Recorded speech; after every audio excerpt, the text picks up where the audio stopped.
But I think I do this often in workshops. I say, everyone put your hands together and push as hard as you can with your right hand, then grab your left wrist, pull as hard as you can. What you see is this and this. What should be seen is this and this, because I never told them to push back or to pull back, but instinctively we do. So that pushing back is the objection. Like, how would you say to someone who's maybe thinking, okay, well, maybe I'll be doing this wrong, right? Like, how would you audit your marketing? We're in the new year. There's a lot of people who are maybe looking at what they're doing and what they did last year, or maybe saying, okay, well, this is what worked, but actually maybe this is what didn't work slightly, and maybe I want to adapt things. I mean, like, what do you look for when you work with your clients and yourself, of course, when it comes to like building a systemized marketing system that creates enough demand, so not only can we of course create the demand so we can survive, but also so that, you know, we can not have that pressure situation, so we're then less likely to need to, as you say, objection handle, etc. But I think where the pressure should be put is on our own processes, not on the person we're talking to. Yeah, it's good to apply pressure to your own process and to say, does this process work? To really be rigorous about it. Hello, my friends. Welcome back to a brand new episode of What's Missing in Marketing Today. Today I'm with Tad Hargrave from the opposite side of the world, which is wonderful. Tad and I have known each other for, I would say, probably about 3 or 4 years, and his approach when it comes to marketing is what I would call a breath of fresh air. So hopefully in this half an hour that we're going to be speaking today, I'll be able to share that with you and hopefully get his intakes on what marketing is going to look like in 2026. But Tad, before we start, what do you think is missing in marketing today? I think the biggest thing that's missing in marketing is the ethics piece. I think most people would attest to, give lip service to, a kind of shallow version of ethics. Most marketing copy I see says, well, you know, of teachers says, well, learn how to market without being pushy or sleazy. But I find their tactics still sometimes pushy and sleazy. And when I say ethics, I think the big thing that's missing is a real commitment to getting to the truth of if this is a fit, over the commitment to doing whatever it takes to get the sale. And I see in so much marketing, there's a lot of rationalization for the selfishness of, I'm going to just get the sale, rather than I'm going to see if we can get to the truth of if this is a fit or not. And if it's not a fit, you know, we bless and release.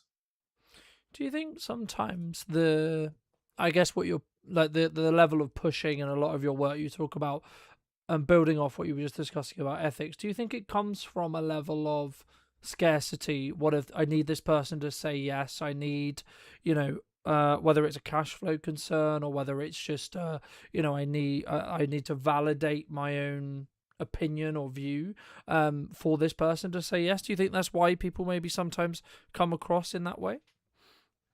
It's a good question. You know, why do we push? Well, I mean, I think part of it is just, yeah, we're of course we want the sale. We want to make our business work. And I think we've just come to think that that's the best way to get the need met. Let's just say there's a financial need, and we think the best way to get my need met is to push or manipulate. So of course, this is broader than marketing. This happens in romantic relationships, happens in family and friendships, where we think, well, if I want to get my needs met, I can't ask the other person for consent. I'm just going to have to kind of I'm going to have to get what I want. I'm going to have to use some underhanded, shady tactic. But I actually don't think that's the best way, even selfishly, to get what we want. I think the best way to get what we want is to do the ethical approach. It's, yes, do we need sales? Of course we need sales, but it gets tricky when it's, I need not just I need people to buy, but I need this person to buy. As soon as it gets personal and located on this person, I think that is a kind of scarcity trap. We, you know, are under this spell of, if this person doesn't buy, it all falls apart. You know, if this person doesn't say yes to me romantically, then that's the end of everything. And that puts then a lot of pressure on that person, on that situation, on that sale, for them to say yes, rather than thinking, okay, I need people to buy. So how do I create a system? How do I create a structure that results in enough people buying? Rather than how do I come up with strategies and scripts and tactics that will get this specific person I'm talking to at any moment to buy? Do you think it's kind of, in some ways, I mean, like, the thing that jumps to mind to me is the term that would probably be described as objection handling, right? Like this constant pressure of someone's kind of saying no, or they're not ready, or they're not the right fit, or they're not the right fit on price, or whatever it may be, and we need to objection handle that, right? That's kind of, I guess, what's pushed into culture or pushed into sales, or there's a lot of content online talking about that. I mean, what would be your response? Would you say, yeah, that is something you can do, and if so, what maybe is that, or maybe shouldn't we do that, and is there another approach that maybe people are missing? Well, I mean, it's interesting. The whole handling objections, it's worth taking that into sex and dating and see how it lands and sounds, Somebody wants to date you, you don't want to date them, and they start going into this intellectual assault on you of why you're wrong and it's really a good idea when you're just not feeling it at all. Um, yeah, so there can be too much pushiness, but this is the trouble. I think people obsess about, they think the real skill in sales is overcoming objections, but I think I do this often in workshops. I say, everyone put your hands together and push as hard as you can with your right hand, then grab your left wrist, pull as hard as you can. What you see is this and this. What should be seen is this and this, because I never told them to push back or to pull back, but instinctively we do. So that pushing back is the objection. Yeah.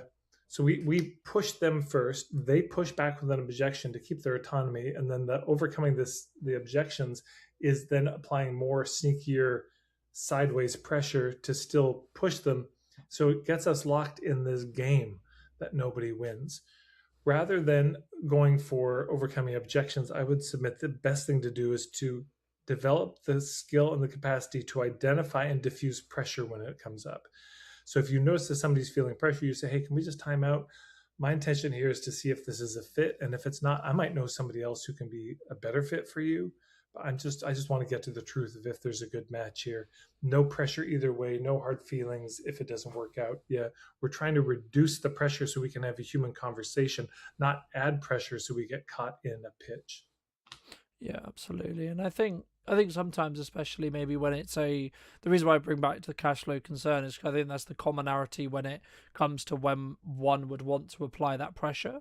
But I guess you talk about systems a lot in your work. I mean, how would you potentially, obviously don't give everything away, but I'd be curious to hear, I mean, like, how would you say to someone who's maybe thinking, okay, well, maybe I've been doing this wrong, right? Like, how would you audit your marketing? We're in the new year, there's a lot of people who are maybe looking at what they're doing and what they did last year, or maybe saying, okay, well, this is what worked, but actually maybe this is what didn't work slightly, and maybe I want to adapt things. I mean, like, what do you look for when you work with your clients and yourself, of course, when it comes to like building a systemized marketing system that creates enough demand, so not only can we of course create the demand so we can survive, but also so that, we can not have that pressure situation, so we're then less likely to need to, as you say, objection handle, etc.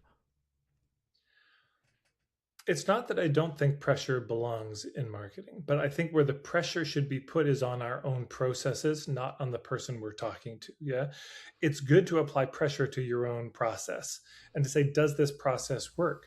To really be rigorous about it. It's, you got a table and you're putting pressure on it to see if it is going to buckle, if the legs are strong. That's important to do. But that's where the pressure belongs, internally in our systems, not externally on the person we're talking to. When I'm looking at somebody's marketing and trying to figure out where they're at, is this going to work? There's 7 major things I look at. I call it the 7 fundamentals. The first at the base is just ethics. Are they going for the truth or are they going for the sale? Second, I look at space. Do they actually have enough room in their life? Is the business really a priority or is it getting last priority? Are they overwhelmed with other things? Sometimes we're just too busy for our business, sick parents, your kid's sick, or you're going through a real hard time. You may not actually have space for your business, and it's good to be honest about that. Third, do they have a clear niche? Fourth, do they have a compelling and clear point of view? Fifth, do they have a good business model and structure, including the internal administrative systems, the kind of inner systems, the inter systems of how do they stay in touch with their clients over time, and also the external systems, meaning the offers that they're going to be putting out. So is their business model solid? Do they have the hubs? Do they have relationships with the right people who can be introducing them to the right people? And then the last level of sharing of, have they identified a path, an approach, a tactic to marketing that they can actually do sustainably over time, that they're good at, that works for them. No, I completely agree. And I guess, I mean, my next question was going to be around like content creation and why maybe I know you're a massive advocate for signature workshops. And, you know, maybe we can touch on that as well. 'Cause that's obviously how we first worked together and etc. But I think for me, I mean, like for those who are maybe listening who are on the fence about content right now, why does content add to a marketing system to create a level, I guess, of not necessarily urgency, but an additional level of trust? Because that's the main, in my view, that's the main reason why I think you should do content semi consistently, or as consistently as you can do. And then I guess the question that leads on after that is, how does that lead to potentially doing a signature workshop or an in-person event that really deepens that connection with your prospects or clients? I think one of the most important and under discussed principles in marketing is that of safety, making it safe for people to check us out from a distance to see if they want to approach or not, because we forget that they're in control of whether they're going to come to us or not. And I think so many sales are lost because you can't actually check the person out from a distance. I mean, I remember looking for a therapist. This is probably 10 years ago, easy. And I went to Psychology Today and I looked at the profiles. A lot of them didn't have websites, they didn't have photos. I mean, they had no niche and specialization. If I went to the website, there weren't any or many photos of them. There was no video. I couldn't get any sense of the vibe. I paid $180 for a session with a therapist. And within 3 seconds of being there, it's like, she's not the one. I could tell from her vibe. It just wasn't there. If I'd seen her in a video for 3 seconds, I would have known. So that's a drag, because she could have had somebody in that chair who would have been thrilled with her, who would have been a long-term client. So she's paying the opportunity cost of not filtering me out. So content, to me, is the long game. Content is a way that people can check you out from a distance. Like in my membership, I always ask people, how did you hear about me? How did you come here? And almost everybody says something like, well, I was following you online for years. So that's important to know. You'll have all these people silently following you, just waiting for the right opportunity, the right price, the right offer, the right moment. And if you weren't staying in touch with them in this way, then you weren't going to get the sale, because all that content builds trust. That's number one. But the second thing I'd say is I would really shift the perspective. I mean, I'm being a little pedantic on the linguistics here, but content versus context.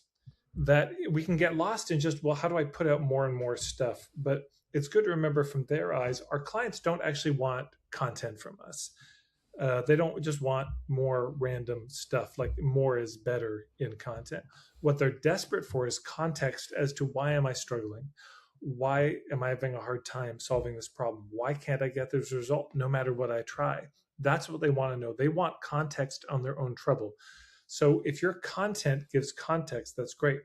The challenge can be that the short form content can only give a little bit of context. It's hard in 90 seconds to give the whole 30,000-foot view, which is where a signature workshop, a day-long workshop, comes in. So whether it's an hour-long online signature workshop, a 2-3 hour evening thing, day-long something, it's helpful to give people a way to take another step closer and check you out. A little bit of risk. Maybe they give their email, they come to a live workshop to see the big picture of how it all fits together, which is, in my mind, that's the outcome. That's the intention of that.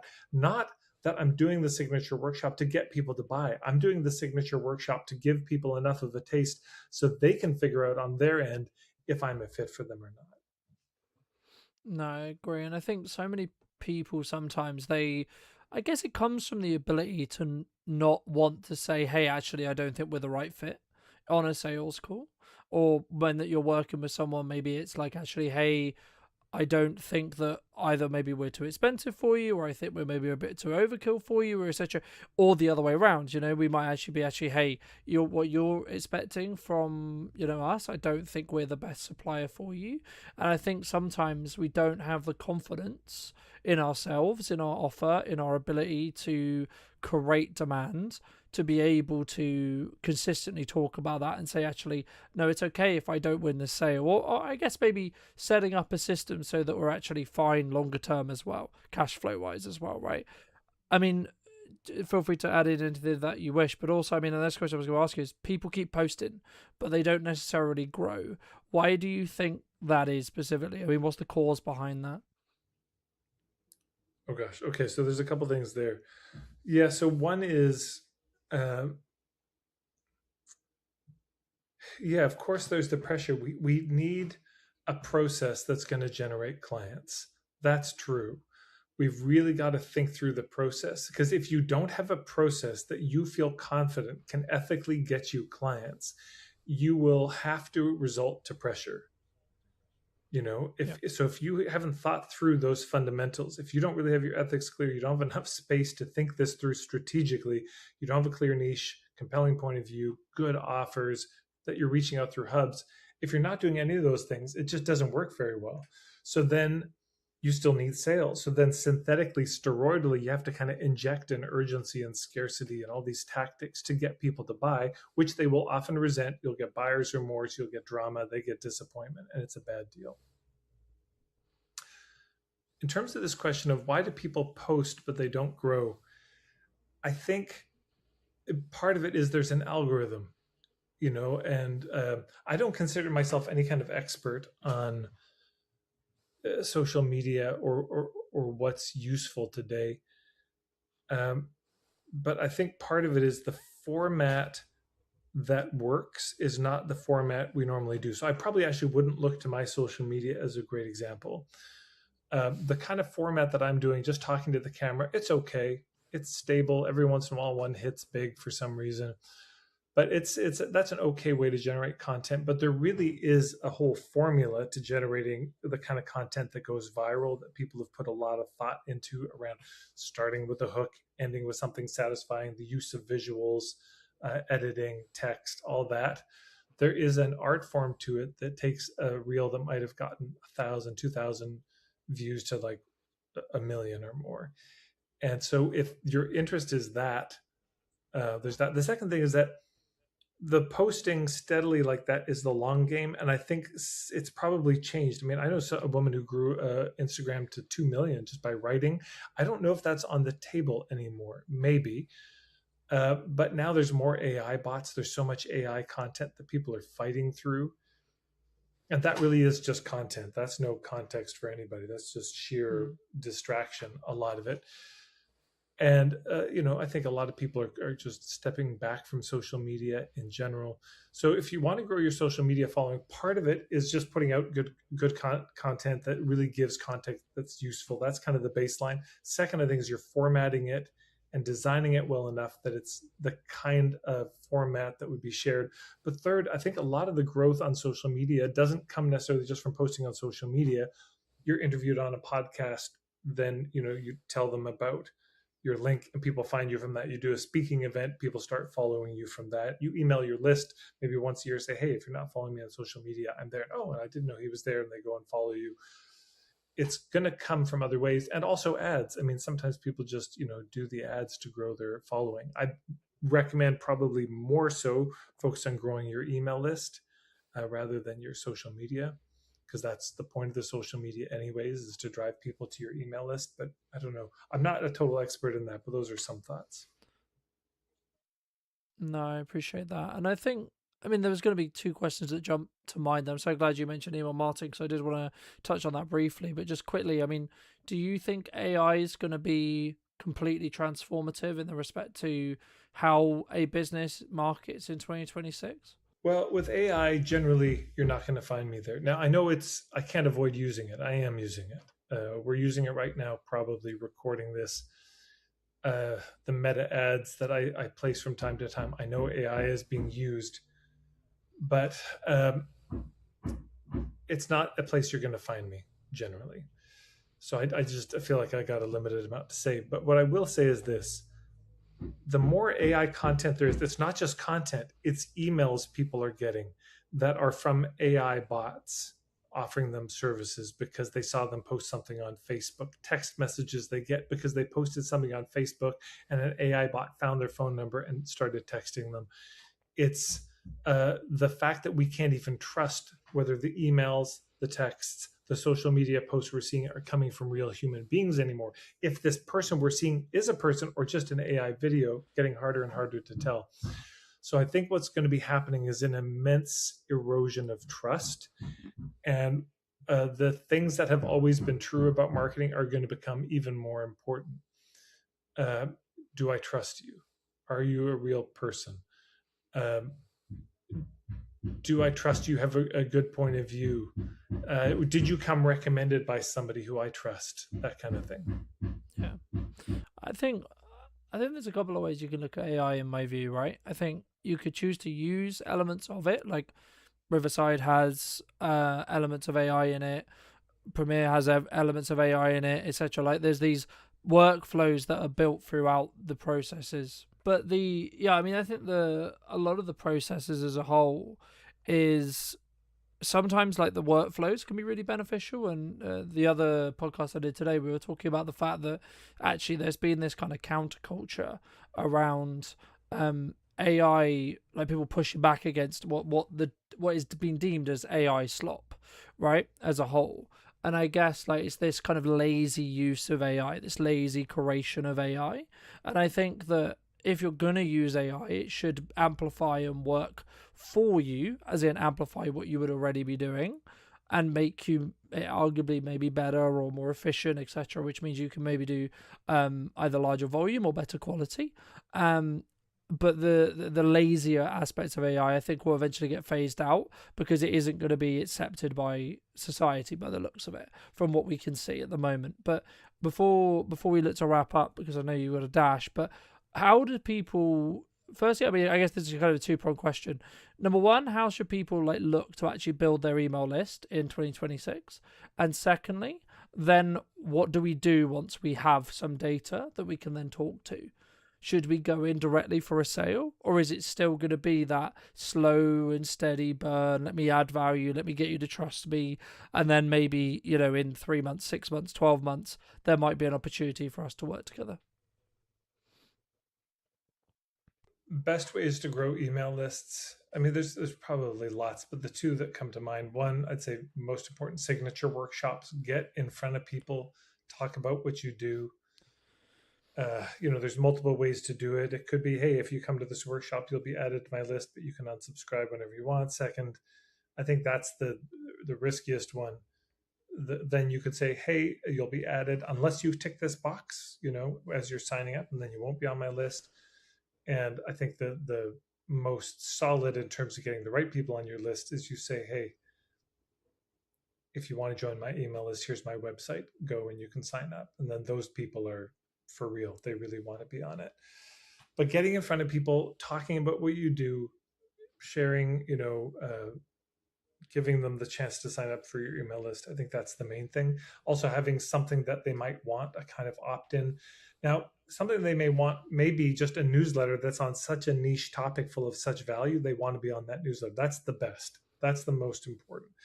On top of that, then there could be, uh, some sort of offer like a starter kit. Hey, here's something, just as the ethical bribe, as it were, join my email list and you'll get this thing. But of course, a lot of people will join for that and then bounce. But then the starter kit, that kind of context that you give them may bring people back over time. And then, of course, there's just ads, doing ads that drive people. Laura Eastburn is a colleague of mine who I recommend. She does incredible work helping people grow their email list with non-transactional offers. So just like, hey, get on my list because we're gonna talk about these things here. Yeah, so that's how I grow the email list, either ads or signature workshops generally, or podcast interviews. I just think those are more passive, and I don't think they work as well as getting in front of a live crowd. Once they're on your email list, I mean, I think a general thing is, so for me with this ethical marketing starter kit, when people sign up for that, there's immediately what we call the handshake offer, where it's like, hey, you're interested in this, so here's an offer. Normally you pay $140 for this, but it's $50. So save $90 on this one-time offer. And it's, for me, I just picked the issue that I knew most of my clients had, which is how do I articulate what I do? So we give them an offer, and then the rest of people join the email list. There's a series of emails they get, which all have a connection to the membership that I have. And what I'll probably do is get even more sophisticated. And anyone who gets the how do I articulate what I do offer, who buys that, there may be some other follow up series of emails for them, helping them integrate that and use that with another offer, then to the membership, because those are probably hotter leads if they're willing to spend money. But yeah, I think the opt-in sequence that people get, the kind of email onboarding sequence of welcome to my email list, is important to really think through. I don't consider myself a particular expert on that, but I think it's good to consider how can we be building the credibility and trust during that time, give them some value. And then that email opt-in series should certainly be clear about what the next steps are, because people could otherwise be on your list for a while, not even realize you had a membership, not realize you had a mentorship program or a school you run or offers you do. And then occasionally you've got to send a solo email promoting something, not just burying it in newsletters. But the main thing is, how do I make this email list amazing? How do I make a great email newsletter that people actually want to read, that's useful for them? That's the most important thing. Fab. And for those who've enjoyed the time we've spent together, Tad, where's best for people to reach out? Where's people to check out what you're doing? Maybe join your email list, etc. Marketingforhippies.com is the best place. Yeah. Fabulous. And if you were going to talk to yourself maybe 10 years ago or 15 years ago specifically, what advice, if you were going to give advice to that person, would you give?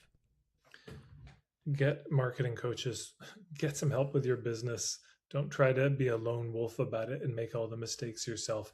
Get some help, like find somebody who's where you want to be and learn from them, so you don't make all the mistakes yourself. Fabulous. Thank you so much for coming back and joining me. Ladies and gents, if you did enjoy this episode and would like to see more like it, make sure to come back next week for a brand new episode of What's Missing in Marketing Today. YouTube believes you'll enjoy this episode and want to subscribe if you're new, and I'll see you very, very soon. What do you think is missing in marketing today, Connor? I think aggressive patience is missing from marketing today.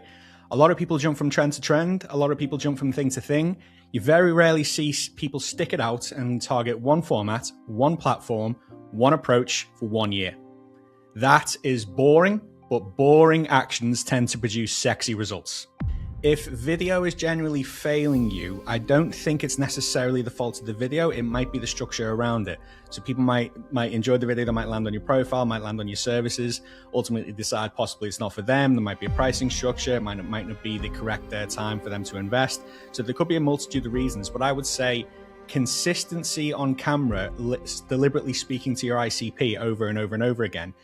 If you're doing that, and you're not seeing sales, then I would say strongly the video is not the problem. That's fine, that's fair enough. So maybe you haven't been as aggressively patient as I mentioned. Are you combining the video with outreach? Are you just launching the video, sitting there waiting and twiddling your thumbs, waiting for it to come back to you? Because if you are, you're wasting your time.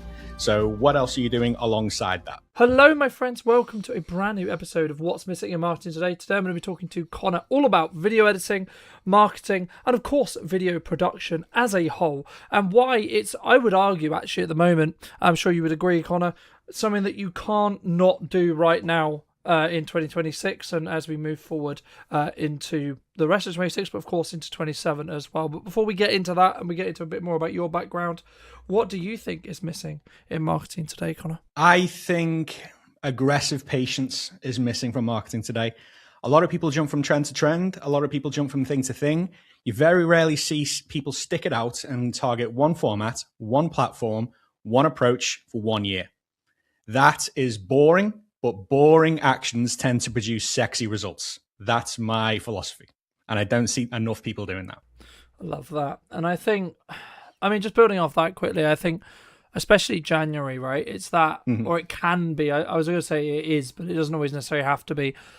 Is there a question mark? Is there I do the actions, I do the things, I do all the right stuff, I put the videos out, I invest in the editor, I keep things moving forward. But when's the till going to start ringing?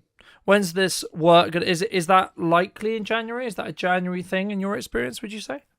I think it's entirely dependent on the industry the person is in and their offer. So I think If video is generally failing you, I don't think it's necessarily the fault of the video. It might be the structure around it. So people might enjoy the video, they might land on your profile, might land on your services, ultimately decide possibly it's not for them. There might be a pricing structure. It might not be the correct time for them to invest. So there could be a multitude of reasons. But I would say consistency on camera, deliberately speaking to your ICP over and over and over again. If you're doing that, and you're not seeing sales, then I would say strongly the video is not the problem. So in regards to, so to answer your question, no, I don't think that's a problem, but I do think people are quick to jump on it saying, oh, I'm not getting engagement, I'm not getting leads, I'm not getting this, that, and the other. That's fine, that's fair enough. So maybe you haven't been as aggressively patient as I mentioned. Are you combining the video with outreach? Are you just launching a video, sitting there waiting and twiddling your thumbs, waiting for it to come back to you? Because if you are, you're wasting your time. So what else are you doing alongside that? So if you're not doing anything else alongside that, then your video definitely isn't to blame. Yeah, and I think sometimes, like, yes, of course, the video is part of that structure, part if it's done correctly, right? It sits in that sales process, sales funnel, or maybe like just top end on marketing as well, depending on, of course, what you're doing. But I think I guess sometimes in the past, we don't always take self-accountability 100% to like why things are busy, why things are quiet, why things are maybe not the desired business as a whole that we're looking for. I mean, a lot of the work you do is very remote editing style. Was that a choice that you chose to have that maybe location freedom, or to have the kind of, I guess in some ways, future proofing of, yeah, I don't need to be necessarily going to see my clients on a day-to-day basis? Or like, how did you sort of get into remote editing? Because I think so many people, they look at like maybe what I do, or maybe the production side, and they maybe look at it as a full package. But something I wanted to discuss with you, of course, was actually to get the best of both worlds. I think there's so much more that can be done, and sometimes actually having a different person's perspective when it comes to the editing side can be the reason why the video does, you know, that 1% better or that 2% better, etc. in regards to quality. Sure. So I personally jumped into remote editing purely because of the fact that in my last place of employment, which was a car dealership, it's the one aspect of my digital marketing job that I thoroughly enjoyed, and I kind of had it as a bit of a an advantage that we were doing that. Every single day we were just churning out video content because I had the freedom with the camera, and I had the freedom with the movement. I had the freedom what else goes out. And I thought, this is absolutely powerful. Why the hell aren't people doing this? Then I thought to myself, well, I'm not a videographer. I don't pretend to be, but what I can do, I can make existing footage look incredible. So the reason I moved purely into the editing level, like obviously people need videographers. If that's what you need, that's not a problem. I work very closely with videographers and I respect that they do. But I believe personally that the value comes in what you actually produce in terms of what you're saying and the lessons that you're giving, rather than the quality of the production value itself, rather than the quality of the camera footage itself, so to speak. So it's all well and good just having, like, if you want to hire a videographer, by all means do so, but there's absolutely nothing wrong whatsoever with just taking your phone camera out, hitting record, spewing value over and over and over again, and doing that consistently and churning that out. So when I realized that the consistency side and the editing side realistically, they are actually more important than the videography side, in my opinion. That's when I decided to lean into this. So there are occasions where I do need videography assistance. So when that's the case, obviously I outsource that. I play my strengths. So just personally, I just felt like it was for the audience that I wanted to help and the message that I wanted to spread. I just felt that was just more of a priority. I think that's an interesting point, man. I think sometimes we look at maybe like what the Stephen Bartlett's of the world are doing, or the insert large name here are doing, and we maybe don't necessarily consider that. I kind of agree and I kind of don't agree with your point in regards to production, right? But the reason why I think it's different is because it is about the perception you want to give over every time, right? Because I agree. I think you can have an okay video, and everything we do with video and everything we do in marketing has to be structure led and systems led in respect to, I'm going to add these specific points or these specific bits of value to my ideal consumer, my ideal person, right? And as someone who does phone videos and production videos and well edited videos, etc., like I see them as different. They do different jobs, right? For me, and I think the initial point, if like you're gonna, maybe someone's listening to this or they are actually in a position where they're like, yeah, that sounds cool, Colton, but I've got a lot to say now and I don't really want to spend the money, or it's all complicated, or etc. I mean, what would you say to those people who are maybe on the fence about bar like just starting, which is the obvious one? But is there anything else that maybe someone can either self-plan, self-edit, self-produce that maybe has like very little budget and they want to start getting their teeth into this concept that we call video, right?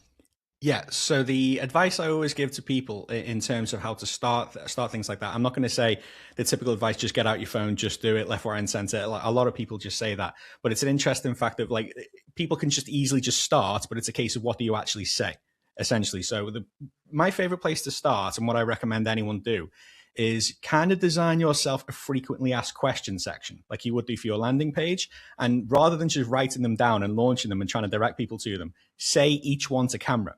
Because if these frequently asked questions are coming up and you answer them on camera, they're going to do two very good distinct jobs. So firstly, you can actually direct if anyone lands in your DMs and they give you one of these frequently asked questions. Oh, actually, mate, I made a nice video about that. Here's the link to go and watch that video. Secondly, if your clients or prospects have these questions, 9 times out of 10, your ICP has these questions too. So it's a good place to start in terms of a video strategy. So just write down your your most commonly frequently asked questions, and then get those on camera. So that is, I find, quite a powerful place to start. No, I completely agree. I mean, then say someone's been doing that then for 3-6 months, right?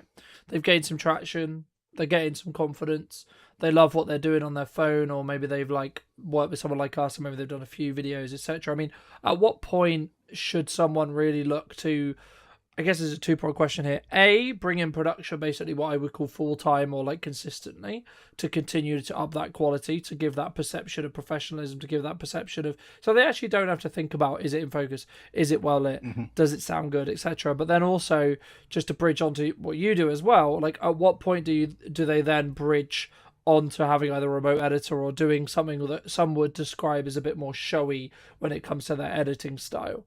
Sure. So I think someone potentially should invest in high production when it's a feasible option in terms of a financial option. So me personally, like obviously, if you've grown some momentum in terms of video production, in terms of video posting, and you're enjoying it and it's bringing inquiries, obviously you think, okay, I'm going to invest in this, and I get that. I personally don't see it as 100% necessary. My business would have to absolutely skyrocket overnight, like literally treble my yearly revenue for me to even consider that, because I'm a big believer of, if it ain't broke, don't fix it. The setup you're seeing me in now, I just literally put my phone in the corner and talk and turn the recording off and edit directly from here. And that brings me leads, that brings me clients, that keeps my business alive. So I'm of the basis of, if it ain't broke, don't fix it. So I'll probably continue to do that up until a point where I upgrade purely because I want to. So to answer your question in terms of upgrading content quality, ask yourself these two questions. Firstly, is what you're doing working? And secondly, is it really necessary? So if it isn't really necessary and what you're doing is working, in my opinion, what's the point? So if something's working, why change it? And secondly, to answer your question about when someone should invest in an editor, I think personally is when the financial aspects come to light, but also to the point where if you've got your recording set up and your recording structure down and you're ready and you understand the value and you think, okay, my time is better spent handing this off to an editor, and then I can reinvest that time into actually generating more leads and more business, then is the right time, essentially. Because editing, if you're not a professional editor, well, even for me, I'm a professional editor and it takes up a lot of time. Editing can absolutely chew through your day. So when you're a founder, when you're an expert, when you're a business owner, realistically offloading that process and then reinvesting that time elsewhere probably will return your investment tenfold over time. Absolutely, I think that will. So the time aspect of it, I think we all know as business owners, time is more valuable than money. So when you offload that and it stops chewing through your day, so in the case of anyone who works with me, for example, you record your footage, give it to me. Within 3 weeks, you've got your highly polished content ready to utilize. You can spend that 3 weeks concentrating on your business and maximizing cash flow or whatever it is that you do. So it's that peace of mind, really. So when you're ready to buy peace of mind, essentially, and you feel like, yeah, I can actually offload this, that's the right time to pull the trigger. I think I completely agree, and I think as well, like that would be, and it's, I guess in some ways it's actually down to, as we said at the beginning, kind of around what that business is really Hmm. looking to build. So, you know, a lot of the people we work with is professional services. They they want to consistently show up in a manner that would be described and seen as a professional way to consume content, right? Now, not to say they shouldn't necessarily do with the odd phone video or etc. They shouldn't do that, but if they're looking at, say, like a website video or like a Hmm. LinkedIn video, for example, I would argue that actually the potential client that's going to look at that, they're looking at, you know, when you get a lawyer involved, when you get an accountant involved, it's normally around stuff that you would count really seriously, and I agree. you should increase that level of trust by the fact that what you put out consistently, but also how it feels when it comes across. And I think there's two balances there, which you could do on using a webcam or a phone. Yes, if you were working with a polished editor like yourself, for example, you know, you could polish that up. But then what I would argue is actually, well, is the footage the weak end of that chain at that point to really become that trust engine for you? And that's something that we focus to work with our clients, is like, actually, let's build an entire system that leaves no question marks, right, on I the agree. professionalism, how you come across, etc. But it's very easy for us to say that about, you know, we're clearly very competent in the respect to how to come across, how to talk to our ISP, or unique selling proposition, or like the person we're trying to talk to, right? That group of people who we're trying to talk to. Where would you say, from your view as an editor, or where is like maybe your job harder as an editor, looking at how people are creating their footage necessarily? So, you know, is it actually falls apart because of the energy maybe wasn't as good from the presenter, or they didn't do enough pre-production, or maybe they're actually struggling because they've got too many ideas? You know, it's like, what, for those who are listening, I mean, what can they do, I guess, to make, I guess the golden question here is, what can they do to make sure in the prep before a video is filmed, before they create that footage, to make your job easier as an editor, which in turn means, I would argue, you can then spend more time looking at how do you add that 1% on the video rather than having to fix those mistakes as a whole. Sure, I completely get where you're coming from, and I do get asked this question a lot, especially by my prospects.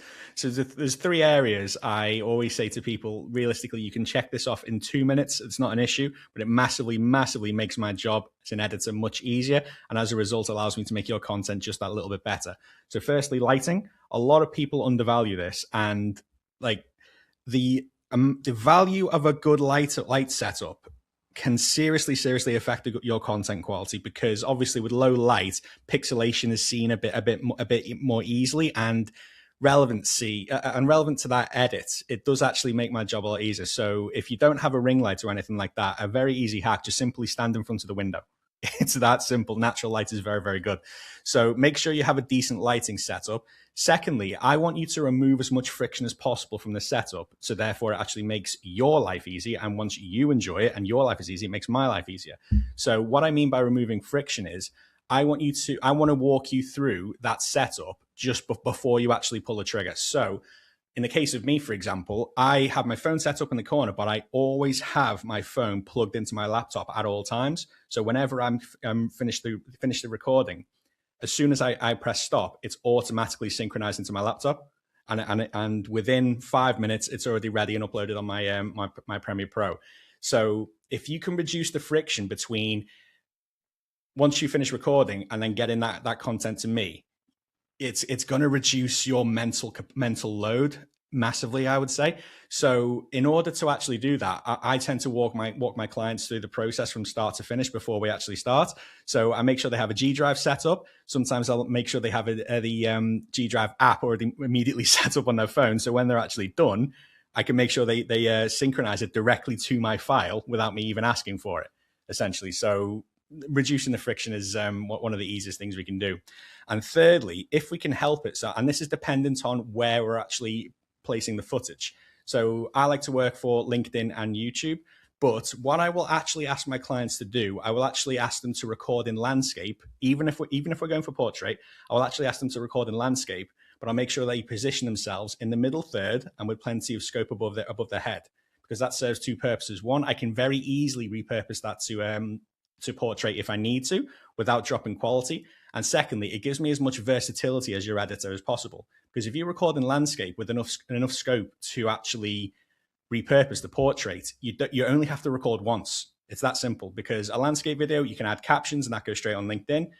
That footage then can be cropped for portrait. It can also go on LinkedIn, can go on Instagram, go on YouTube, and the obvious one, that can also go on YouTube itself. So I try and reduce friction in that sense by making sure they have good enough lighting, making sure the process is as easy as possible for them, and making sure that they give me as much versatile content as possible so I can cover all grounds, but just by a single 5, 10, 15-minute recording, essentially. So founders like it when you reduce as much friction as possible. So basically I say to a founder, all I need you to do is get in front of the camera 15 to 20 minutes per month, and I can basically cover all grounds for you. So I'm all about reducing friction, and founders love that. Yeah, no, I completely agree, and I think that's one of the reasons why you should bring in a quote unquote pro, right? Like I think we know the systems and the ways that we need to create the content that's going to then perpetually perform.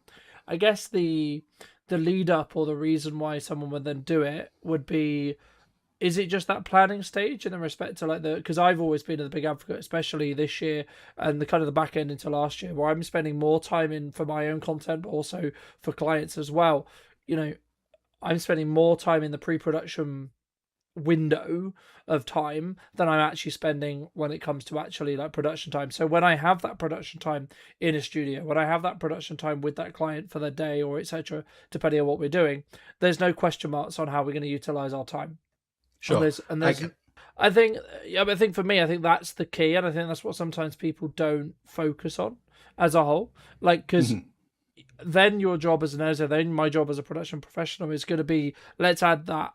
Let's really tune the language. Let's tweak instead of having to maybe problem solve on the day about, well, we've got this extra time. What can we use it for, etc. I mean, is it? I guess the question then runs onto that: is it better to have a quality and quantity balance, right? Because some people was going to say that you should be posting, say, once a week on LinkedIn, for example, or once a week on YouTube, and that should be the best video it possibly could be, right? Others would say actually you should post on the daily or multiple times a day to be able to hit or learn from your audience, your ISP, etc., related to what they really care about. So then you can create maybe the more polished videos, etc., or if you've got that kind of rhythm. But I guess the golden question that maybe someone watching this would be asking would be, how would you say someone should tackle their socials if their objective is going to be they want to be visible and they want to actually make it work for their business? Because it's very easy for us to say, well, you should do X and Y, but everyone's going to ask, well, what's the golden answer then? Should I be daily? Should I be weekly? Should I be monthly? What do you think? I think the sweet spot for video content especially, so we'll take LinkedIn for example, I think 3 times a week at least should be your golden spot. Because of that, I always we offer 12 videos a month as our package, and for that very good reason. But I find three times a week is the sweet spot, because there's always that debate over quality versus quantity. I believe in quality at quantity. So 3 videos a week gives me enough scope to give you enough attention on that video to make it very high quality, but at the same time enough leverage to not overproduce, so to speak. So I've kind of found that sweet spot. So I think 3 times a week should be your preference. And I don't think, because if I see 7 videos a week from you, if I see a video every single day from you that's relatively basic, yes, you might be getting your message across, but you're kind of limiting yourself in the fact that you might not be standing out as much as anyone else you might see on the platform. But at the same time, if you go super, super, super high quality and you're only posting 1 video a week, you're almost limiting yourself in the scope that you can be seen. So balance is key in this area. So that's why, after thorough research and thorough planning, myself and my wife came up with the prospect of 12 videos per month. We do feel like that's a very good balance. And are they all, in terms of short form? Yeah. And are they all directly tied to this is going to move the journey forward revenue wise, Or should someone potentially look at like, hey, I've got this like fun idea, maybe not necessarily working, like getting you to edit it necessarily, but they got this quick idea after a meeting on a video, and maybe with those elements, so maybe you got, you know, your 3 videos a week, for example, and then you've got maybe those 2 other slots that you could either fill in with written content, image content, etc. But should people then actually like pull away the mask a little bit and have more raw, gonna quick and dirty, like on my phone content, do you think? Absolutely. You see it all the time. You see it all the time. So I would never discourage that. But I would always say if you're just doing that, then maybe obviously you might want to upgrade that a little bit.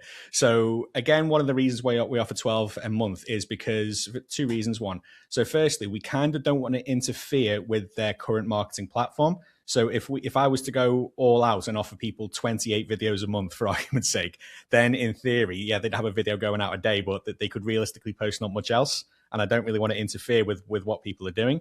But secondly, it kind of gives them the scope to experiment as well. So if a thought just immediately came to mind and you wanted to actually get that out in a very quick video, obviously you don't want to send that footage to me. You want to get it out immediately. So that would leave you enough scope to do that. So I would never discourage someone from doing that. So yeah, I would actively recommend that if that's what you wanted to do, but I wouldn't lean on that for the structure. That could be a daily habit to get into. So it's, I don't know about you, but it's quite annoying that LinkedIn doesn't have shorts. Sorry, it's quite annoying LinkedIn doesn't have stories, is what I meant to say. So you could realistically get those out. And I experiment with stories all the time on the likes of Instagram. And whatever response I get from that, potentially I could bring forward for a more high quality video. But yeah, to answer your question, I would never discourage anyone from doing that as long as that's not your base, so to speak. Yeah, no, I agree. I mean, I think for me, and something that I've been thinking about for probably like the last 6 months, I would say, but really executed on this month, is having like clear understandings of what each platform requires in regards to its content. And then, like, so for example, I'll use YouTube and LinkedIn, because you used it earlier, as the example. For me, that's where I put my top, I would say 10% of my content. So in regards to, I know it's hitting the right like marks in regards to what the message is, how it comes across, how I come across, etc. But also like the best quality content I can produce. Like, I'm not looking for volume more this year on LinkedIn. I personally post once a day, but that's because I know how to post produce and use and extract as much as I can, along with them throwing in lives, etc. Love it. To be able to do that, because there is a barrier, but the barrier is more my time than necessarily a constant financial resource spend on it. Sure. Because I own all the kit, because I know what I'm doing. And also it then has a byproduct of clients constantly seeing me high production. So then it's a good idea and they feel like I'm the go-to person when it's right for them. But the crux of what I was going to say is, like, when it comes to like short form platforms like TikTok or Instagram, etc., that's when I'll be like really experimental and where I'll maybe be a bit more aggressive in regards to my posting output as a whole. And like also on YouTube Shorts as well. Like, I'm very particular on my long form stuff, and I want it to be very specific and very targeted and very well cut and very well edited and very polished. But also but then on the short form stuff, it's like, actually, it's only going to have a shelf life of maybe 12 hours, and it's where I get to experiment with language. I get to experiment with, like, look for those outcropper videos. And even if I first film it on my phone, I'm testing language, I'm testing reaction, I'm testing how well did it do when I did it on my phone. Because then when I come into a studio day, or I look for a performance video, or I look for like a podcast theme, I can then take those themes that I already know work with my audience, and then go, okay, cool, we can now polish those up. So you're not necessarily going to invest time, energy, and resources, and editing time, and so on potentially dead topics. But it leads on to my next question, which was going to be around, like, you talk a lot about shipping content, right? What would you class posting, or someone who's just recording content, and then versus like shipping content? What's the difference between those two for those who maybe don't know? Okay, that's a very, very interesting question. So I would say that's a very good question, man. If I'm just shipping content, to me, that sounds like there's not too much intent behind it. I'm just showing up for the sake of showing up. Whereas if I'm posting intentionally, like, I don't make a video if it doesn't help my ICP in any way, shape, or form. I have deleted a YouTube channel with about 350 subscribers and about 75 videos on there purely because they don't speak to my ICP anymore. But if I was just shipping content, I would continue to feed that channel left, right, and center. But it doesn't serve me anymore. It's pointless. So I'm starting again completely from scratch with that. But to answer your question, shipping content to me, like it doesn't sound like it's part of a strategy. Whereas if you're posting intentionally, like every single video should realistically serve a purpose, and that purpose as a business owner should be to serve your ICP or to solve a problem for your ICP essentially. So that's what I think the difference is. No, I agree. I mean, I think some things people get wrong at the beginning is I think they maybe jump into execution too soon, right? And that sounds counterintuitive, right? Because surely, yeah, okay, Colin, but surely I want to put stuff out there so that I can make stuff happen and get some inquiries and get some work going and keep the bills paid and so on, right? But yeah, you should. But the thing which people sometimes don't consider is actually what if what you're saying, yes, it's on brand to you, as in you are the niche in my view, but what if it doesn't respect the prospect's time, the person you're trying to talk to, the person who you're trying to ask for money or a value exchange, which is what we're asking for when we look for money, right? We're looking for a value exchange. Is that potentially adding, inspiring, educating, or etc. when it comes to the content? But I guess the question that comes, and maybe this is about you and your other half's like positioning as a whole, but like when a business is looking at doing marketing as a whole, this is a more general marketing question, and you're looking at maybe positioning, right? Like when you were coming up with your remote offering and you were looking at it, did you do research? How did you go about your positioning? Because I think for me, the more I've been in business and the more I look at what we're doing, the more positioning has come to matter. And actually, that's why I've come to that bit that I talked about earlier with long form stuff, where that's the key, because it's on LinkedIn and because I know it's going to be consumed by a demographic in a certain mood. I need to make sure that content does a job in correspondence to when someone's scrolling at home on TikTok or scrolling on Shorts or scrolling on Instagram. So my positioning will be similar in regards to what I talk about, but it will be positioned in a different way. Just to reiterate the question, I mean, how did you come up with your own positioning? And then maybe after that, how would you recommend people listening to this potentially come up with their own positioning themselves if they're in that process of either tweaking what they're doing or adapting as a whole? Sure. So my positioning, I wanted to come from a position of what am I taking off your plate and how am I making your life easier, rather than trying to sell how good my video editing is. When I was doing initial research on the market of video editing, a lot of the market, and when I say a lot, I mean like 95% of the market, they try and position themselves as one of the best editors you can work with, and they try and sell editing quality. So trying to sell what you're good at as opposed to trying to sell the problems you can solve for your ICP, it's not really a strong approach. And I wish I'd taken that approach from the very, very beginning, because I did make that mistake at the start. But it's only when I was a solopreneur, but it's only when I went into a full-on business with myself and my wife that we actually changed that positioning. And we focused on how do I make these people's lives easier, as opposed to how do I show people how good I am, so to speak, which I think is the wrong thing to do. So identifying what problem you solve as opposed to what benefit you give. Like it might sound similar, but from my experience, it's not. And that's kind of how I position myself in the video editing niche. So would I call myself an editor? Of course, but my main goal is not to provide you with high quality video editing. Obviously that comes with a package, but my main goal is to alleviate your time, alleviate your stress, and give you another means to actually generate leads, rather than just essentially saying, here's fantastic editing, here I'm going to blow your audience away with the quality of these videos. No one cares. Like, no one cares how good of an editor I am. No one cares of the level of the service you produce. They care about themselves, and they care about what problems that you solve. And the issues surrounding that are almost irrelevant, because you should be, any business really solves a problem. You go to a supermarket because you're hungry. Any business solves a problem. You go to B&Q because your bathroom's falling apart. It's a problem that needs solving. So that's essentially what we positioned ourselves as problem solvers. We need to help you alleviate your time back, so you can spend this on something that's going to keep business rolling in, as opposed to you're bogged down into editing your videos. So that's essentially the position that we came from. What do you think people get wrong about editing?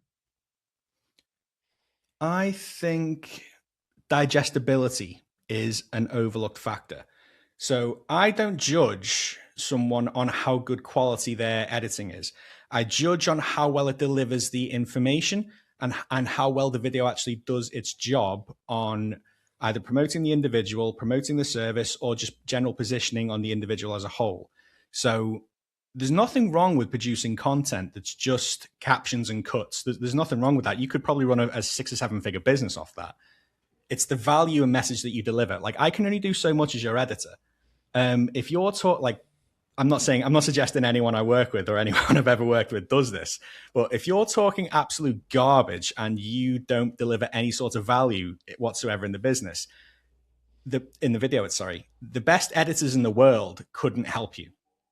That's the problem. So, but if you focus on delivering a good value message and the video does its job of helping the digestibility of that message, that's a successful edit, in my opinion. So I don't really try and pay attention to all the bells and whistles. Before I press go on any sort of graphic that I add to a video, I think, does this help digest the message? If the answer is yes, I add it. If the answer is no, I let the video play. Yeah. And the amount of videos I've returned to a client or a prospect because I say, no, you need to do this again. I'm not actually getting anything of value out of this video. So rather than just accepting that and just saying, no problem, I'll go ahead and edit the video, I actually do make the effort to give that back because I care. I care about my clients. So like the digestibility of the video and the value received in that video, the value proposition of the video, realistically, I would say is the most overlooked aspect. So a video can be well edited, but if it doesn't deliver value, what's the point? It's like having a Ferrari F12 Beretta with no fuel in it. Like, what's the actual point? So that's one of the things that I talk about a lot. I think for me, there's and I guess the niche that we serve is people who could already go from concept to good in regards to video delivery, how they come across, how they plan it, and of course, like there's elements that we can help with, etc. Like would you package your hook? Like maybe have you thought about doing it this way, etc. Like and working on that structural stuff before you start. But I think for me, the key is like the reason why you bring in a production professional, an editor, or both would be to take it from good to great. Because I think the people who are going to be perceived as thought leaders, perceived as the people who are consistently listened to, they have, and actually I would say the ones who are going to consistently grow regardless of the doom and gloom on what the economy is going to do, arguably, it are the ones who A, show up with conviction, B, show up consistently, and then C, are hitting that great kind of line or that, and that is kind of subjective to an extent, but there is certain metrics which make it great, which I'm sure we'll get into in a second. But like for me, if you're not hitting great and you are hitting good, fantastic, but you should be then questioning, okay, how can you go to great? And if you are hitting great, how do you keep making your great become better and better and better on a 1% way? But for those who are listening, I mean, what structurally could someone look at from a basic level point of view, either that they're going to try and implement themselves or work with someone from a guidance point of view to say, okay, well, what could we look at that would really separate those two camps between someone who's good and someone who's great? So first and foremost, you need to get your messaging right and you need to get the structure of your content correct. So if anyone asks me, essentially, how do I structure my video? It's really not complicated. So here's what I advise. Identify a problem that's going to be relatable to your ICP. Resonate with the problem, i.e., you're not alone in feeling like this. Here's what I struggle with, or here's what people in your industry are struggling with. Identify how you actually solve that problem, i.e., provide value. So hypothetically, I could say, if you're struggling to generate leads on LinkedIn, you're not alone. Here's what I do to fix that. So I've clearly called out a problem that my ICP is having. I've resonated with that problem, and then I'm very clearly about to go into how I fix the problem. So I would say I do X, Y, Z in an ABC format. You can do this you can do this quite as easily too. And then essentially I would round it off by saying, remember to do X, Y, Z as well. So kind of extra perceived value during the video. And then I always say, depending on the video itself, if it's short form, I don't tend to close with a call to action. I try and let the caption and the comments do that for me. But if it's YouTube, I tend to interrupt myself, or I recommend the clients interrupt themselves promoting the call to action. So we can touch upon that in a minute. But essentially, that's the structure, the basic structure that I would recommend, and it's really not too difficult to follow. But as a result, it works, and that's what I always recommend. But a lot of the time as well, I try and treat my clients with a bit of respect, because most of the people that I work with, they know what video is doing, they know the value of video, and they've actually been doing it for a long time. They just need to offload it. So I try not to get in the way. I only step in when absolutely necessary. So I'm having to do that less and less and less, because I've raised the caliber of the people that I work with. Majority of the people I work with are founders. And like I said, they already know the value and they already know essentially what they're doing, and I don't get in the way. So, but if they ever need assistance, or if anyone listening ever needs assistance, that is essentially the structure that I follow. So identify the problem, resonate with the problem, offer a solution with the problem, and then add extra value at the end, essentially. So that's the basic structure to follow. So if you're looking to proceed or looking to build on that, that's essentially what I would advise. No, I completely agree. And I think, I think there's kind of two points that I would make here. One would be like, in most cases, the reason why someone would hire a production professional or an editor is the time save. But that does then come with the question of, okay, well, how does AI fit into this? Because there is, I would argue, there is reasons and potential ways to use AI, and then there is other ways where we maybe shouldn't use AI. I'd be curious on your view. I mean, should we be using AI? Is it something that actually, I guess the worst case scenario, like, is going to take all of our jobs, or actually is it just a part, or is it going to become just part of our workflows? Oh, I use AI. I'm not shying away from that, and I'll say that without any shame whatsoever. But do I use AI to edit your videos? No. I use AI to help me identify hooks, help me identify structures, help me identify the captions, and help me generate captions. So I use it to amplify my deliverable, but I never lean on it way too much. So am I afraid that video editing will take... sorry, I'll start that again. Am I afraid that AI will completely take over video editing? No. Can you use AI to actually take over your video editing now? Yes, you can. A lot of people lean on Opus. I would never recommend Opus for one simple reason only. It's crap. It's absolutely crap. You can very easily see an Opus video these days, and I get the fact that you're leaning on you're trying to alleviate time by doing so. I completely get that. If you're going to use Opus, I would use it to identify parts of the video that would actually make a good clip, because it does rank them in terms of virality. So I would lean on AI to actually assist with what you're doing. Don't use AI to actually completely take over the deliverable. That's just wrong, because your client could literally do that themselves. They just yeah. So I use AI. Everyone uses AI, but I use it in a constructive manner. I use it one that's structurally coherent with what we actually do at Precision, and I never ever let AI take over the workflow. There is always a set of eyes on your work. AI just helps accelerate and fine tune the process. So am I afraid AI will take over my process? No. To answer the question. Do you think, I guess, I mean, you say like we'll use Ops, but there's other clippers, of course, that are available. I mean, when you say it's crap, like, what makes it crap, right? There's no variety. There's no, the cuts are a bit unreliable. There's no, all the subtitles and the caption formats, they all look the same. So yes, you can pump out videos on at mass, at scale, but one of the main reasons to get on video is to actually help people resonate with you and help people trust you and help show your levels of authority. And if you're just leaning on a format that loads of people do to actually do that, you're not showing any individuality whatsoever. That's just so uninspiring, in my opinion. To say it's crap is probably a little bit harsh, but I stand by it. It is. That's just my opinion of it, and I don't say that because I'm threatened by it. I see it as quite lazy. It's not too difficult to actually like it. I understand some people have budgetary restraints and they might not be able to hire an editor just yet, but it's not too difficult to actually self-teach yourself the basics and just get on CapCut or get on Premiere Pro and spend a bit of time in actually producing that until you're at the point where you can offload this. So yeah, that's essentially where I stand. I think for me, and as someone who uses clippers, who uses editors, I personally have a slightly different view. I get where you come from with it, but like, my view is you should be right? It should be and. And it's kind of what I sort of treat when it comes to the long form LinkedIn conversation I had earlier, which is like your premier, what I call your premier content, your really top of the line, very like the stuff you script, the stuff you put a lot of time and energy into, the stuff that the production is really sways, etc. That should go to an editor. That should have motion graphics on it. That should have really captivating subtitles, etc. But if you have a clip or a set of clips from a podcast that it's maybe something you're testing, maybe it's maybe you want to find the best clip out of a podcast, or you want to get a starting point if you're doing it, or your editor wants to get a starting point, or both. I think that's where AI can serve. It's not to necessarily replace an editor.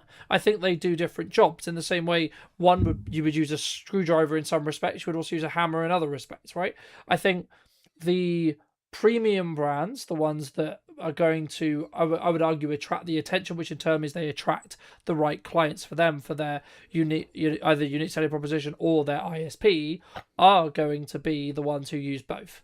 Right, because I think if you, and maybe sometimes where the term comes from and where AI slop comes from, or like your very visceral reaction when I talked about clipping and using AI, I think comes from is because it can be leaned into and can be maybe over leveraged in respect to like, oh, I can just replace you with this thing, right? And I think with a mix, I think is the best maybe middle ground. And I think actually either A as a mix or B as a starting point is where the value potentially can be there. And I think you need to understand, like, in some ways you need to rank your content.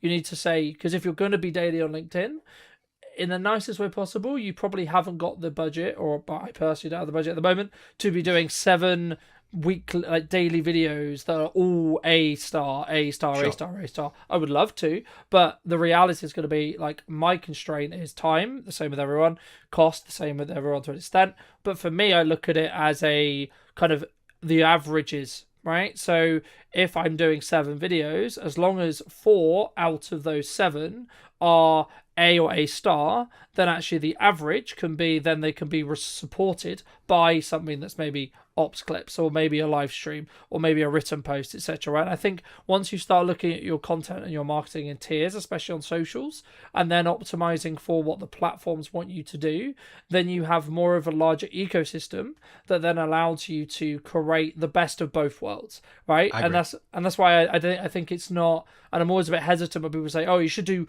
AI or an editor or etc. I think it should be right, within reason. I think, because as I say, I think some things need that human nuance, need that human shape, and others are just like, it kind of goes into that camp of, I've got this idea, let me just, bang, here you go, right? Like when I have an idea for a new video concept, like something that's been working for me this year is doing phone videos to test the tonality, and then I'll potentially film that as a walk-in video on a mirrorless camera. Okay, cool. So I'm up in the production quality, but then I maybe want to add captions on it quickly so it can be consumed better on those platforms.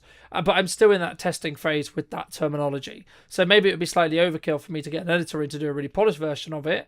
So that's when like AI can play in, or like those other things. But just to move back, I guess, I think as a whole, if you're not doing something consistently, I don't believe you can gain competency in whatever that is. So if it's presenting, if it's coming across on video, which would be the common ones we're going to discuss today. But how do people actually get consistent? Because it's very easy for us to sit here and say, oh, well, be consistent, as we are consistent, right? But how would you say, for people who are listening to this, how can they actually become consistent?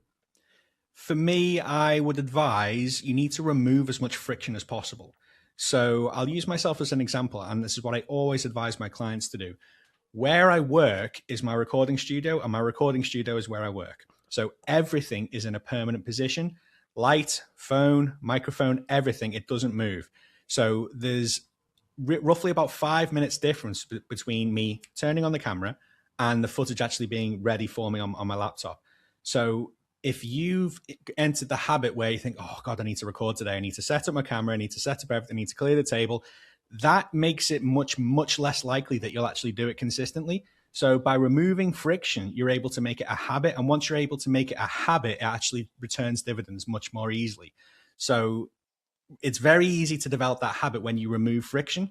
And any habit that any process that you need to get into where it starts with you saying to yourself, oh, for fuck's sake, you're going to find it difficult to get consistent on that. So remove as much friction as possible. That's always what I advise.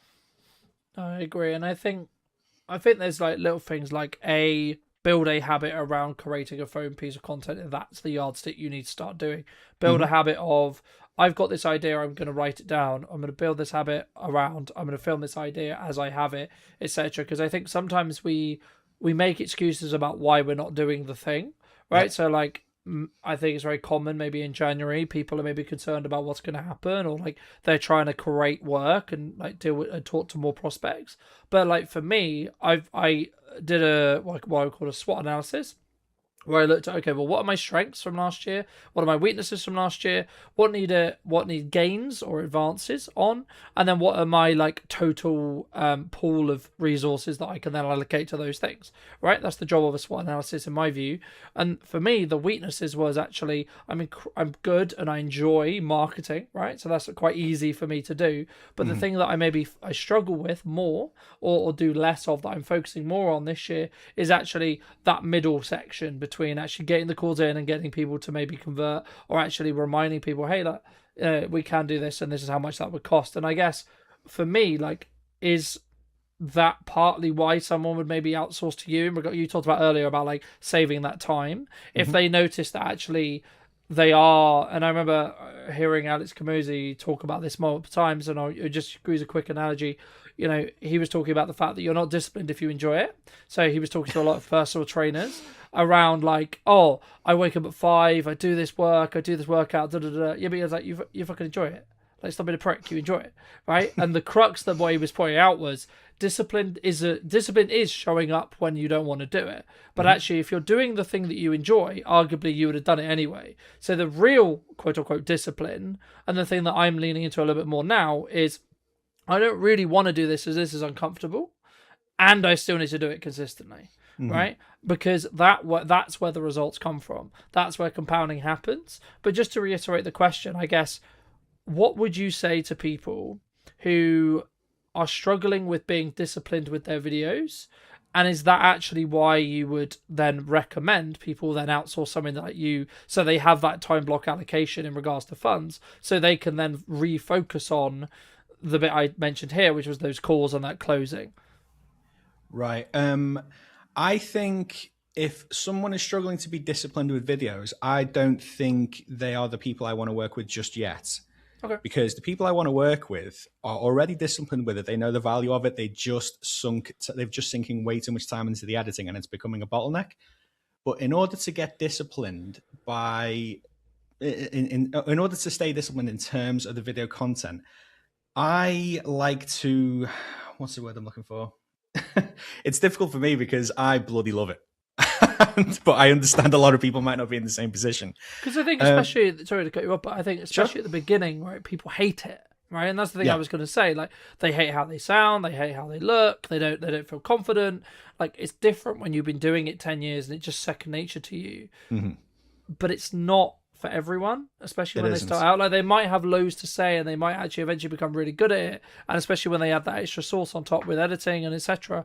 But like, that's why I mentioned, like, sometimes you have to show up and do the thing you don't want to do, because that's the thing that's going to move the needle for your business. Oh, 100%. Like I said earlier, the most boring actions repeated daily produce the sexiest results.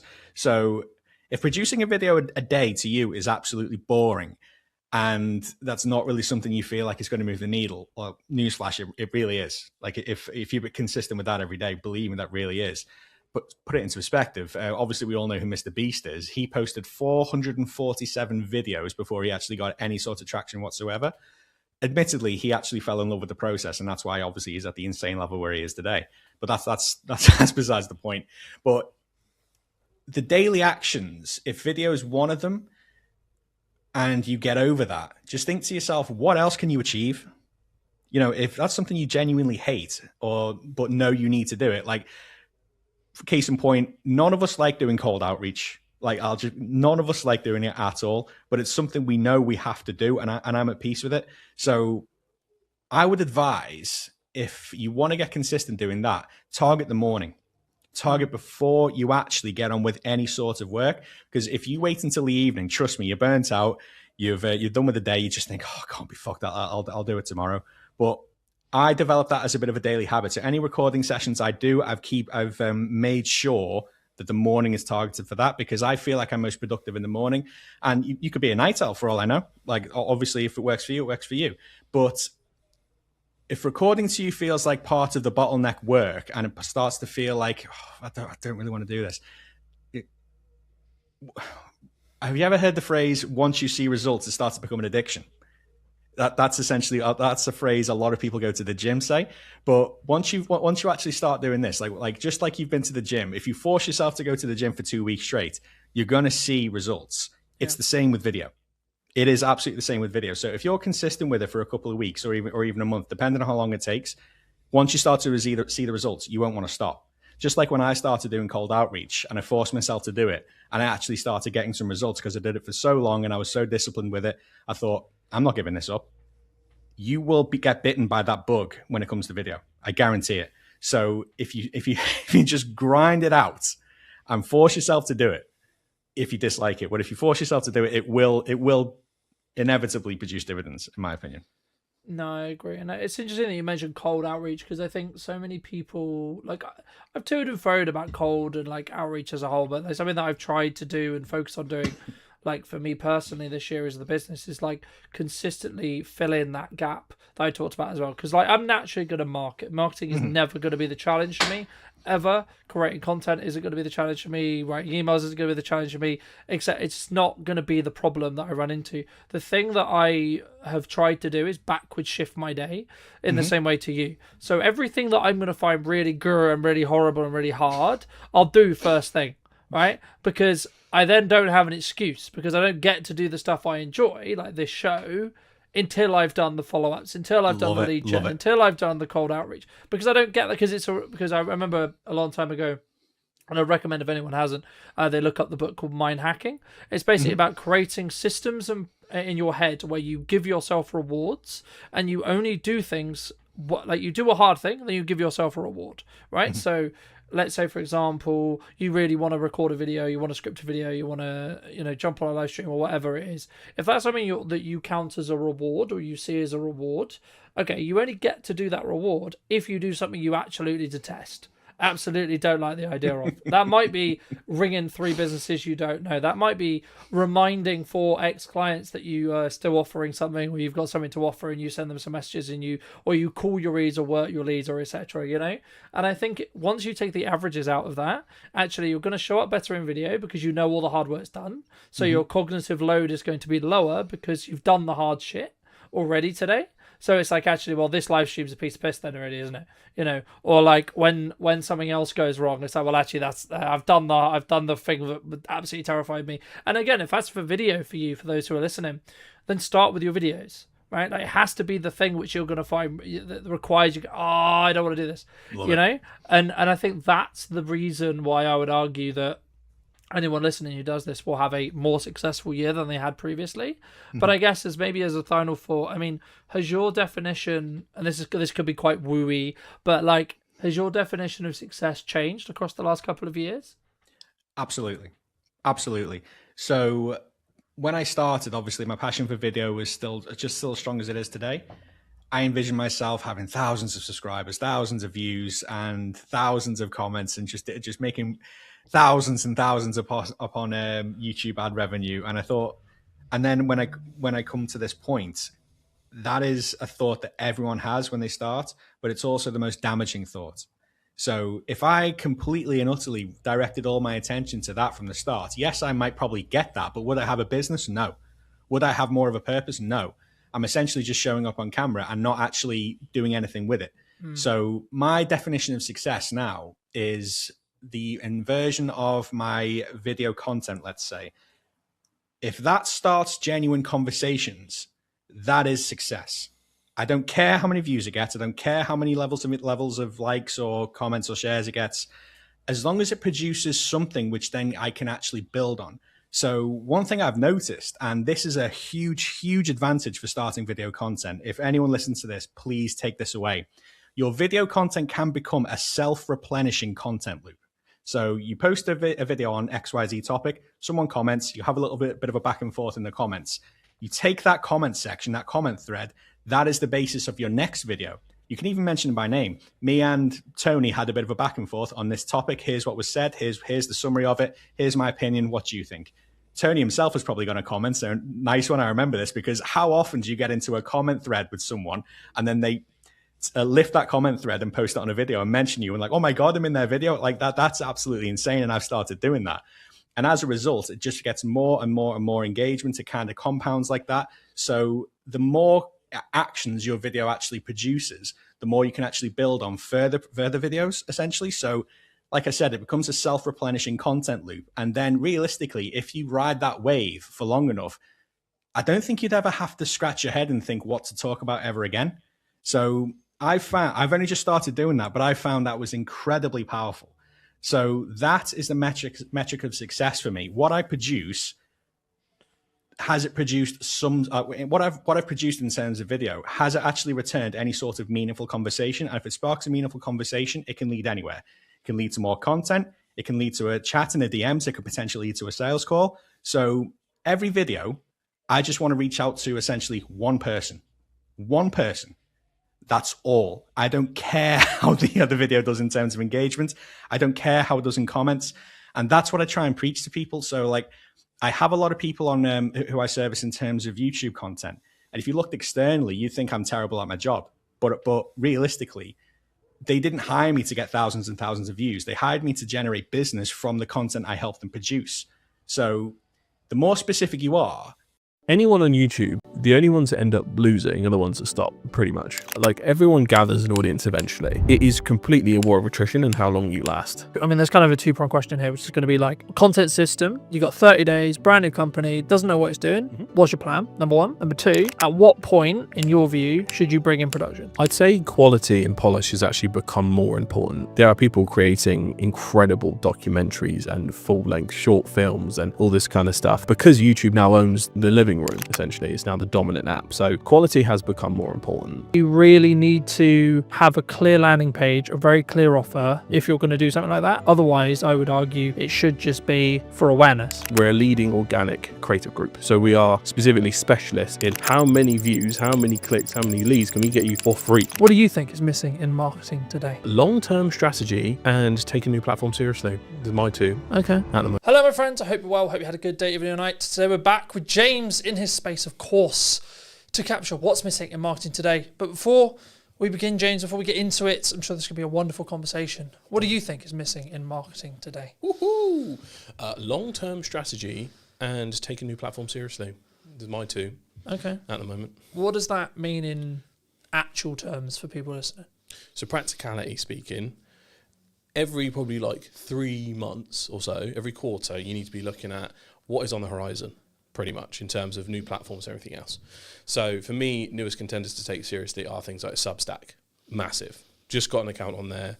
And I think there's genuine organic reach to be had. And I think brands don't reevaluate how much should be in their stack enough, depending on how big they are. When brands get to a certain size, the amount of governance that gets in their way is a pain. And I know any senior marketer is going to know this pain of like, we should be doing this. Okay, well, it has to pass through procurement and this and this and this and security. So it's like, it can really get in their way. However, the smaller, medium-sized businesses that may not have that, they can take a quarterly view on what they need to bring into their stack and experiment. So I think a lot of brands see it as damaging if they try something new and then they drop it if it's not effective. Yeah. You know, no one's going to care. No one's going to know. There's so much sea of noise that it doesn't matter if you experiment with a new platform. It doesn't feel right. It doesn't work quite well. So what? Just move on to something else. And then that plays into the fact that you need to take a long-term view. So there's a short-term experimentation, but if you're going to take something like a YouTube seriously, strap in for 3 to 5. Realistically, like genuinely. I think sometimes when we do marketing, like I've been thinking about this over the Christmas break, and it's like a lot of clients have said it to me in the past. It's like, what's the return on investment short term? Mm-hmm. And I'm like, in most cases, if we're having that conversation, you shouldn't be marketing. In 95% of cases, right? And I think as we look to the new year, I think our people, I guess there's two camps, right? A, I know I need to create demand for the future. Or B, I'm looking maybe to cut costs because things are getting quieter, etc. Like economic challenge, da da da da da. What would you say when it comes to, like, say, something like Substack?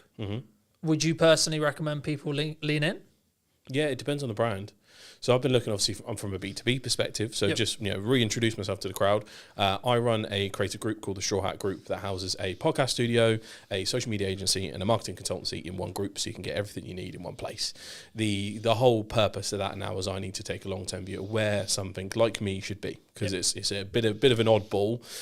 So platforms like Instagram and Facebook are so heavily oversaturated at the moment, it's quite hard to get educational content to be seen unless you take a wacky approach to it or a very stylized approach to it. So this is why on Instagram, for instance, the cinematographers and the photographers are killing it right now if they can get the balance between video and photos right, because of how engaging their content can be. However, if you are a law firm who likes to take this a little bit more seriously, much to your detriment, then you're going to struggle maybe on Instagram these days. Whereas something like Substack is a green territory for you to really double down on some really thoughtful, cerebral stuff. And people are on a different mindset on there. So from that perspective, that's why I'm kind of obsessed with Substack at the moment and why people should take that seriously. And then just in terms of looking at the balance between short-term goals and long-term goals, when I start a relationship with any client, I make sure it's very, very clear that, like, our service, we're a leading organic creative group. So we are specifically specialists in how many views, how many clicks, how many leads can we get you for free, right? If you need short-term immediate, there's a separate partner and service we use for that. So it's very much like, okay, we need to really redefine in 2026 the ideas of what people have as marketing. Digital sales, I think, needs to become a term we use more often. So whether it's Meta ads, Google ads, TikTok ads, whatever, that is digital sales to me. You know, if you're doing a specific ad campaign for a specific goal for leads for a particular service, that's digital sales, right? That's short-term digital sales over here. And then everything else, organic marketing, organic brand building, that's actually marketing. Get people to give a shit about what you make and do and serve. And then over here is the outlet to buy it. So as long as we have that distinction in our brains, and I'm very upfront with clients, like, to bring the agency side for us, for instance, is like, okay, instead of bringing on one social media manager, for a similar cost, you bring us on and we can do it all with more experience, more kit and more strategy. That's the selling point. And if you're not in a position where you couldn't bring on a social media manager, you're not in a position to work with us. So that's how I'm phrasing it, and just trying to help someone as much as possible when I'm in the room or the call with them anyway, just see where they're at, because that goodwill usually passes on. I think there's 2 points that I'll add to that. Number one is around, actually, when you have a platform like Substack, and it's not new, but I think it's less discovered. Yeah, because it started very political, science and educational, and I think now it's expanding more and more. It does have some business elements in there, but like it's not often, it's like blue sky for me, because last time we had on the conversation I was talking a lot about blue sky. Only things become new when they actually become used enough to be taken seriously. Because apps do pop up. If we remember things like Lemonade, that was like the kind of pairing from TikTok side of like an Instagram Pinterest clone. That popped up and then slowly died off. It didn't really make it to the UK market as well as it is. I think there's a balance, right? It's a seesaw, isn't it? Between you need to be, I guess, early enough on a platform to be able to have that, I guess, arbitrage in there's not enough content being created for X platform, and this could be in this case I think it's Substack. In other cases it's been Blue Sky, in other cases it's been TikTok early, etc. But then you also need to have, okay, how many viewers potentially are there? We've referred to Gary Vaynerchuk a lot. He would say you should be on all of them from the beginning, because then you stack your odds in your favor, because the one that pops off, you've been there for 4 months, 5 months, 6 months, 7 months. And even if it does die, his argument would be you're actually becoming better as a creator through the process of being dominant on those platforms. And I think people underestimate the fact that Gary Vee is talking directly to some of the biggest companies in the world when he says this, and to decision makers that have the authority to make those quick time experiments. Whereas a lot of people don't feel like they're able to talk to those people. And also, I guess that's why he's so brazen with it, and he can just say, which it is true to a certain degree, because you also this founder or CEO that might get inspired by a message from Gary brings that down like a hammer on his marketing team, and his marketing team go, we've barely got the resource to keep up on what we're doing, because organic social is lack of a better phrase, a bit of a bitch in terms of resource. Like that, from how much video has become more important to the level of graphic design you might need to be doing to be actually interesting. Yeah. It's almost impossible for usually the underinvested social team to add new platforms on all the time, which is why people like us exist. So yes, I agree with him. But I like to just keep an eye on things until it's like, okay, I think that's viable. Because the UK is an awfully sceptical market, I've noticed, especially with new platforms. I think that I guess the thing to be aware of when it comes with that, though, is like when you're looking at that size, arguably they have more resource to be able to funnel into the experiment, regardless of what goes wrong, because their cash burn or their pot of cash is going to be larger. In turn, means they can do it for longer and they can sort of experiment. And even if it doesn't work, the world doesn't end. Yeah, you know what I mean? Experimental budget, like that's what it's for. And again, Gary has VaynerMedia. People, that is a direct sell for his service to go, here's all these great ideas. Oh, you don't have this. You don't have the resources to implement. Oh, that's convenient. Yeah. Who has two thumbs that can help you with that? This guy. So that's why he does it. But it's still 100% true. But that is why our job is to watch these platforms like a hawk until they're really viable and they're a right fit for a right client. But this can also happen within a certain platform. So, for instance, we take YouTube right now. Obviously, YouTube was the same game for ages. Then Shorts arrived, changed the game. But now things like, I'm seeing more posts from the community tab than I've ever seen before. And I keep seeing image carousels via YouTube. Now, you don't unlock that feature until you've hit a certain milestone on YouTube. I can't remember what it is.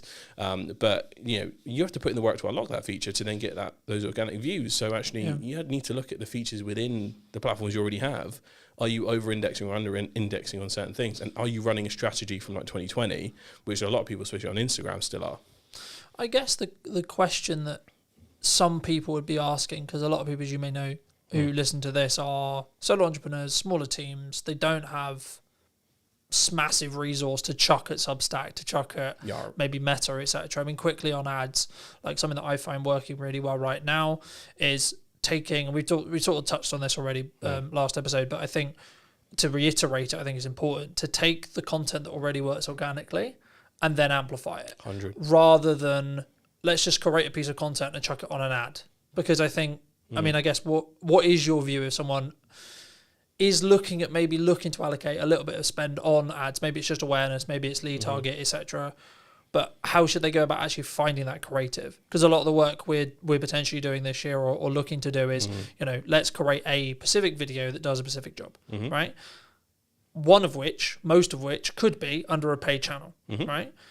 But how do we, as a generic, because you can't move anything unless you've got data. So what would you say when you were looking at a client or talking to a client or talking to the people listening? How would you say someone should tackle, let's get our teeth into maybe a little bit of paid or target a little bit of organic? Like what level of experimentation should be really following?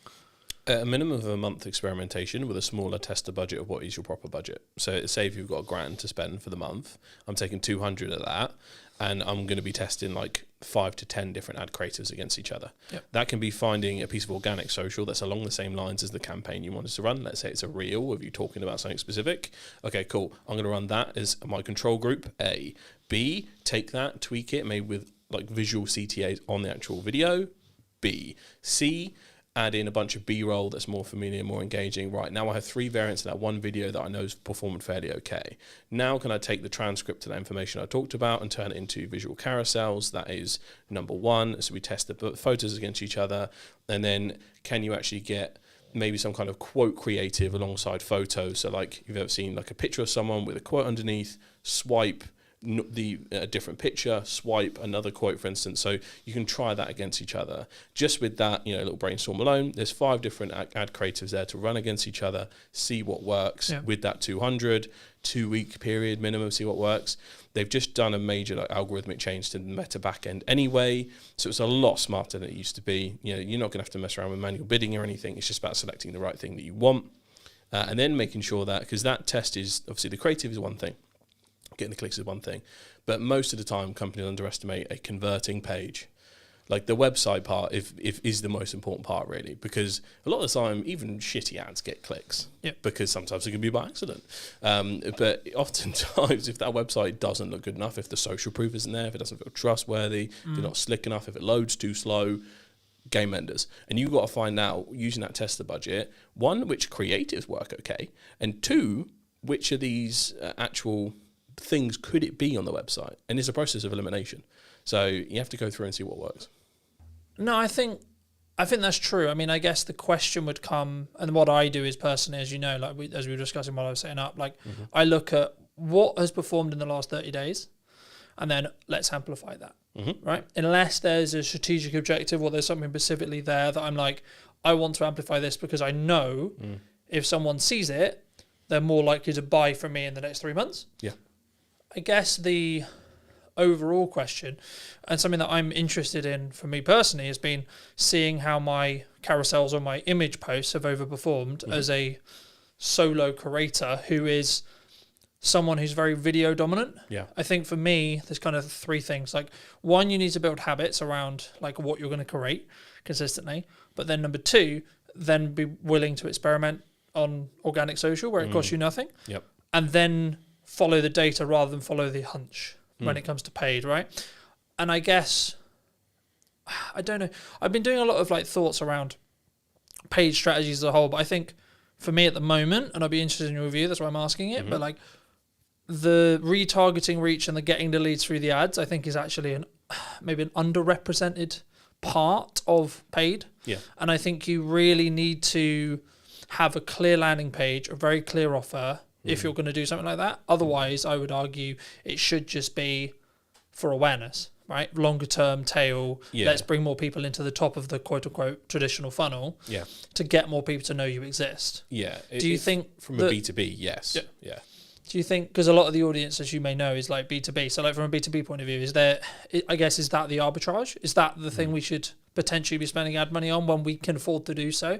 Because it builds that pipeline further, bringing more people in the top end rather than let's just look transactionally. It's like, I'm always very cautious when it comes to doing paid ads for like just transactional sales. Yeah, because I think it goes downwind of or downstream of everything you do marketing, right?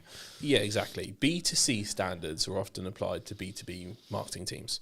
And I know they know this pain because the immediacy of what they are asked to get is always applied to what is usually a 6 to 12 month sales cycle for most B2B companies. And it is strange, but it's just mostly an education thing. So if you brought in your senior leadership and your sales team and just did a quick 30-minute to an hour sesh on exactly what the marketing is set up to do is to generate demand for these guys to scoop up when it's ready, right? Because people do not buy, especially like things that could be a minimum year, 6-month contracts, right? Sometimes 2-year contracts. They don't buy that from an IG ad. They don't buy that from a LinkedIn ad straight away.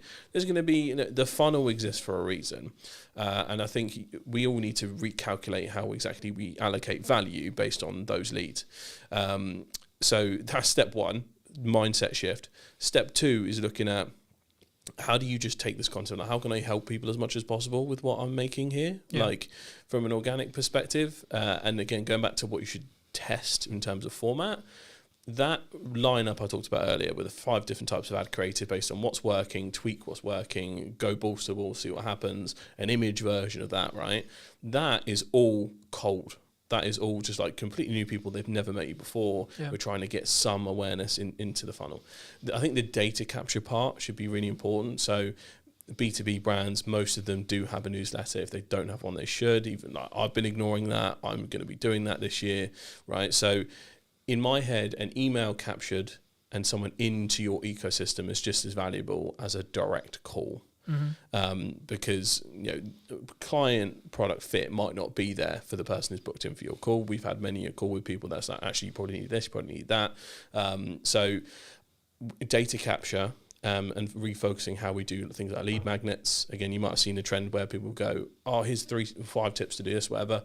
By the way, I have a whole guide to do this. Just comment guide down there and I'll send it to you, right? That should be the new meta for B2B advertising, both organic and paid, because you can just amplify that.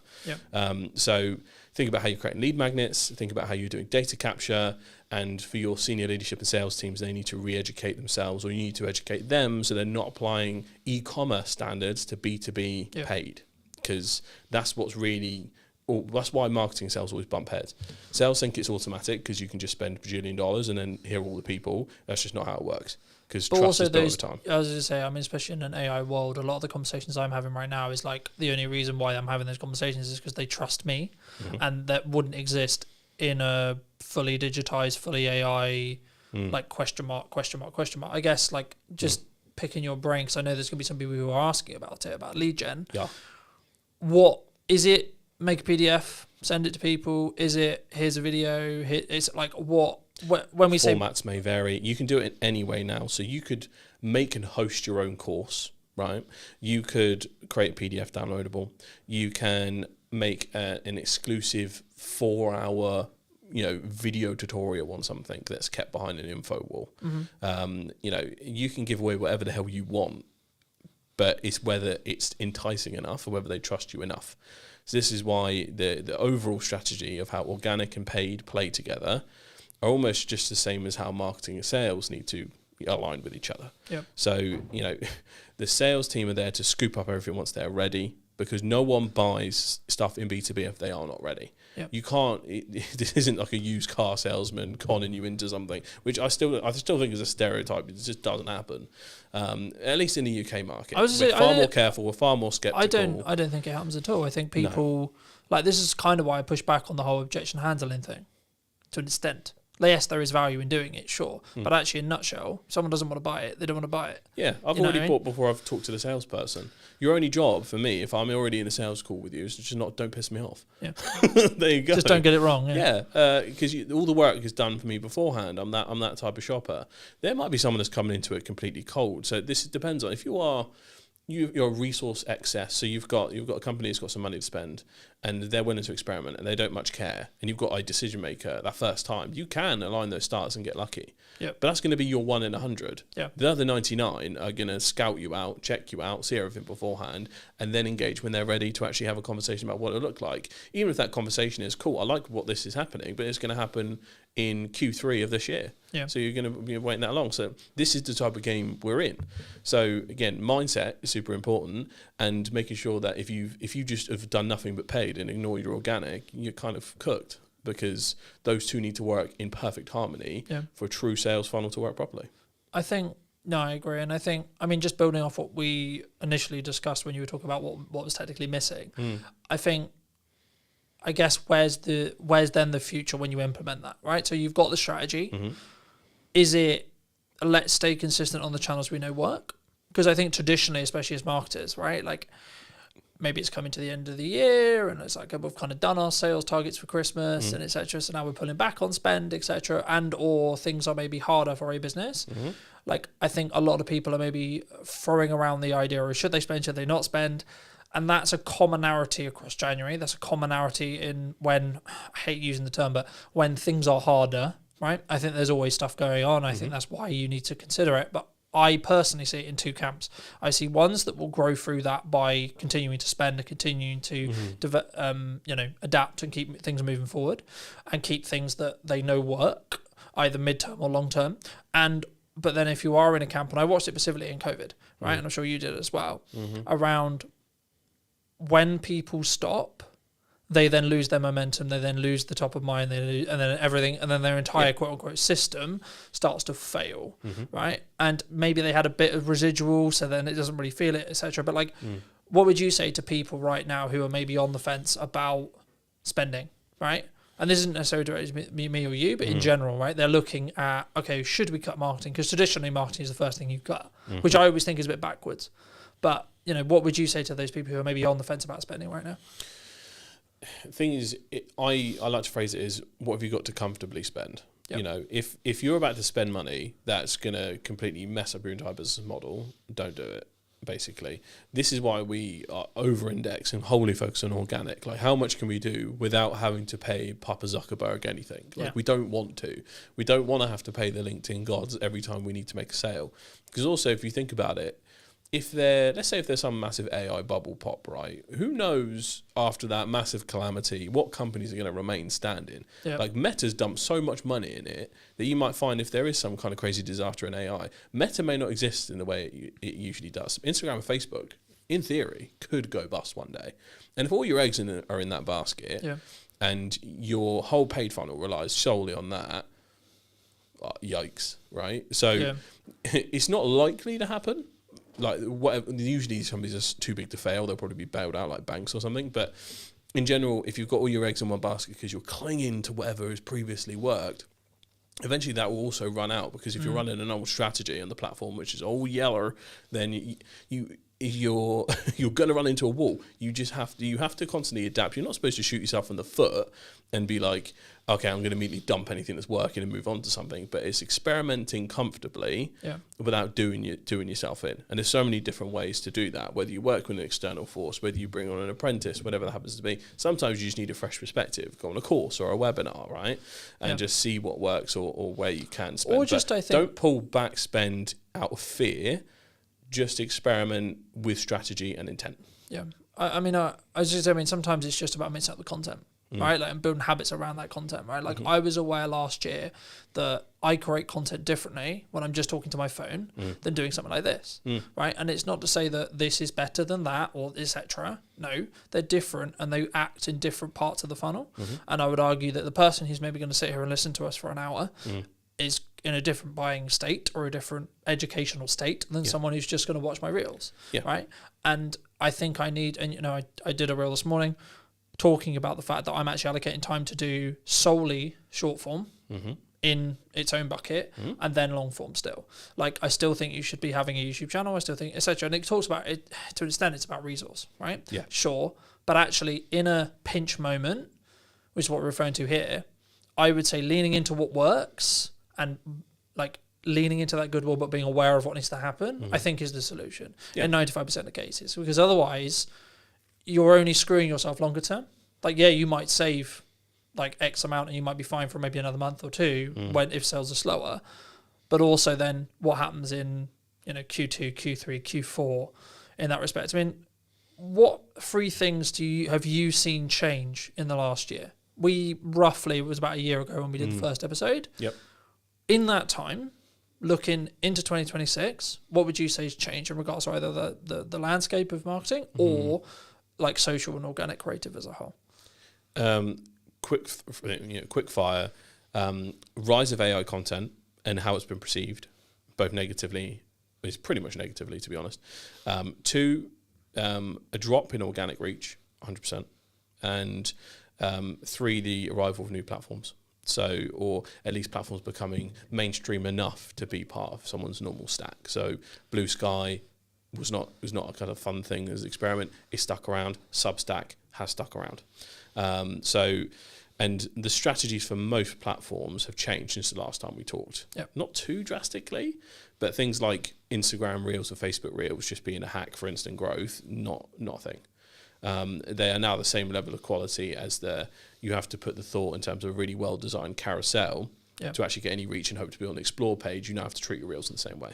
So quality has definitely come into it as a factor as what you can actually put out there. I'd also see, if we go back to the rise of AI content, there's been this interesting counter movement to AI. So I think the last stat I saw was around 70% of images online are AI generated already, which is really crazy. And that could be just like random ads you see, or that can be like stupid things you make with your friends. So there's a massive movement that absolutely hates it. So AI slop has arisen as a term. Yeah. I despise it. I think lazy AI should be called out for anyone using it, as well as companies using it. I see a big difference between AI slop and AI assisted content. So if you're using actual tools to help your workflow, that is what it's for, right? But if you're just going around making stupid crap that is just mind melting the internet, stop, don't bother, get out of the way, and your customers will see it that way as well. But is that, just to jump in, I mean, is that brand damaging? Yes. Like now? Yeah. Like, so let's say, for example, someone's listening to this and they are maybe like, I'm going to turn myself into a superhero, or I'm going to do that, etc. Like, is that something that we could experiment with, or should we just be like, no, that's just not, we're not even going to touch that? Cringe. It's cringe. Because when we last spoke, there was a level, I guess, and we were still kind of early. We were impressed by the fact it could do it. AI generated vlogs. Like, I used the example we used then, which was like the Yeti vlog on TikTok. Right? Yeah, they were a novelty for 2 weeks. But I don't think it aged very well, is my point. No, right? Thing is, I have real beef with LinkedIn at the moment. LinkedIn is usually 5 years behind any modern culture, and it acts like 2015 Facebook. And the amount of pure cringe I see on LinkedIn does my head in. Sometimes I feel sick even being on the platform, because I'm just like, oh, you have to adapt to how everyone operates on there. Yeah. And it's like a constant fake smile office. It's like, oh, well done, Janet. It was great. And everyone's, and then it's just like, oh, I made myself into a superhero because I'm really good at my service. It's like, it makes me sick, right? So there's just so much boomer activity going on LinkedIn. It makes me violently ill. So there is just it's just a cultural void compared to everything else. And like people, it will catch up. It's just always super late. Always super late. So it does my head in, that place. But yes, it's brand damaging to use AI for random slop. Don't do it. Because also environmental reasons. Yeah. Not to sound like a raging lefty, but the amount of water you use on just generating one image is dumb. Like, it's just not sustainable. So that there's that in it as well. But just use it for actual helpful stuff, because it doesn't move your brand forward at all. Let's flip it the other way then. What's a good use of AI right now? A good use of AI is when it is implemented as practical tools. So AI agents that can help you do stuff. There's so many marketing tools that use it. So Opus Clip, Riverside FM, so many good already existing software companies are using it and adapting it into workflows to make it super simple. So this whole thing can be taken and put into Riverside or Descript, whole transcript there. Now I can change this into a really good Substack article after we finish having our conversation with minimal work and a few tweaks here and there. Yeah. And especially if I've have a Claude account, I've worked on that quite a bit, I can now tweak that with Claude so it sounds a lot more like me. So that is one of the practical outputs of it. If you're just generating cringe images, get in the bin. That's my general take on it. But yeah, it's so many practical uses for it. I guess, still. does it go in the camp of, and I saw this a lot, and we're filming this early January, so I saw this a lot over the Christmas break, especially like yesterday at the time of filming, where it was like first day working back, and it was like everyone was like, Happy New Year, and I'm just looking at that post going, you had nothing to post, did you? You had nothing to say that was actually valuable, right? Yeah. Because, okay, I get it, sure, good idea, but if you had something valuable to say, surely wouldn't you swap that out and then add on the tag on the end, Happy New Year? Or if you wanted to do a Happy New Year, like, the kind of similar was like in some ways the Happy Christmas, or like those kind of. I mean, guess, does it go in that camp when it comes to like, oh, look at this cool thing? I remember there was I don't know whether it was a trend, I don't know whether you saw it a lot, but like there was this thing over Christmas which was like everyone was turning themselves into an elf. Yeah, right. And I was just like, on the shelf, I was like, stuff, what, or the people that were doing those fake red carpet things where they walk around. Yeah. But it was just like what I always added and go whenever I think about creating a piece of content. Maybe it's just me and it's how I think. But what value am I adding, or what educational value or entertainment value or whatever am I adding to the person who's like potentially going to consume this? If there's nothing tangibly, like I can't think of something, it won't be a post. Yeah, the output is zero, so you might get a couple of likes from the people in the immediate circle, and that's kind of what it's for. I'm a bit of a Grinch when it comes to this, because like I have beef with awareness days. My conspiracy is awareness days in general were made up by social media managers that didn't have anything good to post. Yep. So National Chair Leg Day, yeah, all right then. Like, and I kind of treat Christmas and New Year's the same way. Like everyone's jumping on saying Happy New Year, okay. If you've jumped on and you've done like, here's 20 things that like completely changed how well 2025 went, or how badly it went, and you can adapt to it, actually useful. Yeah. Cool, I'll take that.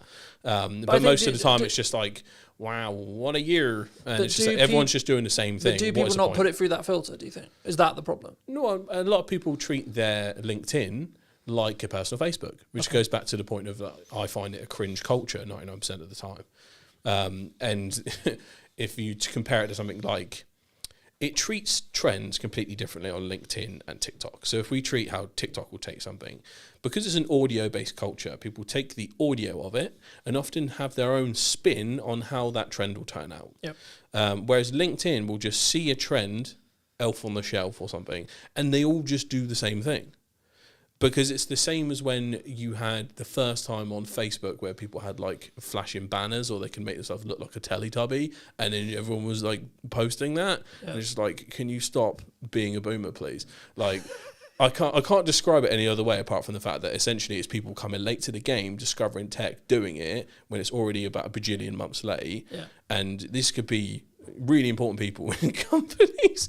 It's going to sound quite ageist, but like that, like the whole of LinkedIn is just poopy, stinky bum bums a lot of the time. But it needs to change. I guess a naivety or a thing where actually the opportunity then is to educate those people on why that isn't a good idea, right? Yeah. Or why that potentially is brand damaging. As people who do help businesses move forward, and my next question was going to be like, when a business says we need more content, I'm sure you've heard that, I'm sure loads of people have heard that before. What does that actually mean, like tangibly? Like, is it they actually need more content? Is it they need to do some what filming? they're saying is they need more sales, basically, but it's behind the guise of a marketing lens, usually. And just getting views for the sake of views is kind of no point.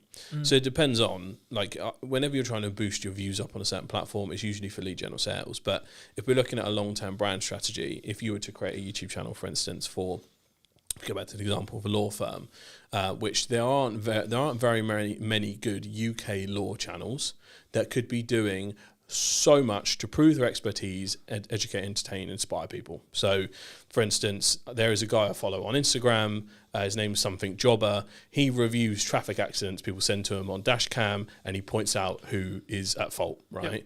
How many times could a law firm do that? It could be a dispute in the hallway. They could be react to CCTV fights or whatever, and there's a civil dispute. Whatever you specialise in, you could be doing reaction videos. You could be doing educational videos. You could react to popular culture. The Americans are all over this. Legal Eagle on YouTube is the best example.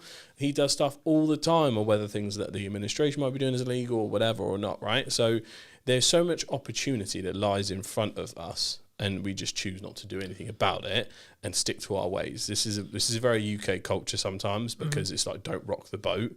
And those who do are always the one that win. So yes, we need to be helpful to people instead of just saying stop being cringe. Most of the time people aren't thinking about their personal brands the same way me and you do. Yeah. They'll think about their company brand in that way, and then their personal brand is theirs, and they just think of it like their Facebook or Instagram. So it depends on if they are actually a leader or a founder or a CEO where it's actually important for them to project certain things via their brand. Because most people isn't, and they won't treat it in the same way. I guess for me, I've always been eternally grateful for anyone who's willing to give me any amount of time, right? So I take that as a responsibility whenever I do create a piece to say, I'm asking for 2 minutes, I'm asking for 10 minutes, I'm asking for 50, whatever it is. And this is what I expect, I want the change to be, the investment or the, whatever. I want someone who's going to invest that time to get something for that time, right? And I think that's one of the reasons arguably why, like, I guess you could say like why personal branding is the best thing, but it's become a buzzword in the same way like some people have said that podcasting is dead because you're not, Joe Rogan, for example, right? But just quickly on podcasting, as we sit here on a podcast in a podcast studio, is podcasting dead in 26? Should we not? Should we? No, it's not dead. It's just but we're not Joe Rogan. We're not Chris Williamson. We're not. So you want to know the difference between you and Joe Rogan? He had a decade ahead of you. That was it. Anyone on YouTube, the only ones that end up losing are the ones that stop. Pretty much, like everyone gathers an audience eventually. Yeah. It is completely a war of attrition and how long you last. How long you can put up with that valley of despair before one of your videos pops off. Yeah. Because this happens with YouTube, right? You'll be 100 videos in, and it'll be video 30 from 8 months ago, which is the one that performs, and hooray. And then that boosts up all your other videos. So it's very much a nothing. Holy crap! Like that is how YouTube ends up working. But it's hard to sell as a business case. If you're internal, for instance, our brand would have a killer YouTube channel. We did this, and this, and like, okay, cool. How much do we have to invest, and how long is it going to take? Don't know. A lot and infinite time. Yeah, cool. Basically, so I need us to do a thing that could last years. And there's no guarantee you'll get a penny from it. But this is like going back to the AI tools and how you need to look at marketing in general. We've talked about this before, but having some kind of content engine or mainstay series to power a lot of things is what helps make something like a podcast immediately ROI positive. Yeah. So again, if we're looking at the split of things I call the waterfall method, you can have a podcast at the top. That's going to produce you short form clips, easy. take the transcript of it. God's going to give us a nice couple of carousels, actually, and scroll through. If I pop them in the Canva, make some graphic designs. So that's number 3. Oh, cool, I can take the summary of some of the conversations I've had over the past month. That's my monthly newsletter, packed to the brim because I've interviewed 5 people, 4 people during this month. Excellent. Oh, wait, now I can translate this to my blog and Substack. So one activity has gone all across this, plus the fact that if you work with your sales teams, you now take that lead magnets, subjects for webinars that you wouldn't actually have to deliver, because if you've got a sales team that has all of this information, that we used AI to go, hey, turn these 4 podcasts into a really informative webinar for our sales team to deliver, you could potentially do that with a couple of tweaks here and there. So with the right system set up, with 0 subscribers and 0 views, you create an ROI positive system because you've created a content ecosystem from day one. That's what we implement for our clients, and that's why it's a multi-pronged approach, and I know you do the same for yours. So yes, you just have to make the system work. And as soon as you explain that once, you're like, oh, I get it. So it's a reframing the conversation, make sure you put a practical business spin on it for those who aren't in the world of social. Because a lot of times people just aren't. And I literally put out a video on this yesterday about how people's preconceived notions of how they feel about certain platforms and social media in general impact how they go about business all the time. Like whether it's TikTok or whether it's just social media in general. Like I've talked to so many like senior leaders that are like, oh, these kids today and TikTok. Again, it's like they're dancing, James. Yeah, it's just I thought it was just for kids. It's like, okay, it's not. It's not. 55 plus is the fastest growing demographic. I talk about that stuff all the time. It's so incredibly important, and there's different pockets of it because of everything's algorithmic. Everything is interest-based. So, yes, as long as you can wrap your head around the fact that as long as you create a media ecosystem for a new world of interest-based media, because it's not the social we knew, then you're going to win in the long term. So find a system that's affordable for you to do, whether it's 1 video a month or 1 video a day, and go for it. Yeah.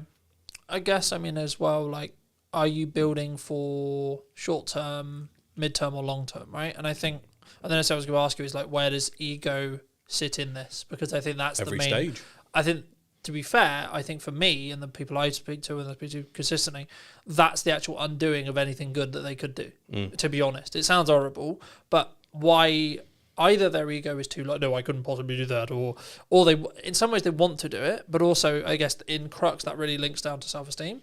But like, especially for people who are starting out on video, like we're both very prominent on video, I'd argue. Why are we able to do that versus someone who's maybe got a lot of knowledge but is sat watching this going, A, that's really terrifying, or B, I don't know how to do it, I don't know what, because sometimes there's like a psychological barrier, sometimes a technical barrier, or both. To be honest, everyone's insecurities manifest differently. So my insecurities would manifest if I wasn't doing this, because I'd feel lesser than someone that is. And I've got to eat, right? So it's a case of, back when I first started my agency, I used to repeat this phrase to myself over and over again, is that I will do what others will not to succeed.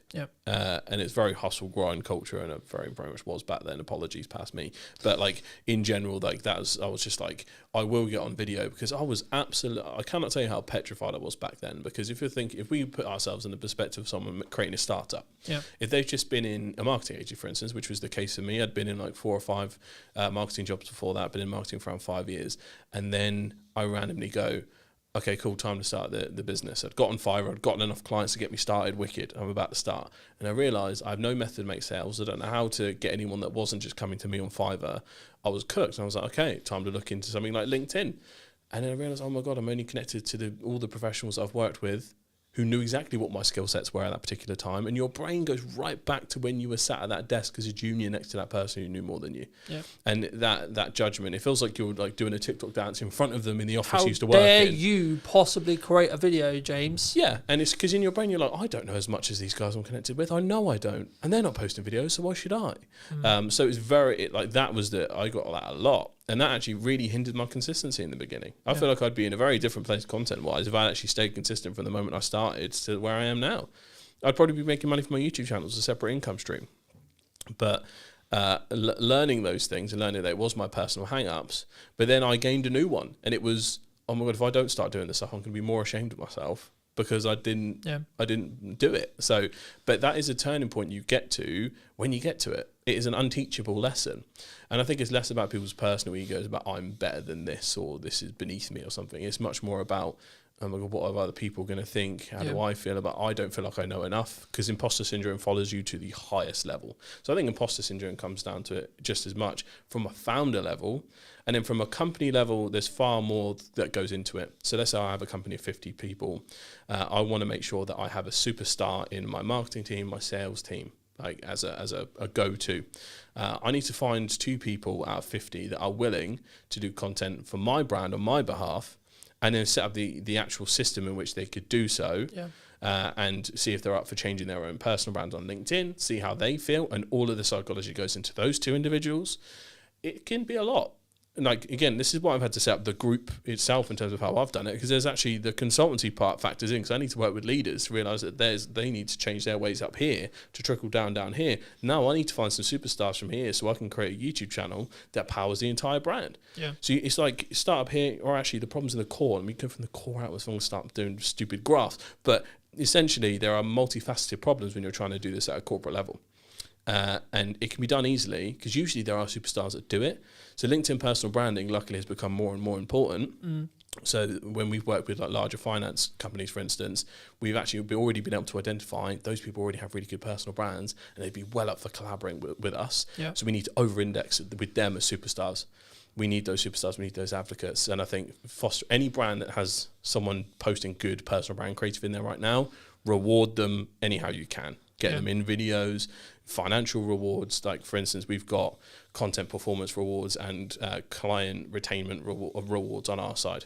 So if we keep a client and if we get a viral hit, you guys are going to get money from that. So same way as if you participate in 6 months worth of videos, you're going to get a bonus from that. Like, put those things in place, because you need those people to be your superstars. I was just say, but is that more of a long-term culture challenge? Yeah. Like, people maybe, I don't know, is it... It will take a couple of people, 1 or 2 people, to lead the way before others start to feel more confident to do so. Okay. Plus, if they see the benefits, they'll want to get involved. But is it purely just, I need to look at the finances and I don't want to give a reward, or I can't Everything give a I'm talking reward? about is for free. As long as you got one of these and an employee that's up for filming, that's all you need. That's what I'm talking about. Even if it is the biggest, you could be like a B2B consultant at the highest level. Yeah. Are they doing content that is long form about how a finance firm can modernize themselves in the modern era?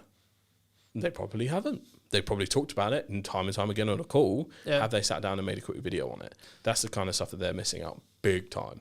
But I guess it's I would call it the opportunity cost of not doing it. But I guess for them, it's why should I do that? Why should I spend the time playing devil's advocate? Right? Like, what am I going to benefit? Why am I going to be able to, like, because I've got to invest time, I've got to invest energy, I've got to put myself out there, I've got to break down these boundaries. But what's the gain? Exactly. Well, this is why I go back to the internal staff have to have an incentive to do or get involved.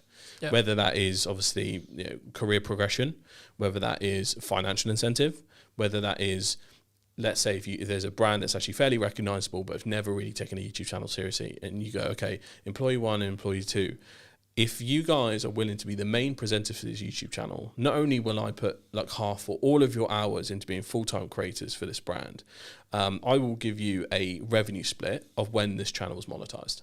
Like, you could actually do that. But it takes the leaders with that level of foresight and the sign-off potential to do that, to be able to make those changes, and the willingness to bet on internal teams.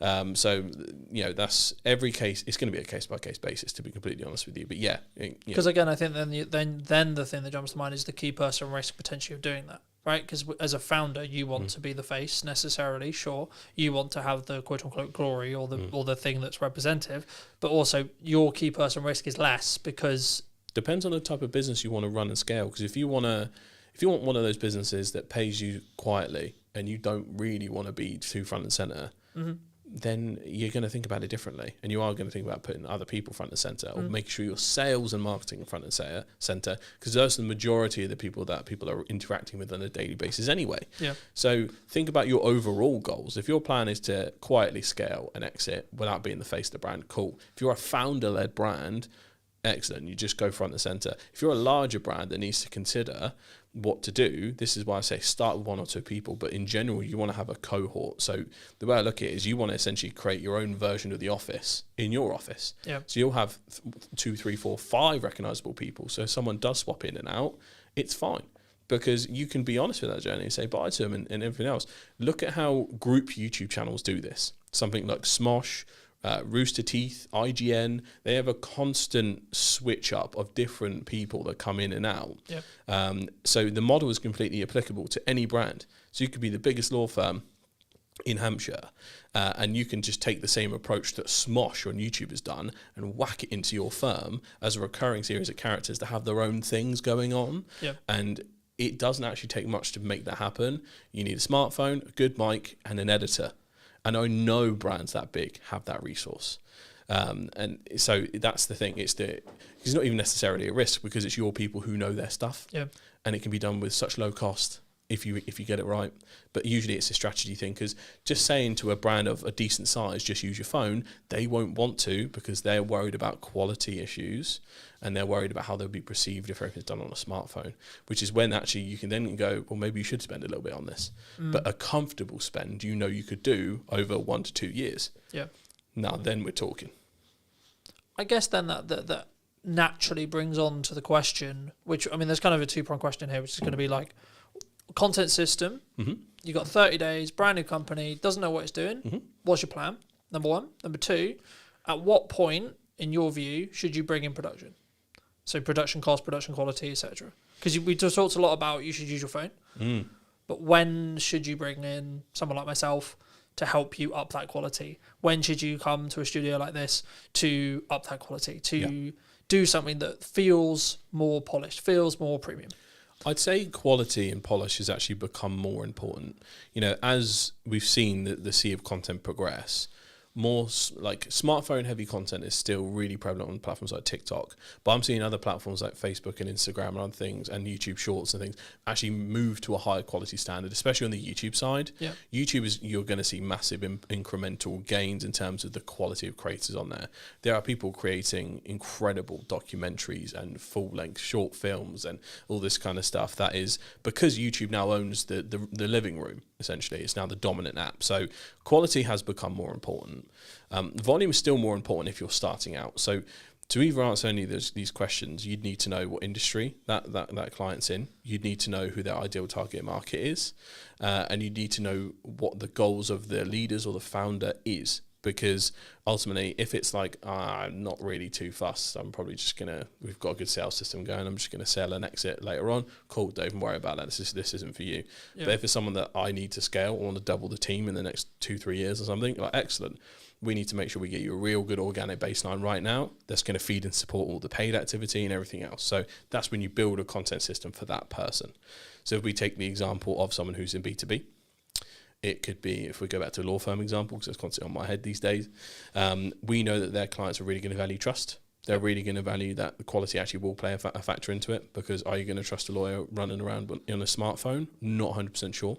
It doesn't mean to say that they can't have any personality. So I think people get authenticity mixed up with shoddy, or just handheld quality. Yep. Like, you can be just as authentic with nice cameras like these as you can with your smartphone. So don't get it twisted. Let lawyers be themselves. Don't, as strange as it sounds, make sure they don't act as loyally as you think they need to. As you can tell by, if we take an example of politics, anytime any politician sounds like a politician, we all hate it. Yep. Anytime Keir Starmer sounds like a lawyer like he used to be, we all hate it. Right, so it's like, oh my God, just act like you normally do. Please, we know this is an act. I think a lot of people do take that example. So professional services often suffer from the fact that they're too professional and actually strangleholds themselves. Yeah. I see this with accountants as well. That's why the only accountant or lawyers I've ever gone for are the people that I can see act the way they usually would. Yeah. And not everyone's going to think like that, but it really does help just to add that, just a little extra, just let them be. Don't over-engineer them. I think it allows you to be human. Right, because even if you are a boring industry, lawyers, accountants, etc., right, I would say that by you being more human, it then by proxy allows you to non-boringify, if that's a term, what you do. Because you can talk in real terms, right? You can, and especially in the finance space, right? Like there's been this rise, I think this last year especially, but I imagine it will continue this year around personal finance and there's been a big push towards investing. And I know that's kind of coming from the Treasury in the UK especially, but also like it was kind of there already. And they were just like, hey, that's a good idea. But also, I think that's when regulation kind of needs to tweak and change if there is this like constant need, and maybe it's a reaction, I don't know, to cost of living and costs going up, right? People are constantly thinking about how do I make more money, how can I use my money better, etc. Maybe every time you make more, you go back to the baseline you were before. I mean, maybe that's the reflection, but I guess the key there is actually like, is it a trend that's going to stay? But also the people who are actually winning in those fields or that field in general are building off your point, which was they're more personal. They're not just, these are the things you should do and this is why it's a good idea and disclaimer. They're actually, hey, this is my story. And I think storytelling as a whole will become more and more prevalent. Yeah. And I think will become more and more. So I think quality increase will be really powerful, and I think good executed storytelling is going to be and that important. also goes to short form as well. People think they can kind of get away with it. Even the clip you choose from a podcast has to tell the best story it can from the moment you do it, and that's going to go from podcasters who know they're talking in a bite to how do I make this a really nice thing that will end on a nice point. I think people will come through it and so on and so forth. So yeah, I think you're 100% right on the storytelling part, because if I'm taking an example, go back to the law firm, if their content ecosystem is the center of it is their YouTube channel, and they do reaction videos for like civil cases, and they do commentary on what might be changing in terms of policy. But if they start each video with, hello, today is this, we will be covering this. You can be like, start with a couple of images. The year is 2026. The US has just invaded Venezuela. Was it legal? Like, you know, that kind of stuff that builds the narrative, the hook. So in YouTube theory, there's often the title, thumbnail, and the first 10 seconds are the most important part. YouTube is a click and watch platform. We'll chuck it on at the end of the day. Whatever's on your homepage, whoever's going to win the fight is that the one that has your interest nailed down, and the thumbnail title nailed down. But there's something that happens in that 10 seconds and just after it, which is you have to confirm the click and leave another open loop. So that is, okay, we've got your attention, it's fairly good, and now you know what you're going to get out of this video. So that's what the first 10 seconds is for. Now we also open another open loop, which is, and also, does it impact this? Or how does it impact you? That's the open loop that you need to create for them to be intrigued on the rest of the video. So it's all very much fishing and storytelling. That is when it might be harder for internal teams to pull this off with that level of storytelling, unless they have someone who is very familiar with YouTube, knows that strategy, because every video is an opportunity. I think that comes in time, though. It does, I don't think you need to go from, we're going to start doing YouTube videos, to here's the perfect opening sequence that means that it's going to get 20 million views, right? And I think the key is start, get the 1%, and then look how you optimize those things, right? Is there a thumbnail? Could you put money into thumbnail designing, or could you specifically put a member of the team who's on that content team? You're right, your only job is to create thumbnails, right? Your only job is to like execute on thumbnails, research thumbnails, look at thumbnails, look at title description, etc. Yeah. I guess as a maybe a final point, what would you say to people who, this is what I would call commonality, right? Where someone is on Instagram or they're on Facebook or etc., and they've got kind of plateauing views, right? Maybe on LinkedIn as well. Like maybe they have a couple of outliers, but most of their stuff is like, I know it's roughly going to get 200 views. I know roughly it's going to get 400 views. I know roughly it's whatever their baseline is. Is that game over? Is that we need to go back to the drawing board? Or is that actually just in reality what most have, and actually it does from a business point of view, that's okay? Yeah, so again, it depends on the goals of the person, the individual, the brand, the company. So that's step one. Step two is looking at your current stack, constantly reevaluating your approach, probably every month or two is really important. So you should be doing that all the time anyway. But if you know you have some absolute stinkers that don't go anywhere, then you can swap them out and it's okay. You don't have to chuck out the entire strategy. You can just go, right, I'm going to lift that out and I'm going to put something back in. But I would also caution about chasing the dragon in regards to, I need to be going after viral hits, because really you should be trying to build up a real community, because that's kind of what is happening on the internet at the moment. On YouTube, there's 10 million videos uploaded every day. Every day. Like, you are in that level of saturation, and that's obviously a global statistic, but you can try and get the most viral mega thing ever and compromise on what you actually might believe, how you tend to do the style. You could invest too much of your resource in trying to chase that dragon, or you could either try and improve incrementally what you do in that stack. So if there's a series that's actually performed well here and there, that shows potential. That means I can go, right, how do I tweak the storytelling of this particular short, for instance? So What do you think is missing in marketing today, my friend? For me, I think it's passion. If I had to put a stamp on it, what's the one thing that is missing? I think it's passion. I think personally, for me, you need to know how to create it, at least at a basic level, to then be able to judge any editor that you would then bring in. I think currently we're in a phase, and I personally believe that will hold on for the next 4 years at least, whereby it's not yet replacing creative editors. If you stay in your local area, or you work in your local area, then you'll be limited in regards to income because of the likelihood of the ability to make a fee. A good strategy when it comes to content, if you're trying to become a standout name, is just do the exact opposite of what everyone else is. Hello, my friends. Welcome back to a brand new episode of What's Missing in Marketing Today. So this week, I'll be interviewing Ryan, who's a content strategist and also, of course, a video editor. Ryan, thank you so much for the time, and I can't wait to get into this conversation. But before we start off, what do you think is missing in marketing today, my friend? Thanks, first of all, for the introduction. So I've been giving this one a lot of thought, because that was definitely one of the questions that was kind of obvious that was going to come. For me, I think it's passion. If I had to put a stamp on it, what's the one thing that is missing? I think it's passion. And what I mean by that is, I think sometimes people confuse that with authenticity. And so, that is probably the loudest shout that I see on social media. It is make more authentic content. But when you break that down and try and understand what that even means, because often I think people misconstrue that with raw content or unpolished content, but then there's plenty of creators who make fantastic unpolished content, and it gets 200 views.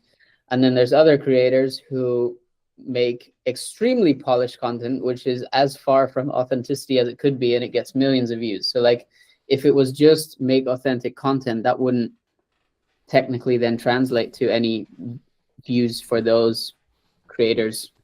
And so for me, I think it is passion.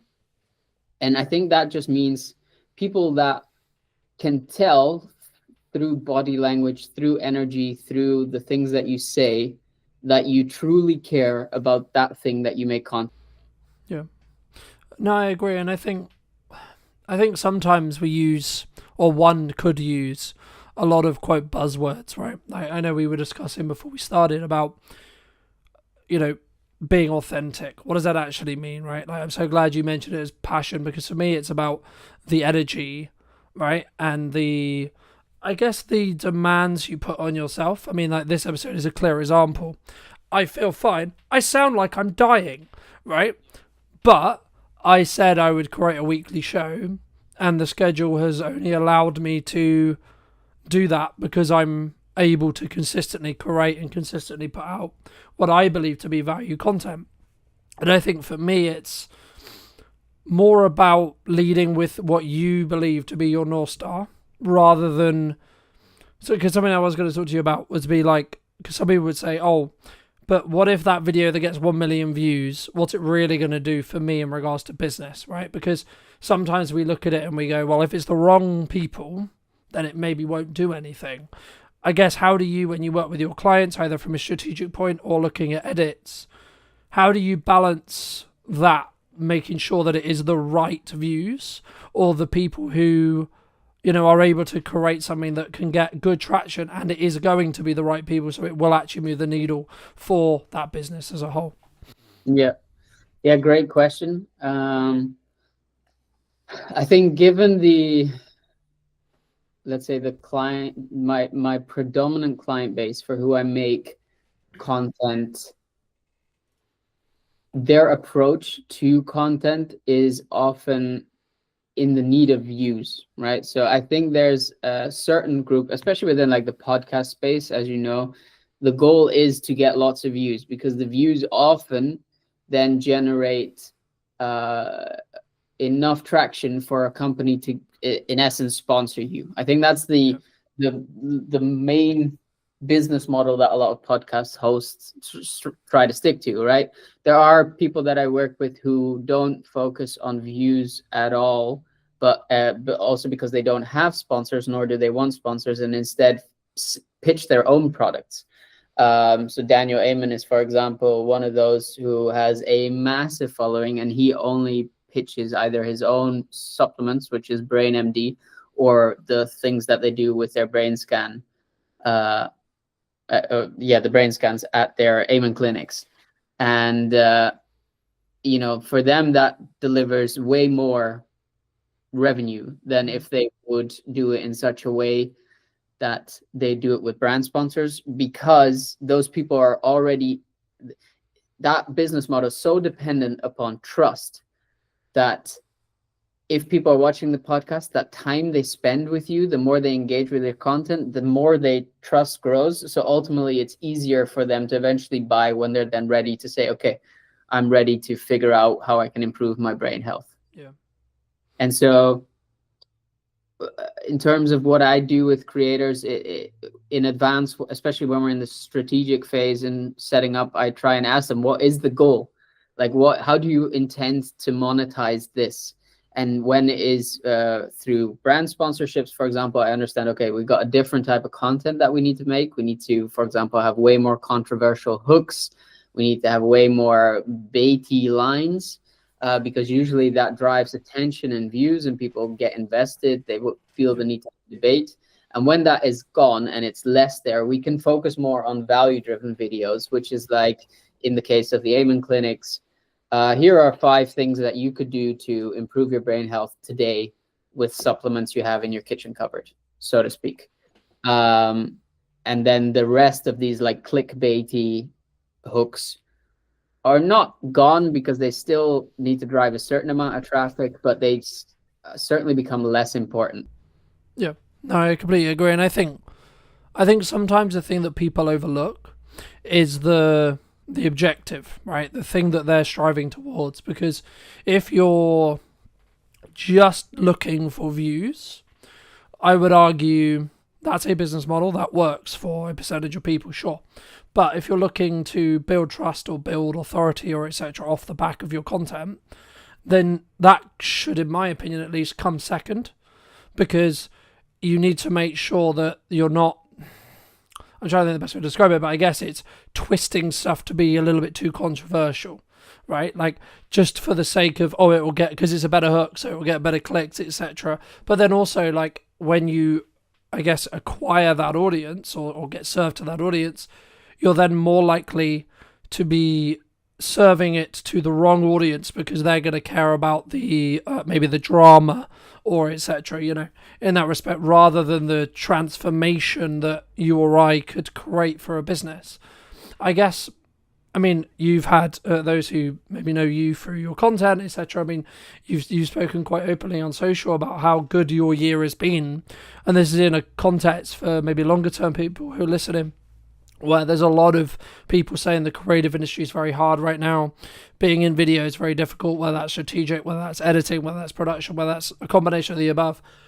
How do you look at it from a perspective of maybe what should you do, and or what do you think has allowed you to stand apart when others are maybe struggling?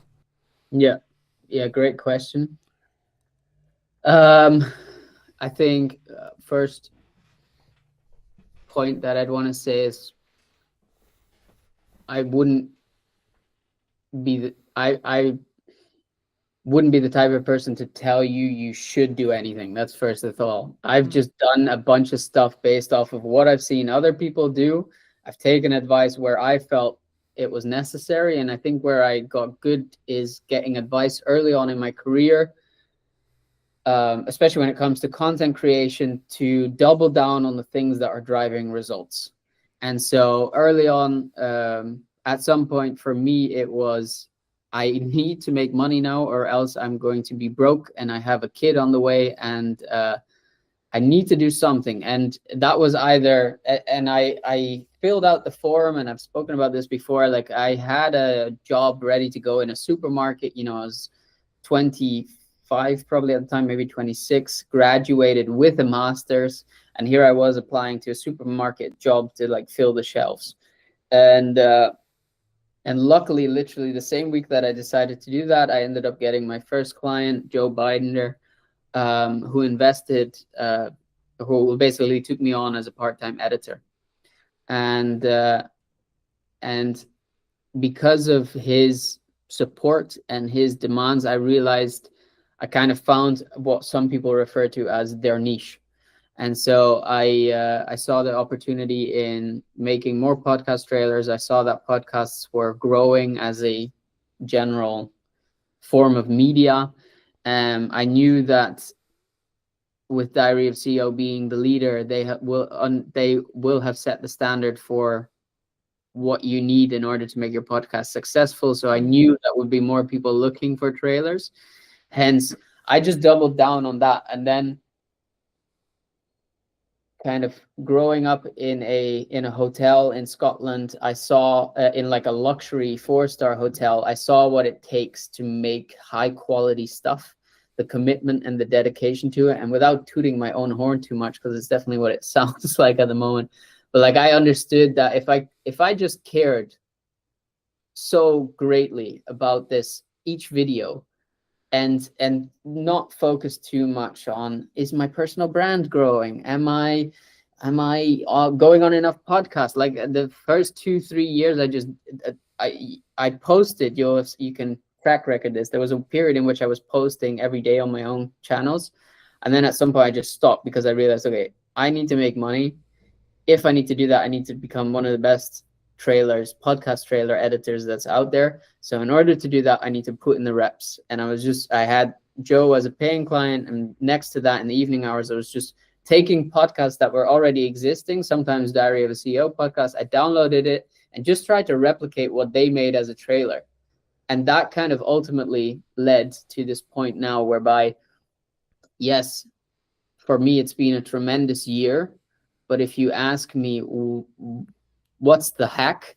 Just work 3 years at the thing that that people or the industry or feedback is telling you are great at, and then just produce that, and be willing that if it doesn't pay you out right away, to take that job, right? To take some side hustle, knowing that that is the kind of longer term vision to focus on.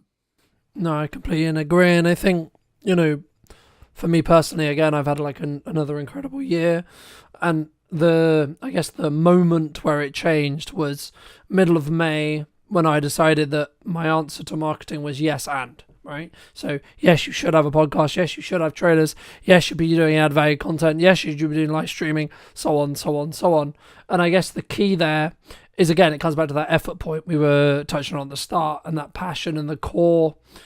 And I guess to an extent for me, it's always been, I'm going to try and lead with my brand and show you what's possible with your marketing using my brand as an example, right? Like, but also the byproduct of me doing that, of course, is I can prove to any client asking, yes, I know what I'm doing because I do this every day for me and number of clients. So I can speak in real terms rather than theoretical.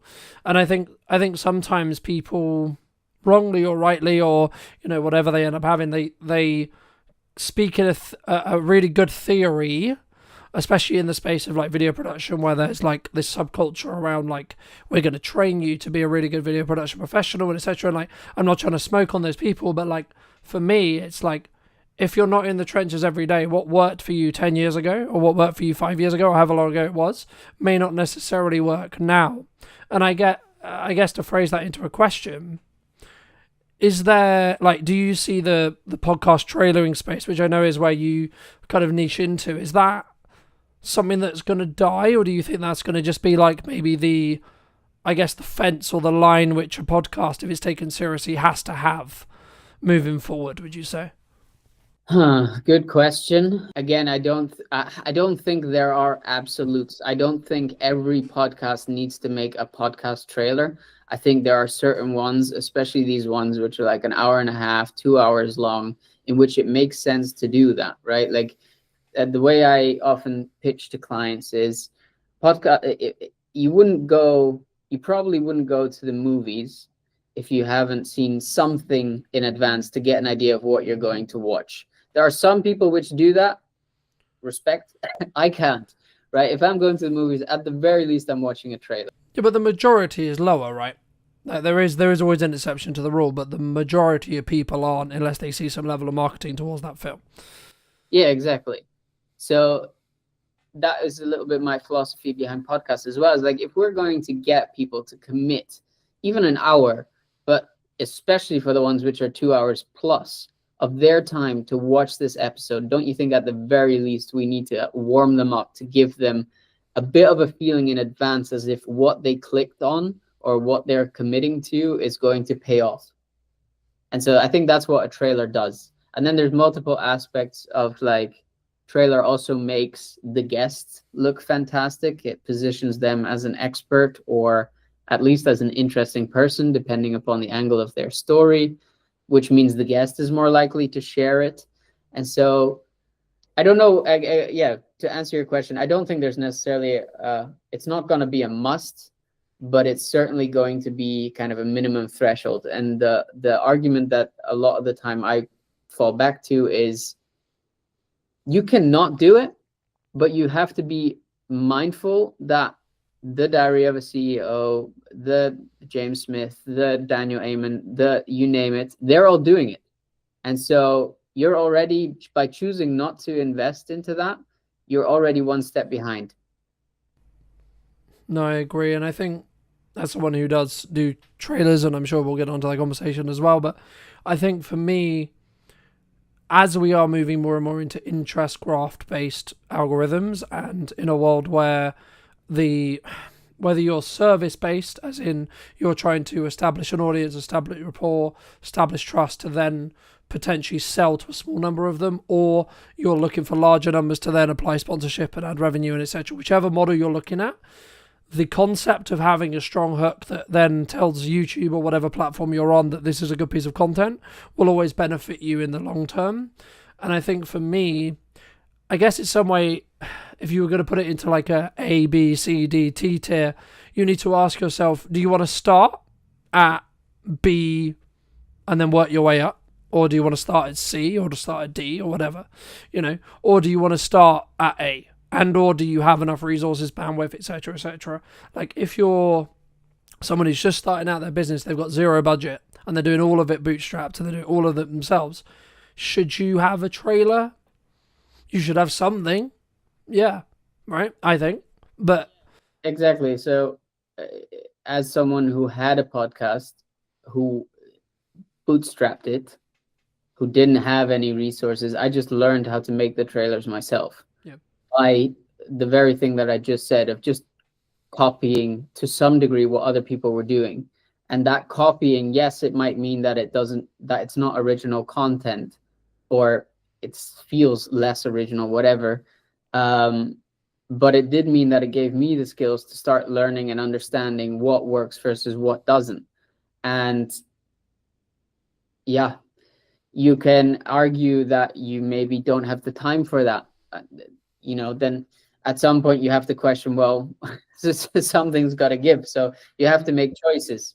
I agree. I think personally, for me, you need to know how to create it, at least in a basic level, to then be able to judge any editor that you would then bring in, right?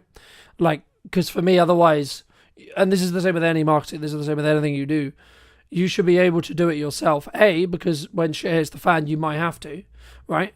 And B, you also are in a position where then you can judge the person you're outsourcing your ads to, you're outsourcing your marketing to, you're outsourcing your video editing to, etc. But then also, like, think about it this way. The capacity you could gain by getting someone, quote, more skilled in trailer making to come in, someone like Ryan, for example, right? and then that gives you, we were talking before that it takes you like a day, sometimes 2 days to do a trailer. Okay, cool. So you're saying to me that I can get a trailer that's 2 days worth of work for X price. Cool. Okay, so my objective then is to spend that 2 days making more than that price. That's it. That's the only objective in that respect. Unless you're truly passionate and your core is, I want to become, sorry, Brian, one of your competitors. Right, I would say the better use of someone's time is actually developing their craft, and that could be an adjacent craft like getting better at production, getting better at filming, getting better at marketing, etc. And then you can bring in someone like Ryan or a specialist to then do XYZ, right? But especially if you're trying to keep consistency, the reason why I live stream the show but then also then pre-produce it is so I can have the best of both worlds, and I can just simply have more volume, and I can squeeze each episode a lot more when it comes to the output. Now, it doesn't mean by any means that, by me doing that, I'm necessarily going to have larger views. Is potentially the likelihood is yes, because I've got more content going out around the same topic.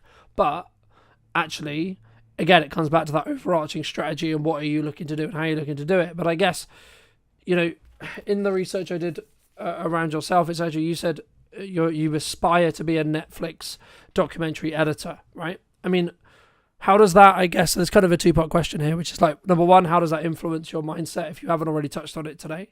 But then number two, I would argue that that's I won't go as far as dying job or dying field, but it's definitely not as, I would say, or harder, you could say, like to get into or like to keep, because that industry is in transition at the moment with a lot of AI and etc. In that respect. I mean, has your views kind of changed as you've had that kind of want and that core, from when you wanted that at the time? Yeah. No, I wouldn't say it has changed. But main reason for that is more so because I tend to be the type of person that really enjoys giving themselves a goal, and until I achieve it,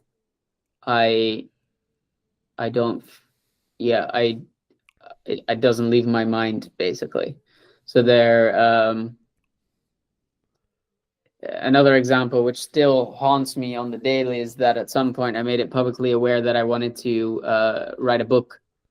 And I wrote chapter 1, but so far I haven't gotten further than that. And that was, again, comes back to like this period in which all of a sudden I needed to make money, and that just became more important. There's definitely still the hunger in me to do that and to finish that, especially now I'm out the other side. Like, the goal at the point was to write about the quarter life crisis, and as I was learning about everything that goes into that, now I'm out the other side and I kind of achieved what the intention of that podcast was. I feel like now I have the insights to write that book. So yeah, anyway, that was sidetracking. I still have the intention to do that. But to answer the question whether or not Netflix editor leaves my mind, even though it's a dying field, not really, because of this like innate drive to be like, okay, I've said I wanted to do that. It's publicly on my LinkedIn. I'm, for example, not getting called out seems hard. Called on it, like that gives me that ambition to keep pushing for that. And I don't doubt from experience that once I achieve that, I will end up finding something else to be a new challenge within that space. In terms of like the aspect of its dying industry, AI and stuff, I think currently we're in a phase, and I personally believe that will hold on for the next 4 years at least, whereby it's not yet replacing creative editors. So yes, it's making things like, for example, to stick to podcast examples, making a multicam cut. You now have a tool, you can do it within 10-15 minutes. Count in an extra half an hour to go through and check whether it's done it well.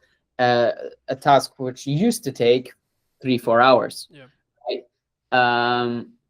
These kind of inefficiencies that were already within production anyway, it's currently replacing them, and that is phenomenal, right?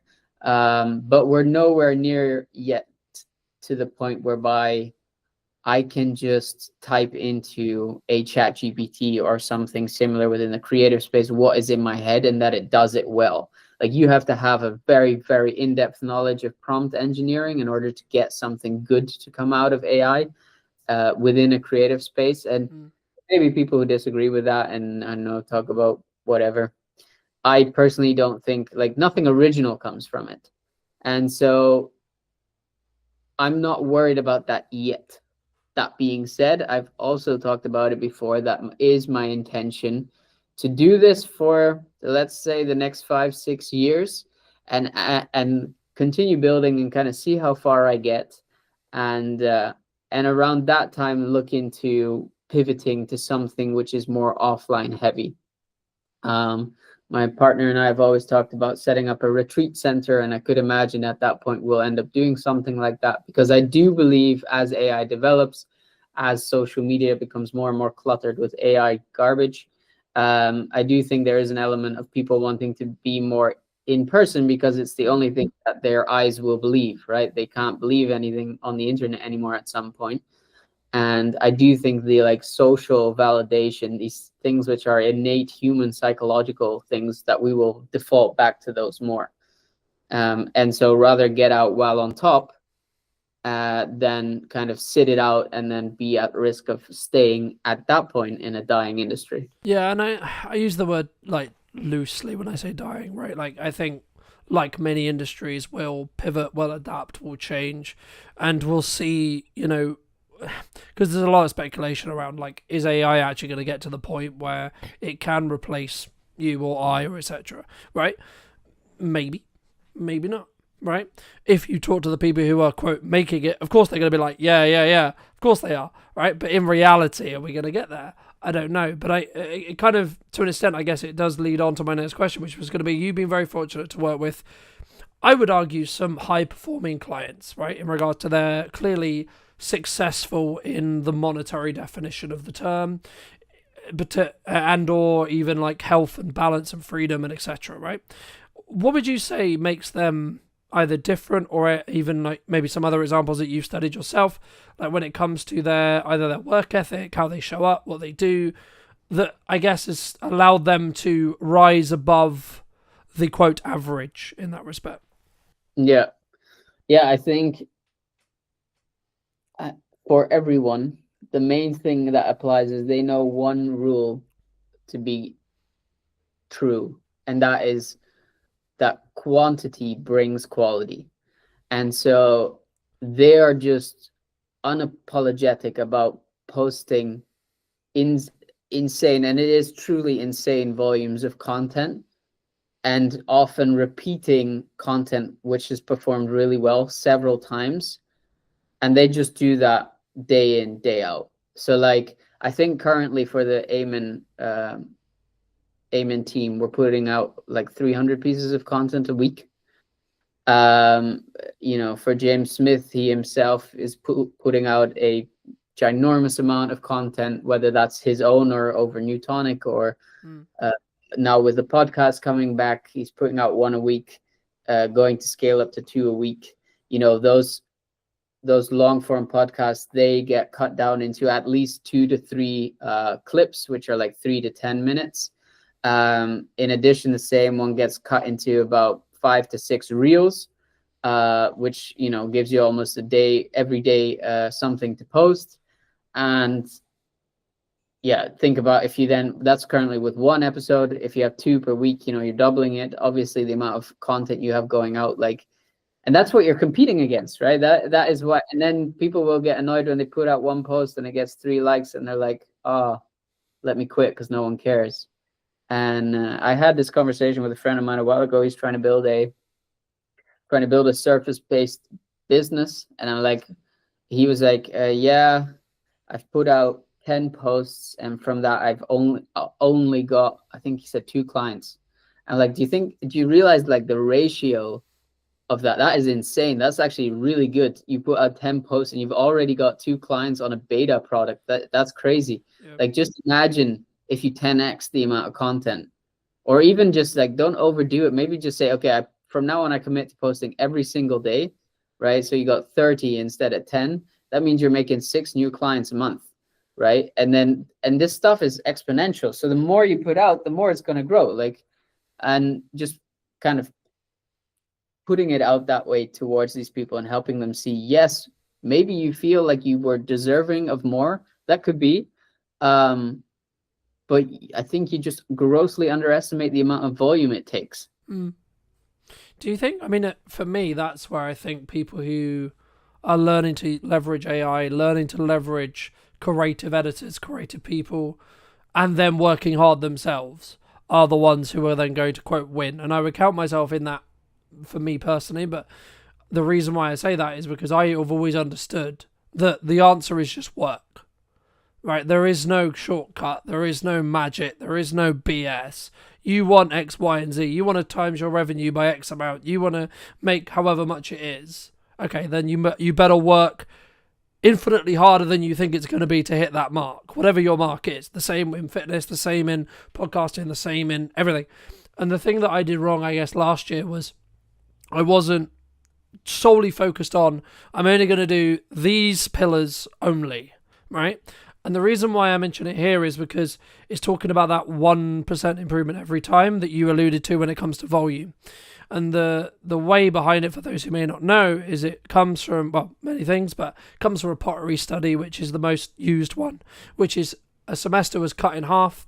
One was only asked to basically create one pottery item, so I think it was like a pot or etc. And then the other half was given the opportunity to create as many as they possibly could. And the outcome was the ones who created the most learnt the most from the mistakes they were making as they were creating them, which in turn meant they were able to then create the better pot. When if you just had one chance, you're not going to be able to, you're going to go make the chance, make the mistake, but then not be able to learn from it and then fix it in the next term. And that's why for me, anyone who says, oh, I'm only going to post once a week or I'm only going to post 3 times a week struggles because they don't have that compounding learning. And yes, it is hard work. I get it, right? I do. But since daily posting for the last, I would say 3 or 4 years, it doesn't, I then don't, this is going to sound horrible, I don't care specifically about each post.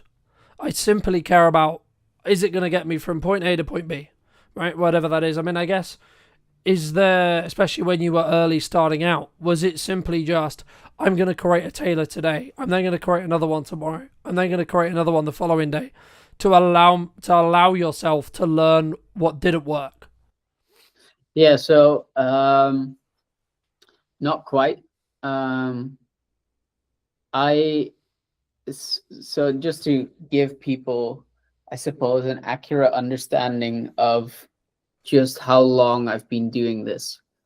I started as a DJ publicly in 2016, right? So in a couple of weeks, that'll be 10 years ago. And so I wasn't posting at the same intensity that I do these days, but that was like my first taste of social media. I was positioning myself as a local DJ, reaching out to local clubs, making my own music, putting it online, taking press pics, putting that online, making like kind of behind the scenes vlogs. So then I started the side project, which was a let's say a platform for DJs and producers to ultimately give them more exposure, especially for beginning producers.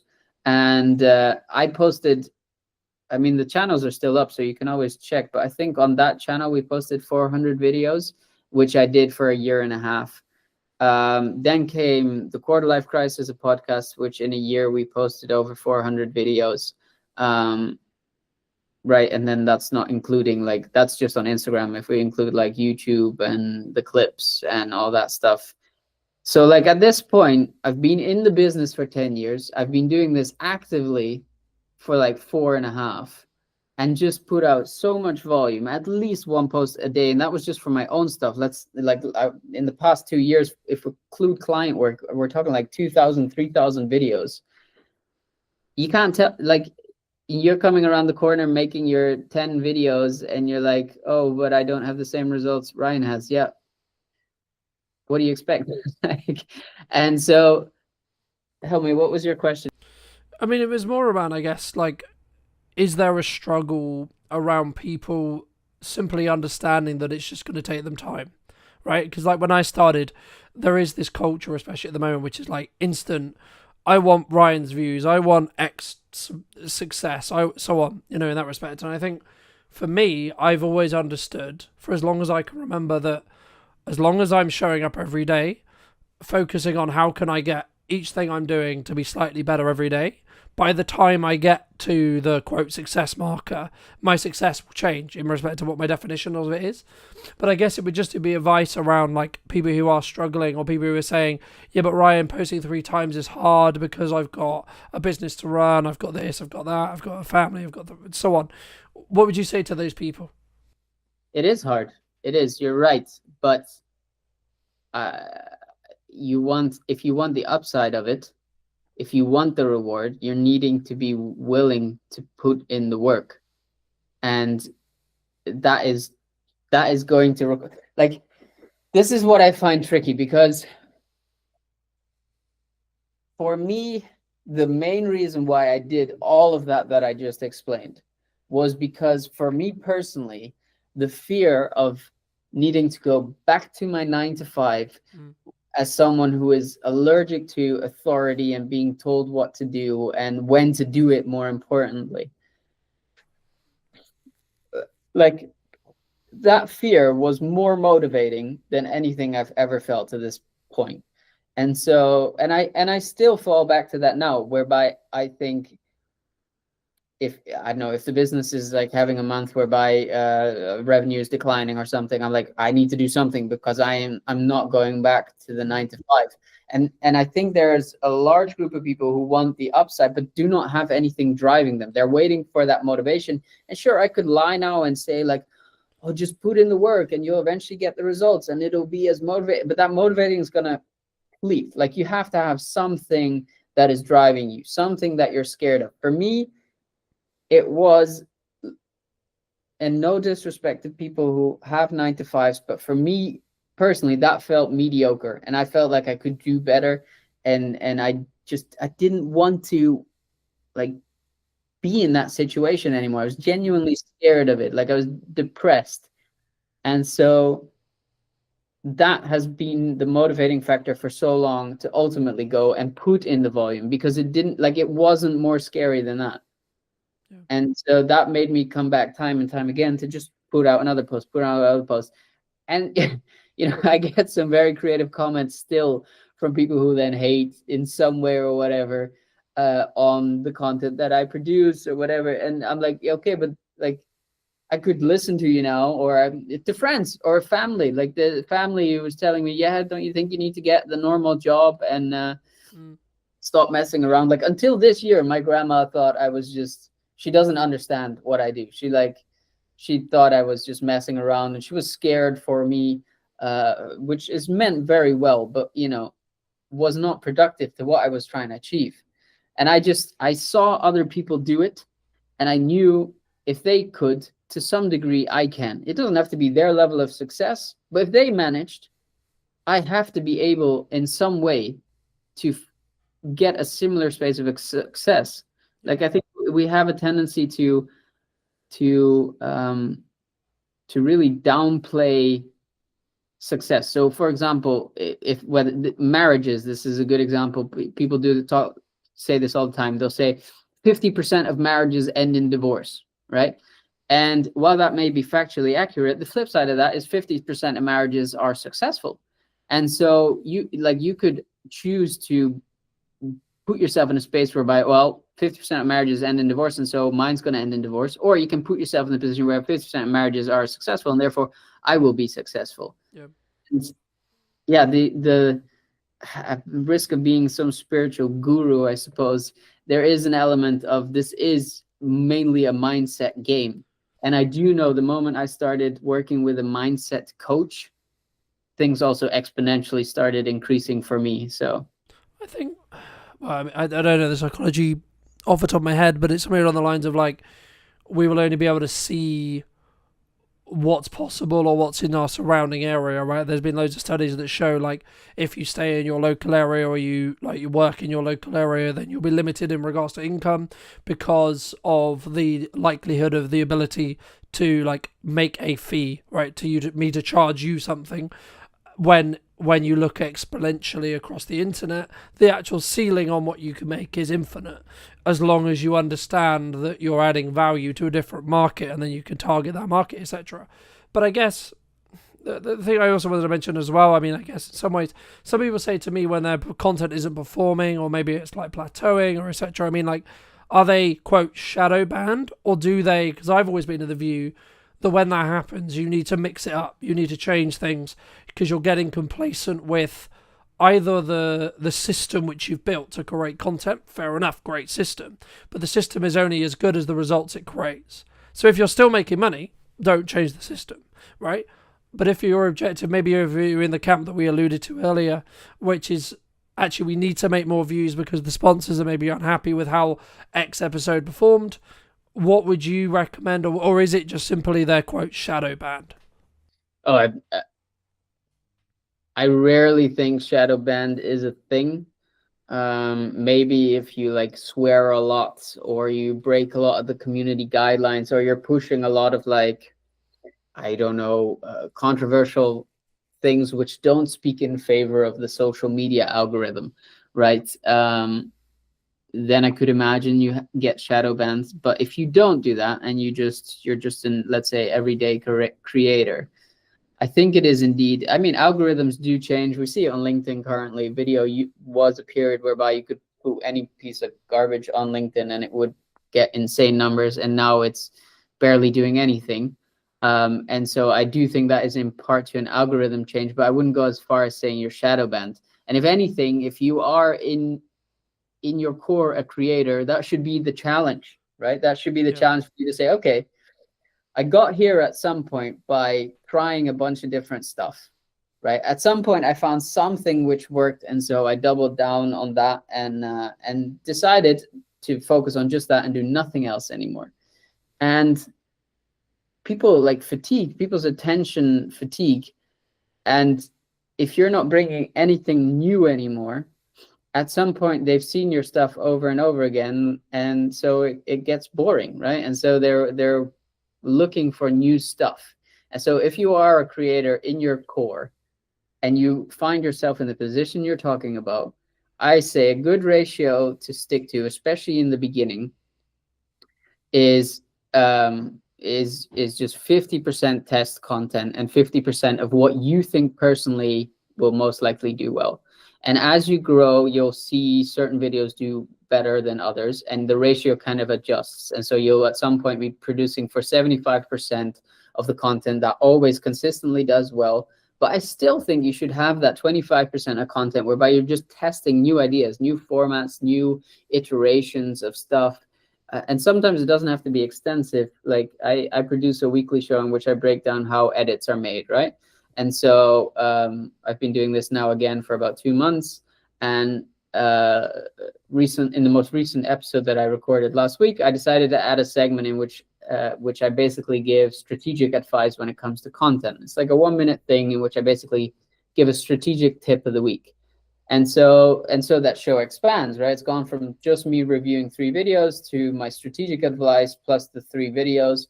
And then the week after, I added in a color grade segment. So I take like a scene from Stranger Things and explain these are the color elements that go into creating a scene like Stranger Things. And so the show builds, and I've given myself here with 2 new segments that I can test and see how they do. So I'll put it out on socials as an individual clip. I'll also like ask in the episode what they think, which ultimately creates engagement, causes people to give feedback. And so there's this ratio that I stick to that works very well for me, at least, of continuously developing yourself and figuring out some way to stay fresh.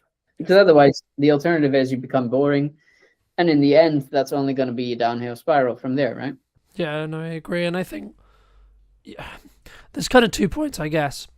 A, the Alex Samodi side of it, which is like outlast everyone else who is quote unquote boring, right? So be the longest running podcast in your niche, just because you want to be the stubbornness person, right? There's that, or I would say actually probably it's more and then also adding those other elements in, like those elements you kindly shared about what can we do to make the show unique, what angle can we think about it, or just think, actually maybe I'm going to go after the guests who haven't been on shows before. Maybe I'm going to simply go after the people who are tiny, right? So they would actually really appreciate being asked, and actually you can get more nuance, but maybe they're like seasoned professionals, right? So like they've been in the industry like 50 years, but they're so small in the respect to like they're not like a known marketer or a known name. So when you get an interview with them, it's like this completely brand new perspective. And or you then try and compete with, and I guess it comes back to your our previous point at the very beginning, which was like, what's your your actual reason for doing the content? Is it to make you more money, or is it to get more views, right? So if you're what I believe Stephen Bartlett's now looking to do, which he's like, I want to create the largest podcast in regards to numbers, period. He's going to have a very different guest plan, guest structure, guest strategy than say someone like I or maybe you have or would have, because we're looking for strategic experts that will help us position us as experts in marketing, in video, in video content creation, etc., rather than him who is looking for how much mass, I would assume, I don't know, but my assumption would be how much mass appeal is this episode going to get, because how well known is X name, and or how topical is the conversation which we're going to have, right? At the peak of AI, funnily enough, he did a load of stuff about AI, Yeah. Now he's anti-AI, which is kind of funny. But what I do think the Diary of a CEO team does smartly is, I was lucky enough, I think I started listening at like episode 20, and now they're at like, I think 400 or something like that. So when I started listening, one of the main reasons I started listening was because it was about CEOs, right? And with time, as Stephen developed and got more interested into, because you can look back at the first, he was definitely not lean or muscular or like he was, it was most definitely not fat or anything, or it was just, normal dude. And over time, you can tell with the people he interviewed and the learnings he was taking from them, fitness and health and all of that started becoming way more of an interest to him. And so what he did as a result of that is started speaking to these people who were also interested in health and fitness, etc. And I think he's done it very smartly, whereby he understands there's an element, what you're referencing at is like which people get massive views. So like Michelle Obama, right? That's just naturally going to be a hit. Recently Kevin Hart, that's naturally going to be a hit, right? And then there's the element of all of the like technical experts that he still interviews, which are more in relation to health and fitness. But then there was also someone, I honestly don't remember who, but there was someone more recently that he interviewed, which was relatively unknown. Like at the time, the first time he got Daniel Priestley on, at that point, I think he had like 30,000 followers, which sounds like a lot, but it's really not if you put it into context of the normal average guest of Stephen at that time. And so I think if anything, he holds exactly true for what I just said to the ratio of like testing, right? Continue that. Sure, focus on the views if that is the goal of the podcast. Keep that in mind. But like also feel free to like get the random guest on there. And that being said, the flip side of what you were already hinting at is a good strategy when it comes to content. If you're trying to become a standout name, it's just do the exact opposite of what everyone else is doing. Yeah. And so everyone is creating a trailer with 3-hour-long episodes.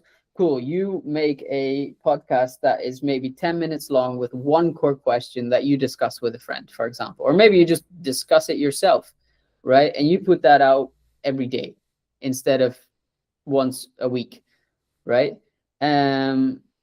Or yeah, the same goes for hooks. Like everyone is starting with very controversial hooks. You start with a like colored screen and text on it, and you animate the text in with an image, and then you go into the like bulk of the trailer. Like I think if you just try the opposite of what you feel works, 9 times out of 10, I think you're going to find better results that way. I think, in some ways I hate to say this, but a lot of marketing is science, right? You have to be creative enough to think up the ideas, sure, but you actually have to then get the data to then learn from it, right? So you might have in the same way a scientist would have a theory or a hypothesis. You would go, I think this is the case. In the same when we work with clients and we're looking to try and get a client a certain objective, it's like, okay, well, in theory, we think you want to talk to this kind of person who's this demographic who lives roughly around this area. Cool. Okay, cool. Right. So now what we're going to do is we're going to test that theory and see what happens. I guess the crux and the thing that we use Stephen as an example, so I'll continue to use him. The thing that he does more than others is he will do exactly what we described, which was he will do the and methodology when it comes to, we know what works, we're going to continue that, so we're going to say we're going to do that every week, but then we'll have a bonus episode which is purely for testing. We don't care whether that episode is going to get 5 views, 10 views, 1 million views, or 100 million views, or whatever it is. We're purely going to do that episode just so we can understand, does this resonate with our current audience, and or do we gain a new audience from doing so? And I think if you scale this really down into the majority of people who are maybe consuming this, who are maybe smaller businesses or like, 1 or 2, maybe 2, maybe up to 10 employees, if you take that same thought process, as long as you have the bandwidth and the resources to be able to do so, of course, you'll be able to, quote, outpace some of your competitors if you move quickly, because you'll be able to say, okay, cool, let's test something, let's see if it works. Okay, cool, it worked. So now we can do this on top of everything else we already know works. So every time you do that, you're adding more fuel to that fire and that engine as a whole. So it's going to, or using the snowball analogy, it's going to gain more snow going down the hill, right? And the more compounding you have, the faster it grows, so on, so on, so on, right? But for those who have been really interested in this conversation and maybe want to check out some of your stuff, check out some of the editing show, etc., where's best for people to reach out to you? Probably via LinkedIn. Just on my channel. Pretty sure if you type in Ryan Faber, you should find me. You can find me on YouTube if you search The Quarter Creator Club if you're interested in learning more about editing or content strategy these days, and we'll be putting out a lot more content on there as well. So fabulous. And if you were going to talk to either yourself or someone very similar to you 10 to 15 years ago, and you were going to give advice, what advice would you give that person? Trust your gut. And listen to people who have done what you aspire to achieve. And so my whole podcast, the whole thing that got me to where I am now, and arguably I still have a long way to go, but the main philosophy of that was I knew I wanted to be an entrepreneur. I knew there were hundreds to thousands of entrepreneurs who had made it work. I figured if I would talk to enough of them and ask them questions as to how or what they thought the frameworks were that made it, in all of those subjective experience, I should be able to find an objective line. And you don't need to start a podcast. I'm pretty sure if you send a bunch of LinkedIn DMs, if you DM me after watching this and you're like, I want advice on how to become a better editor, for example, I will respond to that. And I know for a fact, because I've done it, that there are plenty of people out there who are the same. And so if you just speak to enough of those people, at some point you'll see the patterns in what all of these people have in common, and then you know what you have to replicate. No, absolutely, I can agree more. And I think it's sometimes about not like trying to reinvent the wheel, but if you're going to take the bits that you really want to emulate and like. But thank you so much for the time, Ryan. Really appreciate it. And if you did enjoy this episode and would like to see more like it, make sure to be subscribed by clicking this button just here. And YouTube believes you enjoy this button or this video more specifically, so make sure to click that. And I'll see you very, very soon.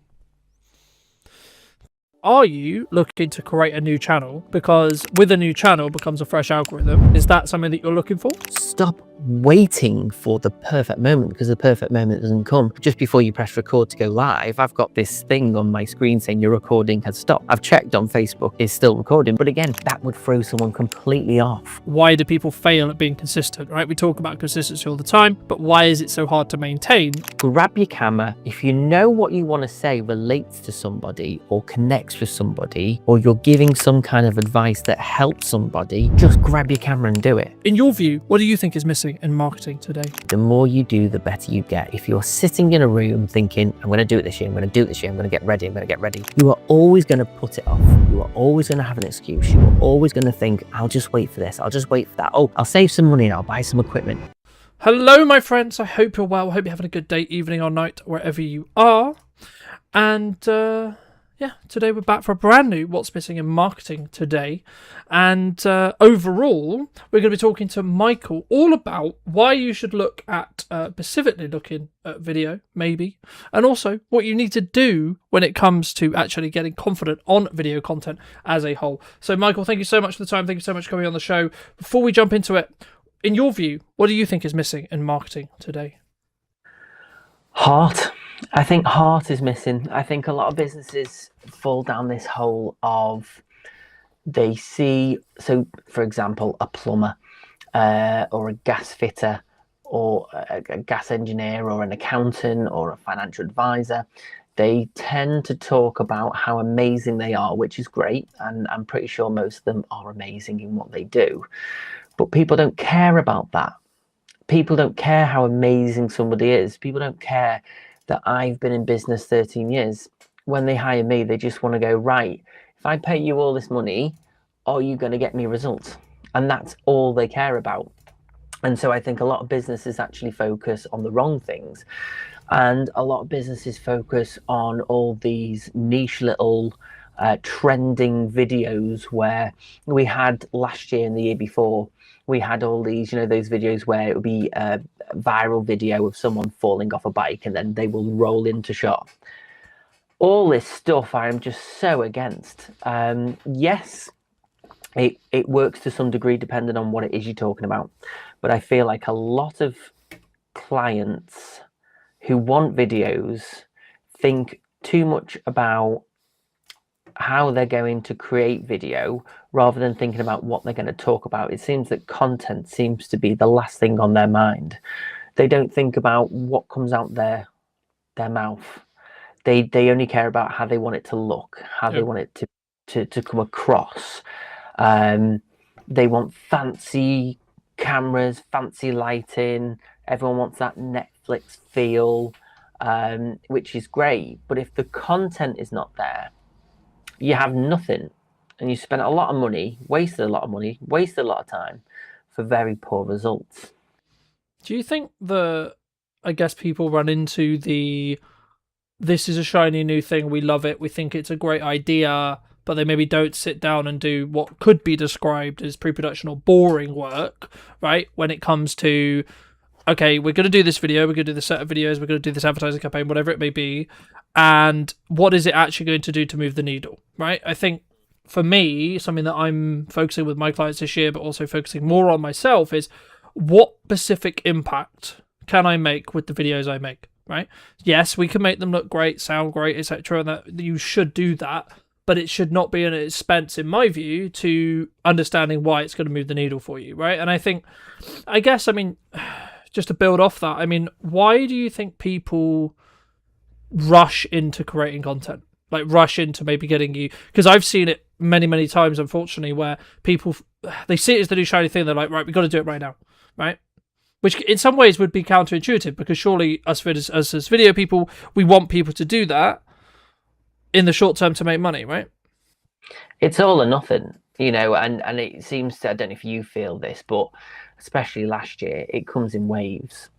A lot of people panicked last year. A lot of people rushed to do things last year. And it seemed that the whole world did it at the same time. And then we went through periods of very little creativity. The problem with our industry, and I'm sure you will relate to this, is that whenever there is uncertainty, we are the first ones cut. Photographers, they're the first ones cut. Social media output is the first thing cut. And I think, you know, I'm a testament to the time that, you know, I mean, I've celebrated 13 years in business. That's going through Brexit, that's going through lockdown and COVID. And that's because I consistently showed up with social media, and I showed up with storytelling, and showed up with creating content whilst I couldn't leave the house. And I think that's what's kept me consistent over the years. That's what's kept me showing up. And that's why the phone keeps ringing. I was talking to my accountant before Christmas, and he said, I work with 3 or 4 different videographers in the local area. He said, and you are by far the one bringing in the most money. And I'm like, well, I still feel down. I still feel like I'm not doing enough. I still feel like I'm not as good. And he went, honestly, he said, I'm not lying. He said, I look at your figures and you consistently beat the others. And I'm like, well, that's a nice feeling. But the main thing is, what are the other videographers doing wrong or not doing to be able to be at the same level as me? Because there's enough work for everybody. And that's why obviously I work with a lot of videographers, and I'm good friends with videographers like yourself, because we know that our industry is completely different to other industries. So most financial advisors won't talk to each other. Most accountants won't talk to each other, but we will, because in order to create something good and tangible, you have to collaborate with other creatives. I've learned a lot from you. You've probably learned a lot from me. And that's across the board with anyone that's creative. We have to work as a team, and we have to look at others for inspiration. There's things that you do that I don't do, and I'm like, I wish I could be as good as Carlton. He's really good at doing this, and I'm not. I think you can always look at other people in your industry for inspiration. There is a dog barking. I just want to address there is a dog barking because life is not perfect. I think. I mean, don't mean to cut you off, but like that's a key example, right? Like, I think some people, they would look at this stream and they would go, "Oh well, it's not perfect." I mean, like literally 20 minutes before this stream, I was like, "Fuck it, let's just do it on Riverside because I've wanted to move and I need a reason to do it. So fuck it, let's just do it." And I think that's a key example sometimes in life. I mean, you talked about uncertainty. I don't know. It's not. It's going to sound really weird, but it's nice to hear that because I think sometimes people go, "It's just me in a void thinking that things are tough," right? And I'm saying that from a place of incredibly grateful, where we have done very, very well last year. You know, we doubled our revenue, etc. But I'm also aware that there's also people who aren't in that position. Right now, I would argue one of the reasons why I'm in that position, or have been fortunate enough to be in that position, is because I'm consistent, because I'm showing up, because I keep trying to push the boundaries, because I keep trying to like make better content. But I guess, I mean, was that always something that you looked to do? Is that always something you look to do? I mean, we've had many conversations through the years about like, well, this is what I'm looking to do to adapt, this is etc. I mean, and this is how I'm looking to, quote, stay ahead. I mean, I guess for people who are maybe consuming this or listening to this, I mean, what would you say is that thing? Is there a golden bullet? Because I'm sure you get it a lot, but I get it a lot, which is like, Colton, what's the golden piece of content that's going to make me loads of money this year? It's a double-edged sword because, you know, for me, I always want to move away from just generic video. I mean, unfortunately, you have to pay the bills and you have to do certain jobs that you think, oh, this could be so much better if they just do an extra day's filming and listen to me a bit more. And I always have the respect of my client. I always know that my client knows what they want, but sometimes they need me to guide them to where they need to be. You know, when people hire me or when they hire you, they're not just buying the equipment. Yes, the equipment's expensive. Yes, we're constantly buying more equipment, you know, hard drives, computers. It is a constantly evolving industry, and we're always, you know, you buy one camera one year and it's outdated the next. But it's not always about the equipment. It's about, you know, you as a creative, how can you look at somebody's business and go, right, I think we should do this. I think, because a lot of the times clients look at what their competitors do, they look at what is trending and they go, we want this. I'm like, well, have you asked yourself the question, what do you want a video to do?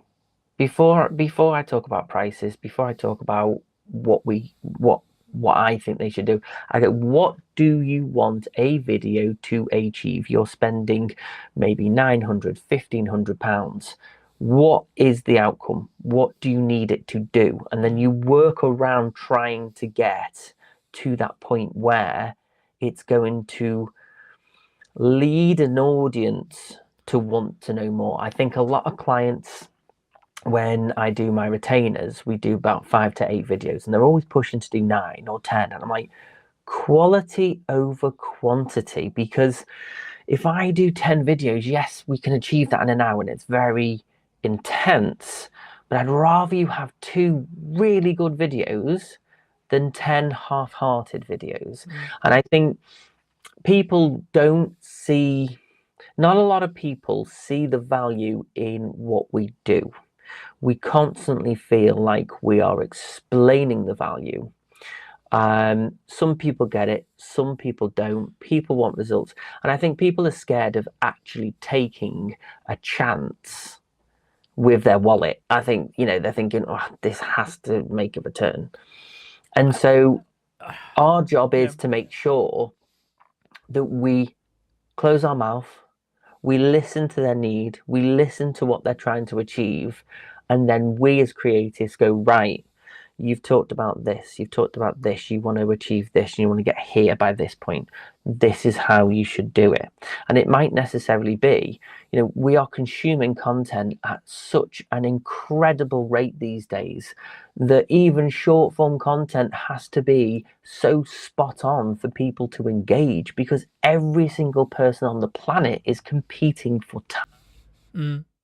Do you think, my next question was going to be, do you think there's a content problem? Do you think there's an attention problem?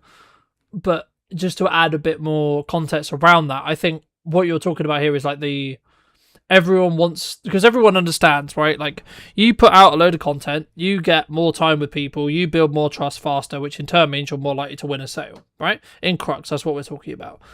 But the crux, I guess, is something that I've been thinking about a lot over the last couple of years, especially over the Christmas break, and then leading into what we're doing as a business and as a content strategy as a whole moving forward, and what I'm doing to talk to my editors about it, etc. Like, what we're looking to do is that 1% improvement that we did all of last year, but also how can I create buckets of energy, buckets of time, where I'm not only creating like long form targeted content on its own on a consistent basis, but then also other content standalone for just like scrolling feeds, right? So I think for a long time we were very clip farmy, right? If that makes sense. Like, one of the reasons why you want a podcast, and you shouldn't, and I'm not saying for a second, by the way, because ironically you'll see clips from this show that are clip farmy, right?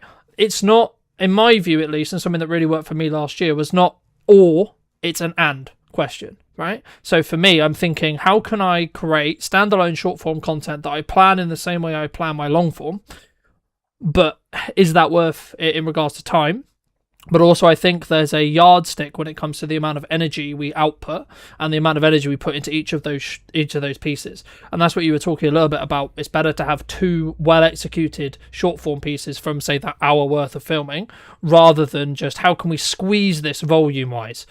The only bit I would push back is if they're in a discovery phase and they don't know what they want or they don't know what works. But I guess, just to, I would love to hear what you think on that as well. But also, like, specifically, just to reiterate the question I wanted to ask you, which is, do you think at the moment businesses have a content problem, e.g. they don't know what to create, or do we have an attention problem, e.g. our attention is being drifted away from actually creating, so we find ourselves scrolling TikTok, scrolling LinkedIn, consuming, and then by proxy saying, oh, I'm not doing what Mike's doing, I'm not doing what Colton's doing, etc. And that then maybe makes me feel shit.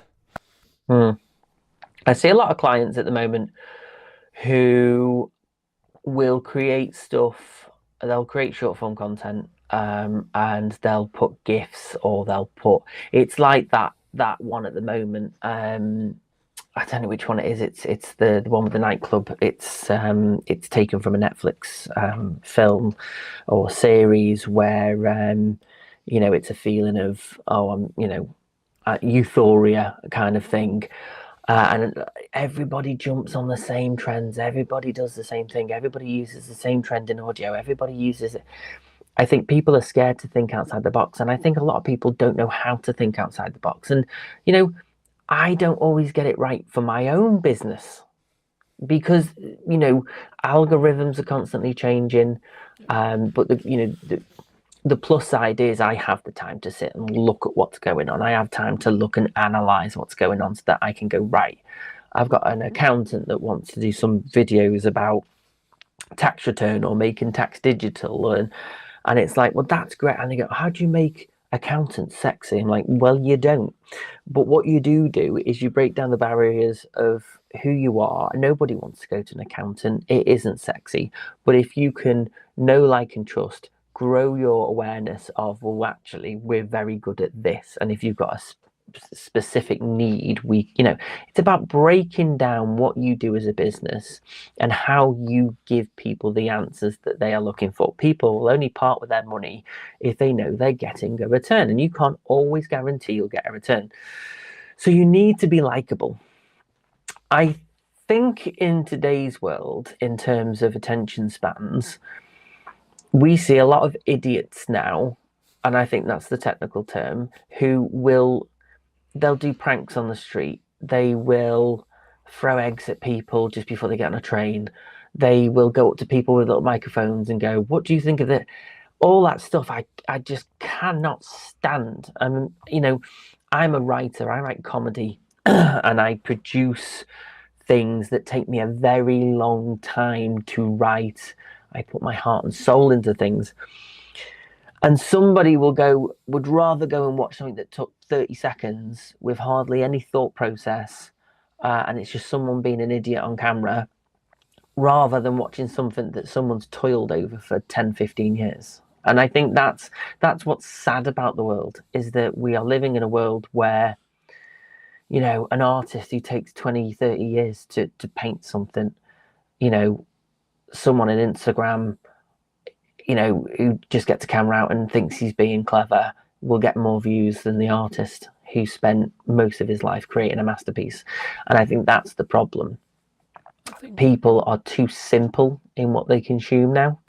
And it's such a shame that where I stand is I want to make something emotionally tangible. I want to connect on an emotive level so that people go, wow, I really, really want to work with that guy.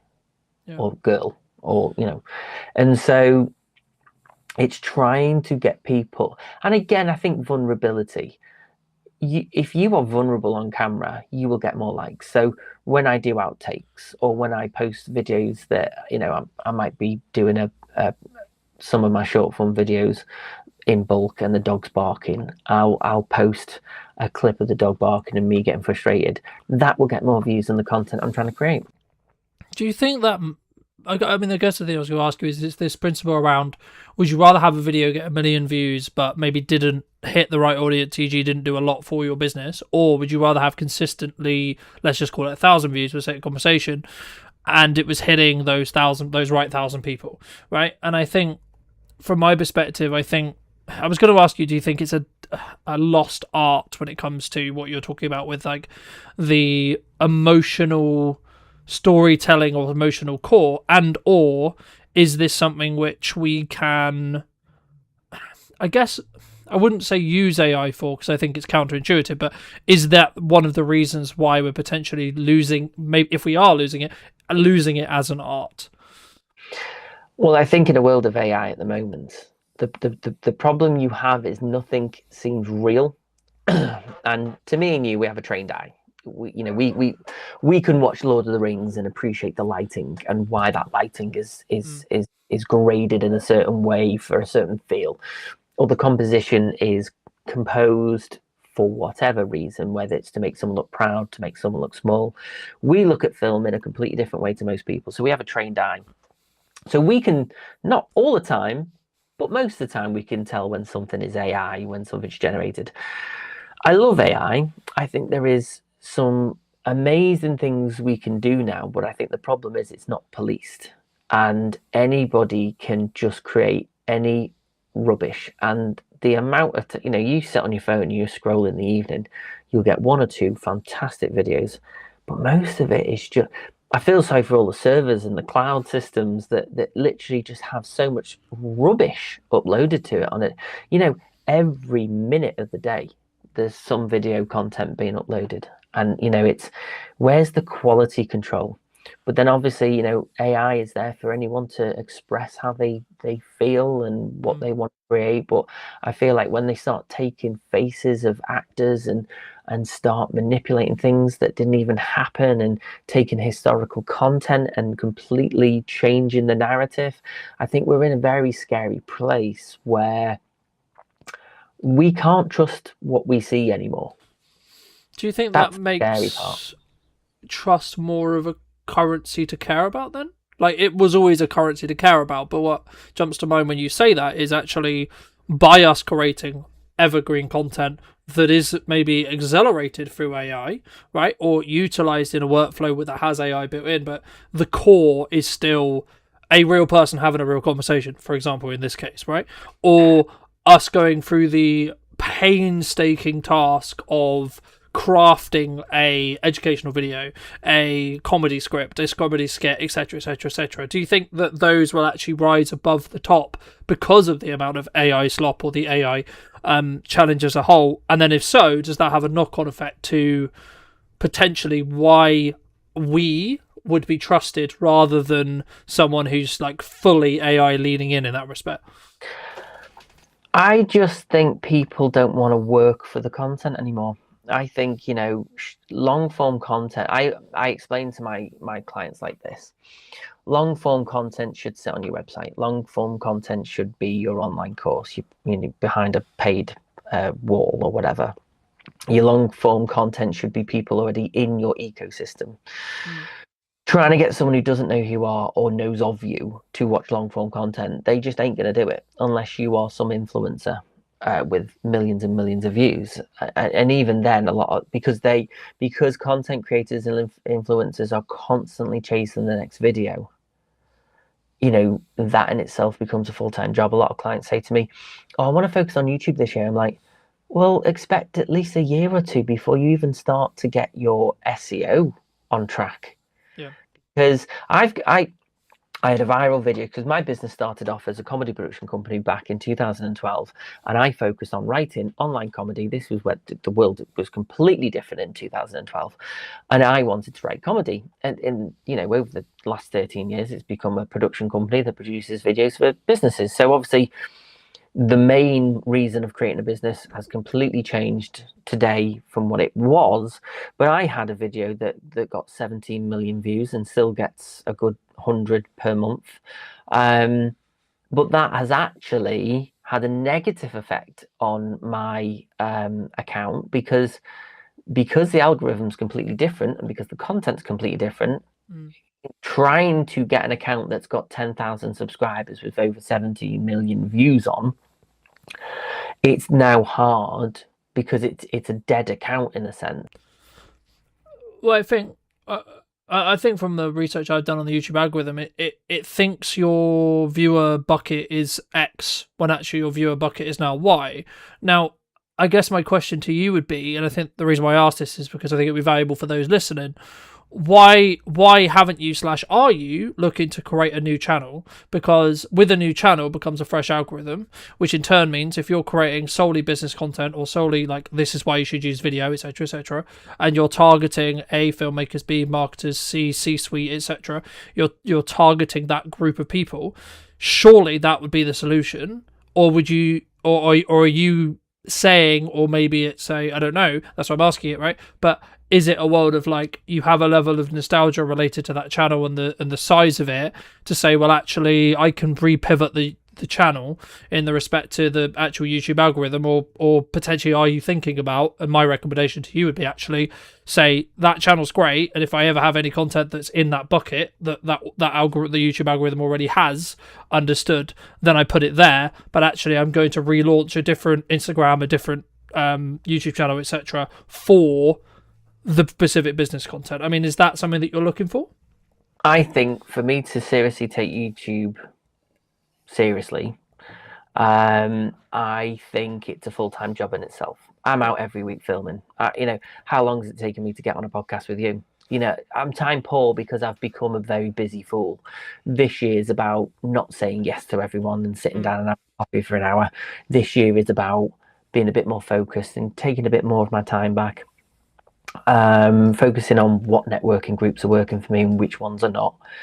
Looking at cutting down my overheads a little bit this year, kind of resetting myself. I don't personally think building a YouTube for me as a videographer is going to lead to me getting local work. Yes, I travel the UK. Yes, I have clients in Turkey. But for me, what do I want YouTube to do for me apart from having an online presence that maybe potentially people might want to jump on my online courses? So yeah, maybe another account for that. I think it's just a case of I do still get views. It is actually on the way up slowly because I post every week now and have been for a couple of months. I am starting to see a difference, but my end goal is not to be completely focused on YouTube doing better for me. It's about consistently showing up. My videos go out at 10 o'clock every Wednesday at a set time so people know exactly where I'm going to be.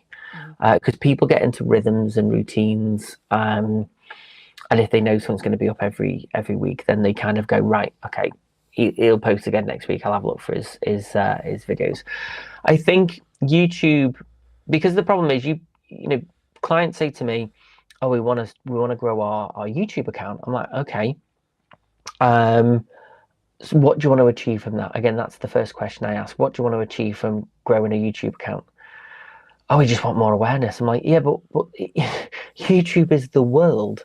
So are if you want to focus on a location, if you're an accountant in Chester or an accountant in North Wales or Liverpool, why do you want the whole world to see what you do? Why are you posting to the whole world? Why not do meta ads? Why not do targeted video content for Instagram and Facebook? Use meta, which then can kind of go, right, well, we want a 10-mile radius of our office. I think a lot of people don't know what's out there. I think a lot of people just think, oh, we'll make videos and we'll get loads of work. It doesn't work like that. It's like with passive income. Like people say, well, if I just create short form videos every single day, then I'll get loads of business from it. I'm like, but are your clients all over the world? Can you work all over the world? Does it mean that you have to travel a lot more? Does that mean, you have an online platform that, you sell courses? If I was to focus on YouTube, it would be for my online coaching only. It wouldn't be, I'm a filmmaker, I'll come and work for you. Because I'd rather work at home, near to home, be home for tea, than, if I've got work down in Salisbury, I'll pick up the phone and say, you might as well do it. What's the point? What is the point in me driving all the way down there when you're capable of doing it? Yeah. And I think to an extent, just to build off that, I mean, I think the key there is like understanding, firstly, why did you go in business? Secondly, like what life do you quote unquote want from the business that you are actually building? Because, like, let's say for example you're in a stage of your life or a season of your life where family is really important, whether that means a partner, whether that means a full-on family, whatever that means for you. And then of course, you should consider that maybe actually your career, you need to bring in enough to pay bills, etc., but you should then be targeting clients that mean you have a more, we have this kind of standard joke in our relationship, I think, for a long time, which has been, you love holidays, right? And I'm not against holidays, and I do take time off, but I do it in my way. And I think that's a very key example of like creating a life which then has the output that you want, right? I, at the moment in this stage of my life, I can prioritize my career and I can continue to grow as a principal and I see it as an advantage to continue to market, to continue to develop, and continue to work on the business when others are maybe really investing in their family, right? And that's not a bad thing. It's about understanding that we are both different people and we're both obviously going to react differently or have a different focus. And it reminds me of a conversation I had in a conversation, I think it was around Boxing Day, there or thereabouts. Someone basically said something on the lines of, this is how you can work with me in 2026, and then was asking for feedback on what people thought about that 2-week window where people are like, should I market, should I not market, should I be taking time off, etc., socially, should I be reflecting, etc. And I basically just said, well, if you're willing to put the work in and that aligns with what you're looking to do across that 2-week window, you'll probably be rewarded now, as in January 5th and January onwards, than people who otherwise wouldn't. But also those people would be gaining other benefits because they'll be spending time with their family. And I basically just got, I forget who exactly the comment was from, but it was something that I was saying, there's other things to life than work. And I said, well, it's your choice, right? And everything, I guess the older I get, the more I understand that life is about choices. And this is the same when it comes to like, what businesses are you building and what areas of attention are you trying to focus on when it comes to building your business. And I would argue that's actually why you potentially should bring in a professional, whatever that means for you, professional marketer, professional video production company, professional advertising company. Because if you are a person who values the time with family, yeah, you could get a camera, you could learn how to use it, you could learn how lighting works, you could learn how audio works, so on, to be able to produce your content. But I would actually argue, if you're not just picking up your phone and talking to it and you don't have that confidence yet, that's where you should start. You shouldn't necessarily bring this overwhelming conversation or this overwhelming like development when it comes to the fear around like talking to camera, looking into a teleprompter, having all these lights, having these microphones, having all this edit, etc. Because in the years of my own experience, creating my own content, but also working with clients, the energy level that you actually output, how you present, how you come across is going to be the deciding factor in the long term. To phrase it into a question though, how do you work with clients, or what would you say to someone maybe listening to this who's like, yeah, new me, new year, gonna do video, gonna absolutely kill it, it's gonna be incredible, but I'm terrified of looking at my phone? The key thing is this, so two types of people. There are people who want to create videos for the business and they want to save a bit of money. And that's great. And that's why I'm a video coach, because I thought, well, you know, if you don't want to hire me, I'll teach you and I'll give you pointers, and I've got online courses to help you, because a lot of people want to do it themselves. People, you know, but then I always say to people, so when someone comes and they say, I want some videos doing, but I don't know if I want to do them myself, I don't know if I want you to do it for me, I go, well, what is your job? And they say, for example, I'm a financial advisor. I'm like, right, so have you got time in your diary every week to sit down and record videos, edit them, post them and schedule them? And they go, no. I'm like, well, you either pay me to take that time away from you and to do it for you and to give you an end product, or I teach you how to do it yourself, give you pointers of how you can create it, how you can manage your time. If you've got the time, do it. They get frustrated because they think it's easy. And to agree it's easy, if you know what you're doing, composition is important, lighting is important, sound is important. If you don't get those things right, and most of the time it's sound, if you've got bad sound, people won't watch it. And again, when people think, oh, I'll use ChatGPT, I'll write 10 video ideas for my business, they'll read it out without even knowing what that content means. So they're just wasting their own time. When you hire a videographer, filmmaker, you know, cinematographer, whatever, we don't just come with equipment. We come with an idea. We come with some kind of understanding of our industry for us to guide people in the way to get the results that they need. And that is what people pay us for. They don't pay us for the fancy equipment, although that's the bonus. They pay us for what we can look at their business and go, right, so you're an aesthetics company, you do skincare, you have clients that have problems with their skin, right, let's have a look at what people are doing. 9 times out of 10 people are on TikTok, because it's a younger generation that has these aesthetic companies. I'm not saying everyone's young, but there are a younger generation that get into skin aesthetics, and they are a young, vibrant group of people who go straight to TikTok. Does anyone ever question the business and go, well, are your clients on TikTok? And I'd probably say for an aesthetics company, I would say that there are probably a good handful of people. So it's probably a good platform to work from. Instagram's another one. for a younger audience, would posting on Facebook help? Probably not as much as Instagram and TikTok, but it all depends. It depends. People always say to me, where should I focus my time? YouTube, LinkedIn, Facebook, Instagram, TikTok. I'm like, well, where do you currently get most of your interaction now? Do you know what I mean? Where are you? People don't ask themselves the questions first. They just go, what should I do? I'm like, well, where are you at? What are you posting at the moment? It's about fact finding. It's about finding out. When someone comes to me and they say, I want a video for the website, I'm like, great. What video have you done before? And they go, nothing. I'm like, well, don't expect great things from this video because you don't have an online presence. Yeah. Build up videos by creating videos on your phone. Start being consistent. Start understanding video content in itself. And sometimes stop caring what people think. People live behind this barrier of fear. And they go, well, yeah, we want video. We need video, but I can't stand being in front of a camera. I've always been confident in front of a camera because I come from an acting background. So although I coach people on confidence and I can make people feel confident and make them feel relaxed, I have an issue understanding why people are so het up with it. I think, I mean, if I go down like really deep psychology wise, like why is someone scared of it? It will probably come down from the fear of judgment from others, right? In my experience, and that in a crux comes from your own self-esteem.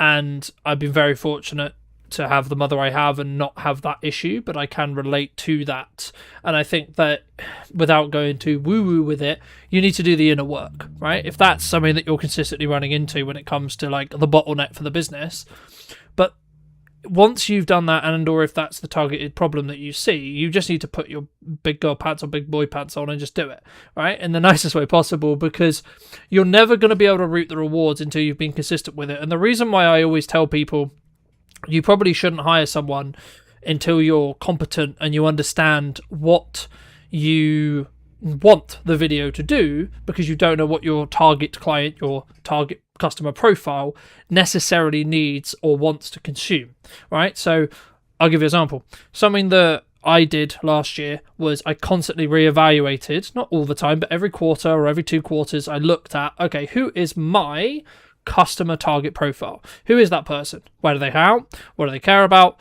What do they not care about? What kind of content do they want to consume? Right? Are they the kind of person who would listen to a business podcast? Yes, no, right, etc. And once I understood that, I then had a framework that I could then create for, right? So once I was then doing that, I was then the question, and my next question for you is going to be like, why do people fail at being consistent, right? We talk about consistency all the time, but why is it so hard to maintain? Well, just to finish my train of thought very quickly, I think for me, the reason why people fail is because they don't add a habit and they don't have that uncomfortability passively in their life, so that whenever they come to, I'm going to talk to an animate object, I'm going to talk on a show, I'm going to talk on a podcast, they don't have the passive social soft skills to be able to, I guess, energize, or maybe, and I was thinking about this a lot very quickly. I mean, I think as well, it's about the preparation that you don't go into it, right? Because if we're skilled at what we do, so we can probably just show up and execute. The issue is if you're new, you can't. Yeah, I had 2 clients last year who said to me, and I know them through networking. I've known them a while. They are the types of people who wouldn't have had a videographer or a photographer at their wedding. They have a photo that was 10 years old. A lot of people do struggle with putting themselves on camera. I lost a lot of weight before Christmas and I've gained it because I was like, do you know what? I've been counting my food content since October. I'm going to take a bit of time off and just relax. And you know what? A bit puffy face today, but you know what? Who cares? I'll lose it again. But that is what would stop somebody from creating video content. There is always an excuse. Yeah. Oh, my hair's not right. I'll wait until I get a haircut. I'll wait until I just lose a bit of weight before. I'm like, yeah, but you might gain that weight again in a couple of months' time. It's like, stop waiting for the perfect moment, because the perfect moment doesn't come. We've even had this in this. I've got just before you press record to go live, I've got this thing on my screen saying your recording has stopped. I've checked on Facebook and the recording is still recording, but again, that would throw someone completely off and would completely change their. I'm definitely on it. I can see me on Facebook, but a lot of people wait for that perfect moment, and it's never going to happen. Grab your camera. If you know what you want to say relates to somebody or connects with somebody, or you're giving some kind of advice that helps somebody, just grab your camera and do it. I fall foul of that sometimes, because obviously when it comes to production value, I rate that higher than most people do. So, and obviously with me in my industry, I have to try my best to capture the best looking image that I can. But when you're creating short form content and when you are on the go, you can't always work with harsh lighting. You can't always, you don't always have a diffuser in your pocket to stop your head from glowing up in the sun. You have to just sometimes go, do you know what? It's a bit messy, bit dirty, not the greatest content, but what I'm saying is spot on. If your content is king, the rest of it isn't the end of the world. Just providing that you've got reasonably good audio, which, you know, there are AI apps now that can clean up audio even if it's a bit windy. You can buy cheap, reasonably priced clip-on mics now for phones, and there's DJI have got the Osmo to stabilize your image, £100, less than £100.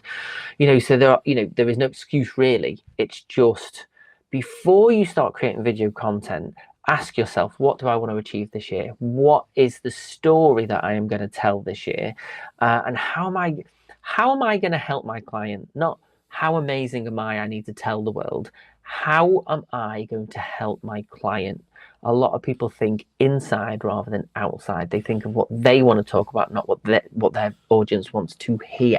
Yeah. I had a client before Christmas that sent me a script, and I said, this is great, but you're just talking about yourself and no one cares. Turn it around. How is all of this that is great from your perspective, how does that connect and help somebody else? And a lot of clients think that they're going to try and answer everything in the world in one video. Yep. And I'm like, break it down. Break all these things down into shorter videos. You've got more content then. It's like this long form video we're doing now. Will most people watch 48 minutes? Probably not. If you cut that down and slice it up and put it on multiple platforms and mix them around, so put different ones on different platforms, you are then content rich. Yeah. But you're using a 48-minute interview. Yeah. You know, people won't sit and watch 48 minutes of me and you.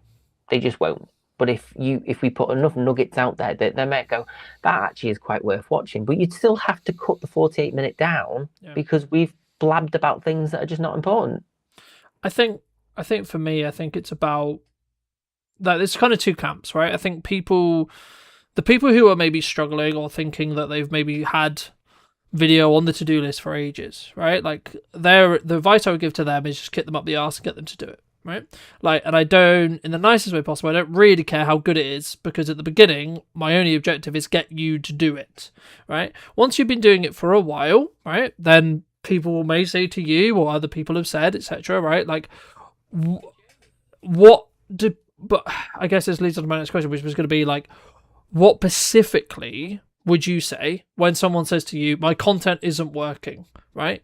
A, what's actually going on? And B, potentially what's the solution? Look at the language.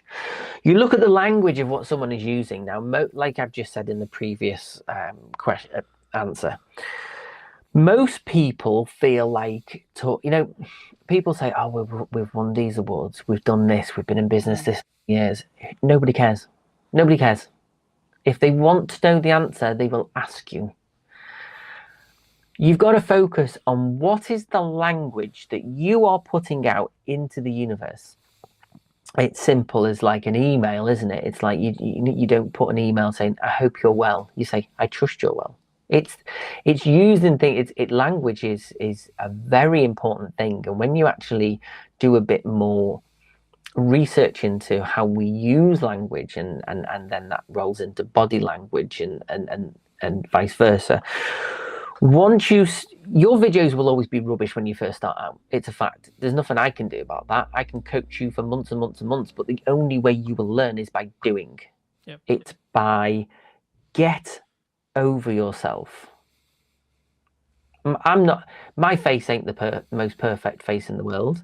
I'm a little bit chubbier because of Christmas. Am I saying to you, oh, can we just wait a couple of weeks till I've lost a bit of weight? No. Who cares? The only person that cares about my weight is me. But I think You know? I think also like some days we're naturally self-confident, right? Or like we're really hyped But you've up, got or to like, move etc., past right? that, though. You've got to move past that. You can't live in a world where you want to have this perfect image of you because it's fake. It is a fake representation of life. It is a fake representation of you.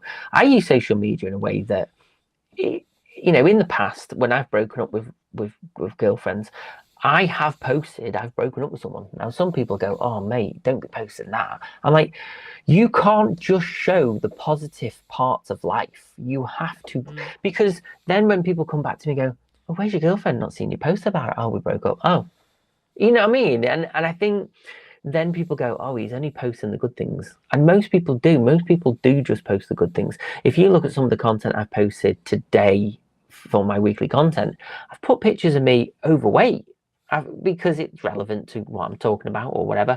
But you've got to move past this perfection, this idea that life is perfect. None of my videos in 13 years have been perfect. But when I look back at the videos I did a year ago, my lighting has improved. I look back at my videos from 2 years ago, my sound has improved. Video is a journey. The more you do, the better you get. If you're sitting in a room thinking, "I'm going to do it this year, I'm going to do it this year, I'm going to get ready, I'm going to get ready," you are always going to put it off. You are always going to have an excuse. You are always going to think, "I'll just wait for this, I'll just wait for that. Oh, I'll save some money and I'll buy some equipment." How many people do you know you'll go to do a job for somebody and they'll go, "Oh, I've got all this equipment, I've got softbox lights, I've got a ring light, I've got a tripod." I'm like, "Do you use it?" "No, I haven't sat and learned how to use it yet." I'm like, the amount of people that have equipment in their offices and they just don't use it. It's like, because they thought it was a good idea. They realized it's not just Mike or Carlton turn up to the office one day and press record on a camera and go home laughing to the bank because they've just charged someone 1,500 quid. They don't see the 7 o'clock start right through to 10 o'clock because you've peaked a bit of color and you're just trying to mask it, and you've got to also stop being a perfectionist as well, because I use AI to clean up my audio because that saves me 4 hours.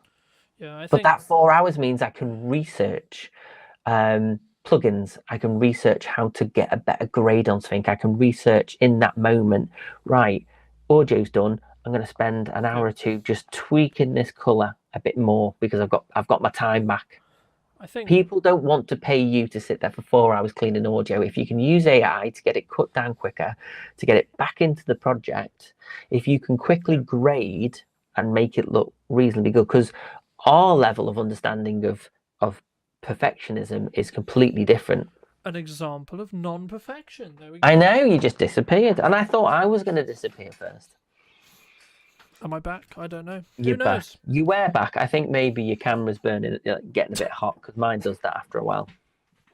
But it's true, though. It's true. I think people live in this world. I'll just keep talking and filling while you're. I'll tell you what. Let me sort my camera out, and then here you go. It's Mike's show now. Top 5 tips that you can do while I fit this for everyone listening. Top 5 tips. So right, let's think off the top of my head. The first tip would be to stop caring what people think.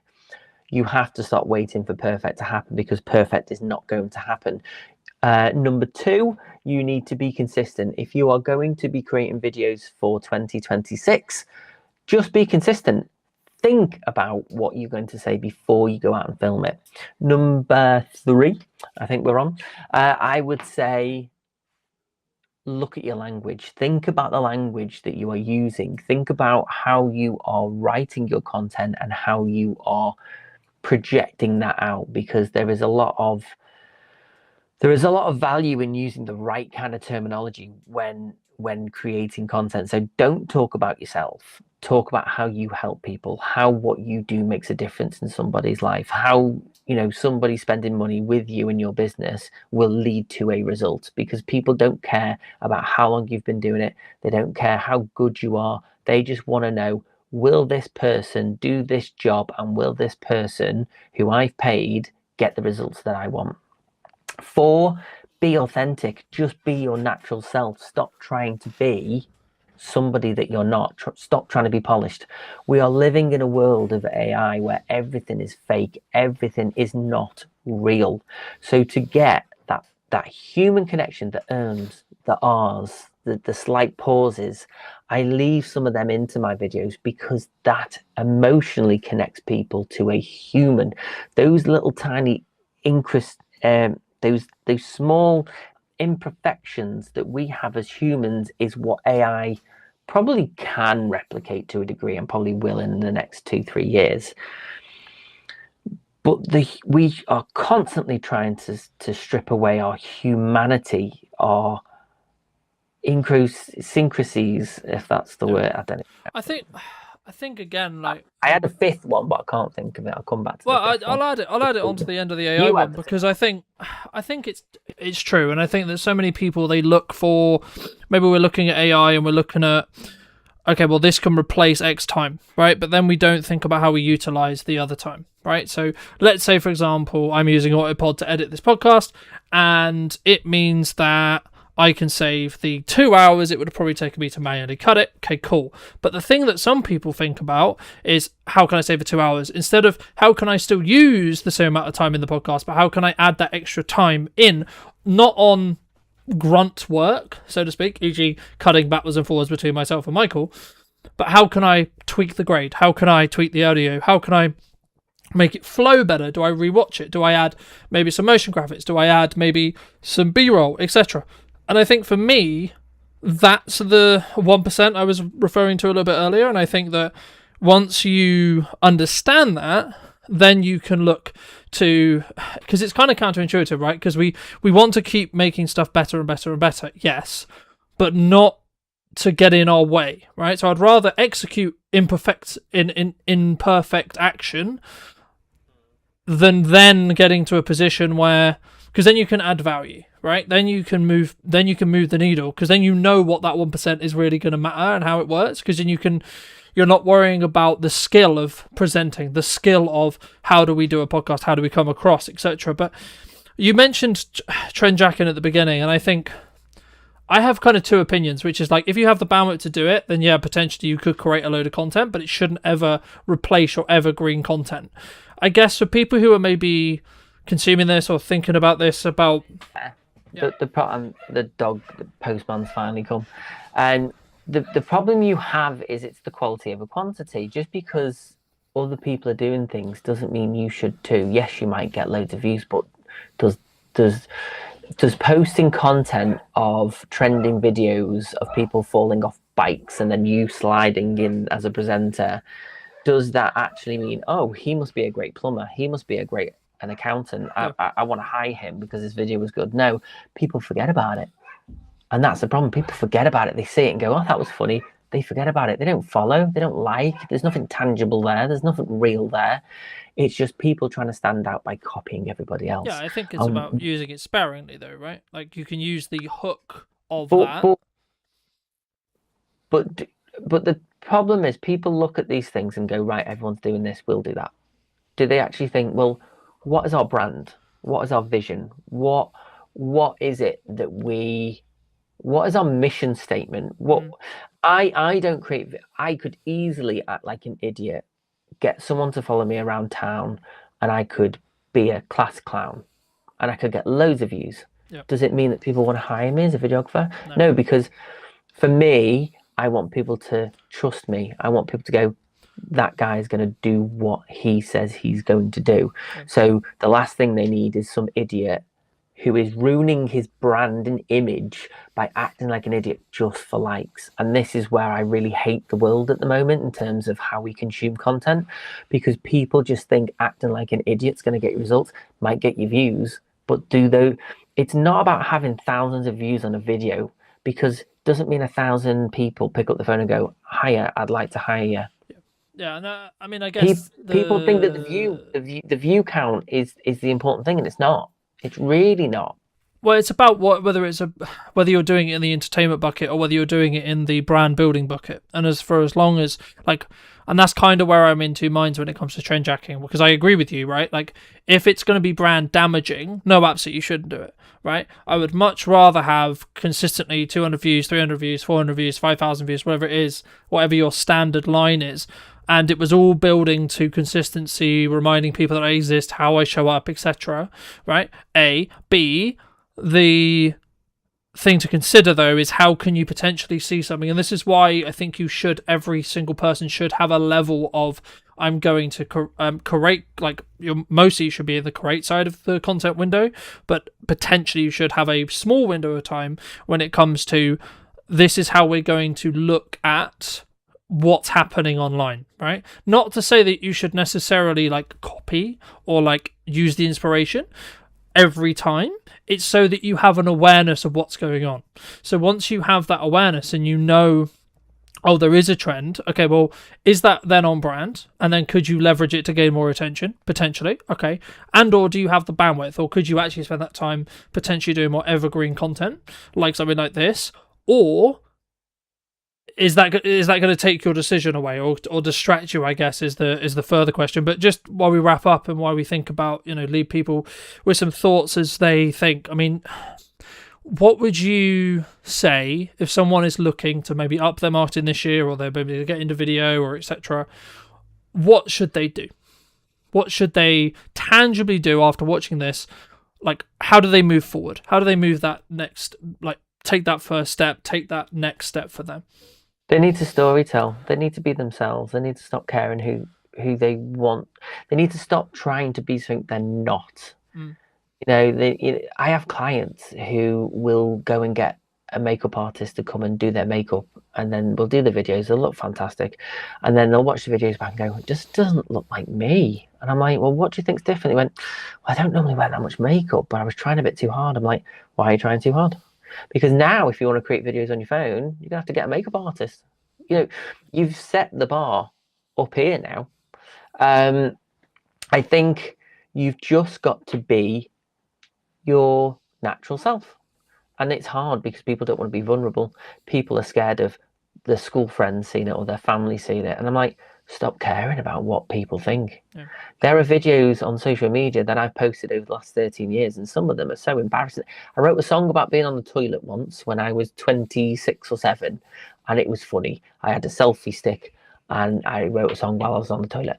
And you think of these things now and go, wow, I wouldn't do that now. But it's there, it's up there. And some of my friends in my camp van group, they seem to get it out when we're all drunk and go, oh, look, there's Michael acting like an idiot. I don't take myself too seriously. I am who I am. I'm there are flaws in my personality. I'm not just this happy, bubbly, fantastic, wonderful guy that I try to portray.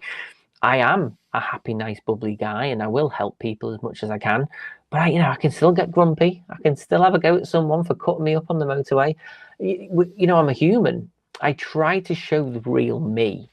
And if I am angry, and I try to refrain from creating video content because I've got a business and a brand to protect.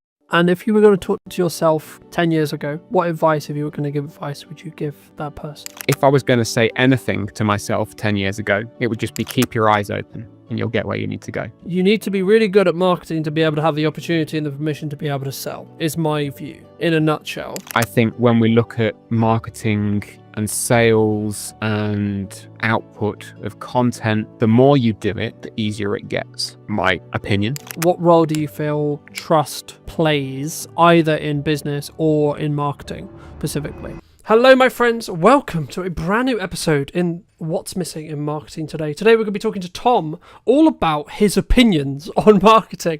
And before we get into it, Tom, could you give the audience a little bit of context on who you are? And of course, answer our opening question. What do you feel is missing in marketing today? Absolutely. Thank you very much for having me on, Carlton. I really appreciate it. No, you're welcome. Who am I? I am Tom Jepson. I am a coach for self-employed people, mostly working parents, should I say. And I'm here to help them take some of the out of doing business for themselves. because it's really quite hard balancing doing a business that you want to do, parenting, caring, all the dynamics that come with it. I am a full-time parent. Also, I'm a full-time carer as well. So I am living and breathing all the stuff that I do with my clients. To answer your question, what is missing in marketing today? I think selling is missing in marketing today, is what I think is missing. Okay.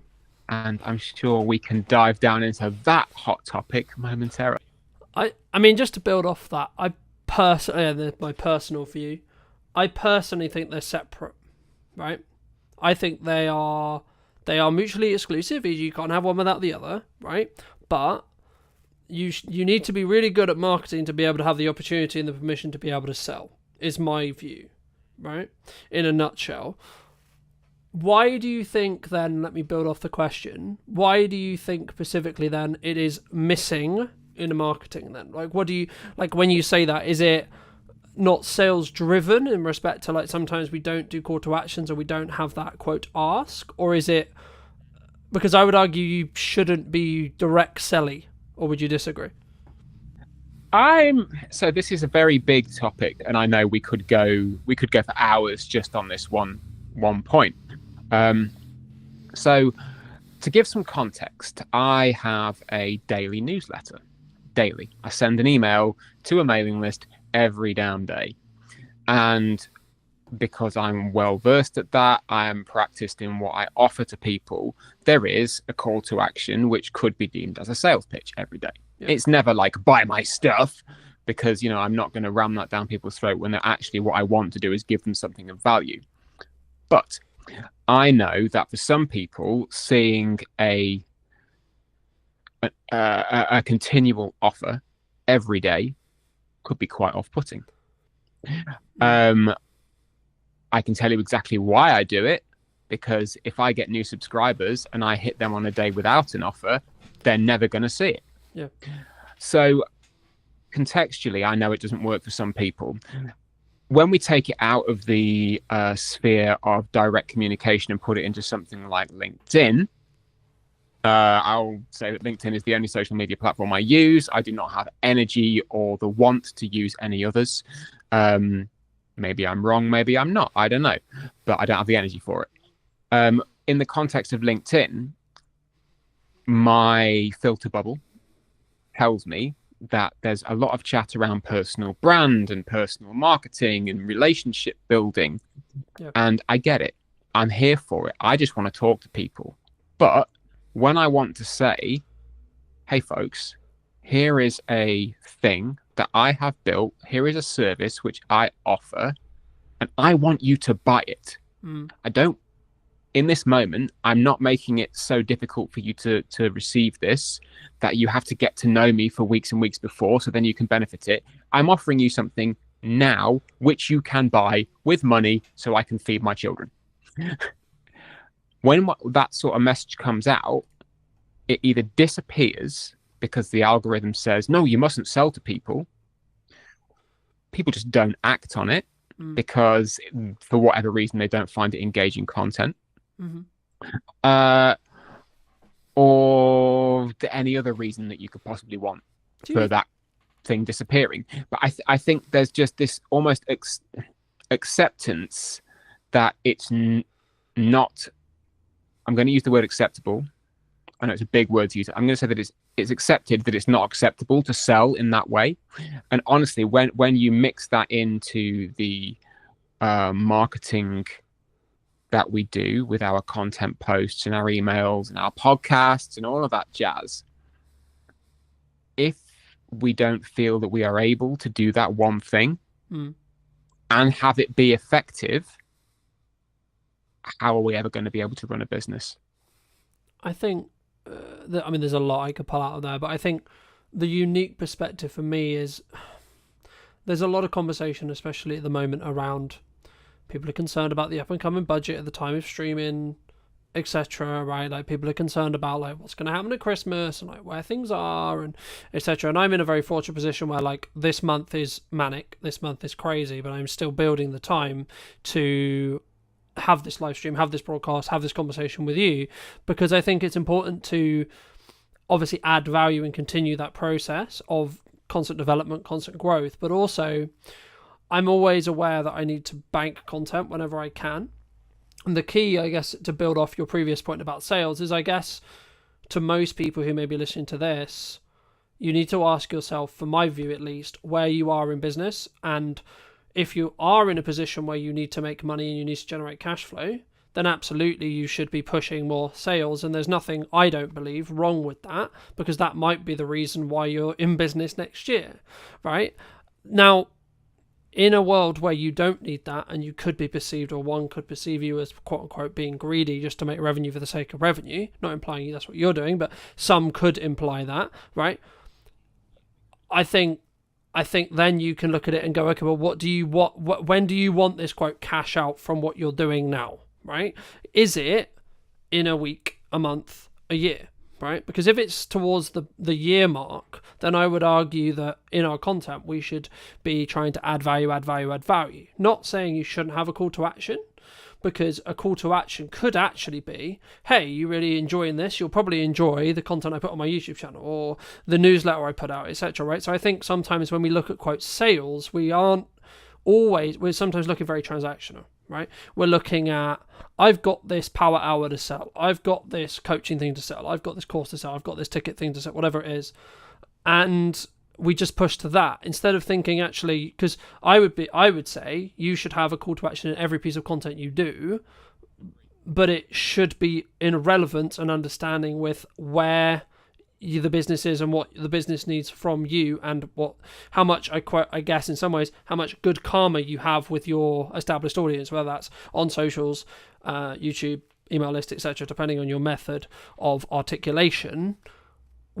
How do you mix that when you do call to actions, building off your previous point? Is it hey, come and buy my thing always, or is it actually, hey, I've done this other thing? Like, let's for example, you may say, hey, I just did this amazing conversation with Carlton, here's a link to it if you would find that interesting. That's an interesting question, and I do mix up the calls to action because I'm fully aware, I've been doing this business thing for a long time. I've been a freelancer for twice as long. I've been employed for twice as long as that, back in days of employment. I've been around the block. I know how this machine works. But to the same end, I don't have a damn clue how it works, because mixing up the calls to action, consistent blocks of, it's not like one day is, why am I coaching? The next day is, oh, look, there's a thing. It's going to be consistent blocks of action to take. So yeah, I do mix it up. But to the same degree, it always comes back to the same thing of, this is the core thing that I offer. This is how I want to engage with you and how I would like you to engage with me, regardless of whatever medium, method or action we get there. If I'm posting on LinkedIn, chances are the call to action will either be connect with me here or sign up to the newsletter. Mm-hmm. Those two, because I know that if I get somebody into the newsletter ecosystem, they have actively opted in, and I can then actively let them know who I am, what I'm for, and what I can offer them, and how it will help. Yeah, and I think, I guess, go on. I was just going to say, I think for me, it's about understanding when you're serving and understanding how to serve. The point, not to cut you off, but I think there's a point at which we say, should we not always be serving? Like everything, every action, every piece of content, again, my 2 cents, big chefy pinch of salt, everything comes with value. Everything comes with a desire of, actually, if I was sat down with somebody in a coffee shop, what would I want to tell them, and how would I like them to benefit from this conversation? It's not the generic, here's 10 lessons that I learned as an entrepreneur of 20 years old. here's what I'm doing in Bali with my remote nomading, and that's my high horse, which I'm sure we'll get onto later. But to like pull the thread of service, yeah, I believe that if you are in a business, if you are in business, there is always going to be an element of service to your customers, regardless of whether it's paid, whether it's free, whether it's interactional, whether it's transactional. Put something out there, because that then is the marketing, and then you can direct the sale. Yeah. I'm not an expert in sales. People know this way better than I do. It's like they make jobs out of it. I haven't. But I do believe that aspect is almost becoming culturally unacceptable because people don't want to be sold to, and that's okay, but it doesn't mean we shouldn't do it. I think the reason why I paused was because I was just thinking, do people not want to get sold to, or do we need to position it in such a way where it doesn't feel like we're selling it to them, right? What I think you're referring to there is like, I don't want to be hard sold to, right? Yeah. Like, I don't know you, but you can buy my thing, thanks, right?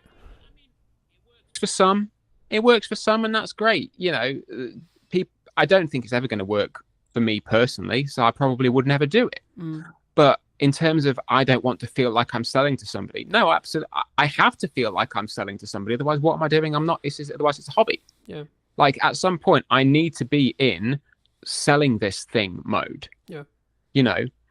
I'll offer somebody 45 minutes on the phone with me for free. I will pay attention to them. I will direct that conversation in a way which is pure coaching. I won't sell to them in the service element of that call. Yeah. They're gonna know at the end of it what I can do to help them if they want to take it further. But the service comes first. Yeah. And then once that has been rounded out, I can then go, well, look, here's your call to action. This little piece is me saying, here's what you can buy if you want to. Yeah. And I think it's that mindset of, okay, you're allowed to sell what you do because you're damn good at it. And people need to know that. Otherwise, how the hell are they going to buy it from you? When did you choose daily? Because I think so many people, they struggle with, I'm going to spam people, right? Like, I post when I'm not in like crazy work mode with lots going on, etc. Like, I would post like 4 or 5 times a day, etc. across socials. Like, I'll be very visible, but I'm aware of how interest graph works rather than social graph. So I'm interested to see how kind of like you thought about daily like email marketing. Why daily, right? Because I guess some people are going to listen to this and say, well, Tom, that's spammy, right? That's too much. That's crazy, right? You don't want to oversaturate your audience, etc., etc., etc. It's not for them then, is it? That's my answer to that. It's not for them. I started, my newsletter journey began a couple of years ago as a consistent activity. It started monthly. After 3 months, it went to twice a month. At the beginning of, where are we now? Nearly end of 2025. Beginning of this year, it went to weekly on a Monday. And then I got to a point in the middle of August, just before the summer holidays began, where I went, you know what? I've got too much to say. I've got too many things that I want to share with people. And I believe I have the energy and the momentum to do this. So I started winding it up a little bit. And as of the 1st of October, every day, it's 250 odd words of a story, something that's inspired me, something that I found funny or interesting, a life thing. It might be a straight sales email. They can be peppered in. It's a business newsletter. Yeah. But I found that from the beginning of October to today, when we're recording this, Sorry for suddenly removing the evergreen content barrier. But we can say over the course of the last 5 weeks of doing this consistent daily activity, I have found that my writing has gotten better. Not to toot my own trumpet, but it was pretty good before. But being able to write and have a funnel and a channel for consistently telling a story, it's made me better, you know? And the performance has done what I thought it was going to do.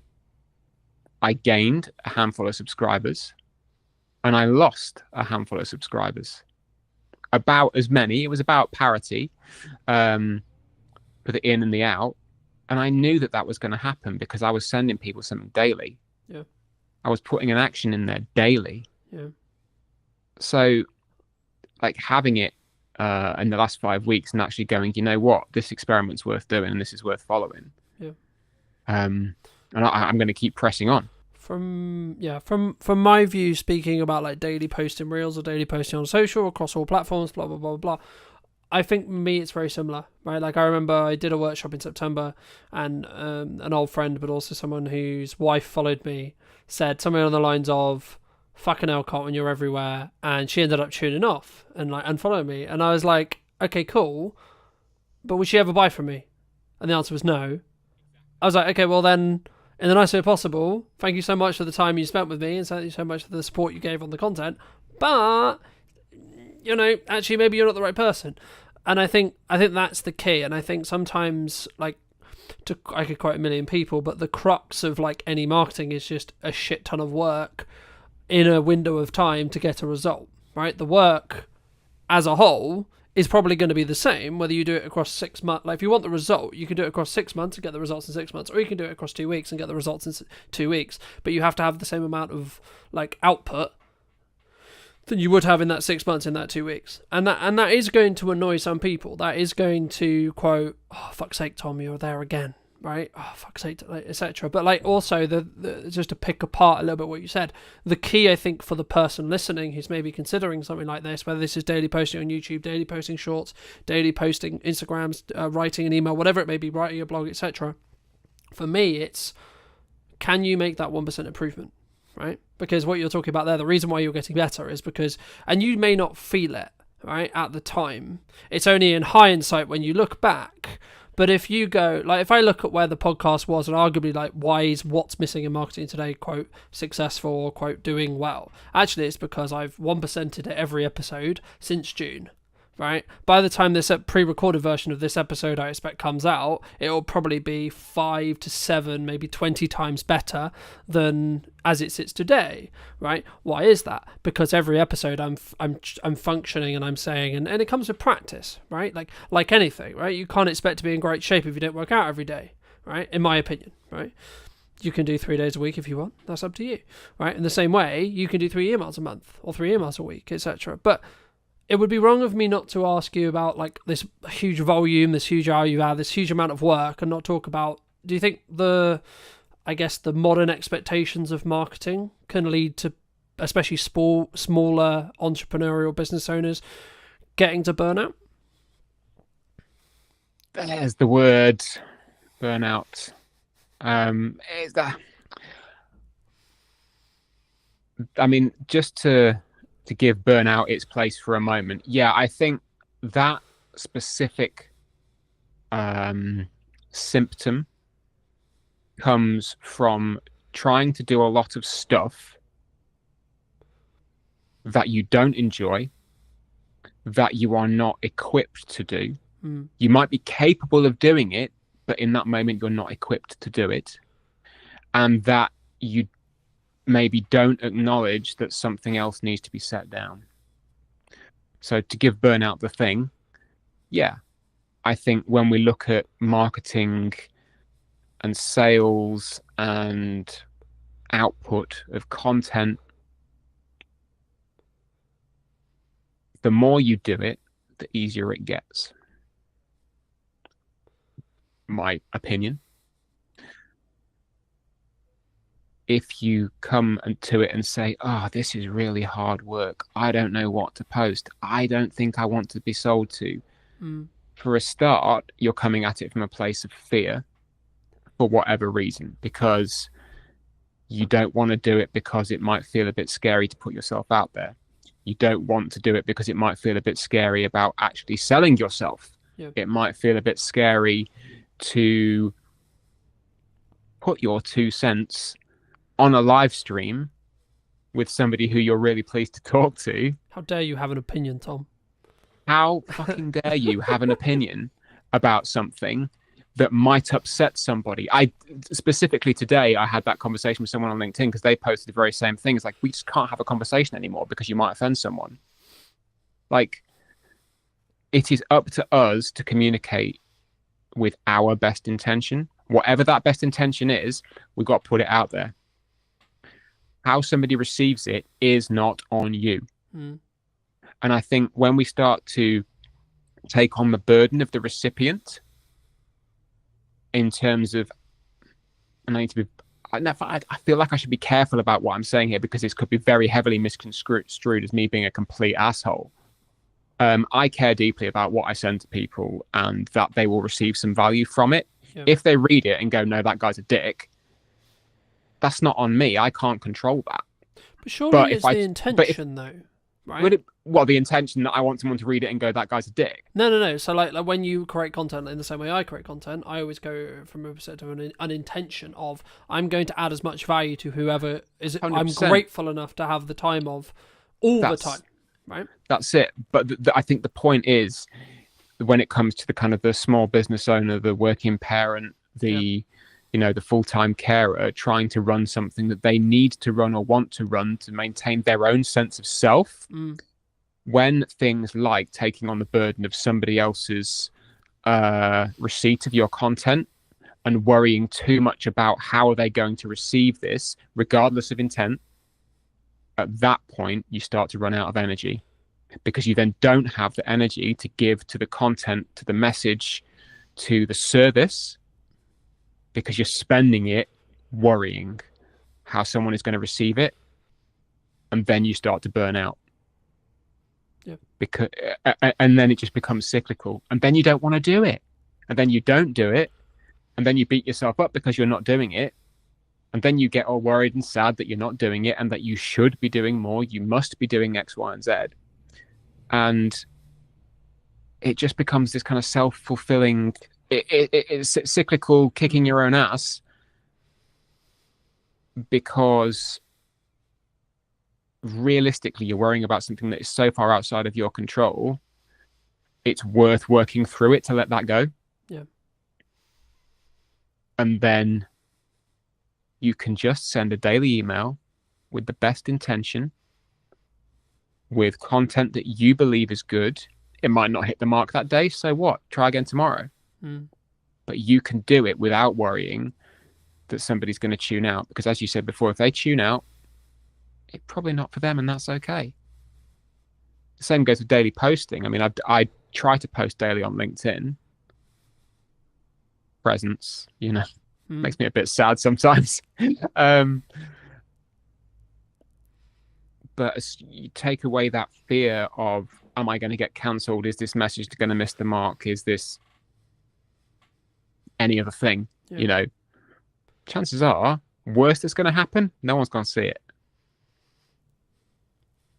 And if they do, they're going to have some other thing happen, right? Like I can't remember if he said to me, but a client many years ago said 95% of the things that you do and you worry about, no one's going to give a shit about because they've got 15 other things to worry about that aren't you or anything to do with you, right? We're very internal creatures in that respect, It's almost like being a little over empathetic, and again, not being a dick, caring about how other people are is incredibly important.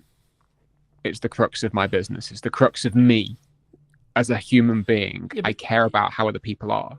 I was going to say, you could arguably care, but I also, I'll give you an example. I care about how your business is, right? I care about how everyone's business is, even if they're a competitor of mine. However, it's still none of my bloody business how their business is. right? Whether it's going well, whether it's not, whether it's whatever, whichever end of this spectrum we're talking about, right? Whether they're doing incredibly well and incredibly successful and they're having record-breaking months, or the opposite end of the spectrum, they're about to go bankrupt and they're actually like swimming in miles and miles and miles of debt. Okay, right. I can care and I can empathize as a human to a human and a business owner to a business owner. But the reality is it's still got nothing to do with me. Right? The only things I should focus on is me, my business, and what I'm doing. And staying in my lane and moving myself forward. Do you agree? I like the awareness. I'm very much attuned to being aware of what is going on around. Because then you know, if you see a strategic opportunity to make a move, you can make a move. Yeah. You know, you see a gap in this is how the best products come out. You see a gap in the market, you fill it. Yeah. You know, but as you say, how somebody is doing day to day, if they are not publicly putting it out there on the line, telling their story all the time, because they want it to be seen. Mm. And I mean, like, not a curated version. I mean, the whole 9, just open book stuff. Then no, you're absolutely right. It's none of your business. You can be interested and you can still care. Every person that I know on a personal level, I care about how they're doing, how their work is, how life is, you know, how the family are. How much detail they give to me is up to them, because some stuff just ain't my damn business. Yeah. But understanding that they're at least there, being empathetic to that is good. But you know, to circle back around to the over empathizing, as you say, when you get to the point of actually that's not your damn business, then you can stop. You can go, all right, I've used my energy to this point. I can put it back into marketing myself. I can put it back into selling myself. I can put it back into serving other people who are actually on my doorstep waiting to be served. Yeah. I think it's knowing where and how to channel that energy to build the right boundary and really to keep yourself safe. Do you think business owners struggle to give or set boundaries, either with clients, with colleagues, with friends, with marketing, with themselves, with family, with friends? Yes. I'll elaborate on that. Well, there we go. No, there's the answer. And if so, why? No, that's a really good. Is it? Sorry, that was a veiled attempt at humor. Yes, absolutely, I do. I mean, everyone does because they're creatures of service. You know. Does it come from that? If I don't say yes to this job, there's not going to be another one coming thing. Do you think, in some case, like in that specific nuance? It's part of it, yeah. I mean, I've been reworking a workshop that I ran eons ago, all about saying no to things, which is, you know, coming down the pipe at some point. Hopefully, by the time the published version of this comes out, people will actually see it and it'll be live. But I think that because prioritization is hard.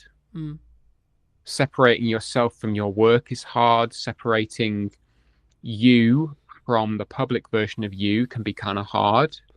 Separating different facets of work and life is hard. Just establishing boundaries and maintaining them is hard. Like being able to go, you know what? I'm stopping work at 3. And I'm not going to answer my emails till tomorrow morning because it's family time now.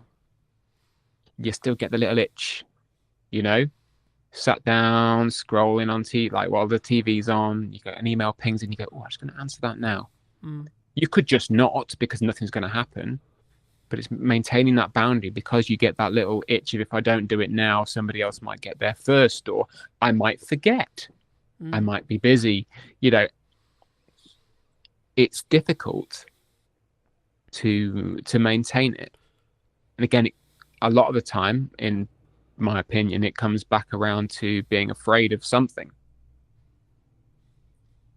Forgetfulness, busyness. And sometimes you just kind of need to go, okay, well, if something happens, it happens. That's kind of a future me problem. Right now, I've decided that this is my boundary, and that's more important. Yeah, and I think as long as you can reflect on every situation, every job, every etc., like whatever it is you're doing, whatever you're trying to achieve, whether you're trying to launch a podcast, newsletter, work with a new client, do marketing, whatever it is, or do sales or whatever it is, as long as you can actually hand on heart say you did your best and it was in line with what you were or wanted or needed at the time, and or like, I think it's interesting, right? Because I think sometimes we act as if we're busy, or we imply that we're busy, or we are busy, or etc. But actually, in reality, what we're actually saying is, at the moment, the thing you're asking me to do cannot be a priority. In crux, if someone ever asked you, in my opinion at least, oh, I'm too busy for that, what they're actually saying is, no, right now that's not a priority. So personally, something I've done the last couple of years is whenever I have a situation which is like, hey, I know I said, or I know we said, or I know you're expecting me to do X or Y, I will give you a realistic timeline regardless of how that makes you feel in the short term. And that might be, oh, etc. But it's actually, I'm not doing you a good service if I don't give you clear, concise, and transactional or transparency within my communication style. Because the reason why someone would get upset or pissed off is because you said, Tom, you would get me that thing a week ago, 2 weeks pass, 3 weeks pass, and then it slipped through the gap, right? Look, I'm not saying mistakes don't happen, but if you said to me, let's say we were working together, and you said, hey, it's going to be like 3 weeks, I'm like, okay, cool. But then I'm not expecting it next week. I'm expecting it in 3 weeks, I mean, that's almost kind of a side point, isn't it, really? That's just being good at what you do and doing what you say you were going to do. Yeah. But do you think we struggle sometimes? Because, like, especially when we win, like, the client, right? The client of my dreams, or the project of my dreams, or the money of my dreams, or the project is amazing because it pays me X, or it's actually a great opportunity, etc. We have this, like, want to, I'll do it tomorrow. Oh, it's done tomorrow. I'm going to go out on a limb here, and I'm going to say that if a client, for example, would expect you to bend over backwards and not maintain your boundaries and your working practices as a self-employed business owner, they are not the client of your dreams. End of. Do you think that can change over time? I was just going to ask you. So, like, where we were, say, like, so for me personally, like, my target client, my target expectations, etc., 3 years ago were completely different to now. Yeah, for real, man. I mean, the dial shifts, and it shifts because you learn, not maybe because your clients learn. It could be because the clients learn, but it's more about what you, best in the world, it's about what you want. I would argue, though, that you get a reflection of what you, like, enforce in respect to boundary setting, right? Like, so, like, like, for me, like, you can set a boundary you like. The question is what happens when it gets tested. Well, that's exactly it. If you let's say use the example of it's 4 o'clock, you sat down with the kids, you're getting them in from school, getting snack time and everything, and a client's decided for whatever reason that that's the time they want to have a meeting. You can handle that in any number of ways. And again, we can tie this straight back to marketing. This whole point, we can tie this straight back because it is, you could just say no. You could go, no, I don't do that. That's crossing my line. You could say, okay, I might flex this once, but I'm going to reinforce it in a way which says it's not happening again. Or you could set it up from the outset by positioning yourself with your marketable material, with your boundaries, with the expectation setting from the off that says, actually, this is never going to happen because my priorities are this, this, and this. Serving you is within those priorities. But this is the line. And as I said before, if their client decides that that's not good enough, they're not your client.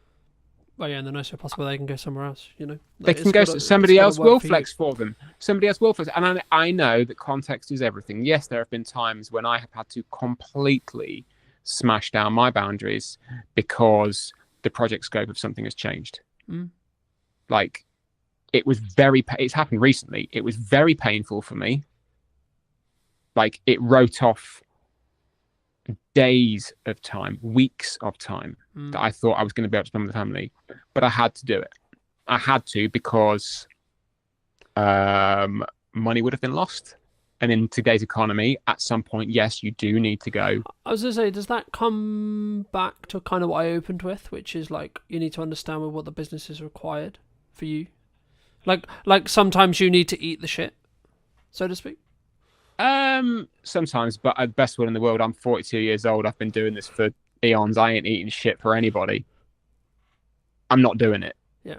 But in this occasion, I went, you know what? The scope of this has changed. You've acknowledged that it's changed and that the work you're asking me to do is borderline unreasonable. But I'm going to do it because A, I'm not a diva. I'm not going to throw my toys out the pram and say, oh, screw you guys. That's bad business.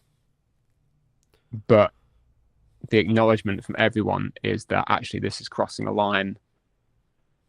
So yeah, context is everything, but being able to control that yourself is what is important in this. The client, because they know how I work and they know my boundaries, we've worked together for a long time, I marketed that to them from the beginning. Yep. I don't need to sell them on that. They already know. So having that within your control, I think, is also very important as to how you can put yourself out there and say, I'm the one who's saying when this line moves. Yeah. I mean, that kind of bridges onto my next question, which was going to be like, what role do you feel trust plays either in business or in marketing specifically? So if it's in a marketing context, it would be building trust with your ideal client, your ideal audience, etc. And if it is in a client context, it would be then how do you utilize and or keep that trust? Brilliant question. So I'll put my coaching hat on now. So for me as a coach, through my marketing, people need to know a small number of things. I mean, the first thing is obviously that I am a coach and that I am good at what I do. They need to know that from the off. Once they know that, we can kind of go, okay, that's the functional practical. We'll just cast that aside. I know this thing about him now.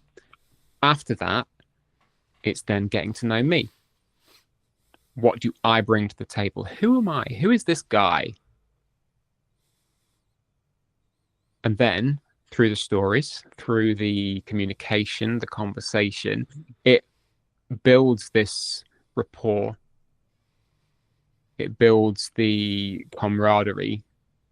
And eventually the camaraderie and the rapport turn into trust. Because that kind of communal safe space has been built through the messaging, through the back and forth on email, through the DMs, through the networking. And somebody knows they could rock up in a one-to-one with you and you'd have a great chat. Because at least the space you hold there together for that 30 minutes or whatever, you've established that and it's good. It does take time. You know, it's not just a case of me going out to people and saying, hey, I'm a coach. I'm really good at what I do. Look, I'm a nice guy. You're a neat guy. So it takes work. It takes a lot of trust in yourself as well to be able to go, you know what? This is what I stand for. This is who I am. And who I am is okay. I don't really need to flex or change or bend for anybody because this is who I am. How that is reflected into work once effectively you have somebody pass the post, so as we said before, that's just showing up and doing what you do to the best of your abilities. Yep. You know, I hold safe space for people. When we get into a coaching call, effectively this little oblong window, that is our safe space and our boundary. Mm. Nobody else is getting in there. Nobody else is hearing what's going on in that space. And I have to reinforce that explicitly. It's not a kind of an unknown, oh, is this safe space? Is this something that people are going to know? It's like, no, I will state it up top. This is what you can trust and expect from this interaction. And the kind of the same goes for the precursor with one-to-ones and emails and everything as well. This is a safe space. I'm not going to go and, publish the ins and outs of a social call I have with somebody on LinkedIn. It might inspire something. Yeah. But the trust is never broken in that way of like, I'm going to take exactly what you've said and name you. I think it's different, right? Like, again, it's context, right? Like, being inspired by a action or showing a behind the scenes process, like, for example, for me, like, people ask me all the time, so how do clients feel about the behind the scenes process? Well, like, me sharing production, me sharing how I do it, etc., right? Like, a lot of people, the honest answer is actually they like it. They like that extra exposure. They like seeing it from my point of view. But it's just part of my sales journey, right? It's something that I have a conversation with very early on, and I establish very quickly what kind of project is this, right? Is this going to be a collaborative project where we both win? They get great content, I get great content, and I get paid. Happy days, right? Or is it going to be a very stringent, very NDA'd or non-disclosure agreement, very contractual, very show up, get paid, go home, F off, right? Kind of agreement, right? And, I guess, what do I do more of now? Probably the more collaborative side, right? Just the nature of the business, etc. Cool. But that's also, and again, I had a reality this morning, which was the same, which was like, actually the old of me would have been like, this annoys them, but the person I am now is like, no, that's just not me anymore.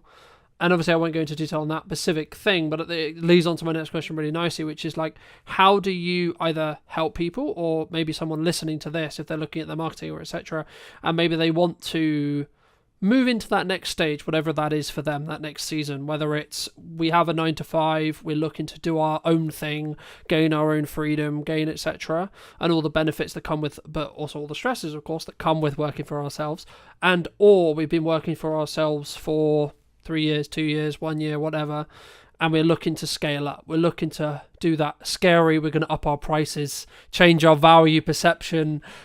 What would you say to those people who are, as I say, kind of, I think there's two camps potentially who are listening. A, in a 9 to 5 who are looking to make the jump, or B, maybe they've been doing it, they built good momentum, but they're kind of like, if I up my prices, I'm going to lose on my clients. I mean, that's a very specific scenario, the whole upping the prices, losing the clients thing. And it comes up more often than you'd think. Broad strokes, I would always ask the question, who are you now? And then, who would you like to be? And then, who now can help you become who you'd like to be? And it always comes back to the self, the understanding that the person in the middle of this storm in a teacup, in fact, the teacup in a storm, is you. You're the one who is steering it. You're the one who makes the decision at the end of the day. You have, I have, pretty much everyone we know collectively who is self-employed has had to have that pull yourself up by the bootstraps conversation and go, you know what? I'm leaving my job. I'm going to go and do it for me. And at that moment, you say to yourself, well, okay, this is who I am today, leaving my job.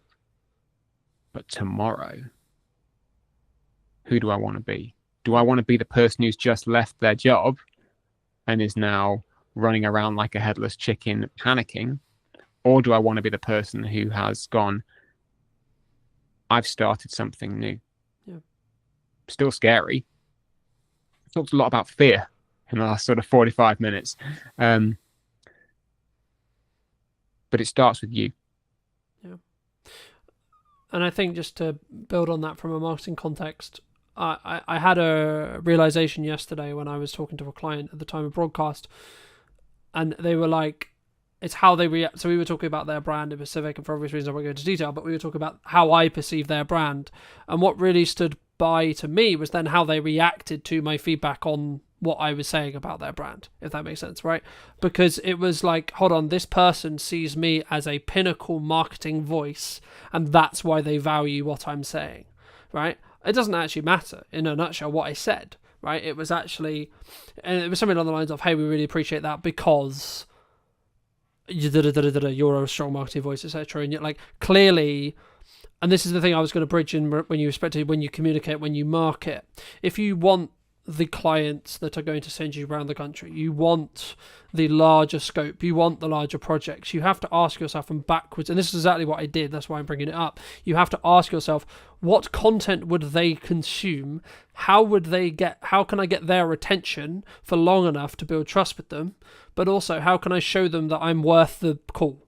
I'm worth the investment. I'm worth the, because etc. Not even like, first it's the time, then it's the money, right?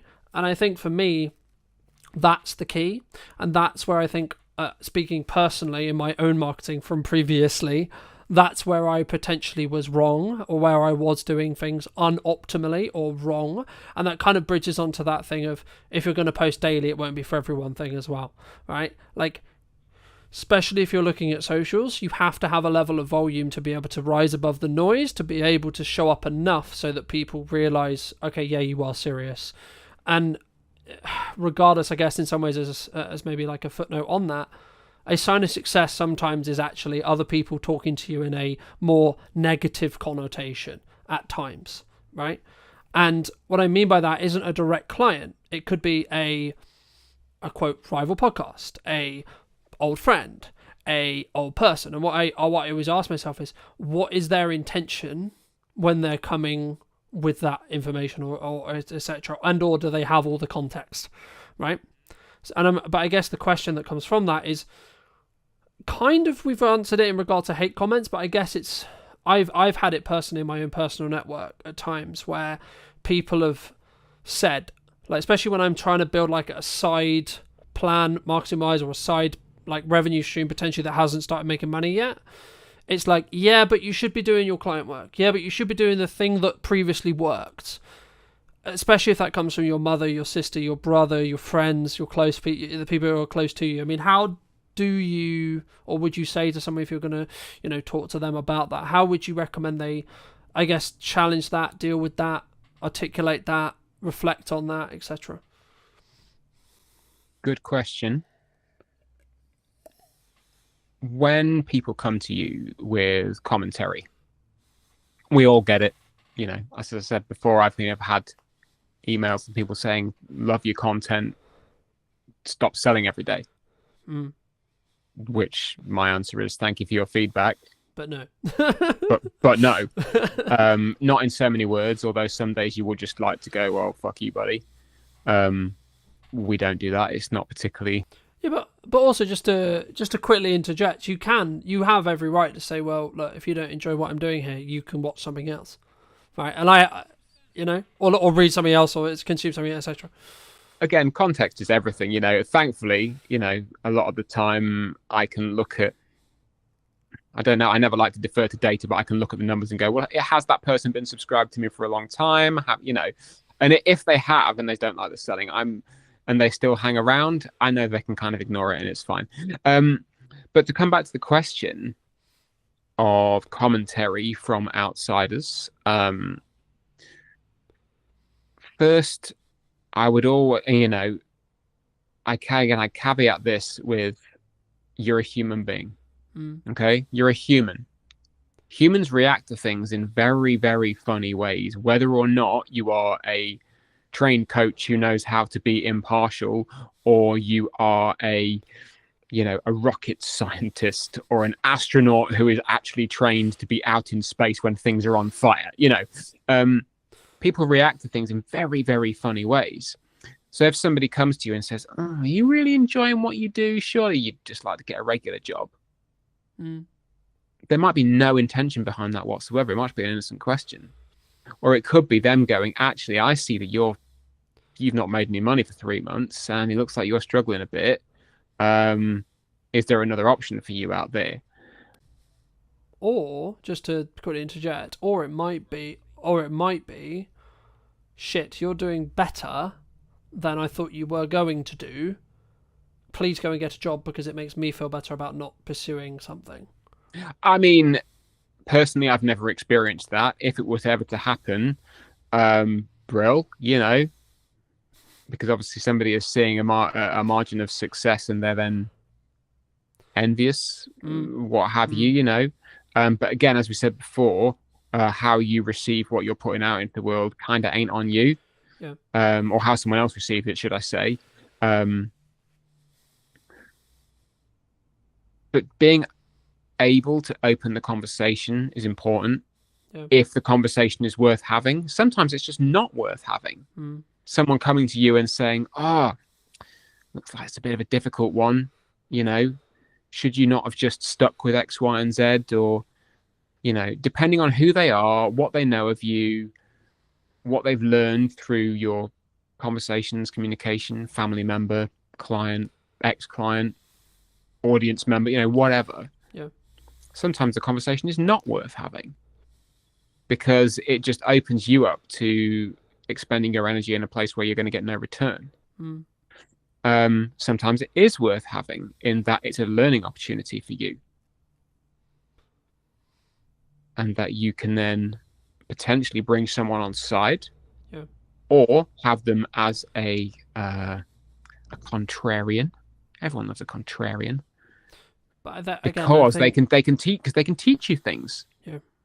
Yeah. And that then immediately weighs into, well, if somebody is being a contrarian, and at some point they could potentially become a client. Now I can learn something and I can then talk to them better. Yeah.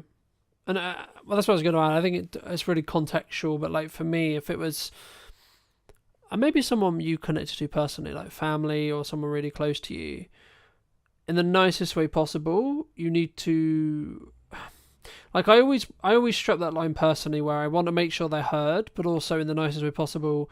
Again, it goes back to that. It's not really your concern, right? Like, what I do with the business in the nicest way possible, unless they're like directly involved in it. But like, if it's just like my mother or like, and this is not aiming at any of these people, like, but just examples, right? If it's my sister or if it's my brother or it's my mother or girlfriend, etc., boyfriend, so on. Normally it comes from a place of care. Normally it comes from a place of, hey, shouldn't you be doing something that pays money, right? Or shouldn't it be like, in some ways they're saying, actually, hey, that thing you're currently doing, I don't personally believe it's going to do what you think, right? Because they look at the evidence, and it's ironic because at the start of a business, when I remember when I was having the idea of Brand Media in my head, I was like, everyone was saying to me, "Oh no, go get a job. Oh, it's not going to work because you don't have the track record." But now I have the track record of making it work across the period of time I've made it work. I'm like, I just personally ask myself, is this going to move what I'm trying to do faster, forward, or is there a level of learning that can happen, or both, right? And when I ask myself, I mean, I'll give you an example. At the time of broadcast, it's incredibly busy with client work. There's lots going on, blah, blah, blah, blah. And I'm like, okay, nearly every single day is uncomfortable. This morning it would be like, actually, me doing this conversation with Tom, however valuable it may be, it's uncomfortable because I should be doing other things related to client work right now. However, in December, in January, when I'm going to look back and go, in November when you could have done that, when you could have weaved it in, and yes, it would have been uncomfortable, but you didn't. I can then not complain that things weren't busy if I don't keep things moving forward while simultaneously working everything else out. And I need to be okay with the fact that for me personally, I'm like, okay, cool, this is uncomfortable, but it's temporary. right? Me being uncomfortable right now is what is required of me from November. Okay, cool. So when we get to December, it will naturally become, because Christmas coming up, people spending time with, so on, right? I'll naturally have that release. So actually, me leaning into this comfortability as a learning opportunity. Yes, it's uncomfortable, but it will be a learning opportunity to go, okay, well, what is too much for me? Do you think people sometimes, I guess, stop before they hit that glass ceiling? Because I've always been of the view of you're maybe one email away when things are harder, especially looking at the current quote climate, right? Where people are like, oh, you're one email away, you're one post away from the opportunity that completely changes your business. Or your life in some ways as well. Oh, absolutely. You know, you never know what's going to come around the corner. You never know. Because you are never around the corner till you are round the corner. I have hit the wall a number of times. Overloaded with work, overloaded with life, you know, bogged down by terrible employment, you know, whatever. And again, this cycles back around to understanding who you are today and who you would like to be tomorrow. It comes around to a boundary. You could say, okay, well, heart of hearts, this is what I want, this is my boundary, and this is what I'm going to stick to, having not lived it. And that's okay. You'll never know if it is or not, because you've not lived it. You know, again, context is everything. I can safely say that I never want to be without a pair of shoes and having to live outdoors. I've never done that, but I'm pretty sure I can say that I never want that to happen, you know? Yeah. But things like saying, actually, I never want to be in a position where I am, quote unquote, too busy. I never want to be in a position where clients demand of me more than my time is, you know, more than my capacity. Because at that point, I've then lost a boundary. I've then, I've given away a little bit of me. Yeah. You know, I've devolved something or dissolved something which I've worked so hard to put together because I've lived it before, and I know that I don't want to be in that place again. So it takes a lot of consideration to uphold those things. You know, whether it's sending daily emails, whether it's posting daily on LinkedIn, however you do it, and the message you put into that, it all comes from who am I today and who do I want to be tomorrow? Because you know that you can do it in a way which allows you to hold on to that stuff. I think maybe if we start to take our eye off that a little bit, it happens with humans. I do it, you know, now and again. I'm not perfect. Yeah. Far from it, you know.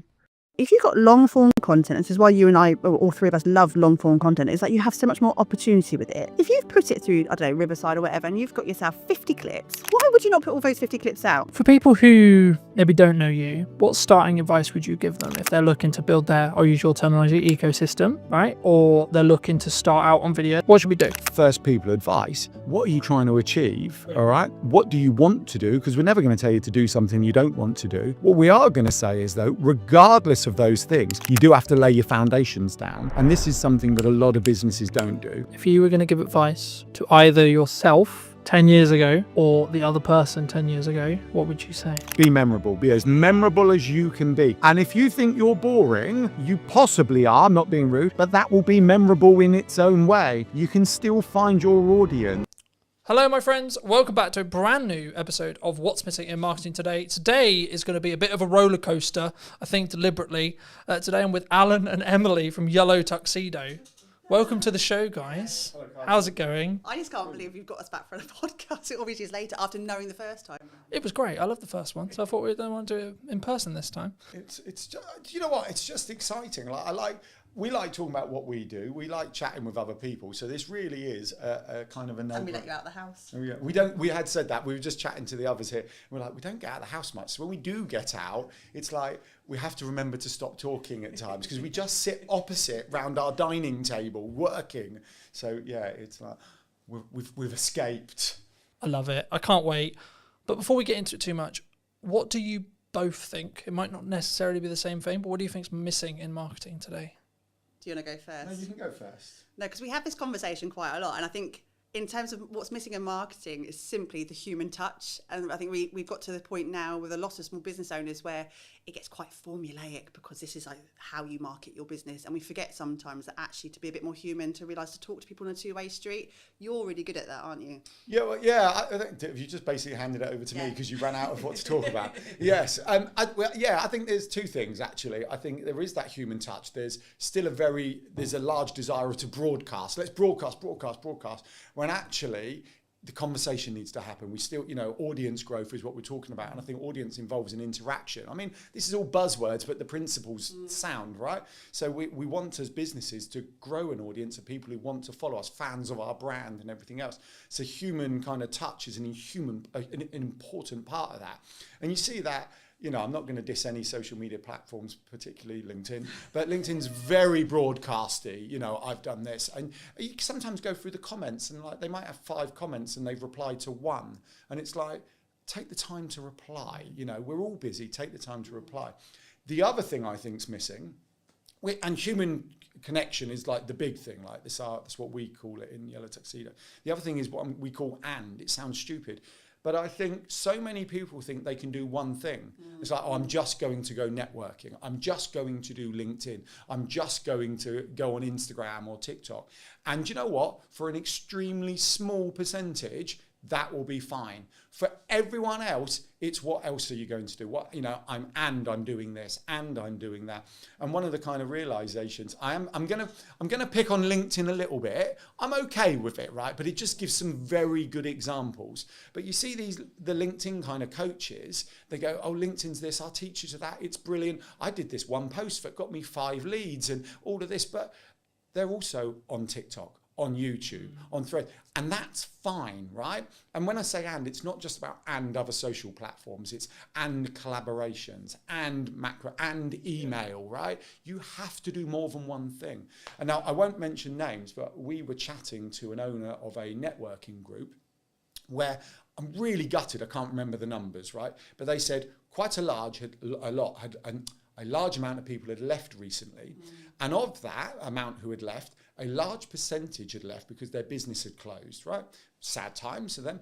But in talking to them, the vast majority had only gone networking. There was no, I nearly said online ecosystem, but I got punched under the leg because it was like straight in with our jargon. But there was nothing else for the people they were connecting with to explore. And in this very modern world where we jump from platform to platform, we consume email, even WhatsApp, right? We've got a WhatsApp group off of the Funpreneurs Big Day Out this year, in June, but people are still chatting from that day. And we all work in different ways. So we have to accept that people work in different ways. Yeah, I think that's really important because when I pivoted in May, as you may have seen the post, and I was doing certain things, like when we first met, really, really well. I was doing lots of things, but I was doing them really badly, right? And then through lots of things, I pulled back on loads of stuff. I was like, right, what do I actually want to spend a lot of my time doing? What do I think is actually best suited to the business? And what can I personally do to give the best, right? Yeah. To give my best. Anyway, fast forward to 2025 May, I basically then decided it's going to be yes and strategy. So as long as I can continue the consistency and everything that I'm sure we're going to get into and do it well, it will be yes and. Yes and a live stream. Yes and a podcast. Yes and content. Yes and reviews. Yes and an unboxing, etc.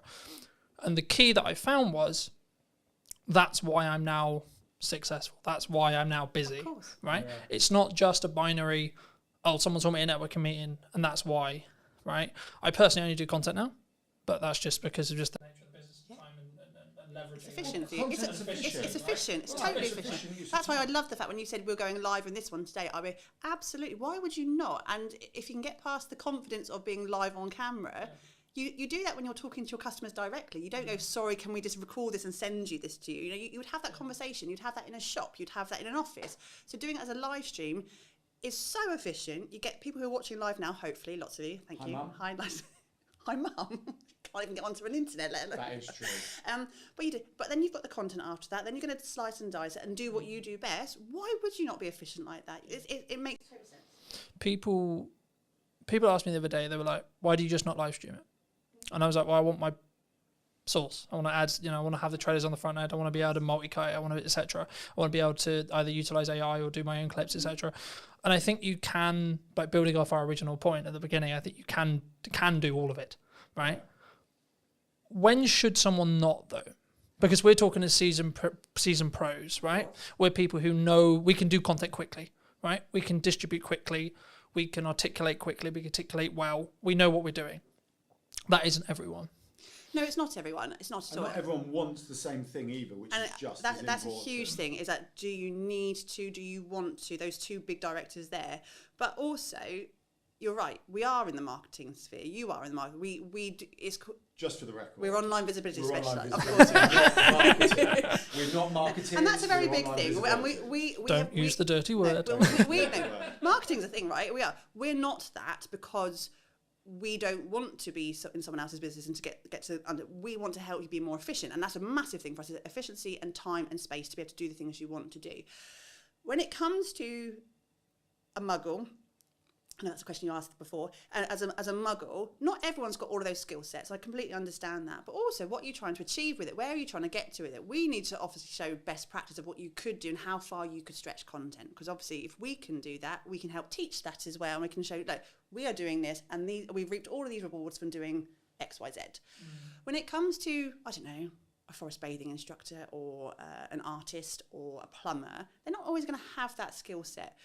But it doesn't always matter. I think we always show best, and I put a post on LinkedIn just yesterday, and all the marketers in the world are going, Emily, shut up. But in terms of email marketing, so I have a client I work with on a regular basis. It's a great story, isn't it? No, I was thinking about the marketers all DMing you, but they didn't actually happen. This is best practice for email marketing. Yeah. But he's been sending out a newsletter. We worked on a strategy back in the spring, and we worked on a strategy, and he's been creating it, and he's doing it for himself, because we're very much about doing it for yourself if you can.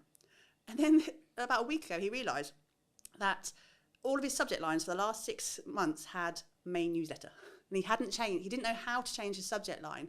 And then he was beating himself up about the fact that, I haven't thought about the strategy behind my subject lines, and I haven't thought about how to get them in the hook and what the hook should be and how long it should be and all the things that we kind of over-process in our heads. His open rate was 38%. Brilliant, fantastic. I'd love 38%. And his click-through rate was 4.6. Like, nothing had changed. Those percentages were fine. But we kind of put ourselves on this, you should be doing this, and you should be up here, and this should be the better, and you can't do this for yourself. But ultimately, yes, he could outsource that and get an email marketing company to kind of really shine and polish it. Would they always get the same return? I don't know. We don't always know that sort of grey area between the black and white. We don't know it. I think if you're at a point where you want to be out there a lot and you want to do video and you really can't pick up the camera, that's when, yes, absolutely, find someone who can help you to do that, because the block to the tech shouldn't be the reason that you're not doing something. So someone can always come and help you out that way. I think you want to say, Chachi in the corner. No, I mean, I agree. I think you have to choose a medium to start with, though, right? Like for me, I just did video because it was the one that suited me best, right? Now, you would say, and I would say, I need to be doing more. Yeah, absolutely. But I need to be doing it more sustainably, right? So when I do email marketing, I'm going to do email marketing in my way properly, right? When I do blog writing again, it will be properly. I've tested it. I know what I'm going to do. I know how I'm going to do it. But I don't turn on those taps until I know I'm going to be able to keep those taps running. The same thing with the live stream, the same with etc. Like I'm in a very grateful place, but still a stage where time is the main barrier, because I only have a certain amount of time. We're recording this like towards the middle of October. This won't be out until December, the pre-recorded version. And that's simply because the only way I can be consistent is by doing it. When I have a window of time to record some shows, I record some shows and then I bank them and so on. For people who maybe don't know you, what starting advice would you give them if they're looking to build their, I'll use your terminology, ecosystem, right? Or they're looking to start out on video, they're looking to start out with blog writing, etc. How? What should we do? Well, all right. So I think the answer to this is also a carry-on point from what you were just talking about. You'll turn on the taps when you're ready. And that's really important. So it has to, you have to start with what are you trying to achieve? Yeah, that's the first thing, right? What do you want to achieve? Because if you go, I want global domination, then you get a list like this, right? And if you go, nah, I just want to, actually, we got someone we can talk about. So Callie, client of ours, member of the Digital Circus, the team community we founded. And I remember when we first started, she said something like this: I'm just trying to make enough money to take the family on holiday, right? So she joined the Digital Circus. We've been working with her. She comes to the group sessions. There's no one-on-one in it particularly, other than just answering the odd question. And recently she's got, it's all kind of kicked in and working. I'm getting so many inquiries organically now that she said, I don't need to post on social media. And we take that as a win, right? She takes it as a win because she's got, she can pick and choose what she does. And we're going, we don't see social media as a bad thing, but it can be a bad thing if you're feeling you have to do it to help you get to where you're going, right? Because then the mindset's different. But for her, she's like, well, I just do the odd posts for the people who are trying to validate me, but actually everything's coming in through the online ecosystem she's built. And that's really good. So going back to first people advice, what are you trying to achieve, all right? What do you want to do? Because we're never going to tell you to do something you don't want to do. What we are going to say is, though, regardless of those things, you do have to lay your foundations down. And this is something that a lot of businesses don't do. And the foundations are as simple as making sure your website's working for you. Because if we hear again, I paid someone $1,000 to build my website, but it doesn't do anything, we go, why is it doing nothing? You do. You don't. You say, why is it doing nothing? Why? It should be bringing you in kind of visitors into your audience, into your ecosystem. And then it's going to build it out from that. How are you going to nurture your audience? You've got to choose something. So it could be like social media. I recommend email. So an off-platform audience is always better than an algorithmic platform. And email's so powerful because they want to be there. They give you permission to email them and there's no algorithm, right? Or even what you could do a WhatsApp group if you only want a small client base, so keep in touch with them. And then you build it out from there. So that's what you do. You align it to your goals, start with the website and build out. And the simplest thing of your website is imagining it like your shop, right? Like Tesco's and everything else. The way we explain... Or other supermarkets are available. Other supermarkets are available. We can talk about Aldi in a minute. We like that as well. They've got a good example to bring up. But think about your ecosystem, and what you're doing is building your Tesco's. And then this inner circle is like your kind of club card customers, right? And then the outer circle of this ecosystem is all of the Tesco's advertising, branding, touch points and everything else, which we would call virtual doors into your ecosystem. You're just building it out like that. But the second you put something online that's not connected up, not optimized, not leading back into your it's just a wasted opportunity. It's just a standalone post doing nothing, or a standalone directory entry or whatever, just not really connecting up. So make sure it's connected up. Start slow, align it to and know where you're trying to get to and how people are going to find you. The biggest thing, we talk a lot about keyword strategy with that kind of more SEO hat on, and I think so many people haven't even done that work to start off with. What do you want to be known for, and how is someone going to find you? And I think when we talk about Google quite a lot of the time, it's just one huge bookshelf, right? It's one big library.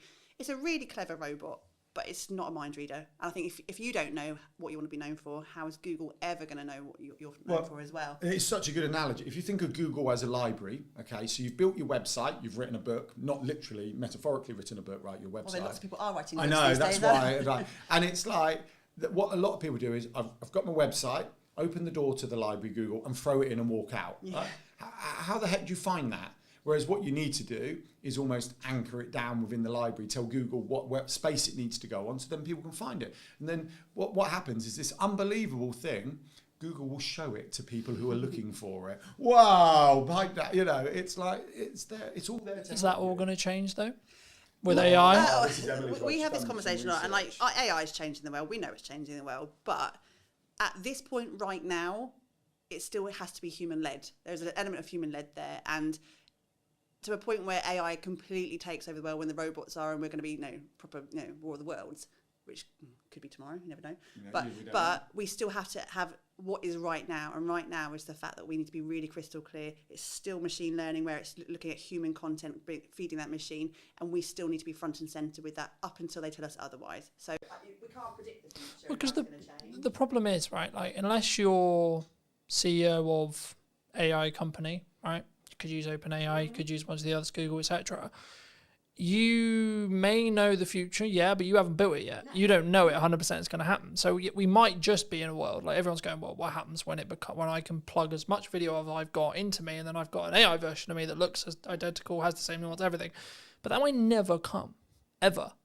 It might, sure, and you should be planning in some ways with your head and go. Crystal ball out, everybody. Isn't this like 3D TVs? They said 3Ds were coming, they came, and then they disappeared. And then they disappeared, yeah. Yeah, because it didn't actually. I think. Sorry. No, I say in terms of what AI especially from the Google platform is right now, is that if you're looking for a short, sharp answer, absolutely front and center will be the AI generated answer, and it will give you that. It'll still give you the links to play. If someone's looking for an in-depth conversation, or they still need to have that human at the other end of that website to interact with, they're looking for a videographer, they're looking for a plumber, they're still going to have to get to that website at some point, and they're still going to want to interact with you, and they're still going to want to ask you questions and look at your FAQs and all of the things that we should be doing anyway. That's not going to change even if AI takes over the world, because they still need to talk to a human at the end of that transaction. It's different intention, isn't it? Asking AI to write you a blog is very different to going, I'm looking for a plumber, I'm looking for an online visibility specialist, I'm looking for... people looking for online visibility specialists. The other thing, I think there's a huge opportunity for...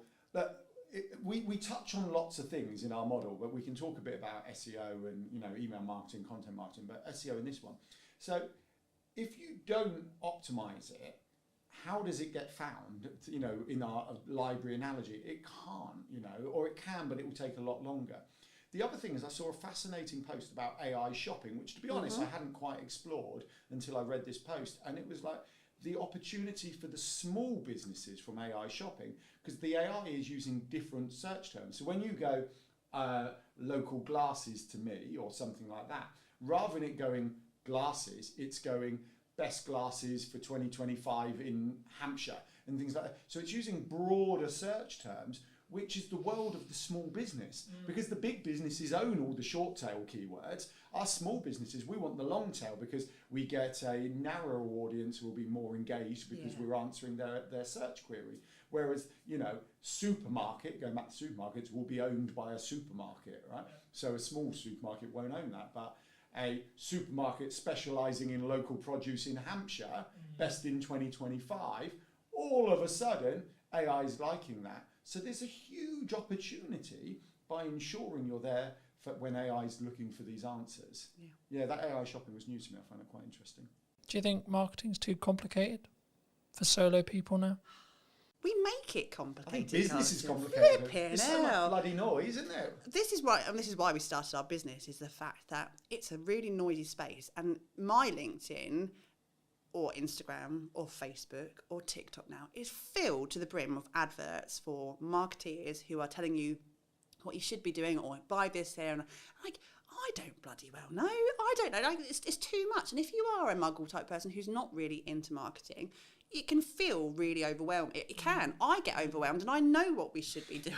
I feel it oppressive is what I've been saying. Yeah. It's like if you're a business owner, like small solopreneur, freelancery type business, I feel that the kind of narrative and noise is like an oppressive cloud of you should be doing this. Yeah. And you've got, people like, I'm trying to think of big business, Alex Hormozy, Gary Vee, the big influencers going, you need to do this. You've got coaches on LinkedIn going, you need to do this. You've got marketeers telling you to do this. Yep. We're telling you to do something.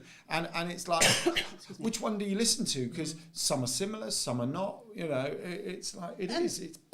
And I think it really is simple. You can extrapolate as much as you want. You can be really simplified. You can do everything like we were talking about earlier. You can do all of the things. No one can tell you you're wrong to do that. That's why I always get quite frustrated when you hear the influencers just do one thing and do this. Well, that's fine if it works for you, but you may want to do more. And if that's how, fill your boots, crack on, do you. And I think what's missing these days is that we're so focused on the structure of marketing that we forget the creativity of marketing. And I look at our social, or not ours, we look at other people's social media, and it's like really transactional. Small business world is, I have a thing to sell, buy my thing, I'm going to target my ideal client, talk to my ideal client, and hopefully you buy my thing. But you look at the big brands, like we were talking about Aldi before, weren't we?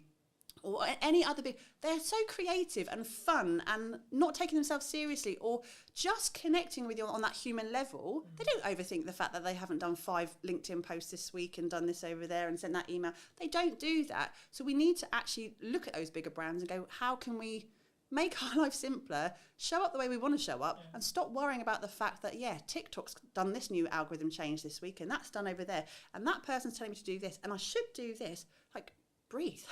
just breathe and do you. Done's better than perfect any day of the week. Well, that example of the email Exactly son, he got it out ultimately. The message in his email was brilliant. He still got people clicking through in that email.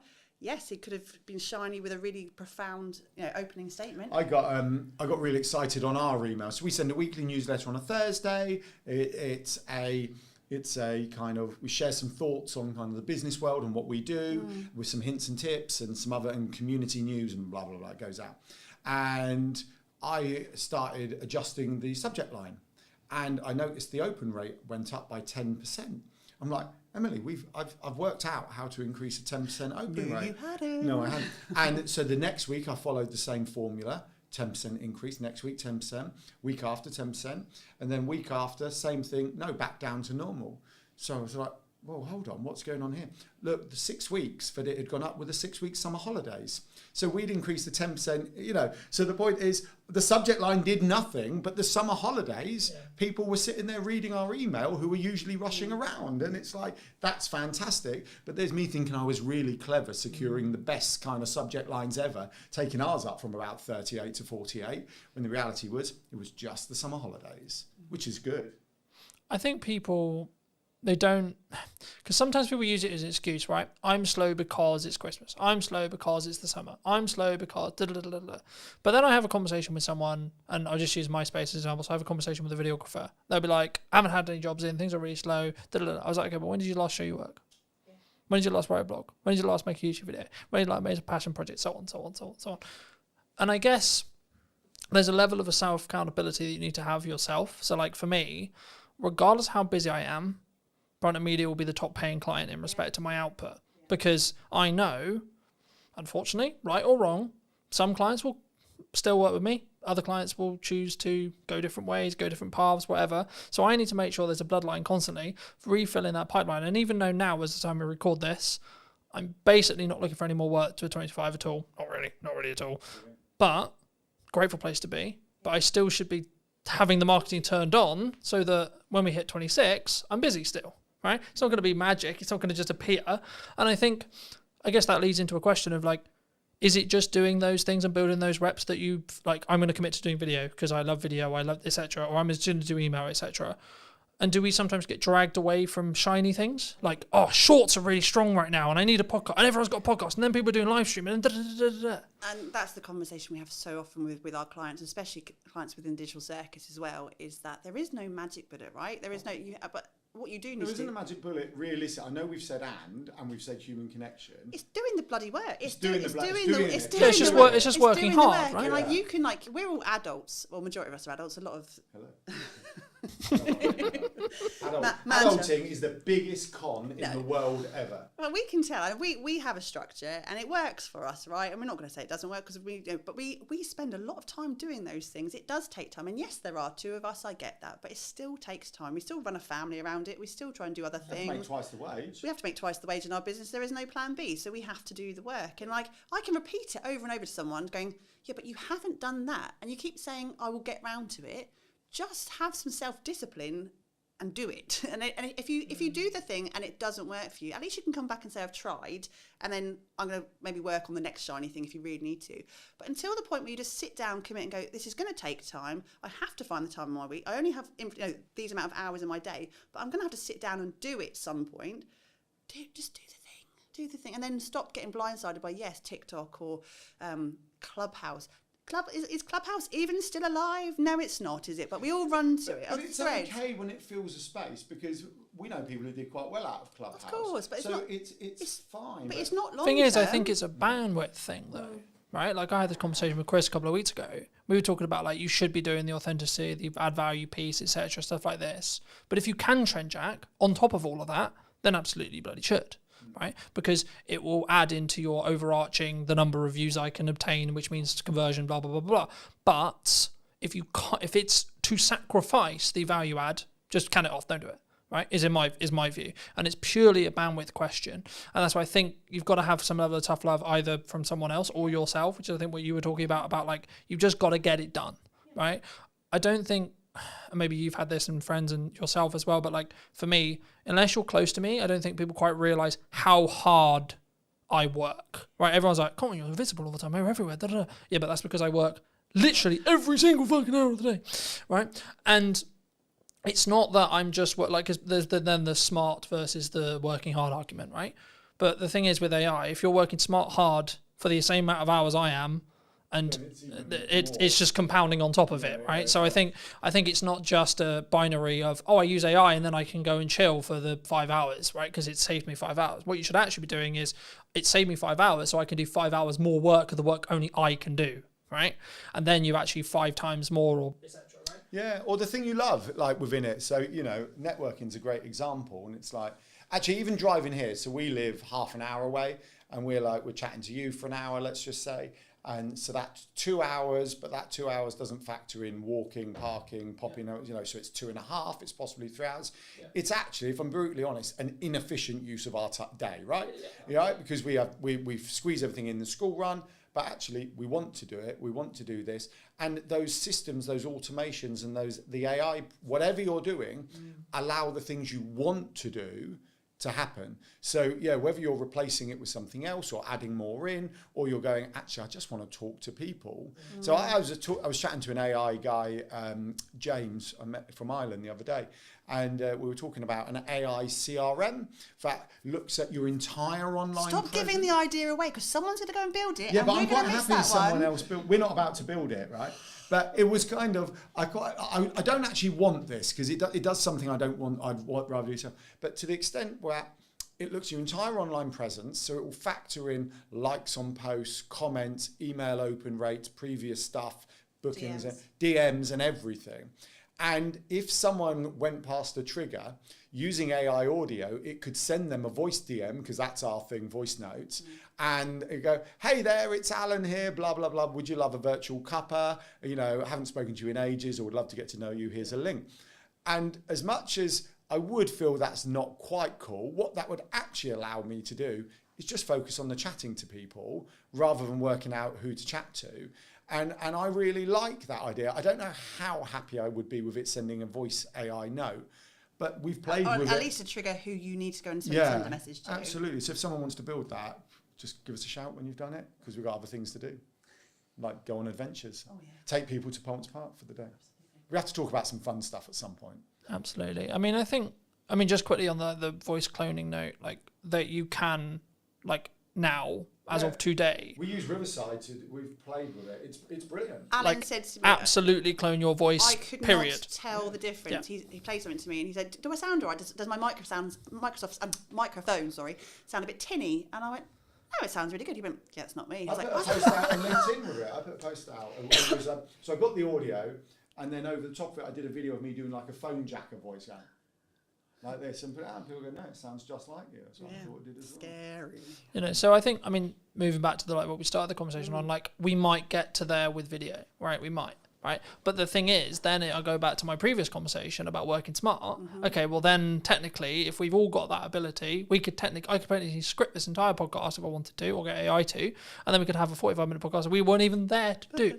Now, should we? That then comes a question, right? Because is the energy going to be different? Yes, AI can mimic us, but the nuance. Is it ever going to... We don't know, right? No, and also, in terms of your own sort of self... it exists. Come back to it. It exists. I watched a video this morning on it. But forgetting the output, it's surely about your own sort of, self-gratification of enjoying to do these. As I was going to say, but surely if you enjoy podcasting, you want to surely that's counterintuitive. You wouldn't AI it out if you enjoy doing it. No, but what we're saying is like we can get so far from it, but ultimately, what is the end of it? What's the ROI? You know, the ROI would be, yes, getting some efficient content created, but the ROI also has to be... You're so businessy. I'm sorry. You said ROI I did. and ideal I wrote a client blog that today. had ROI in it this week, and I kind of felt dirty. Honestly, who even are you? You've changed. Yeah, it's like, it's what you're trying to get out of your business. And I think something Alan and I have been exploring recently in terms of time and space in your business and what your bigger picture is. Actually, we don't get into business to go, what else can I do to be really efficient today? Like you go Unless your goal is, But also you choose your chosen field because of your love of the field, or the fact that you want to be outdoors more, or you want to chat to people, or you want to, whatever that is for you. I don't know what everyone else's sort of end goal is, but for me, I like humans. I really like humans. Well, some humans, not all humans, won't they? But yeah, I want to. No, we like chatting. I think in a world where I could not chat to another human being again, I'd be really, really flipping lonely, and I don't want that. So yeah, AI might be efficient, but I'm still going to want these kind of interactions. Yeah, but that's for me. That right? Hold on. AI video. So I watched a Casey Neistat on YouTube this morning. I think it only came out last night or this morning. And there's a new TikTok. I think it's called Saru or Sura or something like that, by OpenAI. When you start it up, you scan your face like this, and then you go video of me 1930s James Bond style thing, and then you get an AI video of you. And he did a whole video of it, and he was talking about it's cool, but it's slop, and he explained why. And he said I'm not anti it actually, but so go and watch that. That's worthwhile. So it does exist. Whether it exists for 1 hour long form, I don't know, but that'd be interesting to see. It's how you take that and use it, isn't it? It's like if you're taking the piss out of yourself, absolutely. That's a great example of being able to use that kind of filterage type thing. We've had filters on your phones for bloody years. It's just not using that as gold for your business, and that's not expecting that's going to be the magic bullet. I think there was also, there's lots of trends that me and James talked about for ages. James Gale, whose space we're sat in, but like for me, we talk about like there's a monkey vlogging and like stupid shit like that. There's this is actually really creative, and this is actually part of the creativity process, right? And that doesn't take away from like me AI and myself. And I think actually, are we ever going to get to a world where we're completely AI? Probably not. I don't think society will accept it, to be honest. Are we going to be? Will we have the tech to do it? Sure, probably, yeah. I just feel like we're going to be, that Disney film WALL-E, when actually they're in a spaceship, there's big fat blimps just going around because they haven't. That's how I feel we're probably never going to get to, but maybe. Our kids can tell us. We won't know. What's the other thing I was going to say? You're not the interviewer, by the way. No, I know. It was just following on the points. But the AI thing, I think, is still, it's there for the things that aren't in your zone of genius or you don't want to do. And I think that's no different to outsourcing, right? No. People outsource their social media because they can't get their head around it, don't know what to do, don't know how to do it. Or just have no interest in doing it. Or don't have any interest. But they understand they need it for the business, right? Yeah. They want the visibility. They understand that opportunities will come if they're on it. Yeah. But the idea of them doing it is like, no. Especially as, going back to, like, whatever your goal is probably the most important thing, with your why and everything else. And if you've got, Emily mentioned forest bathing, we've got a client who's a forest bathing instructor. She wants to go forest bathing, right? That's what she wants to do. She wants to take people forest bathing. Does she want to sit there doing short form, blog, SEO? Probably not. No. So why would you not utilise what is about to do it? Now, we always say to a certain extent you should still input, because actually if you truly outsource your social media, it's never going to be you. It's never going to be you, right? It's really difficult to get it right. And actually AI would probably be more you than outsourcing it to an individual, right? A human being, which is... Especially if you become skilled at training AI, right? Which is the important element, right? Yeah. A lot of commonalities is people open ChatGPT, Perplexity, Gemini, whatever you're using, and go, write me a social media post for X business, right? And then they're like, why does it sound robotic? Why does it sound weird? Because what they're not doing is saying, here's stuff I've written, here's what I've said, here's my terminology, here's the words I use, here's the word I don't use, etc. And then once you do that, it's like, well, it actually will be pretty close. And then you should tweak it and you should read it and you should adapt it, right? And you mentioned Gary Vee earlier. He still writes 95% of his posts, right? Now, right? So yes, he's a big influencer, he has lots of team, but if he's capable of doing it, what's really your excuse for not doing it? Like, really? Yeah. And this is exactly it. He's like probably the most hard-working person on the planet. I don't think he ever sleeps, does he, at Gary Vee? He never does. Don't know. But it's like, do you live with him? No, I'm close to one. With the energy level, thank you very much. I don't even know what my point was.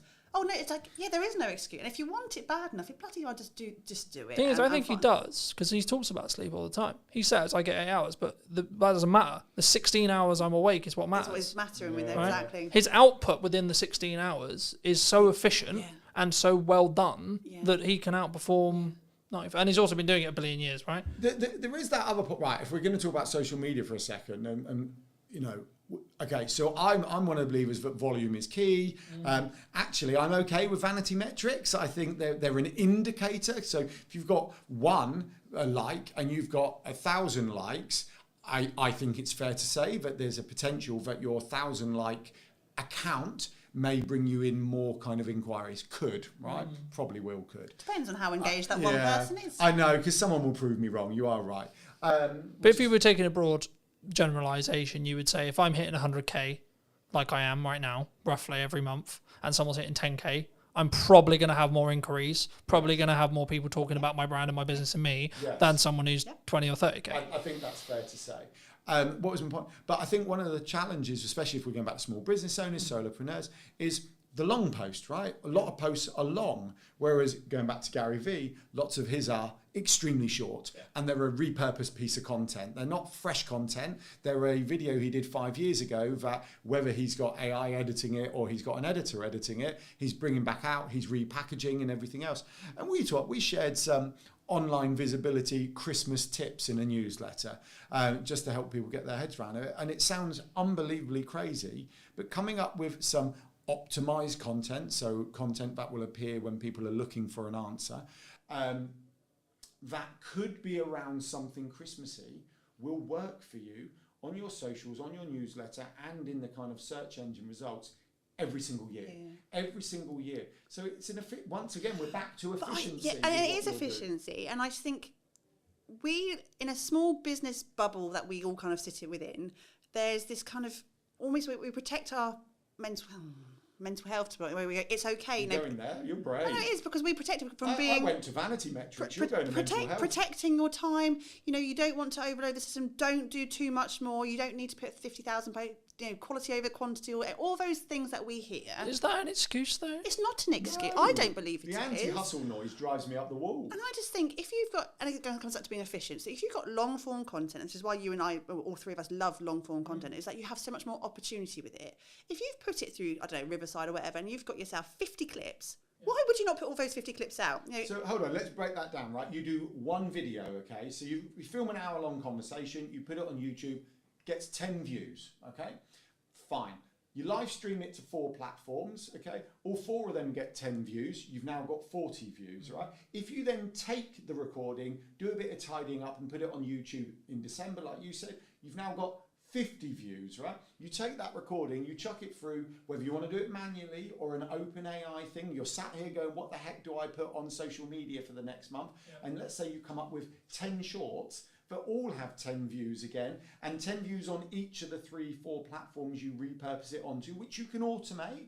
All of a sudden, your 110 view has got 1,000 views. And if they're the same 10 people multiple times, then you're hitting multiple touch points with those people, so they're more likely to convert into warm audience. And I don't think people should demonise doing more if you want to, because if you have capacity and you want to, fair play to you. There was a lot of noise, wasn't there, for a while? For a long time, it was just like do less and be more efficient. And but I'm not hitting my goals. If you're only putting 3 posts on Instagram a week and you're wondering why you're not getting sales, mate, come on. Again, what else can you do to amplify? And I think, when we were advertising the Funpreneurs Big Day Out back in June. Thank God, I've been working out how to crowbar it in.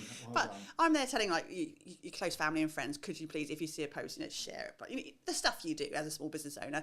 My mum's like, Ems, when are you going to share it? Like, I can't find it. Like, even my mum can't see that post because they don't see it, and we know what algorithms are like. We know it pushes you further away from people, so you have to do more because that person may not see that one post out of your 3 that week. But if you are consistently putting stuff out, that is still quality because the original content is quality.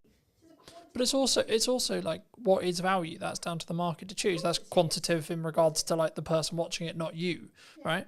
Me giving as much business advice for an hour, you guys giving the business advice for an hour, if you're not a business owner, it's not very valuable. Yeah, but they have that thumb. They can scroll. It's just like, don't watch it, especially on an interest card base. You just won't be served it. It's that you won't even see it, right? So you don't even know it exists.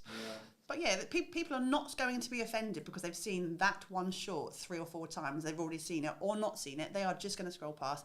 I think we take it far too personally that we're interrupting people's lives. And like you said, most of the time they haven't even seen it in the first place, and you're not interrupting anybody. Yeah, do you know one of the other things, I think this all fits in, if we're sharing kind of thought process and tips, was the make sure that we prefer target audience to ideal client, but make sure your target, you're only connected with your target audience. Don't do it. And I'm like, why would you do that? Why would you remove potential opportunity? So we don't remove people who aren't in our target audience. We just allow it to build because we want fans of our brand. We want people to know the name Yellow Tuxedo. We want people to talk about it.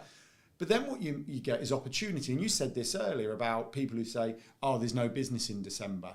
Rather than saying there's no business in December, why don't you go, what could I sell this December? Because people are definitely spending money in December, right? They may be spending on something else. And let's use forest bathing. Nicola, hi Nicola. She'll be watching. She'll be fine with this. Let's use forest bathing Nicola again, right? Nicola takes people forest bathing. That's what she do. I don't know if Nicola would say this, but absolutely I could imagine she could go, December's not as busy for me, right? Because people are partying or whatever.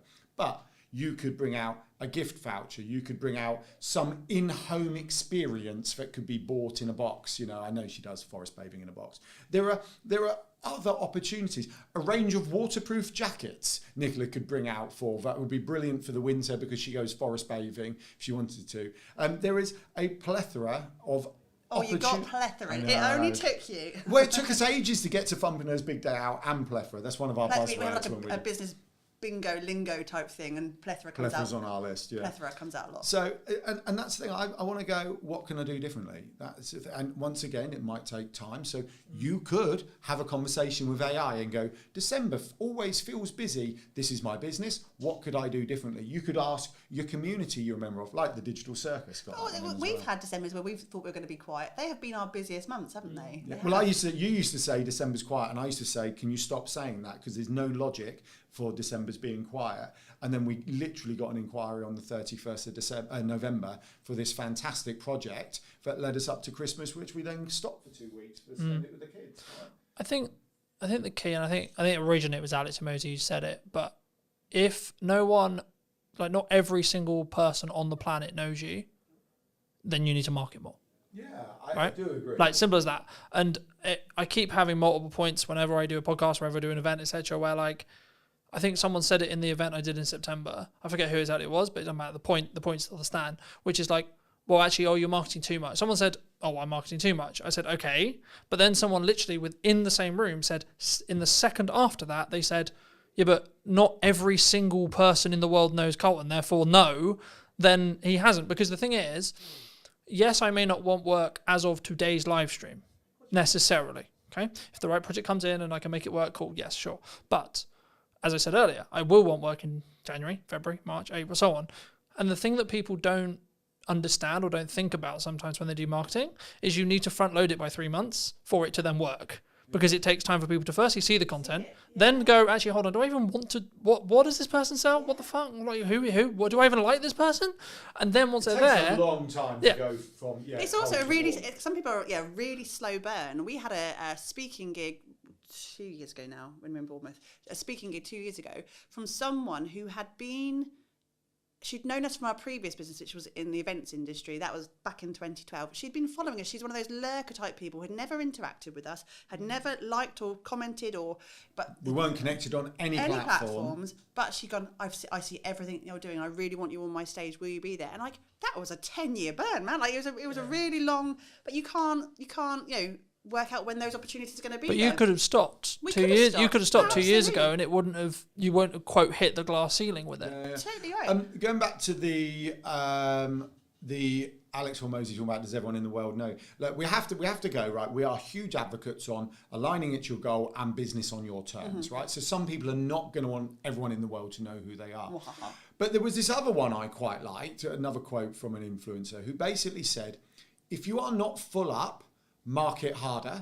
If you are full up, increase your prices. Yep. And I just feel we all get caught up in the noise, get caught up in the narrative, get caught up in all of this. And I think there are some someone once asked us, we were talking about our online visibility model, and they went, how much time a week would you spend in this, doing this? And we went, as much spare time as we have, because that we are putting into our business. Because if we're not doing that, then we should only not be doing that because we're full up, or we're at the capacity we are choosing to be at. And when we're at the capacity we're choosing to be at, then we're going on holiday. We're going to the park with the kids. We're going on adventures because this is our, that's what we want to do.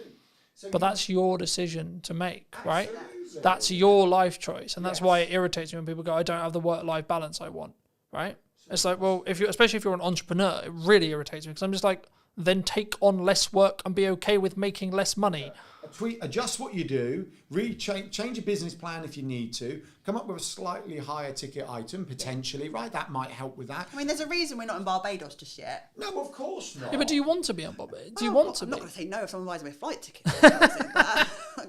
Okay, no, I don't want. You know we don't. We don't want to, but we've designed it, and we talk about it's again so buzzwordy. We talk about like what life work blend, and it's going to be very much incorporated our lifestyle. And we can't, we don't have capacity to be 1,000% all the time. We can't. We'd burn out.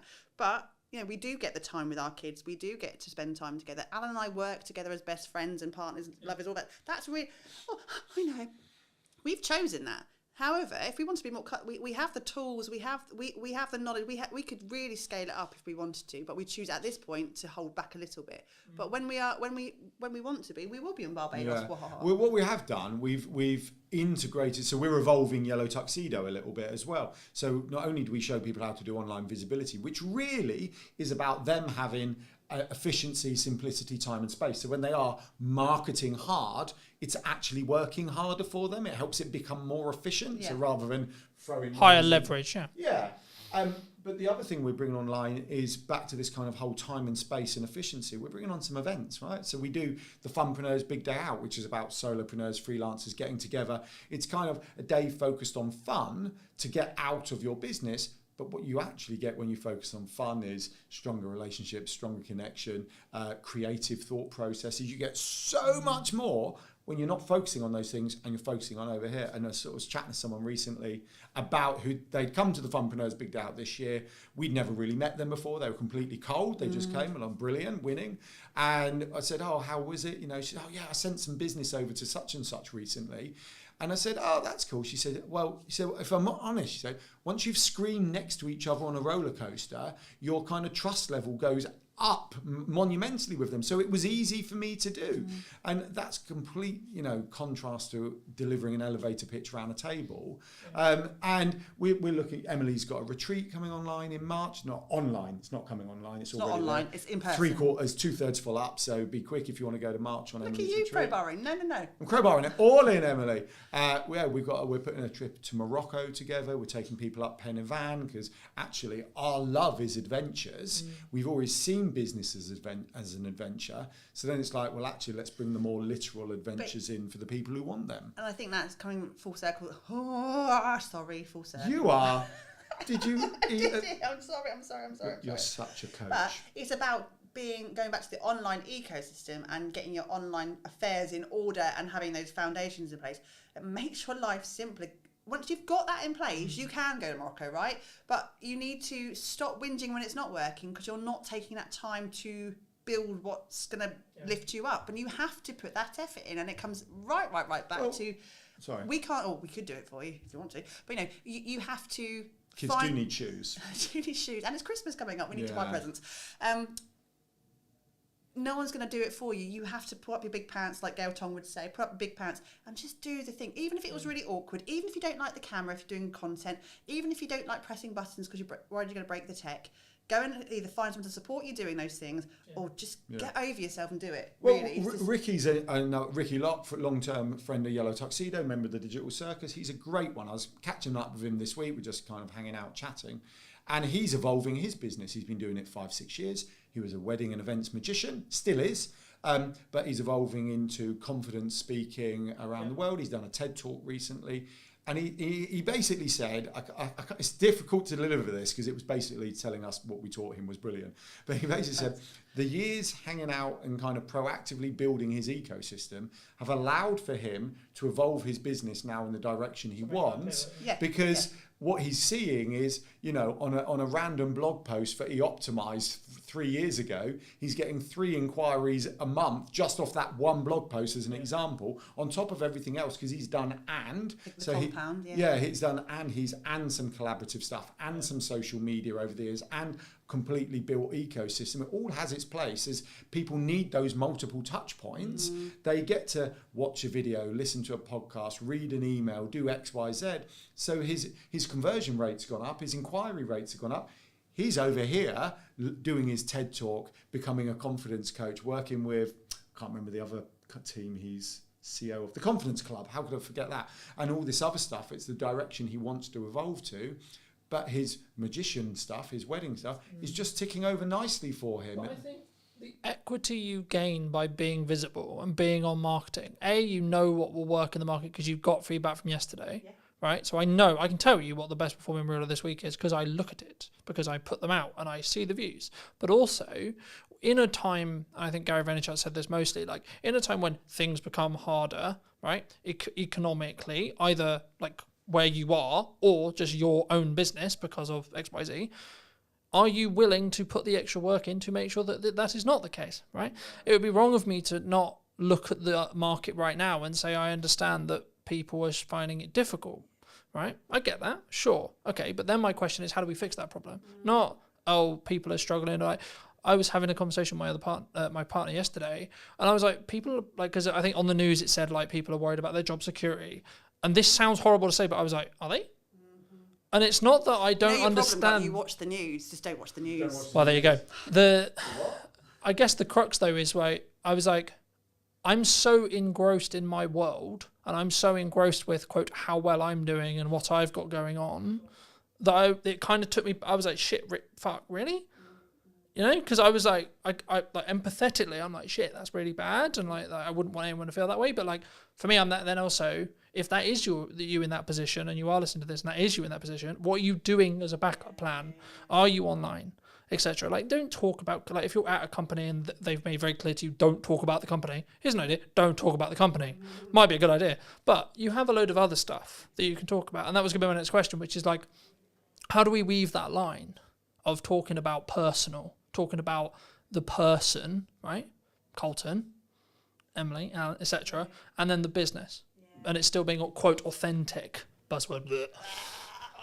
I don't like authentic. I don't, because I just kind of think if you're not being authentic, surely you are surely you're just being you, right? So if you're having to say that you're being authentic, you're not being authentic. I'm being my authentic. Okay, right. So I'm going to be devil's advocate here. So let's be honest. Some people don't find everything simple and easy, right? Clearly, we are happy being ourselves, sitting around the table, chatting, right?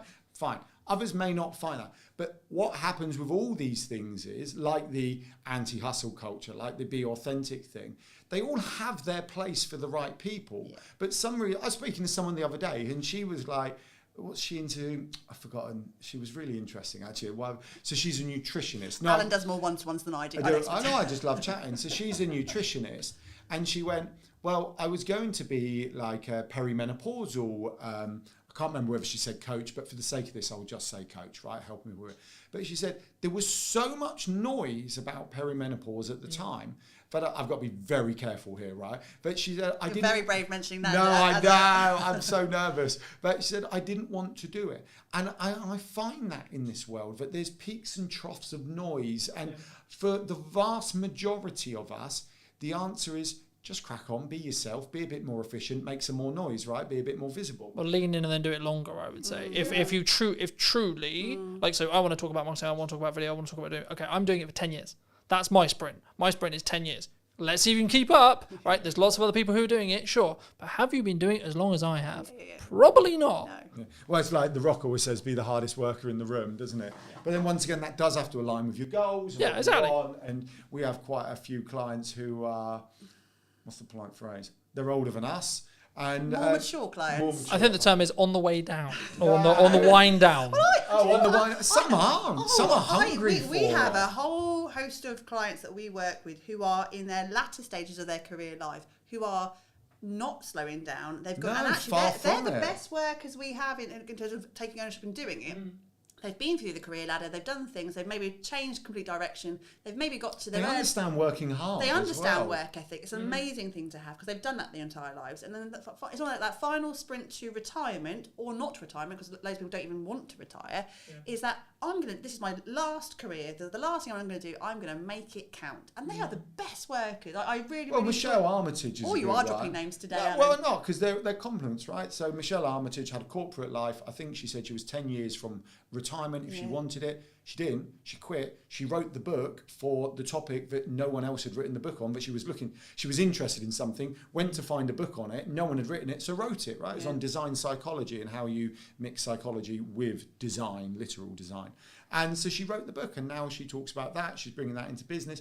But I love that. She could have just done that last 10 years, but went, no, I want more out of my life in this. And I respect that. So. We, going back to your question about sort of bringing that person into the business, I think a lot of us spend too much time comparing ourselves to what other people in our industries are doing and what we should be doing, and then that whole transactional thing comes back out to it. Like, I don't know if anyone's seen any of our social media reads, and if you're watching live, some of you who are watching us would probably know this. Hello? The conversation about the bears. The bears, right? And this is a great example. I don't know if Carlton, you've seen our video on bears. I'll be honest, I haven't. Okay, so. I'm now going to go and watch the conversation so about we bears. had one in the summer, one of those giant Costco teddy bears. You know, they're like the massive ones, bigger than Alan. And I was like, oh, crap. Thank you very much. Well, Joseph won one at a fair. Our youngest child won one at a fair. And then we went to another fair about a month ago, and our middle child was a bit upset, and he accidentally won. I think they felt sorry for him and gave him another giant bear. So we have two of these damn massive things, and we haven't got the biggest house. We're not in a mansion. We're not in Barbados yet. We've already said that. And then a couple of weeks ago, another giant bear anonymously arrived on our doorstep. Just someone brought, and we were like, what the fuck? What are we going to do with these massive things?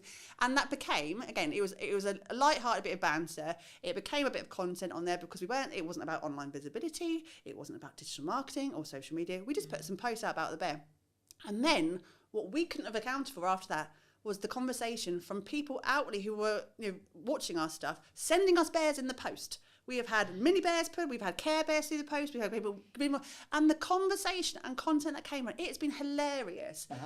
That's nothing to do with what we do, but they're getting to know us. They're looking at our tone and our fact that we don't take ourselves too seriously, and the fact that we are just human beings. And also, it was content gold. We did a reel in the end of us beating up the bears. Adam actually had put his shoulder. I still have a bad shoulder. He's got a bad shoulder. He kind of threw it on the floor and kind of rammed it and hurt his shoulder. Approaching 50 and doing a big elbow on a cuddly bear on the floor is not a good idea. But we didn't go, do we have permission to do that kind of content? Does it fit with our content strategy? How are we going to tie it into some sort of really convoluted business message? I should have stood up and gone, join the digital circus. But I think... Because some business people would have said that. They would have seen that and they would have gone, what's the ROI on that? That's it. And that's what pisses me off. And for those who don't know, it's return on investment, right? But like... It really pisses me off when people do that, Every single post in their head, in that person's head. What's the business learning?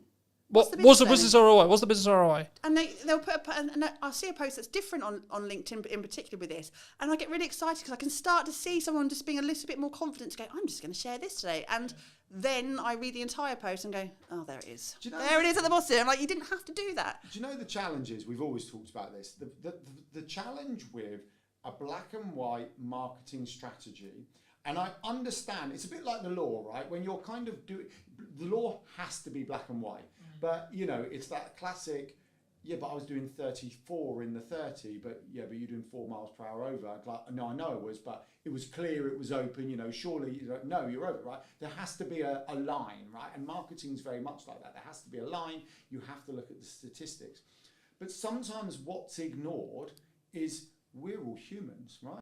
When you're telling your story, it's not about you. If you are sharing something that you've been through or you're going through, it's self-indulgent unless you're doing it for the people you're speaking to. You work with, I would say, a lot of thought experts, a lot of people who have a story to tell. Why do you think so many people struggle to A, tell their story, or B, actually help that story connect to an audience? Because people don't value their own stories. The number of people that say to me, but I don't have a story, who'd be interested in my story? What do you think is specifically missing in marketing today? What's missing in marketing today? I don't know. I was thinking about this, and maybe there's an element of trust, I think. I think, of course, we don't know, AI changes every day, etc. But I think as it stands right now, the time of broadcast, the time of recording, I don't think it will ever replace a human in the concept of strategy, strategic thinking, etc. Hello, my friends. Welcome to a brand new episode of What is Missing in Marketing Today. Hope you're well. And today we're going to be talking to Jackie. And Jackie helps people with, I guess, is it more speaking confidence? And is it like actually understanding like how to get a story? Just to start there. Yeah, it's all about that. But before we get into, I mean, obviously speaking and I think content as well, I mean, what do you think is specifically missing in marketing today? Well, firstly, I have to say I'm not a marketing expert, but I help people apparently market themselves effectively with their voices. What's missing in marketing today? I don't know. I was thinking about this, and maybe there's an element of trust, I think, and that is off the back of AI. Nothing against AI. I love it. I absolutely do love AI, but I think people are just a little bit wary of what it is they're watching, because I think there's quite a lot of disinformation and lots of people trying to be somebody that they're not in order to impress. And I think we as consumers are getting a little bit wise to that. So I think there's an element of trust that's missing. Do you think, because a lot of people talk about AI, they say that maybe we're all going to be out of jobs, or maybe it's going to replace, specifically AI has seemed to be targeting the creative sector as a whole, right? Maybe by proxy or maybe by accident. But would you say that is true? Are we all about to lose our jobs, and we're all, the universal income argument is necessarily going to happen, or is it more actually in the middle ground? I think we'll adapt, as we have with every other piece of technology that's come along. I think what is different with AI at the moment, as you say, it suddenly us creatives are thinking, oh, we didn't understand that somebody could possibly take away. We're all creative as human beings. Every single human being is creative.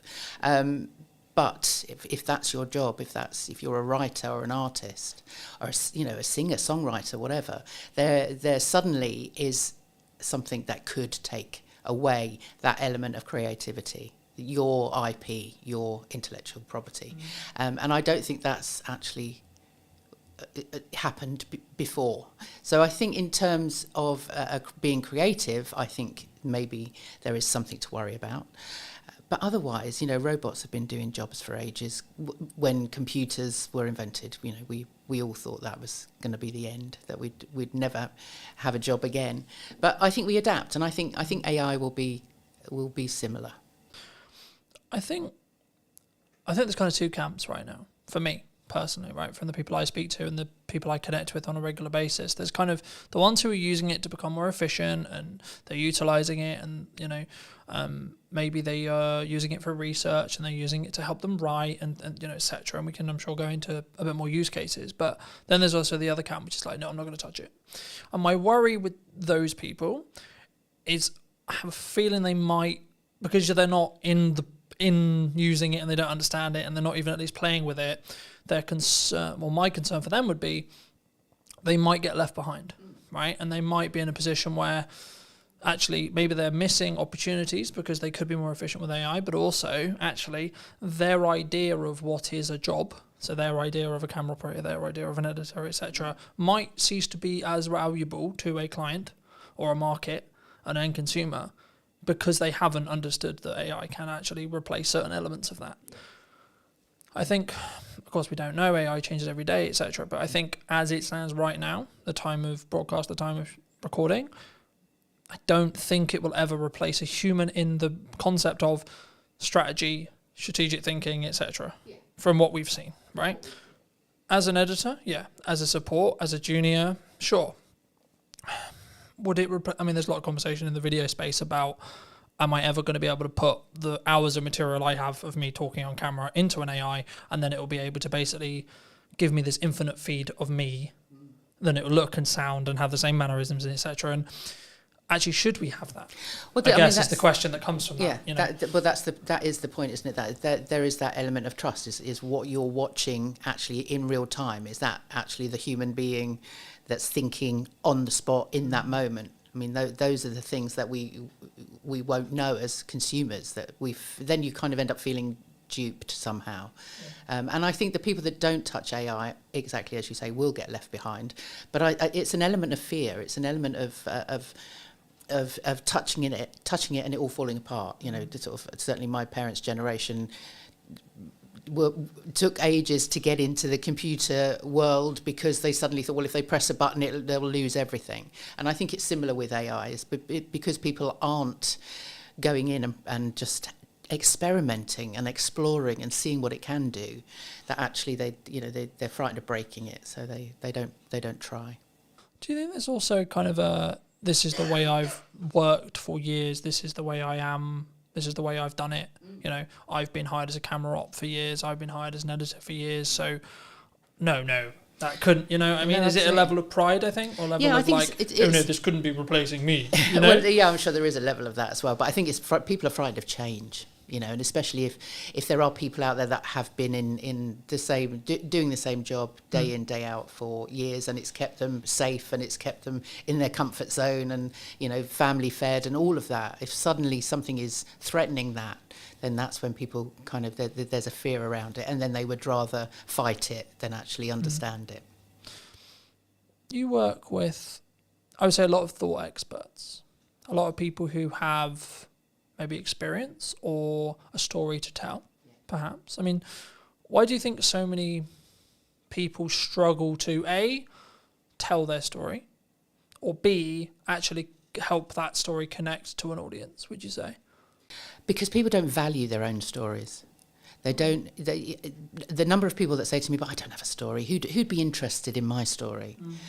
But the part of my job that I absolutely love is going, okay, well, let's see.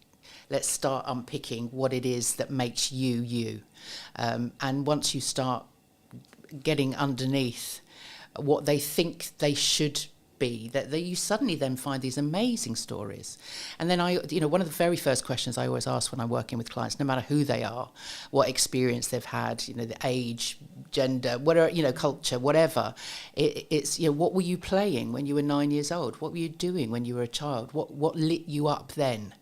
And usually I find that whatever that is that they were playing in the playground, you know, whatever they, you know, for me it was grabbing everybody, right, we're going to put on a play, let's, you know, and I'd write it and direct it and star in it, obviously. And then we'd play it, perform it to the class at the end of the week. So that was what I was doing, and that I can see that progression in me from that moment. And I think everybody has an element of that, no matter what they're doing, even if it is a sort of a day in, day out kind of job that they've done forever. There's a reason that they get up in the morning. And usually, especially with thought leaders, thought experts, subject experts, they are expert in that area because there's something in there that lights them up. There's something in there that they're passionate about. And you can follow that story. But they don't value it until they speak it out loud to someone like me, that I can then go, now that's interesting, and I can see that I can then join the dots, and you know and then I start drawing out the stories, and so then when they get in front of an audience and start sharing their story, they can relate it back directly to what it is that they're doing, and why it's important to the people that they're speaking to. Do you think? Because a lot of the conversation I have, especially with like accountants, lawyers, etc., right, quite dry businesses perhaps, they go, well, yeah, but my day-to-day and my story is really boring. Yeah, but what I do is actually really boring and really dry and really just, I look at spreadsheets, I look at law, I look at etc. Is their story boring, or is there elements maybe they're not seeing? Do they feel that other people find their jobs boring, so therefore they're, you know, but I would say nobody works in a business like that for 20 years. Nobody spends all those years getting qualified to do something that they're bored with. And so I think that's a cover. I think they say to other people, "No, I have a boring job. You know, no, don't talk about listen to me me. because Yeah, it's don't listen- boring, It's boring. you know, I just look at spreadsheets." But inside, there's going, "I look at spreadsheets. So, you know, I'm so excited. I look at spreadsheets. That's what lights me up." And so there's a reason for that. And I always love to get to, you know, what is that? What is it that makes you get up and do that every day? And there's always a story. Always a story.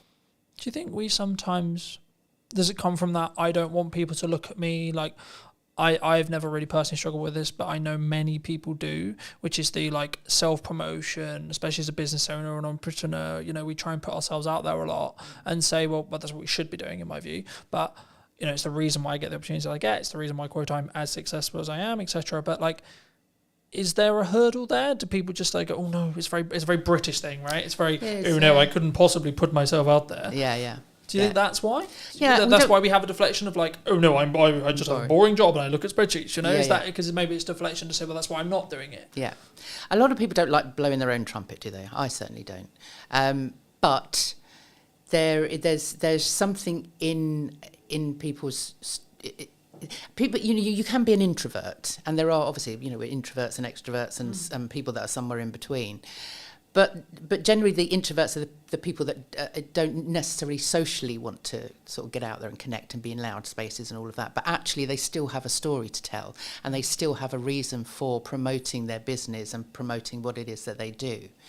So I think it's not so much about them sort of getting out of their comfort zone, but just taking baby steps. What is it that they can do that will just take them a little bit further forward, and find a story or something that they can tell, even if they just start with a camera and just talking to a camera, just in little, you know, and talking to family and friends and just starting to explain what it is that they do to other people.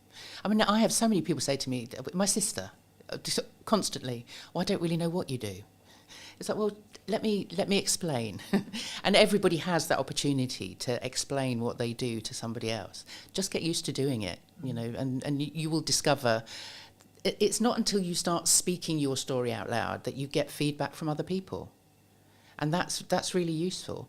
When I started Power to Speak 4 years ago, I made the conscious decision to get feedback on what were my superpowers, what other people thought were the great things, that, you know, what was I really good at, but also what am I really bad at, where could I improve?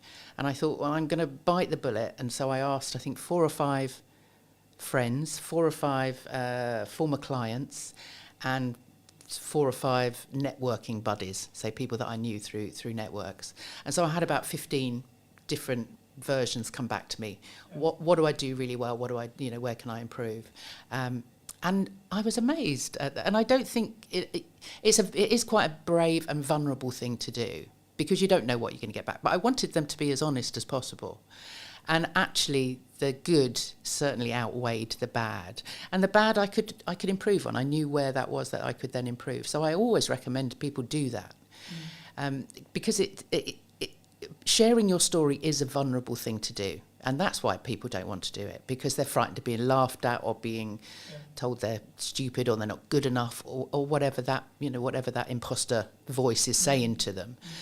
But actually, once you start speaking out loud and actually asking for feedback, you'd be surprised. And a lot of the words, you know, there was a theme of sort of different words that were being used by different people that I could then hold on to for social media and for my blogs, and it just built my confidence around sort of stepping into different, whether it was a networking event or, you know, meeting people or approaching potential clients. You know, I had then the confidence because I'd had that feedback. It reminds me, and I forget where this story originated, so if it's a bit fluffy, I apologise, but I remember someone said to me, I think it was in a networking room or it was a business friend or etc., it doesn't matter, and they said, well, ask around people who your network is and ask, when you think of me or when you think of my brand or my business, what do you think of, right? So we'll do the exercise here really quickly. I mean, when you think of me and my brand and what I'm doing, what do you think of? I always think of that hat. You always it's gone. The hat's gone. But no, that I suppose that and the waistcoat. So I mean, you had that kind of the personality that came through the way you dressed, which you still a very dapper dresser. I'm not saying that, but actually, when I think of your brand, that makes me think of a brand that's creative and curious, which I think is good. And I think the reason why I asked you is I didn't necessarily want to put words in your mouth, but I think that's a key example of like how I've positioned a lot of what I do and how I do it to imply what I am, right? And what I feel like, and hopefully it will then, if you did choose to work with us, you did choose to trust us to do some marketing or trust us to do some filmmaking or etc., then you would understand that it would be to a level, to a standard, etc. In the same way, if we flip the table, if I come to you, I'm going to think, okay, well, Jackie's going to go deeper into my story than maybe I would have done, because she isn't going to have the hookups that maybe someone would have, right? Speaking personally, or anyone listening, they might have, but I can't talk about that because maybe that's a bit too raw, or that's a bit too much, or maybe I'm oversharing. I mean, how do you ride that line? Because I think sometimes we should share certain things that have happened. My view on it quickly is like, if you've healed from it, happy days, use it as a story. If you're healing from it, no. No, absolutely. And that's absolutely right. Those stories may well come out in a session with me, but I will always say to people, that's not something that I'm going to say to you, well, you need to tell people that. That absolutely not. No. If you're not ready to tell everything, then when you're telling your story, it's not about you. If you are sharing something that you've been through or you're going through, it's self-indulgent unless you're doing it for the people you're speaking to. If you're just wanting sympathy or wanting people to know what a terrible life you've had or whatever, things are really hard. It's all about you then. And actually, really business, things really hard.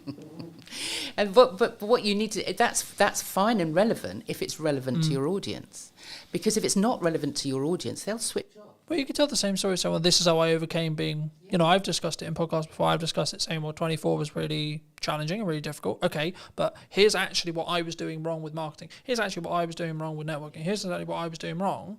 And this is how I've done it better this year. And this is why, funnily enough, this year is a lot better than 24, right? So I think it's within that context, right?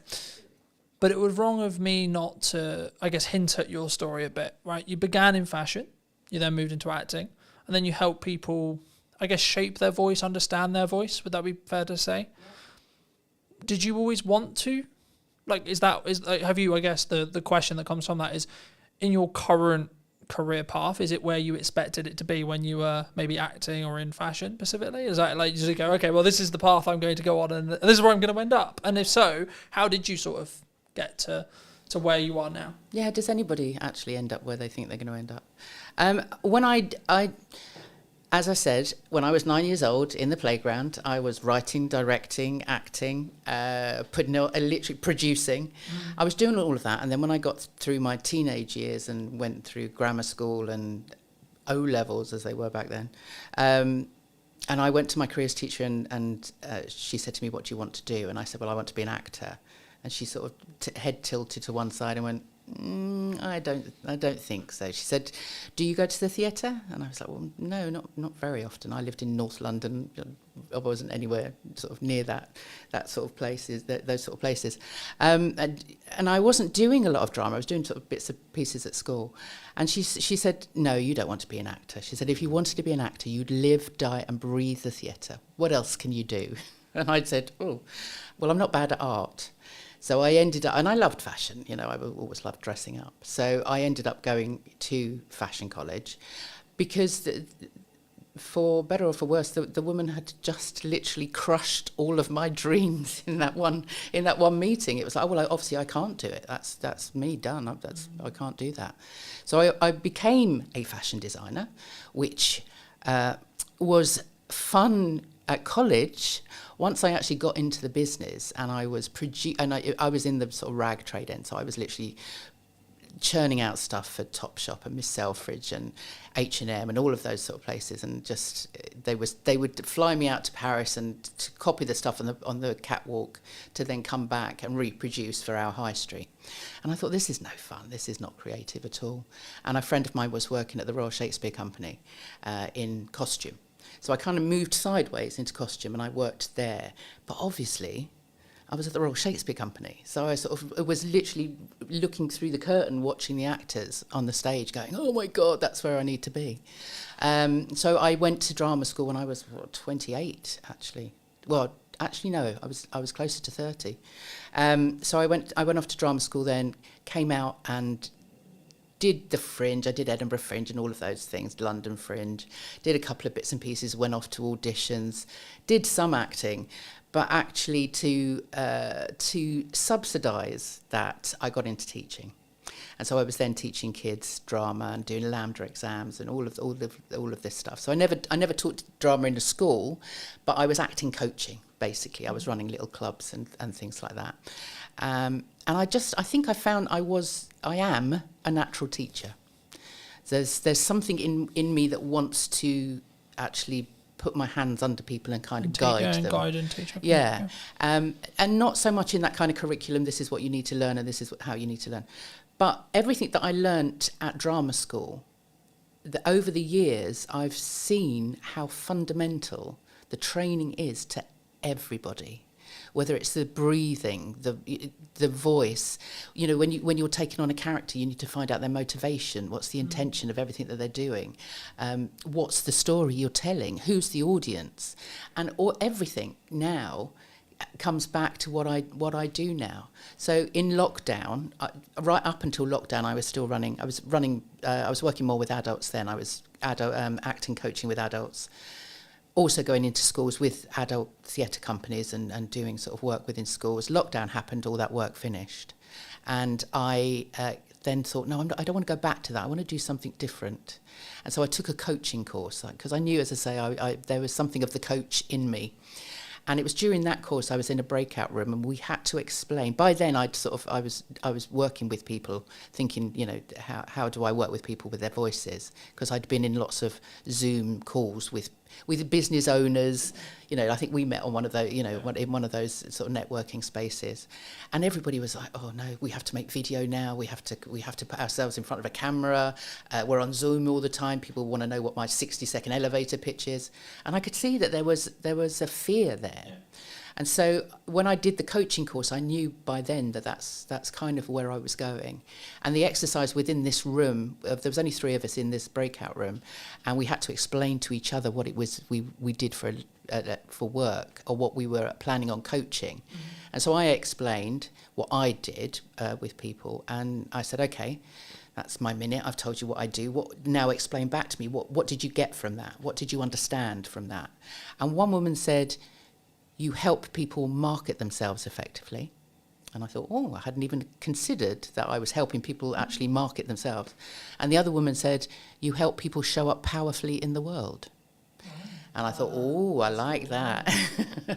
and so power to speak. It was then all around, you know, the fact that it is empowering when you give somebody that voice. And certainly in the 4 years that I've been doing it, it's just the transformation that I see in people when that kind of penny drops and they go, actually, I can just be me. Yeah. They take ownership of all of those stories and all of those experiences. And when they show up with that courage, then the confidence and the excitement of actually sharing that comes from there. It jumped to mind while you were speaking, so I think I'll mention it, but I remember watching a YouTube video a while ago that said, like, during COVID, when there was a lot of money flowing around, working in the arts seemed to be like just the thing, right? There was a lot of filmmakers, there were a lot of marketers, a lot of speaking engagements, etc. But like, I think the thing that sometimes people misunderstand or misthink about sometimes is actually being in the arts, whatever your definition of that is a privilege, right? Working for yourself is a privilege. And I think for me, having the work-life balance is a privilege, right? Like, and I can go a bit deeper into like privilege, right? We live in this a part of the world where I don't have to worry about a bomb landing on my house. I have clean drinking water, etc., etc. I can go down that road as well, of course. But I think for me, it's really important to establish when you are in a privileged position to be able to upgrade your kit, to be able to invest in the business, to be able to first come at it from a point of view of saying, I am in a privileged position and I am grateful for the privileged position I'm in. I guess the question that comes from that, though, is in marketing, in when people speak, in when they come across, maybe they don't mean to do it, but do they sometimes come over, not maybe at the start or maybe in their own way, but maybe they don't come over with that level of understanding, that level of privilege first, or maybe they should someone lead with that level of understanding that level of privilege first, or being grateful for the opportunities that they have? Oh, that is deep. Because I think sometimes I use the word entitled. I paused because I didn't know what word to use, but I think the best way to describe it is some people can be very entitled. I'm entitled to people watching this. I'm not entitled to anyone watching anything I do. I hope they do, and I hope they take value from it. But that's actually down to the quality and the value that I add, which is subjective upon the audience, not me. My job is to do the best I possibly can in the grateful opportunities I have to hopefully add value to someone else. Yeah. I mean, I don't know how many people creating content in a privileged environment really understand that that's the case. I don't know how many people are actually. I think maybe with what's going on in the world at the moment, people are now kind of thinking, well, actually, my life isn't actually that bad, exactly. I'd much rather be here than there, kind of thing. So yeah, maybe we are becoming more aware of that. I often get people say, if we're going through a talk or there's speaking to an audience, I mean, generally their audiences are potential clients, potential customers. That's the reason they get up and they speak to people. But they don't want to be seen as arrogant. But what I say is, it's more as long as you're confident, you're doing it. What you're speaking about is, like you were saying earlier, people don't like to blow their own trumpets. They don't like to sort of say, look at this. But actually, in some cases, you need to have that. I don't want to say arrogance. Arrogance isn't the right word. I think it's belief. But it is a belief, yeah. But it's arrogance with humility. Has this kind of it's the confidence to know that what you're sharing is of benefit, is of value. To know that the experiences that you've had and the accolades, awards, whatever it is that you're sharing, it's not. You're not showing off. You're actually saying, look, this makes me credible. This means, and hey, I worked for it. Yes, yeah. You can trust me. I have the discipline to get myself to the. I am running a 5-day. I have done for the last 2 or 3 years now, a 5-day acting course for stunt performers. Okay. So stunt trainees, people that want to get onto the British Stunt Register, and actually. On day one, they come in and they're very, very nervous, as they would be, because they don't want to be actors. They want to throw themselves off buildings and get into fights with superheroes. That's kind of why they want to do it. But they have to act. They're on set. They have to be able to act. So on day one, on the Monday, they come in and they're very, very nervous. They're like, oh, but these guys are athletes. Guys and girls, they've been through the Olympics. They've done, these are like proper gold medalists. Some of them in all sorts, gymnastics, horse riding, all of that stuff. But ask them to speak and tell you what they've done, they don't want to do it. So on the Monday morning, it's like,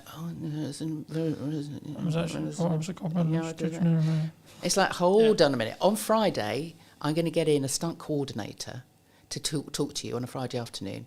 By Friday, you need to have your 60-second elevator pitch. If you got in a lift with Steven Spielberg, what are you going to tell him that's going to make him want to work with you?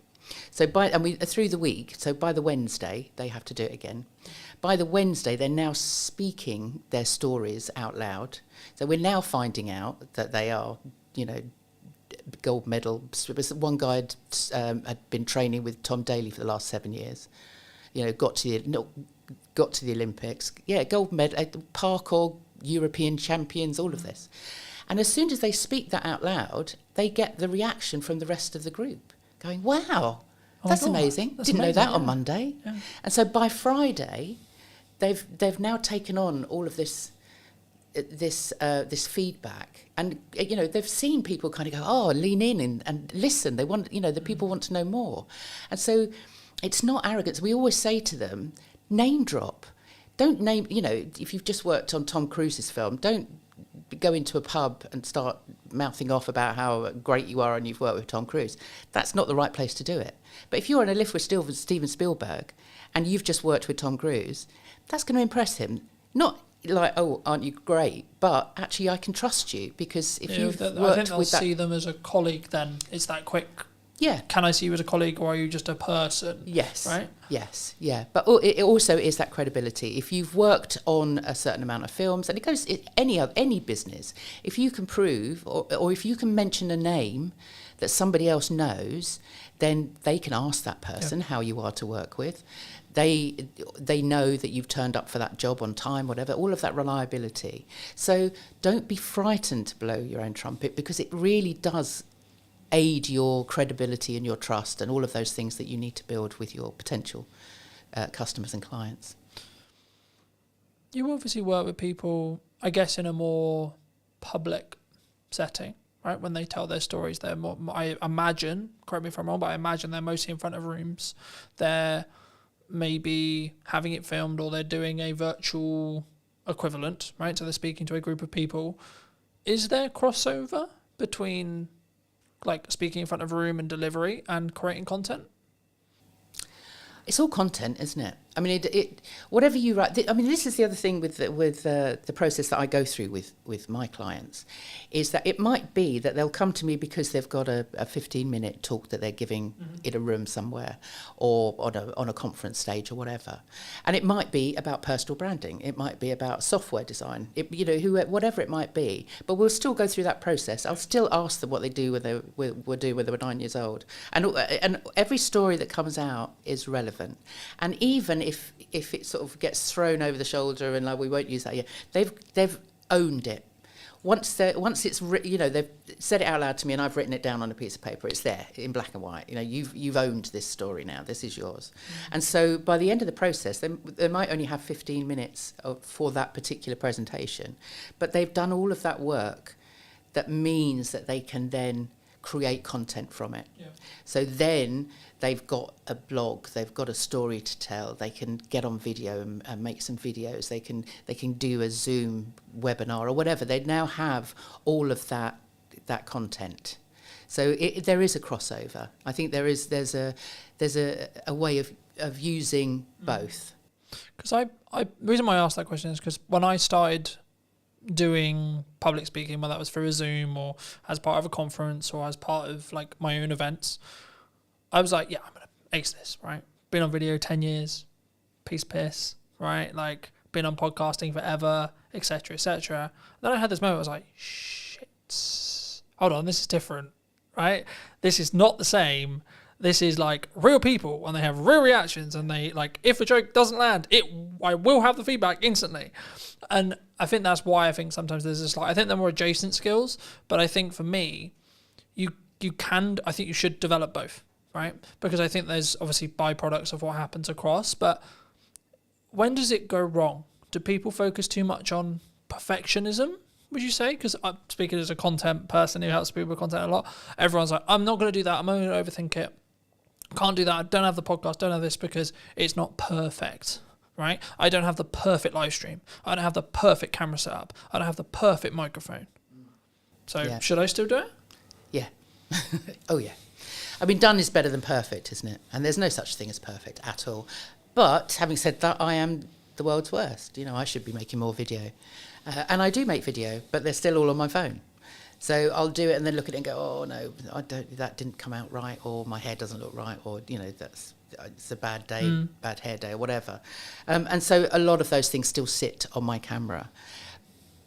So, it's a very vulnerable thing, but I think you do need to just do it. As I said earlier, just a little bit at a time. Just, you know, just get feedback. I used to hate seeing myself on screen. Most of the acting stuff I did was on stage, so I never saw myself on, you know, it wasn't until Zoom, it wasn't until lockdown when we were all confronted with our own image on a, you know, on a screen. Oh my God, is that how I look like? Oh my God. Exactly, is that what I sound like? All of those things.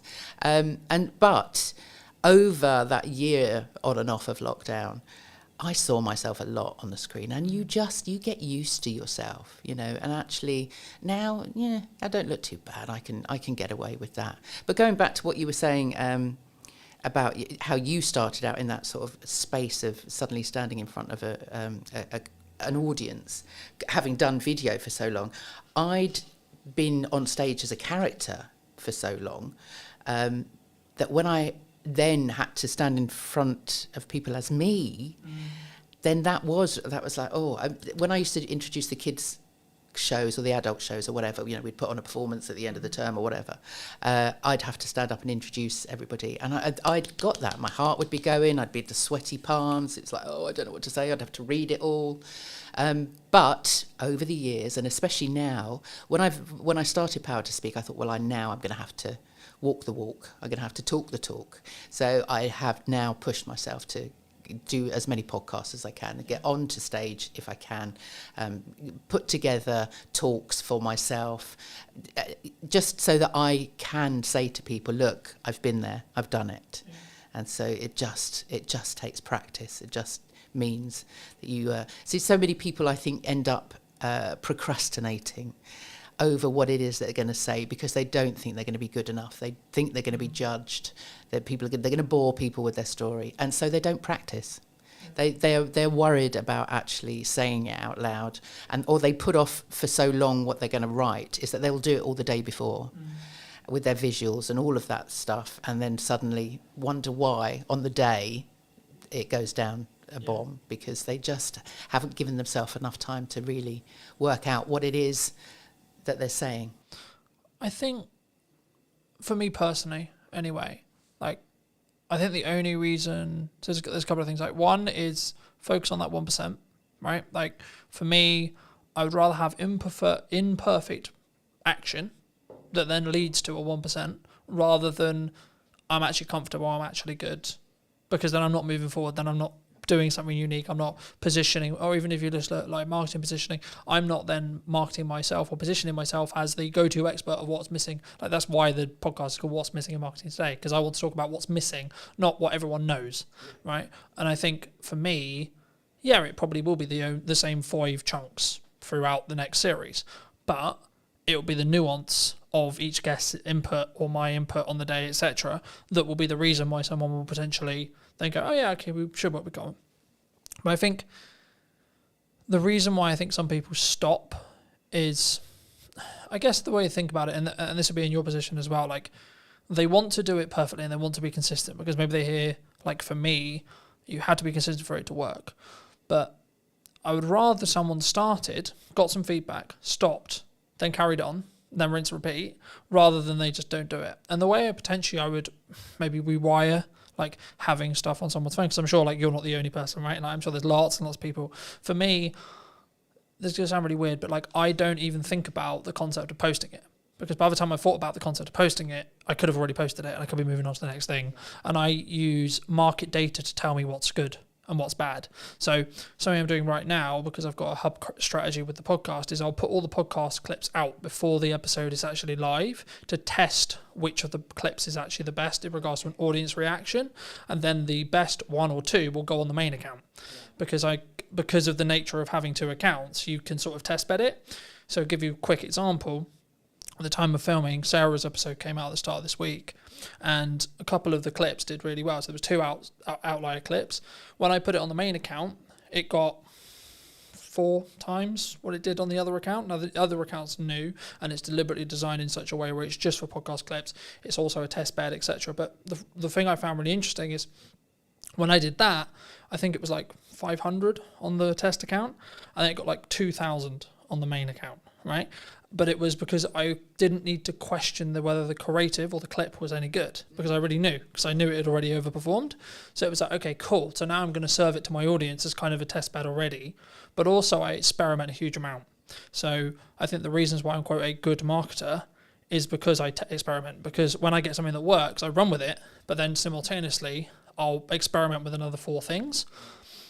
I guess the question in your space is, if someone's listening to this and maybe they have a talk coming out and they have maybe an instinct during their talk performance. So they have their prep, because they have that preparation, they know that they should be preparing, but they have an idea, right? They have, maybe the audience, this would be really valuable, this idea would be really valuable, but I haven't prepped it. Should they use it? No. I'm thinking you've done that, haven't you? I have. and it so I'm partly asking selfishly, because I have done that. Yeah. And lots of people have. It really depends on your audience and what you need your outcome to be. Because what happens in that moment is that if, for example, you've been given 15 minutes and you're on a whole raft of other speakers, you've got 15 minutes, you've honed your talk, you've prepped it, you've practiced it, you're there, you're doing it, and then suddenly something pops into your head, you speak it out loud, and then you've got to find your way back to where you were to finish in that 15 minutes. Because time is really important. Yeah. And people don't seem to understand that actually, either they'll think, right, I've got 15 minutes, I need to cram in as much as I possibly can in that 15. I need to tell everybody everything. Now, give yourself space. Is make sure that if you've got 15 minutes, you've only got maybe 12 minutes worth of content, so that you can really speak in a measured way. If you then come out of that because something else has popped into your head, then you've kind of messed up all of the work that you've done, really. Because what it also does is it takes you out of the moment. And the whole point of putting together a talk that is structured is the whole thing is a story, from beginning to end. It's not necessarily a series of stories, but if you've prepped correctly, you should have the hook at the beginning. It's that whole journey that you take them on. If you suddenly come out of that, it would be it would be like if you were watching a film and then suddenly the lead actor stopped and turned to the camera and sort of said, actually, I was just thinking about this. Sorry, where were we? Let's go. But it kind of takes the audience out of that journey that you're taking them on. It can work, and if you are a seasoned professional, then maybe. But actually, if it's not something you're used to, then don't do it. Because what you want at the end of that 15 minutes is people asking you questions. You don't want to fit everything into that 15 minutes. You need to put in enough teasers, and you need to be interesting and entertaining enough that actually they want to come up to you afterwards and find out more. So you don't need to put everything in there anyway. I agree. I think it's the context, right? Like anything, it's context, right?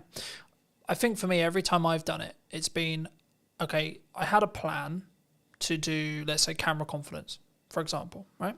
And then I find that the audience I actually have in front of me isn't actually that fussed about camera confidence, or maybe they're already quite confident. Okay, cool. So let me go back into the stuff I already really know and go, right, okay, would they actually more care about the stuff that's now working on social media, right? So I think in my stage where I'm at, I can do that because I have a set of stuff that I know really, really well. And I don't really need to prep that much because I have it passively in my head. So I know what's going on with Instagram. I know what's going on LinkedIn. Algorithmically, I know what's going on. So if I'm ever asked a question randomly out of the blue, what's currently hot on social media right now? Okay, well, short form is normally the answer that most people would give. I would say actually live streaming is probably actually the thing that's hot right now. And the reason is it's counter AI, right? So bridging back to the start of our conversation about AI, it's actually anti-AI, because for AI to be live, it's nearly impossible as of today, right? I'm not saying it's not going to be, it might become da-da-da, but from my understanding of the technology, from what I've played with, it's nearly impossible for a live stream with people on it to be AI'd, from what I know. And that's one of the reasons why I think it's the unique thing to do, because also it takes a lot of confidence, it takes a lot of planning, it takes a lot of prep, but also it could be the reason why you're found, because it's a different algorithm than the video, than the shorts, than the reels, etc.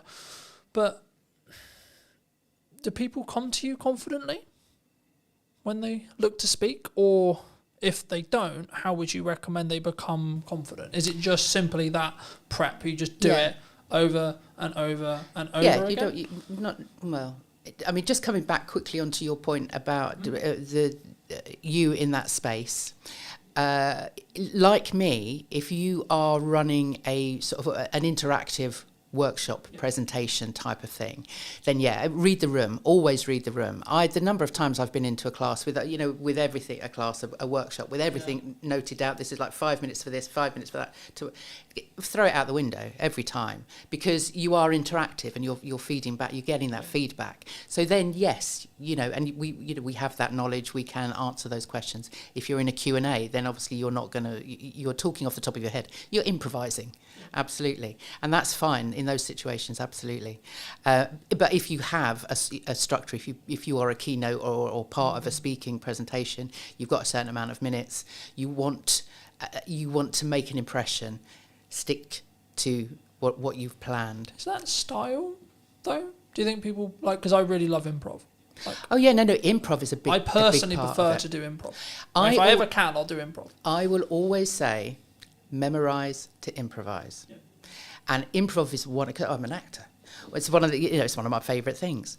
And the number of business people that I get improving in one of my sessions, because I run a monthly speaker club, and it's a big part of that. And people are uncomfortable with it, and I understand that. But actually, it is a big part of just getting people to understand that it's not about reading a script.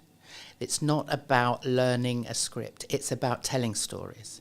It's about, if you've got data even to put in there, nobody's going to remember your data, but they will remember how you made them feel with that story. That Maya Angelou quote, which is fabulous.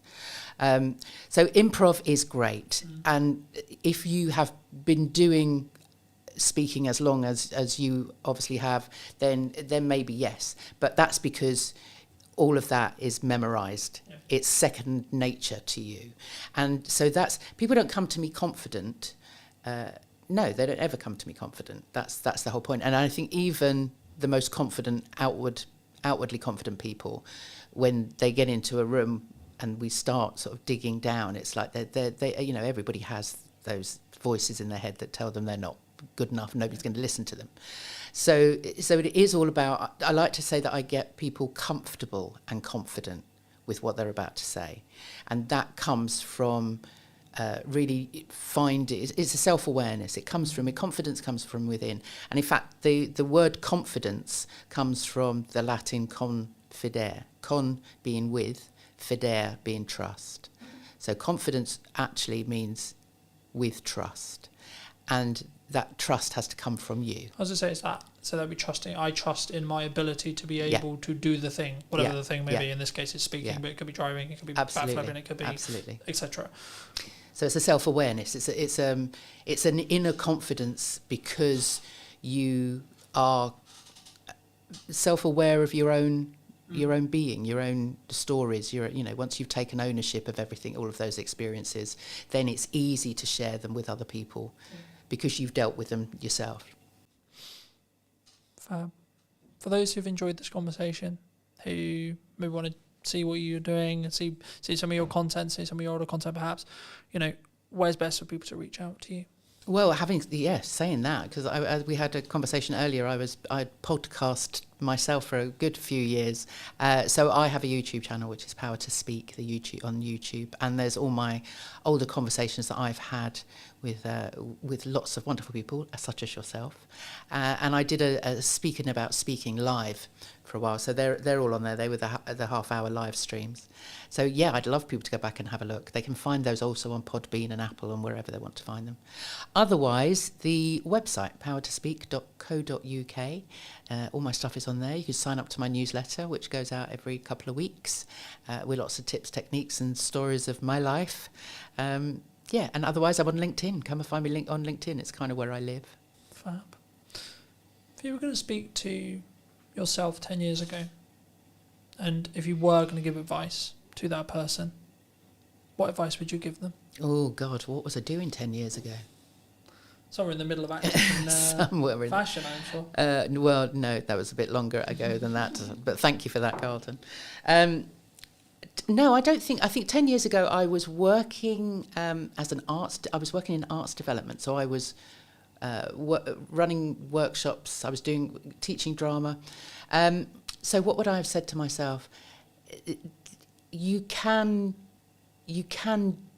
do this. You can actually become your own boss. You can build a business around helping other people. And I do. That sounds really cheesy, but actually, what I do, I love what I do, and it's because I actually can see people taking that next step.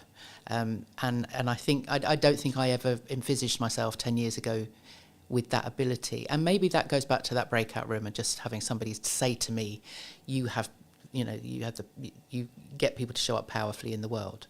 And I would never have known that 10 years ago, but that's not advice I would give to myself, but I'm very glad it's happened. Thank you so much for coming on. You're welcome. Thank you for having me. And if you did enjoy this episode and would like to see more like it, make sure to be subscribed to the channel. YouTube thinks you enjoyed this episode, so why not check that out? And I'll see you very, very soon. The only reason why it's consistent is because I'm being consistent with the output. I'm constantly looking at, okay, how can I up the quality? How can I do something different? I often just encourage people to use what they've got and start showing up and start posting video content with that strategy in mind and continue to, test and change and see what works. What do you think is missing in marketing today? I think there's a lot of distractions from different things that come up. So I think sticking to a strategy and being consistent in that regard, rather than jumping on this latest craze and hype and all that kind of thing, is definitely a trend I see happening. I'm focused on a very few set of pillars to get work now, right? From a marketing point of view. Paid ads, content creation, and testing my creative to then using paid ads. That's basically roughly what I'm doing. Hello, my friends. Welcome to a brand new episode of This Week in Marketing Today. And what is missing in marketing today, more specifically, today we're talking to Andy. He is someone who does a lot of video strategy. He's a filmmaker and also, of course, an agency owner. Andy, thank you so much for coming onto the show. Thank you so much for joining me today. And before we start off, before we get into your story a little bit, I mean, what do you think is missing in marketing today? I think there's a lot of distractions from different things that come up. So I think sticking to a strategy and being consistent in that regard, rather than jumping on this latest craze and hype and all that kind of thing, is definitely a trend I see happening. There's obviously lots of good people doing things there as well online, but I think there's still that hype that's been going on for a long time online, in the online marketing space, where it's like the latest craze, AI or whatever else. And lots of businesses obviously popping up recently with AI and stuff. And it's, some of it's free, obviously, some AI, but there's you see more and more people now like trying to monetize it and stuff and create their own AI, products and services and things. And so I think that can often distract marketers and actually do them a disservice rather than actually enabling them, because they actually might be, instead of being empowered to use that and have a strategy attached to it, they might not actually have the strategy side planned out enough. And I often just encourage people to use what they've got and start showing up and start posting video content with that strategy in mind and continue to, test and change and see what works, find out more about your audience, do that market research, and just test what you think people will want and see. And then obviously also ask questions and start conversations. Is like, what do you want? And those kind of things, that's the fundamentals of marketing. So I think if we just come back to the fundamentals of marketing, then that's just obviously a great place to start. It's the foundation, and then those other things can come into it and be useful. But I think a lot of time it's just people jumping straight into the. Yeah. Do you think? I mean, I guess my next question would kind of come along. I guess, like, should we trend jack? Because I think some people, within context and within like bandwidth, like my view on it very quickly is like, if you can do it whilst doing the stuff I'm sure that we'll touch on in respect to like the traditional marketing pillars, I think you should look for opportunities to get yourself out there a little bit more, and you should always try and be more visible, etc. But I mean, like, just building off your initial kind of answer, I mean, do you think people, they jump to trends maybe because it's easier? I think it's exciting and it's obviously shiny, and it's like it does get you more of your attention, and a lot of people talk about attention and like, oh, you have to do short form now. Yes, you have to grab people's attention, and it's like people don't watch for more than like 30 seconds or things like this, and it's people not understanding that if you understand the person that you're talking to, you can get them to consume long form content. And I think there's just different things like that are going around, and it's been going on for years. Obviously, like people talking about their perspectives of what they see working, and it's like, yeah, that does work, but it doesn't mean that you have to always do short form. And it's like other audiences will want to watch that long form content, especially when they're like really interested in that one topic. So I think sometimes those different things that come into it, they're like different advice from different people. It just distracts you and gets you off the path of actually doing the most fundamental stuff, really. And it's not necessarily, to me it's not about traditional versus modern advertising or anything like that, because everything's kind of combined now anyway. So yeah, outdoor advertising is digital, radio is digital, and all this stuff. And like these are the things that I've learned from Mark Ritson. So it's like I'm kind of just really talking back what he talks about here, but I just really resonated with the stuff that I learned from him. And I did his mini MBA back in 2021. And that's what helped me to understand marketing and understand the importance of strategy. And also it's like it goes from diagnosis to strategy to tactics. But then, you know, some of these content he talks about how it's just oftentimes jumping straight into tactics and things. So yeah. I think the tactics side, right, is like this new shiny. It's like that. Oh, we're gonna do video. We're gonna do live stream. We're gonna do etc. I'm sure, like, because we're both video creators and etc. I'm sure we'll get on to like the reasons behind why video, but and then maybe even why you should do live, etc. But like, I think for me, the reason why some people don't do like the strategic stuff is, I hate to say it, but it's like it's the boring stuff, right?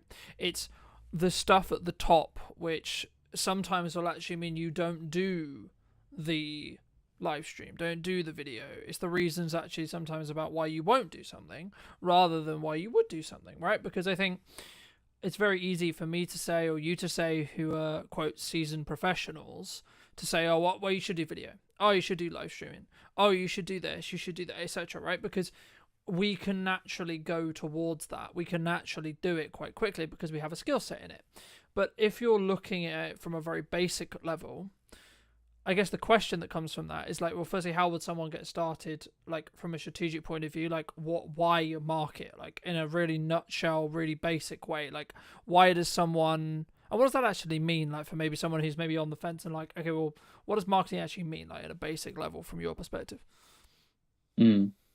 Yeah, well, the thing about marketing, it's such a broad category, so it's there's many different things inside that. But the thing that most people think about is the communication side.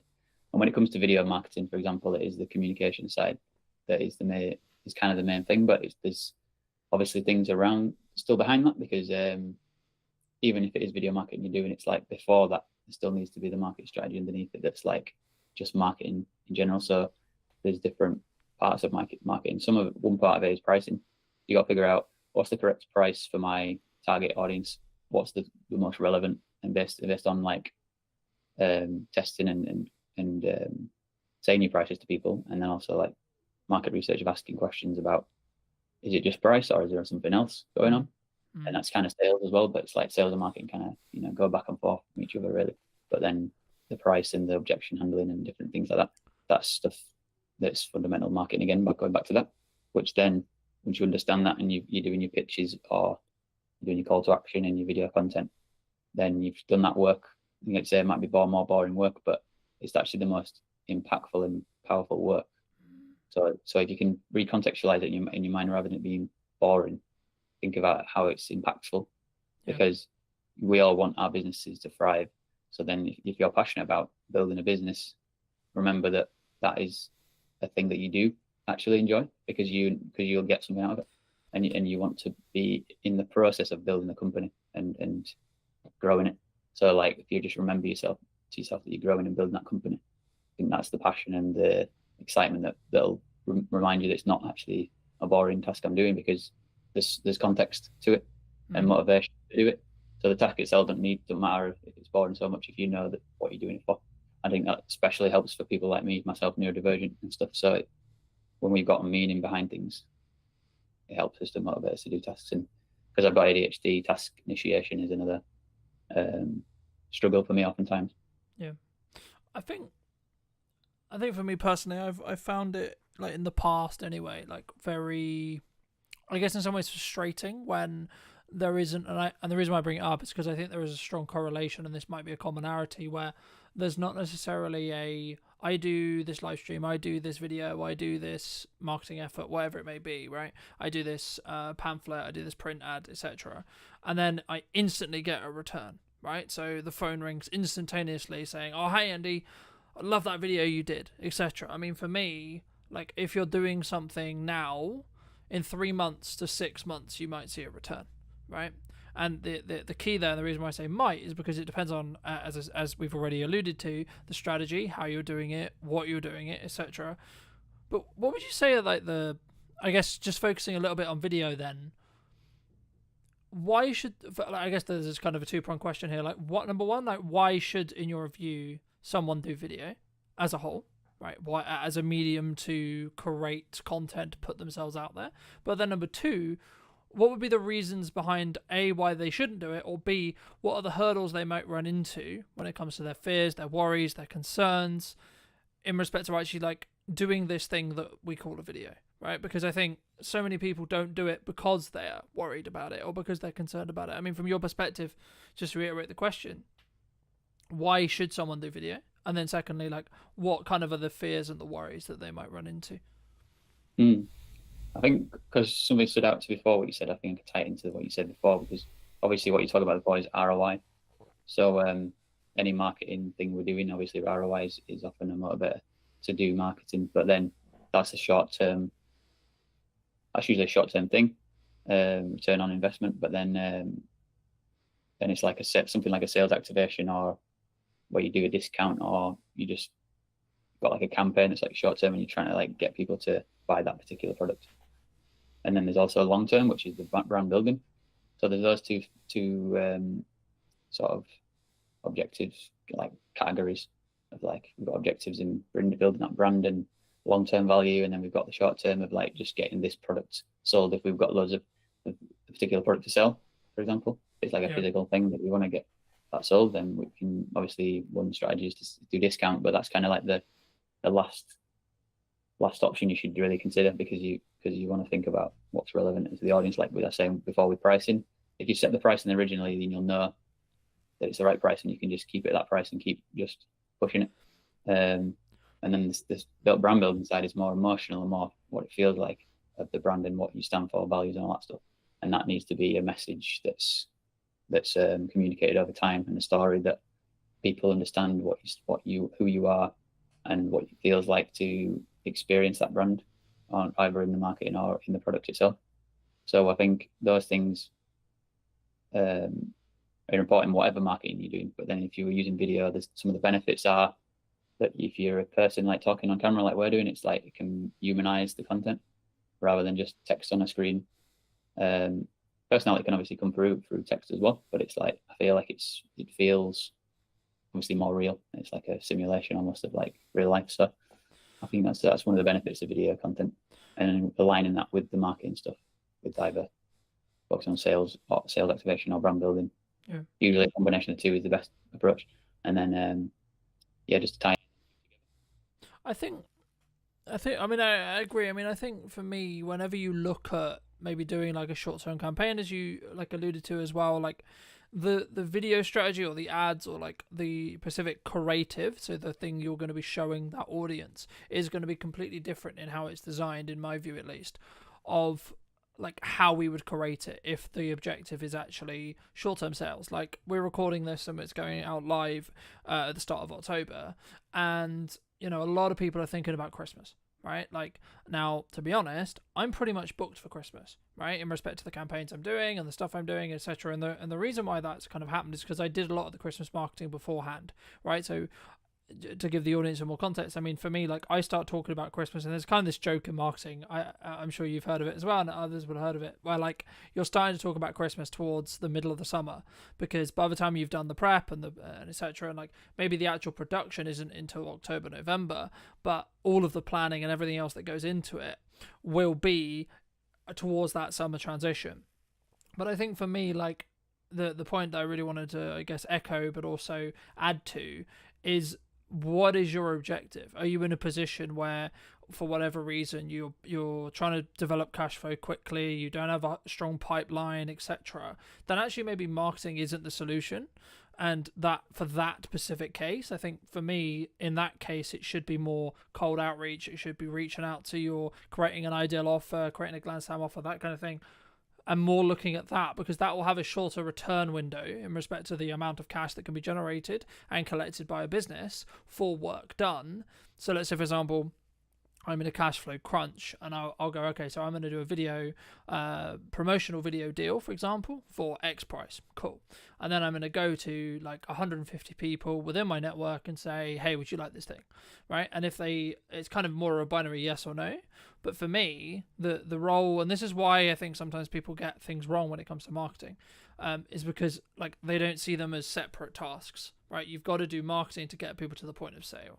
And I think for me, like, the overarching perspective when it comes to video itself is it humanizes, as you say, of course, but it also allows people to get to know you and build that parasocial relationship faster than like us. Like there's kind of two, obviously there's two ways, and it's about the depth of connection, right? So you meet the person, you have meetings with the person, you go to networking, etc., which will lead into my next question, or you consume their content and you build that parasocial relationship.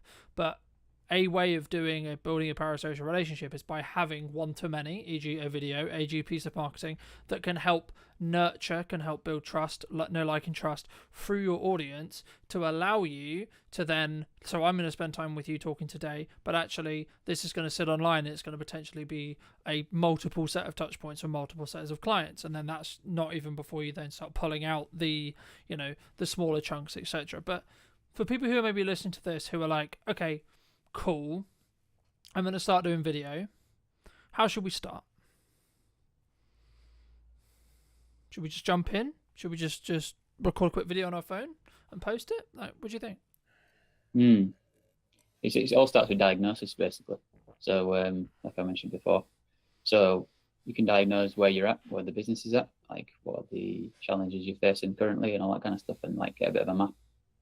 You can also then think about what you want to get to, and then map that out, and have, use different tools. So like project management tools or things can be useful, like diagrams and different things like that. And once you've had that, then you can sort of think about like what could be the quickest thing we could do if we wanted to do that. Like if we wanted to, we want to get like good at creating videos, so maybe we could like do something really simple that moves us in the right direction, but it's not so specific at the moment to actually get into that vision, but it's us practicing the skill of it. You could do something like that, for example, and you could just keep it really, really simple of like, let's just get on a video and just say, hey, we're thinking about doing more video content, and just like, we want to hear from you what your struggles are right now, like challenges and things, like let us know in the comments, or like give us your experiences of what it's like been like in the past with other content we've done, or other interactions we've had or whatever, and just see how people react. Because I know that sometimes some people actually get like a really good response from that, and other people don't get anything.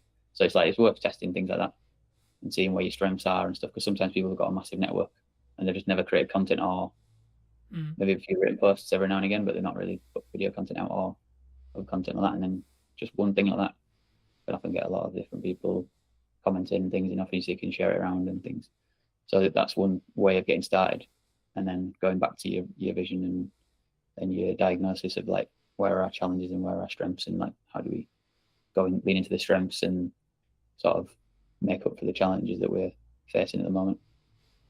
Do you think, I mean, my next question was going to be around consistency, but like for me, when someone's looking at what they're doing, the key to whether someone's going to be successful for me is that element of consistency, right? Like, so I'll give you a very quick example. One of the reasons why I would argue that the like the podcast, or like what I'm doing with the YouTube channel, what I'm doing with the business, etc., like the only reason why it's consistent, or the only reason why it's consistently working, is because I'm being consistent with the output. I'm constantly looking at, okay, how can I up the quality? How can I do something different? How can I, how do I attract someone in that first 4 seconds or 5 seconds or 10 seconds, depending on where you look at your hooks, etc., depending on what platform we're on, etc.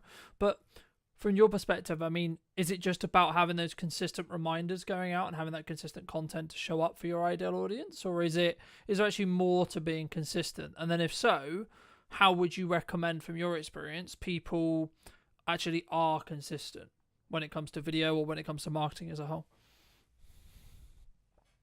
One thing I was thinking about when you were talking about something else earlier was like about, you mentioned about like getting your personality across, and I think that's a big benefit of video. And if you've been to like a networking event, which I've been going to quite a lot recently, and like connecting with people, connect with somebody, and then they see your content after they've met you in real life, I think it's a powerful combination.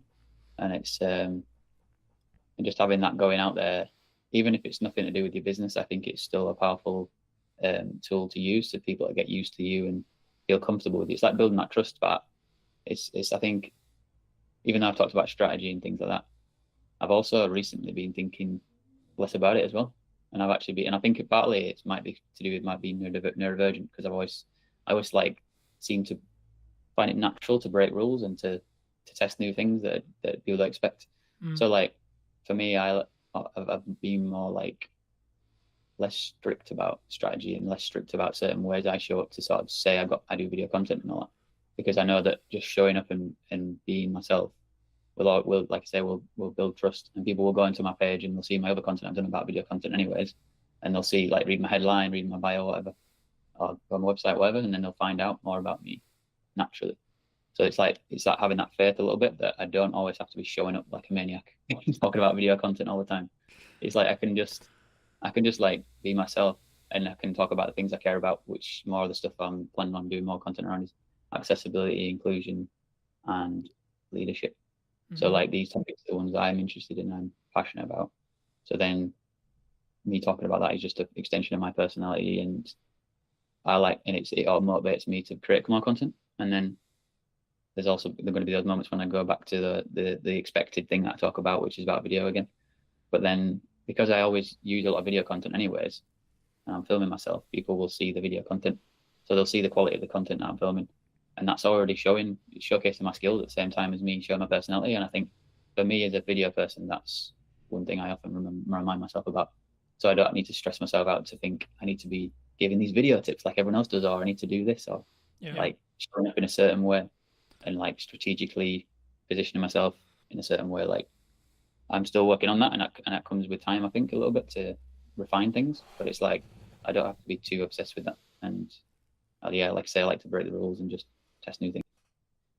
I think, the things I'll just pull out of that I completely agree with. I think sometimes when we look to either do video, we look to do content, it has to be in this model of like loads of people online, Gary Vaynerchuk, etc. Like people who I follow a lot, like they're constantly talk about add value, right? But I get where they're coming from, and yes, you should, right? Is the answer, but the caveat is, actually, if you're looking for long-term sustainability and long-term growth, and it's kind of a cliche now, but people do buy from people, right? So I kind of, when I'm looking for a supplier, when I'm looking for whatever it may be, I'm looking for a position where I can get to know the person behind the brand, right? Yes, I need to know that you're a good, in your case or my case, yes, I need to know you're a good videographer. Yes, I need to understand that you're good at X, Y, Z. Sure. So personally, yes, you should have some of that content out there. Yes, you should be sharing your knowledge. Yes, you should be sharing. But I think for me, it comes back to, and this is something I touched on last week with Chris,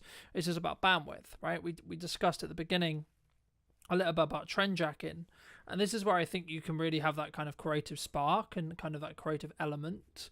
But we did mention at the beginning about, like, everyone wants to talk about AI, everyone's looking to use AI.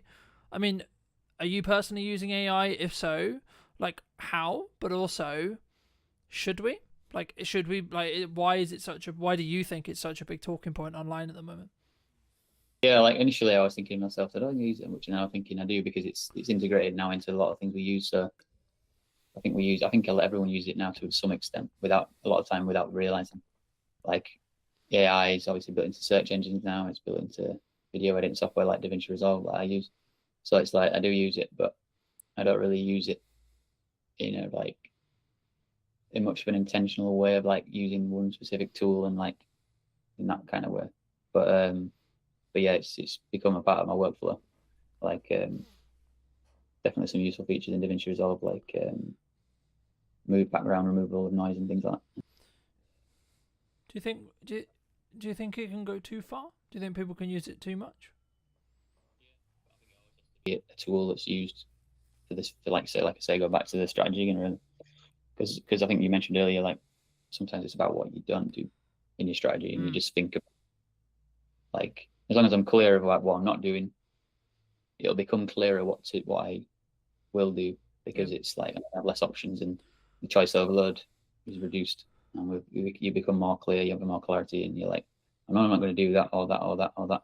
Yeah. And especially if you're thinking like as a default perspective, not to jump on hypes and just think about your strategy, then you're going to be like more grounded and be like, what's going to be best for the strategy? Yeah. And then you make that decision. And then if it is one of the hype things, you can go, okay, I can use that and test that out as part of it. But it's not like a crutch. Mm. I think you have to experiment in marketing. Like that's the first thing I would say, and then the second thing though would be everything I put through that I'm thinking of doing, spending money on a trip, whatever it is, a piece of gear, so on, right? Or even nowadays, to be honest, looking at some client jobs and looking at some projects that I'm like maybe asked to consult on, or asked to help with, or asked to produce, or whatever. And I think, is this gonna make my boat go faster? Is this money worth the time, energy, resources? A. B. Is the client the right fit? Right? A, B, or C. Like, how is their attitude? Like, how do they work? What is the value exchange good in respect to either how much you're making or potentially the benefits that client could potentially work with you, etc. Like, but also, do you like them as people or person, depending on how you're working as well? Because I think sometimes something that I definitely struggled with in the early days was doing a load of things, like all the things that we say we should be doing as business owners, right? I need to be super, super visible. Okay, so that means I'm going to go to 100 networking meetings. I'm going to go and do 15 one-to-ones a week. I'm also going to do content. I'm also going to do this. I'm also going to, put some banner ads out. I'm also going to do some paid ads. I'm also going to do this. I'm also going to put letters through or leaflets through people's doors, etc. But the issue is, actually what ends up happening in my experience is you end up doing nearly all of those things badly. Instead, what you should do is you should say, okay, well, firstly, how do I want to spend my time? What's a good use of me as a founder, me as a leader, etc., spending my time? Okay, so for me personally, me being in content, I will never be able to outsource. Everything else about the content I can outsource. How it's edited, how it's SEO'd, when it's posted, all those things I can outsource. Me personally being in the content, talking to you today, I cannot outsource. I never will be able to outsource that unless we get to a position where, of course, AI can generate my content for me. But again, I would argue those who already have an established brand will be the ones who win from that, because actually it's me AIing myself, if that makes any sense, but it would only be used in a context to allow me to accelerate what I'm doing. So it would still have my nuance, it would still have me, but that only matters because of the years of work I put into building brand, right? But I guess the question that comes from that is there an opportunity with AI to potentially, infinitely scale? Or is it something which you're looking at as, okay, I can look for efficiencies, but actually, because I'm seeing kind of two camps. One is, yeah, let's use it, let's optimize it, and then let's use it to go out in volume and use it, etc. But also people are going, actually, no, we're not going to use it, and we're going to stand and say, I was on a very marketing websites, an old marketing person who I used to know a long time ago, their website today, and they have an AI policy. I didn't go into it, but I assume what that says is either this is how we use AI, or we don't use AI at all, right? Looking forward into 26, 27, 28, do you think that more companies are going to do that? It's about adaptability, really. Like we're saying with marketing, you have to see what's going on and adapt. And whenever something makes sense, like I say, if it fits with your strategy and you think that could work to help us, that's a good thing, as long as you're not scrambling around and don't know what you're doing in the first place. Like with the overall strategy, you're all right to test and adapt. And I'm trying to think, what was the other topics? AI and it's specifically, I think, for me, about, do you need to be doing everything, right? Like I gave that story of, I was doing loads and loads of things, and then I was doing them really badly. So for me, I'm focused on a very few set of pillars to get work now, right? From a marketing point of view, paid ads, content creation, and testing my creative to then use in paid ads. That's basically roughly what I'm doing. I'm dabbling in a bit of blog writing, etc., etc. Like that's one of my unique kind of like testing things, and then I'm building out the YouTube channel potentially as another revenue stream, but also as another marketing source. So that's personally what I'm doing. Do you see people going down that route and just doing a small set of things very, very well, or do we think does one think that we need to be a bit more diversified as a whole when it comes to our marketing? I think it's more the first version, but also thinking about with your company, Brunton Media, it's your name, but at the same time, I think your content could be still not featuring you because it's a business. Yeah, and that's the way I look at my content. Is in the future, I want to get other people involved and it be a team effort. And I do enjoy doing it, but I don't feel like it has to be always me on camera. And as I go forward, I want to, do more collaborations with different people. I'm going to be like putting more events together and things like that. That's definitely a part of my journey going forwards in the vision of what I'm putting together. And different communities I want to target and create those movements together in a way that gives back, and then also to where to get my name out there and promote myself. I think it's a good thing when you can find ways to do both those things together. You're having a positive impact and you feel satisfied by the interactions with people, networking and being creative together and things, collaborating. But then you're also obviously putting your name out in the brand building side of things. And that's what I'm thinking about, is like things like podcast episodes, but also like creative sketches, like comedy sketches is something I want to do more of. And I'm going to be working more actors and things like that. And it kind of goes into the filmmaking path, which is something I've always found tricky to actually execute on, because you kind of need like a bit of a team generally to make that work. Especially, obviously, you're working with actors or whatever to really bring a story together. And it's something I want to experiment more with, and at the same time, like be building my brand and stuff like that. So, yeah, excited to do that. I think for me, this is something that I've heard a lot commonalities through episodes and etc. before, which is, I guess, the founder weakness, which is clients get to know, like, and trust you, right? So they get to know Colton rather than they get to know Bronte Media, right? Now, I was having a conversation with a client yesterday, and he was talking about the image perception of a Gmail account, right? Now, this is the first conversation I've ever had with a client where it's been actually like had a conversation or etc. with me about kind of, is there a level of perception? But for me, I can see it as when it's like Colton is the company, the Bronte Media, right? Like that's the main face. When you're starting out or when you're building it as a family business, then you should lean into your personal I guess nuances or who you are as a person, right? Because the likelihood is that when someone rings you, they're going to still ring you. When they connect with you on shoot, etc., or like when they hire you, they're going to work with you, right?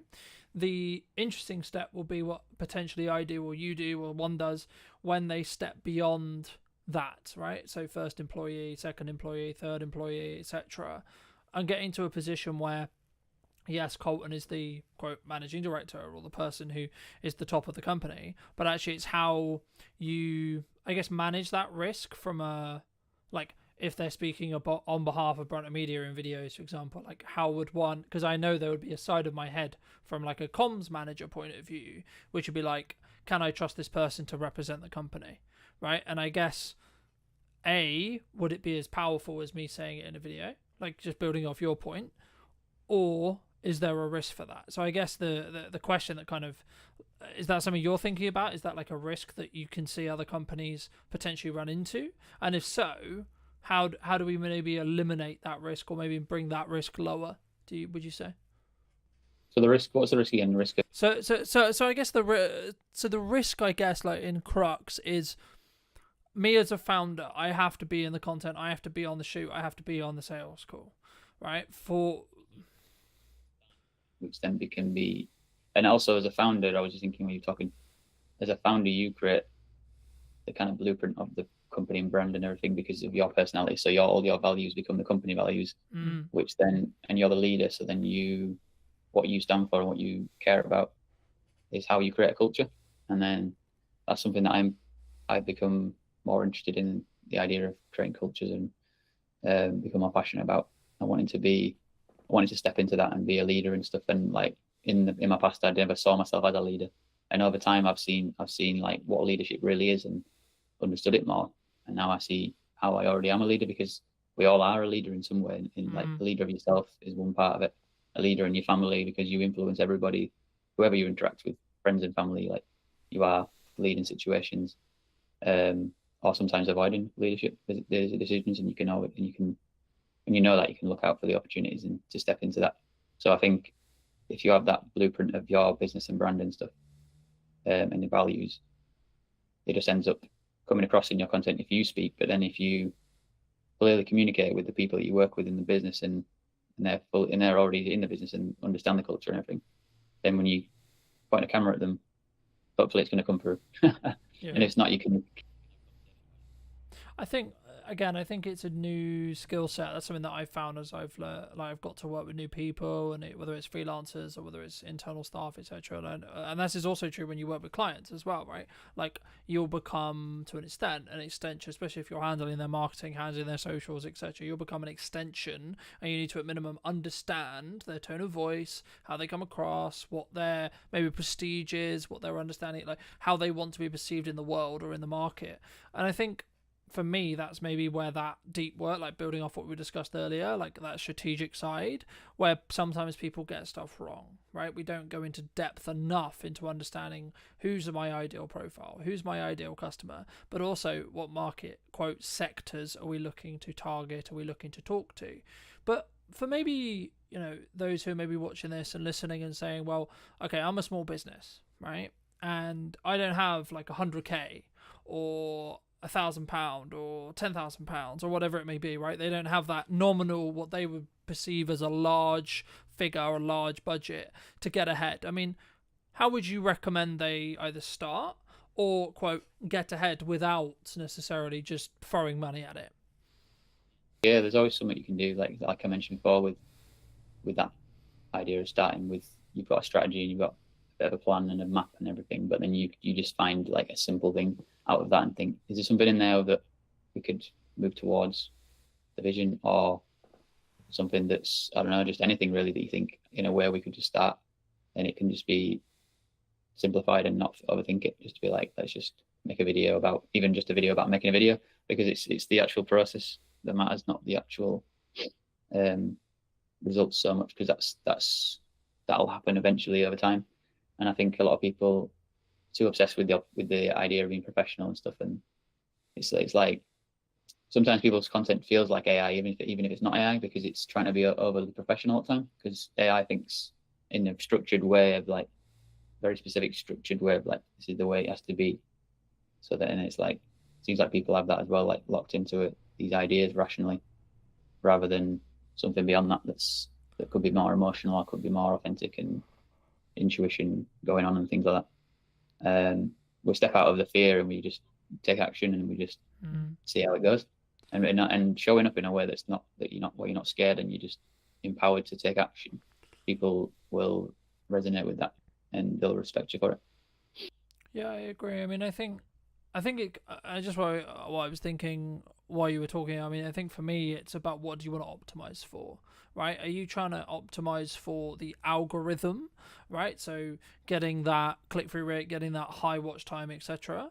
Or are you actually trying to, quote, optimize for the human, right? For the connection, for the person who you're likely to connect with, even if it's one or two or three. And I think sometimes we don't feel great, right? We don't start the podcast, we don't do the video, because the nature of it is going to be, when we start, it's only going to be 5 views, it's only going to be 3 views, it's only going to be, my mum and my friend and Andy who likes my content, right? But actually, in reality, if I kept going for 2 years, I kept going for 3 years, number one, I'm going to get better every single time, I would hope, through time. But also, it's going to slowly build momentum, right? Those 3s will become 5, those 5s will become 10s, those 10s will become 100, then thousands, and so on, right? If you're consistent, in my view, right?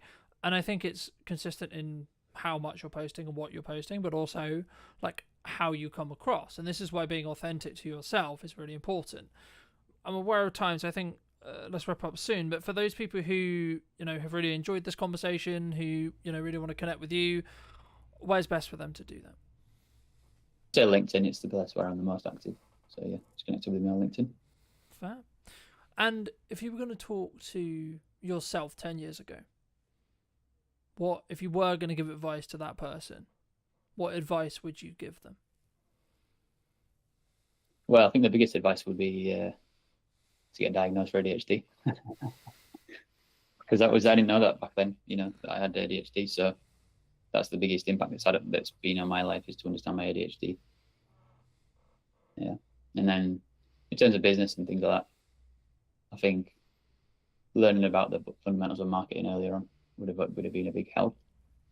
And then also like about the time things you talk about, like putting your energy into things that are specific about what your strengths are, putting time into that, and then finding like support systems around other things to get help with. Like I'm working with the VA now, so like if I'd have started working with the VA earlier on, I know I would have been able to accelerate growth quicker and become more effective with my time and energy. And I also don't think of time, and I don't think of it as time anymore. I think of it as just energy. So I just think like, what energy do I have in this moment, this present moment, and use that based on what I want to get, what I want to achieve and stuff like that, and what are the priorities and different things like that. So I'm like sometimes I'm just thinking of like, even like when I'm out and I'm at a networking event, I'm thinking, should I take longer and get a bus? Or should I just get a taxi and get back? And recently I've just been getting taxis because I'm thinking energetically, I'm thinking, let me just get the taxi and get back into stuff. And I've still got the momentum to finish work I'm doing or whatever, rather than saving money and do it and getting the bus or whatever. It's like different things like that. Like time is on one hand, and then the other is energy. And I've been sort of like noticing the difference when I'm making decisions based on what feels good in the energy. Well, and that's also like my personality too. Yeah, it's just as a final thought. I mean, for those who've got this far, I mean, thank you obviously for listening. But like something that really stood out to me from what you were saying, that also agrees with like someone else who I really respect business wise. He said, well, you need to specifically understand it's about efficiency, right? But also about how you set your mindset up when it comes to like what you're going to do. So there's kind of like two modes, the way I see it in business. A, we're trying to cut costs, we're trying to limit our risk, right? We're trying to bring down that overall cost. Or B, we're trying to push forward. How can we make more sales? How can we bring in more revenue? And I think once you're in that growth stage, now this isn't to say don't have cash discipline. This isn't to say don't have a cash cushion, don't do good money management, etc. But I think it's a different shift in your mind, and that kind of builds off like what you were talking about, the bus versus taxi thing. For me, the taxi thing is obviously a more efficient thing when it comes to time, but also it's about flow state, right? If you've got, say, this really great networking meeting, or you come off this live and you're like, actually, hey, this was a really cool takeaway, etc. Like, then you should potentially put yourself in a position where you can like get back to the studio, get back home, so you can then film that video while that energy is there, rather than, oh, I'm gonna have a downtime, chill, go on the bike. So, but also you might want that decompression, and I think they're the two differences. But Come and relax straight away, and it's relaxing to have a taxi. It's more convenient. I get in it, go straight there. It's less complications going on, or risks of things going wrong, or whatever. And then I can actually decide to rest or work when I get back. So I like having that because it's flexible, and it's like for me to figure out how to work flexibly. That's been a big part this year for me, knowing that I'm neurodivergent and realizing I need more time to process things, and I need more space and flexibility and that kind of stuff. So that's like a massive learning this year, which I would have told myself 10 years ago. Definitely those kind of things. Fab. Anything else you want to mention before we part ways, Andy? I guess going back to just reiterating the part about energy versus time, and like thinking about what the energy and how it feels like, and following that can be a powerful place to sort of leap into, rather than us thinking about time all the time. Because sometimes I'll be pressuring myself through the day, thinking like wanting to do things all the way through the day, like because I'm thinking of it based on time, like I should be working from this time to that time and this time to that time, and it's like. But then I don't need to think of it that way. That's just a structural way I think. I can actually change that and flip it on its head and be like, what energy do I have in this moment? And then flip into that. And then, do I need to rest? maybe rest, and then when I come back into things, I've got more energy again now. So then each task I'm doing can be more effective at doing it. And yeah, and then having other support systems around me, I've asked people to do things for me that I don't really want to spend my time doing, or I have resistance. Like some things that are like reading documents or things where I've got to think like that stuff, and it's very serious stuff. Whatever. Some people are a lot better than me at doing that, and for me, I'll just get overwhelmed, and I'm like, I want to avoid it, and it's hard for me to actually face it. And they can do it really quickly, and it always surprises me because I'm used to doing it myself, and how much of a pain it is for me to do. When I see them doing it, I'm like, whoa. And they finished it and sent it back to me, and I'm like, that was crazy. So yeah. Magic. Well, thank you so much, ladies and gents. I hope you took value from this episode. If you did, well, be subscribed. YouTube thinks you enjoy this video right here, so why not click on that, and I'll see you very, very soon. Take care. I've got my video goggles on as well, and I'm completely biased towards video because it is the most impactful content on social media. Full stop. End of. Key question for you. What do you think is missing in marketing today? What's missing in marketing today is emotion, authenticity, and consistency. If you were going to talk to Chris 10 years ago and you were going to give advice, what advice would you give him? The more that you are unashamedly you on social media, the more impact you will have in terms of reach, in terms of engagement, in terms of sales, everything. Hello, my friends. I hope you're well. I hope you had a good day, video night, wherever you are. Today, we're back with a brand new What's Missing in Marketing Today episode. Today, I'm going to be talking to Chris. I imagine all things about social media and all of those wonderful places to put our content. But first, Chris, welcome to the show. Thank you so much for the time, and thank you so much for coming on, of course. But key question for you: what do you think is missing in marketing today? Thanks for the invite. Really appreciate you hosting me today. What's missing in marketing today is emotion, particularly emotion, authenticity, oomph, and consistency. When you say oomph, what do you mean? Because I think sometimes some people will take that as energy, right? Some people will take that as how we show up. Other people will take that as, I guess, like the amount or volume or energy. Like that's why, if you don't mind just unpacking that briefly, I think it'd be really helpful for the viewers.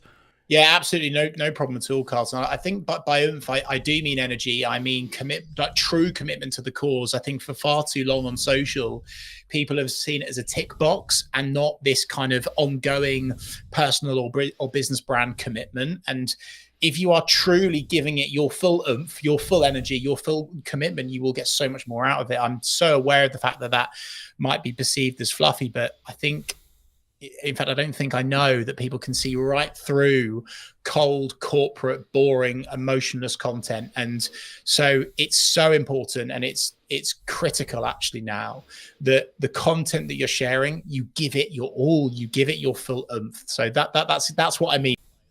Magic. I mean, you're very seasoned. You know, you've been on social media for over a decade, starting out as a side hustle, creating your own agency. What was the turning point that you thought, actually, hold on, this could actually legitimately be the career of my dreams, so to speak? I became addicted. I became obsessed with the platforms, the algorithm, the opportunity, particularly because really with social media, you can honestly go anywhere and get into any audience and reach any person anywhere. Like how incredibly remarkable is that? And I think when I first started on social, I was gaining traction really quickly, and I was connecting with people in places that I could never dream of. And of course, most people that tune into this podcast will understand the 6 degrees of separation, right? And I think that process is sped up so much more because of the power of social. And so I am just obsessed by it, and I'm excited by it. And I just truly believe that anyone can create impact for themselves or their business through organic social media. And the opportunity of that is bigger and better than any opportunity in the history of the internet, in my humble opinion. Do you think people don't do it because they're worried about what if someone sees me? What if Gary, Sally, my mum, my friends from high school, etc., etc. Like, is that why people don't do it? Definitely, Carlton. I think a huge amount of work needs to be done in terms of self-discovery and your why and your own self-psychology and having a coach. So many people come to me, Carlton, they say, yes, Chris, let's do social media. Let's get going. I want to do this. I want to go there. I want to achieve this. I want to achieve that for myself or my business. And on paper, that sounds amazing. But often comes the stumbling block of getting themselves out there, seeing themselves on camera, being okay with how they sound, understanding how to, have some confidence in your conviction, and being okay with people judging you. And that's something that is really, really tough for so many people. And I actually think is a great place to start this conversation with Carlton, because before you get into all of the technical, geeky social media strategy, tech platform, algorithm stuff, content creation, how are you showing up? How confident in your conviction are you? Are you okay with people judging you? Are you not okay with people judging you? Are you way too tuned into the vanity metrics? Oh, this post only got 2 likes, therefore I'm never going to do it ever again. So there's a lot of mental work that has to go into it, Carlton. And also, again, that's not a tick box. It's not a one and done. It's a continuous thing. And the unsexy truth about social, and certainly becoming successful on social media, whether that be for your business or your personal brand, you are going to get people that criticize you. You are going to get people that disagree with you. You are going to get people that leave you snidey comments. But with that growth comes huge opportunity, both financial and just general impact in whichever way you perceive that to be for yourself or your business. No, I mean, I completely agree. And I mean, I think, but I'm also aware when saying that, though, that we come from a place of privilege because of the years we've been doing it for. If someone's listening to this and they're maybe concerned about, okay, I've got my first hate comment, what do I do? First of all, pause. I think so many people just jump into it, Carlton. They'll get a bad comment and they'll react emotionally immediately. Hold the line, folks. Calm down, breathe. First step. Second step is linked to that is make sure it's okay to just sleep on it. If someone leaves you a comment like that, just sleep on it, come back to it the next day. Okay, this is all quite starter pack stuff. But where I think people then make the mistake is when they go back to that comment, they will react perhaps in a passive aggressive way, but perhaps they will hard disagree with that person. But the thing that's always worked for me, both personally and professionally, given what I do in the media world as well, is that I always respond with empathy, with kindness. And I understand that the reason why that person is leaving a comment on your business page or on your personal page, they're going through some stuff right now. Okay. So coming at it from a genuine place of empathy and killing them with kindness. And from a business side of things, it's an opportunity for you to show off your exceptional customer service skills by going back to that angry, frustrated customer or someone within your network or your audience with genuine kindness and empathy and care. And it can only help your brand, and understanding that actually, if you respond to that comment, it's going to help your post perform better and stay in the feed for longer anyway, right? So there's a whole lot of stuff on that, and I could go deeper into that, Carlton, but that's what I'd say to begin with is sleep on it. Kill that person with kindness, right? And don't make any harsh, strong statements and react emotionally. Just create some space, have some digital downtime. I also I completely agree, but just to add to that for those who are listening, I think for me it's about like whether you're willing to give that power back to them. I forget the initial quote, but it was something along the lines of, when someone drops a comment on your post, on your video, wherever it is, if you respond to them, you're giving that power back. So if you can see it as kind of a power exchange, when they comment, they're giving you that power to see how you react to it, etc.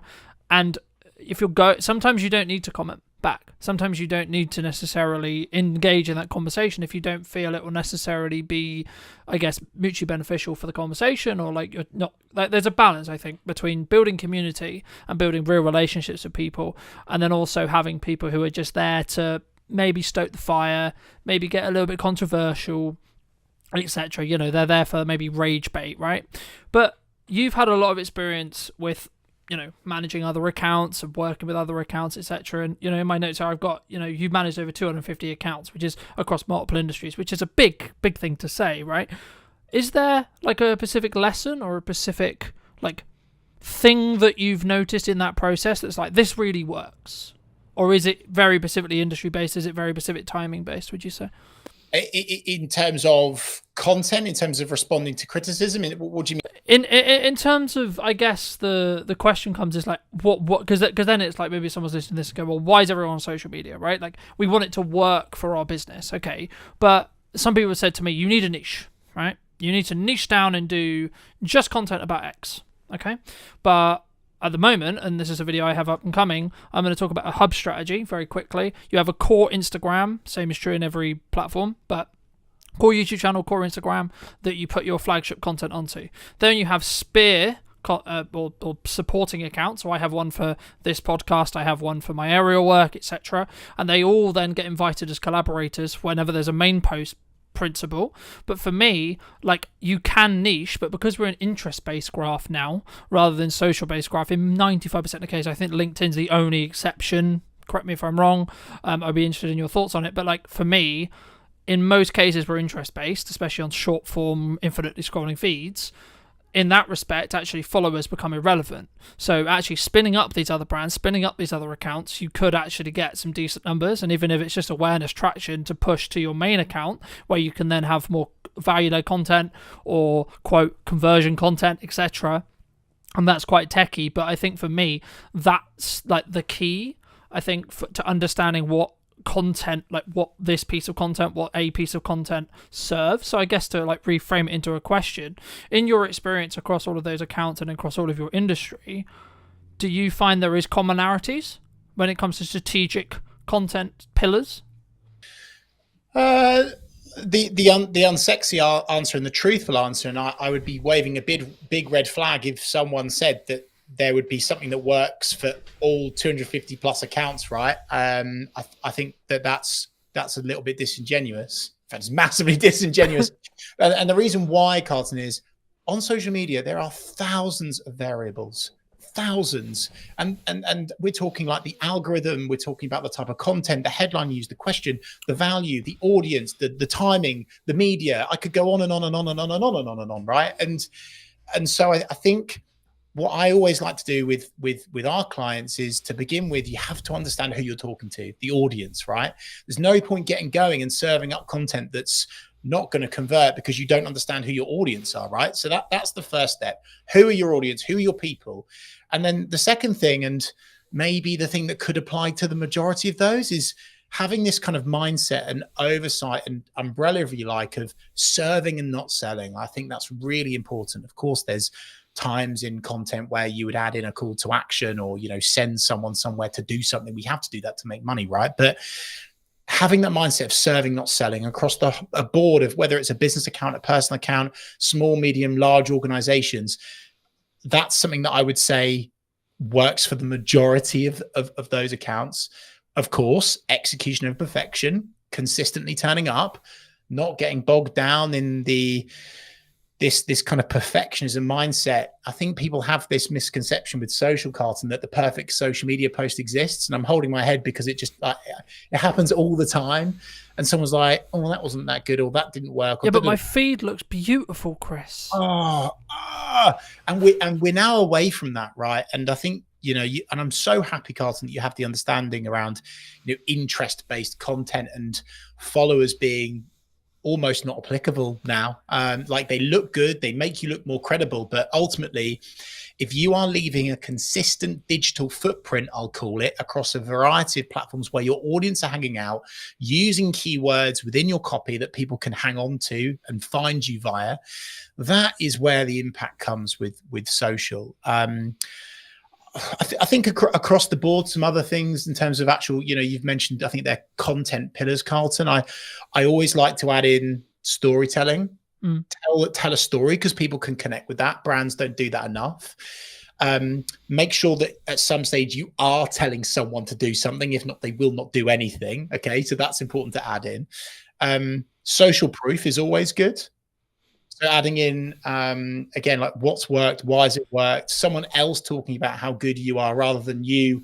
I call it weeing everywhere, which is quite cruel. We do this, we're the best of that, we are number one, weeing everywhere. People are weeing everywhere all the time. Stop weeing everywhere, okay? And make it more your, and really address the reader. So that was quite rambly, Carlton, but I hope that answers that question. It's quite hard to give you a specific answer, but hopefully that. No, absolutely, it definitely does. I mean, I'm going to be quite biased, right? Because I've done video for like coming on 15 years and commercially for like 8 and 9, but I have noticed a trend across like either people wanting to do it or the platforms wanting you to create video, right? And I think, is that just the natural, like, it's the closest thing we have to me meeting you, me watching a video with you, building that parasocial relationship? Or from your perspective, I mean, is there like other reasons or other things why someone should consider video as a format, and or why they maybe shouldn't? Yeah, I think, I've got my video goggles on as well, Carlton. I'm completely biased towards video because it is the most impactful content on social media. Full stop. End of. We could finish this podcast on that note, right? If there's one thing that people do today, film a video, even if it's a selfie shot, iPhone style, that's fine. Do that over a static. You'll see more engagement, reach more people, have more impact. I come from a commercial sales background. Really, I've always done social, but I that's kind of like where I've really made a dent. And when you show up on camera, Carlton, it is so good for demonstrating expertise.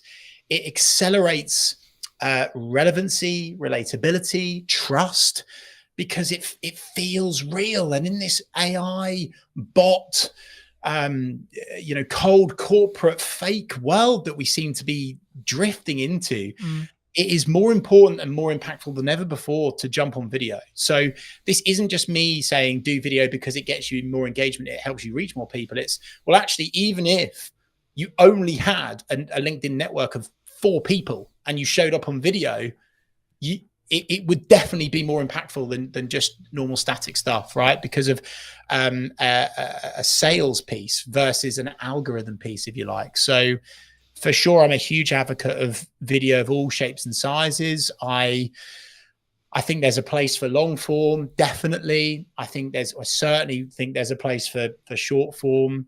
I think overall, though, Carlton, people are hugely overthinking it. They're getting bogged down in the tech, and they're not working with someone like yourself in terms of the tech setup, so they can just get going and talk about the stuff that they're good at and that they know about. And I just want people to get into this mindset of execution over perfection, and relatability, being real. Even if you're walking down the street, and I know it's brave and it makes you look a bit silly, but even if you're walking down the street and you're just sharing a few words about your day with your camera and you're posting that as your content, that's a good enough start. It really. Yeah, no, I completely agree. And very quick story. I've been a professional videographer for, as I say, like nearly 10 years.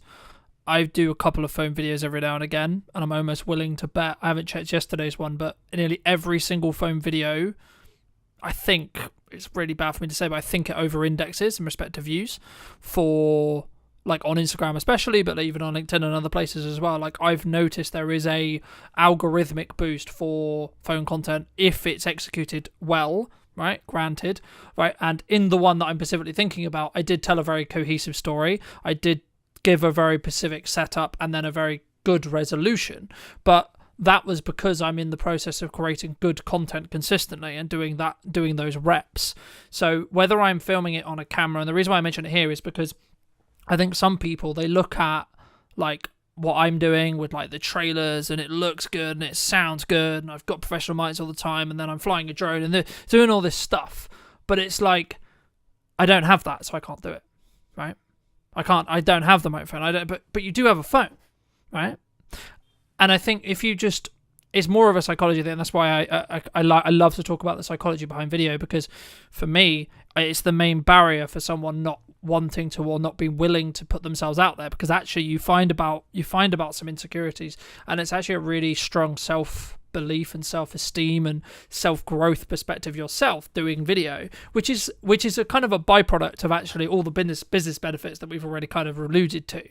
But I think for me, I mean, if you were going to, and I know when I come on your show, I went into depth on like the psychology, but from your perspective with your experience, I mean, what, outside of doing it, what would you say to someone who's like either maybe looking to start doing their first post, tipping their toe in, or they maybe want to start on video? Like, what would you say to those people? Talk about something that you're genuinely passionate about.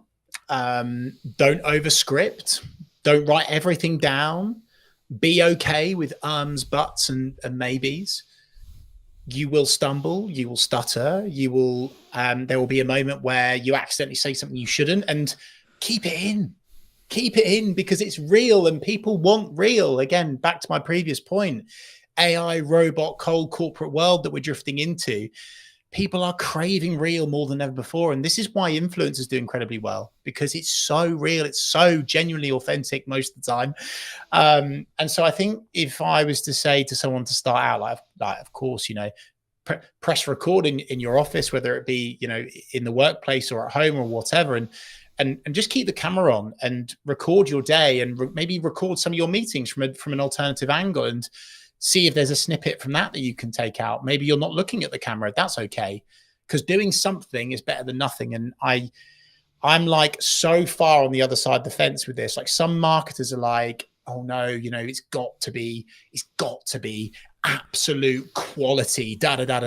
But the problem with that is it's too slow. It's a lack of speed. And just like a balanced diet, Carlton, like I'm a big advocate of doing professional stuff as we are right now. But then also for speed, if you are walking down the street, if you are, you know, out and about somewhere, if you've just walked out of a networking event, or whatever, and you've got that moment, that spark, that energy, that inspiration to get on camera, don't wait, get going. I just think so many people are overthinking it, Carlton, which is quite basic starter pack advice, but they absolutely are. I'll tell you a quick story on this. One of my consultancy clients, I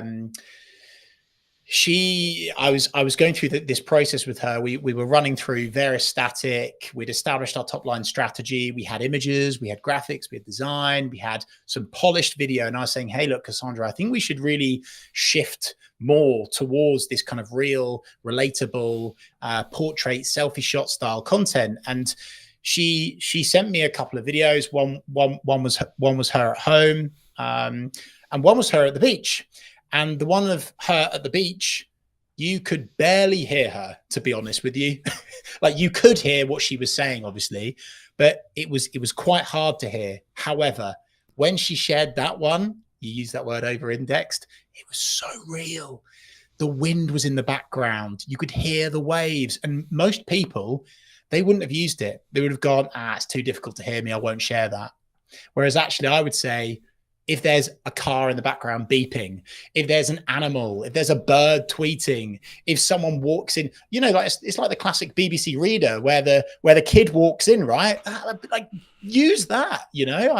I just think so many people are overthinking everything, and it's I mean, maybe it's a wider societal, deeper issue, right, around our own self-image. I think it's getting worse because of social. That's maybe like the dark side of it. But if you can just be okay with who you are and unashamedly sharing who you are with the world, then you will reach so many more people and be able to spread your message and create more impact. Something that I understood a handful of years ago when I did a video talking about marketing funnels was actually the job of a marketing funnel is to basically repel or exclude a certain sector of people, right? The wrong certain people. Because I think when we look at marketing, we go, I'm trying to attract the right people, right? But we don't always look at the other side of it, which is that repel consumption side. But something which I've found really interesting as I've grown and I've developed is like I'm talking to more business owners who are getting busier and busier with the operations of a business and etc. etc. And that's probably one of the reasons why they, to be honest, they bring me in, because they want the professional content, they want the feel, they want the sound, but they don't want to have to worry about what lens are we shooting on, what light are we using, what microphone are we, so on, right?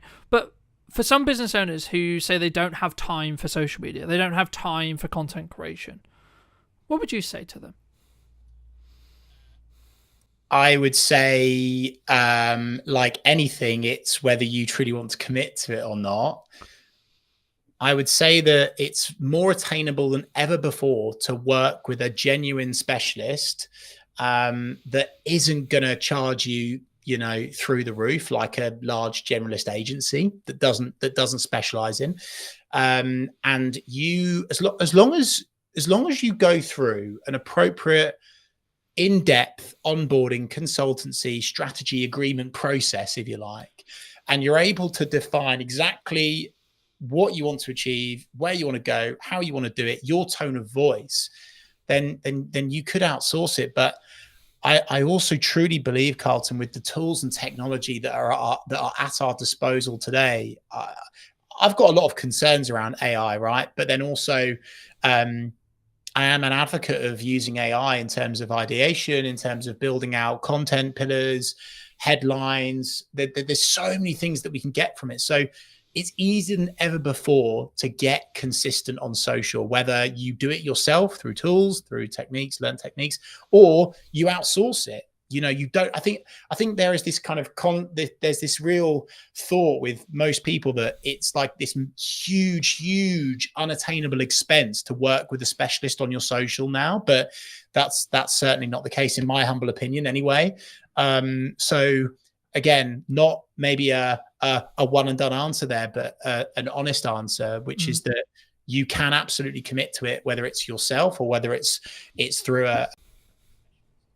I think for me, my answer would be like leverage, right? Like it's what are you leveraging? How are you leveraging your time, assets, resources, etc.? Like you could, using like what I did for a long time, hire someone to follow you around with a video camera and document rather than create in a Gary Vaynerchuk style, and or actually, like as you've already mentioned to it earlier, record what you're saying in a meeting. And this does one of two things. A, it gives you infinite content opportunities, especially if you're going to use things like ops clips to do the editing for you, because you're only doing it for short form.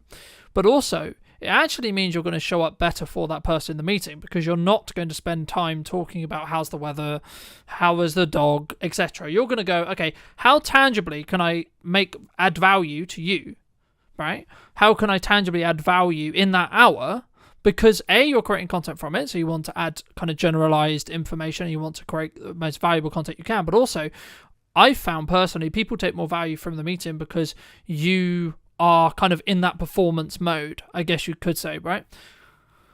But this does kind of link in, I guess, and it'd be wrong of me not to ask you around, you know, you've been very fortunate to speak on stages, you've been fortunate to, I believe, correct me if I'm wrong, but like run your own radio show on the BBC and co-host it and etc. I mean, like, for people who are maybe listening to this and that's maybe like an avenue of their business, so maybe they have a speaking opportunity or they have been invited on the radio, but they're not sure, well, like, what's it going to do for my business? And like, why should I? And like, do you see that as important for you personally?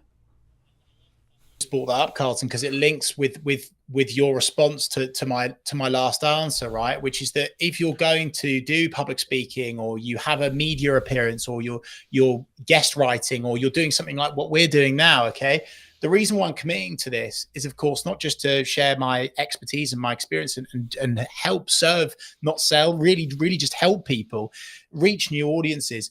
It's getting content as well.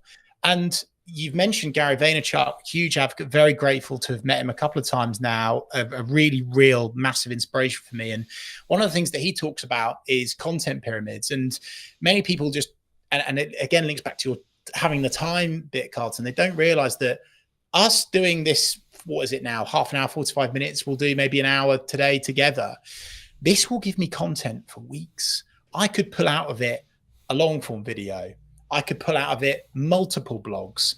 I could pull out of it, I mean, with your help, especially Carlton, so many short form video snippets, right? That I could run evergreen on my personal or business account for maybe the rest of this year, for goodness sake, right? And it's a massive frustration of mine, actually, Carlton, as well, because when people get these opportunities, public speaking, media, podcast, etc., they don't maximize the opportunity and they don't use it to their advantage. So they do it, they reshare it, and that's it. And it just kind of dies or fizzles out. And they don't realize that actually, by doing this today, I'm getting loads of content that I can use over and over and over again. And that is an incredibly useful trick that so many business people are well, not just business people, all people are missing out on the opportunity from. And of course, by me doing this appearance with you, it's going to highlight me as the expert, the person of expertise. Whereas if I'm doing this on my channel and it's just me and it's on, here you go, me, we, all of this again, people don't quite believe it. But the fact that I'm doing this on your show can actually create so much more trust, so much more respect, and really build you as the key person of influence. I think a book that I'd highly recommend to, and I'm sure loads of your community already know it, Carlton, but Key Person of Influence by Daniel Priestley is a brilliant book to read, to really understand and simplify personal brand. And it gets you in this thought process and concept and strategy of, you know, using these opportunities to build you as a key person of influence so people trust you more. And if they trust you more, they buy more of your products and services. It's a simple mathematical equation, if you like. And so again, that's why I would hugely recommend that when you do these appearances, you really, really milk them for as much as you possibly can. And also, I think, you know, I think sometimes people see like filming a talk at the front of a room or filming a podcast as like just a cost. And until you break that framework down and you look at the visibility that you're potentially going to get, and I think at the moment we relaunched the podcast account, I think it's now like 24 or 22,000 or so within like 2 weeks or so, just under 2 weeks in regards to like monthly views. Now, yes, we're using a strategy which involves a level of volume to create that, right? Each reel is maybe only getting 300 or so views at the time of filming, sure, but the point is, how many people, with even if we take 1%, okay, that's close to 2,000 people that potentially could convert in my business within the next 3 months, right? And that's just on Instagram alone. You then add the potential revenue opportunities that come from having a monetized YouTube channel and etc., and like building side revenue, especially if you're in what I would call a up down business, so like you're very project by project based.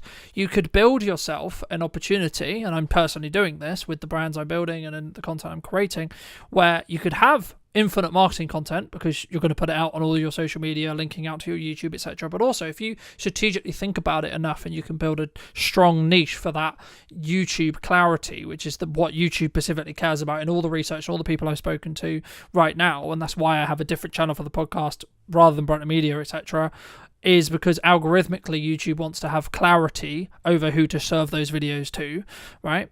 But the key there is once it gets to the point where the YouTube channels are big enough, they will become their own revenue stream. And it might be £100 a month or etc. Sure. But you know, that what does that do to your business? That changes your baseline revenue. So if you are project by project based, that means you can potentially pay for another SD card, or you can pay for another microphone, or you can pay for a bit of lighting, or you can pay for a bit of consulting, etc. Or just hold on to the £100, right? And it's about, I think for me, how you think about that from a longer term.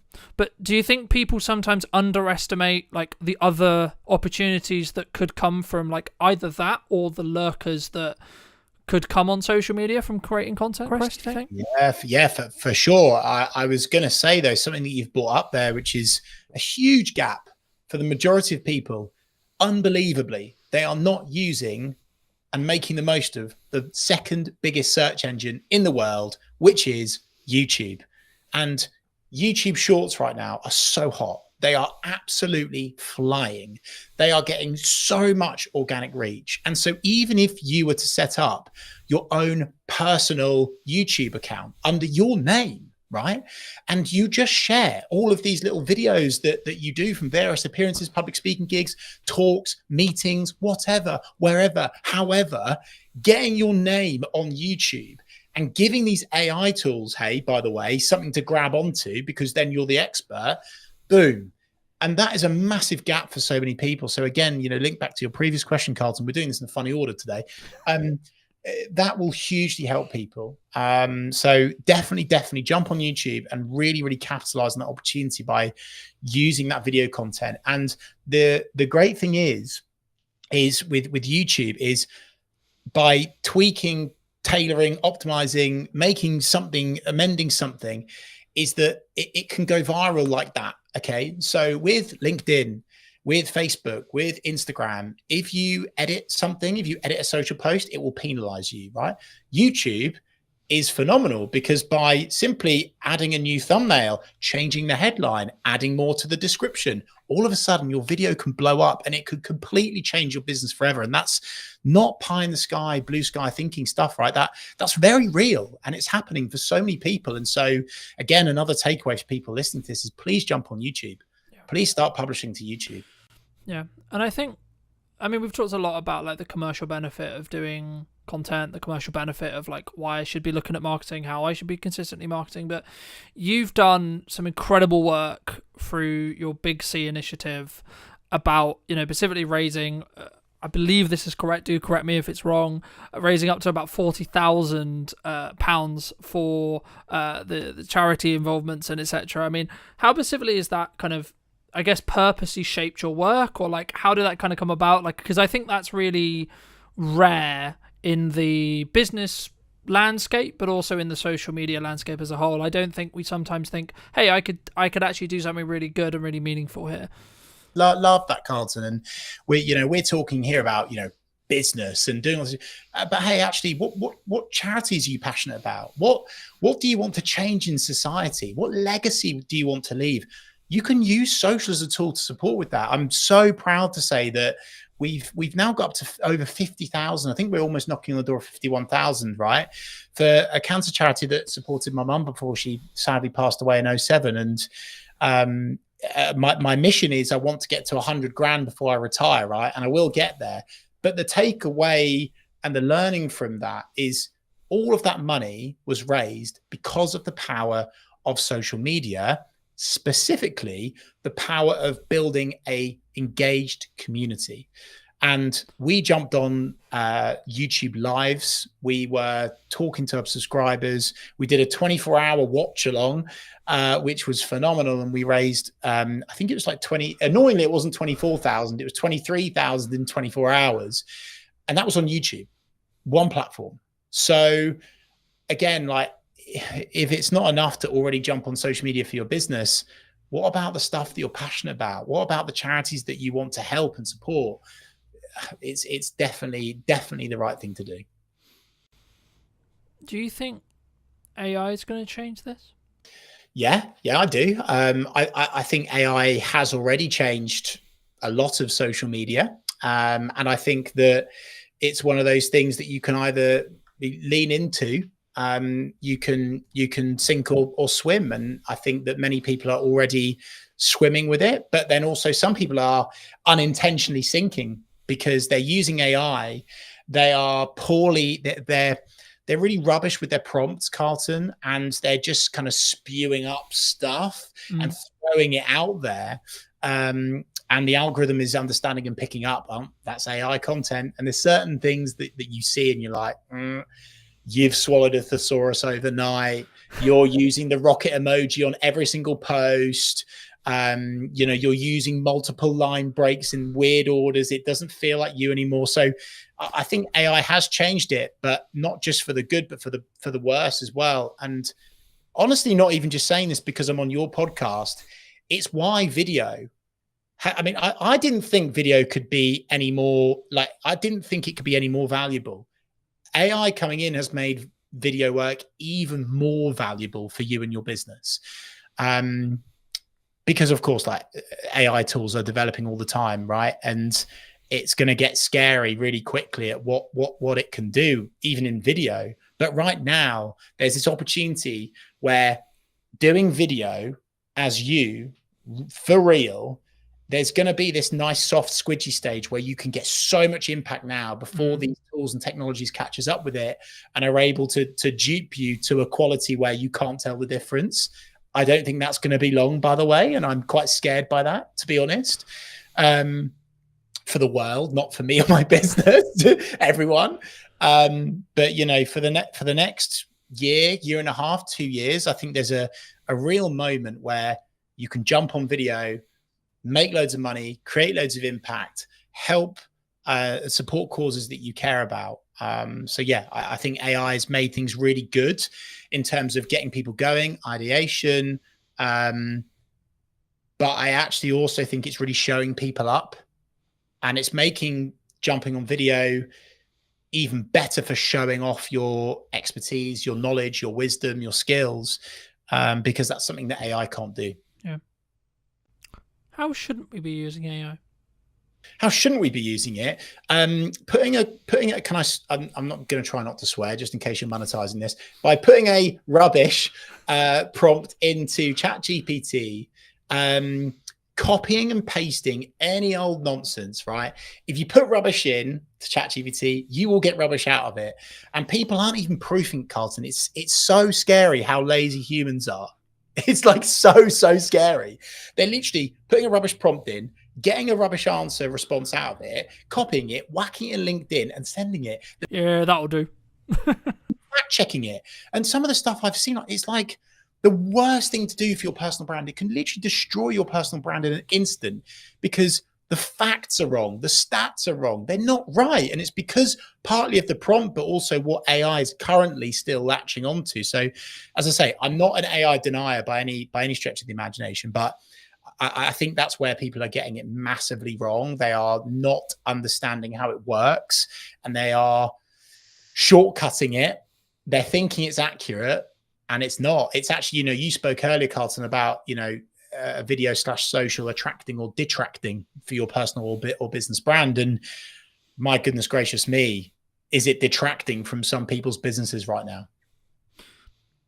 Algorithms change constantly, right? There's constantly a new thing, there's a new trend, there's a new, like, Reels have just launched, Stories have just launched, Snap Spotlight has just launched, etc., right? Like, it's a full-time job on its own, right, that I'm sure we both spend quite a lot of our time because of the nature of our business. But to the person who's maybe not in the space every day, what advice could you give them as we go into 2026 and say, okay, well, this format, this trend, this idea, this concept, this thing is underrepresented and is the quote opportunity right now on social?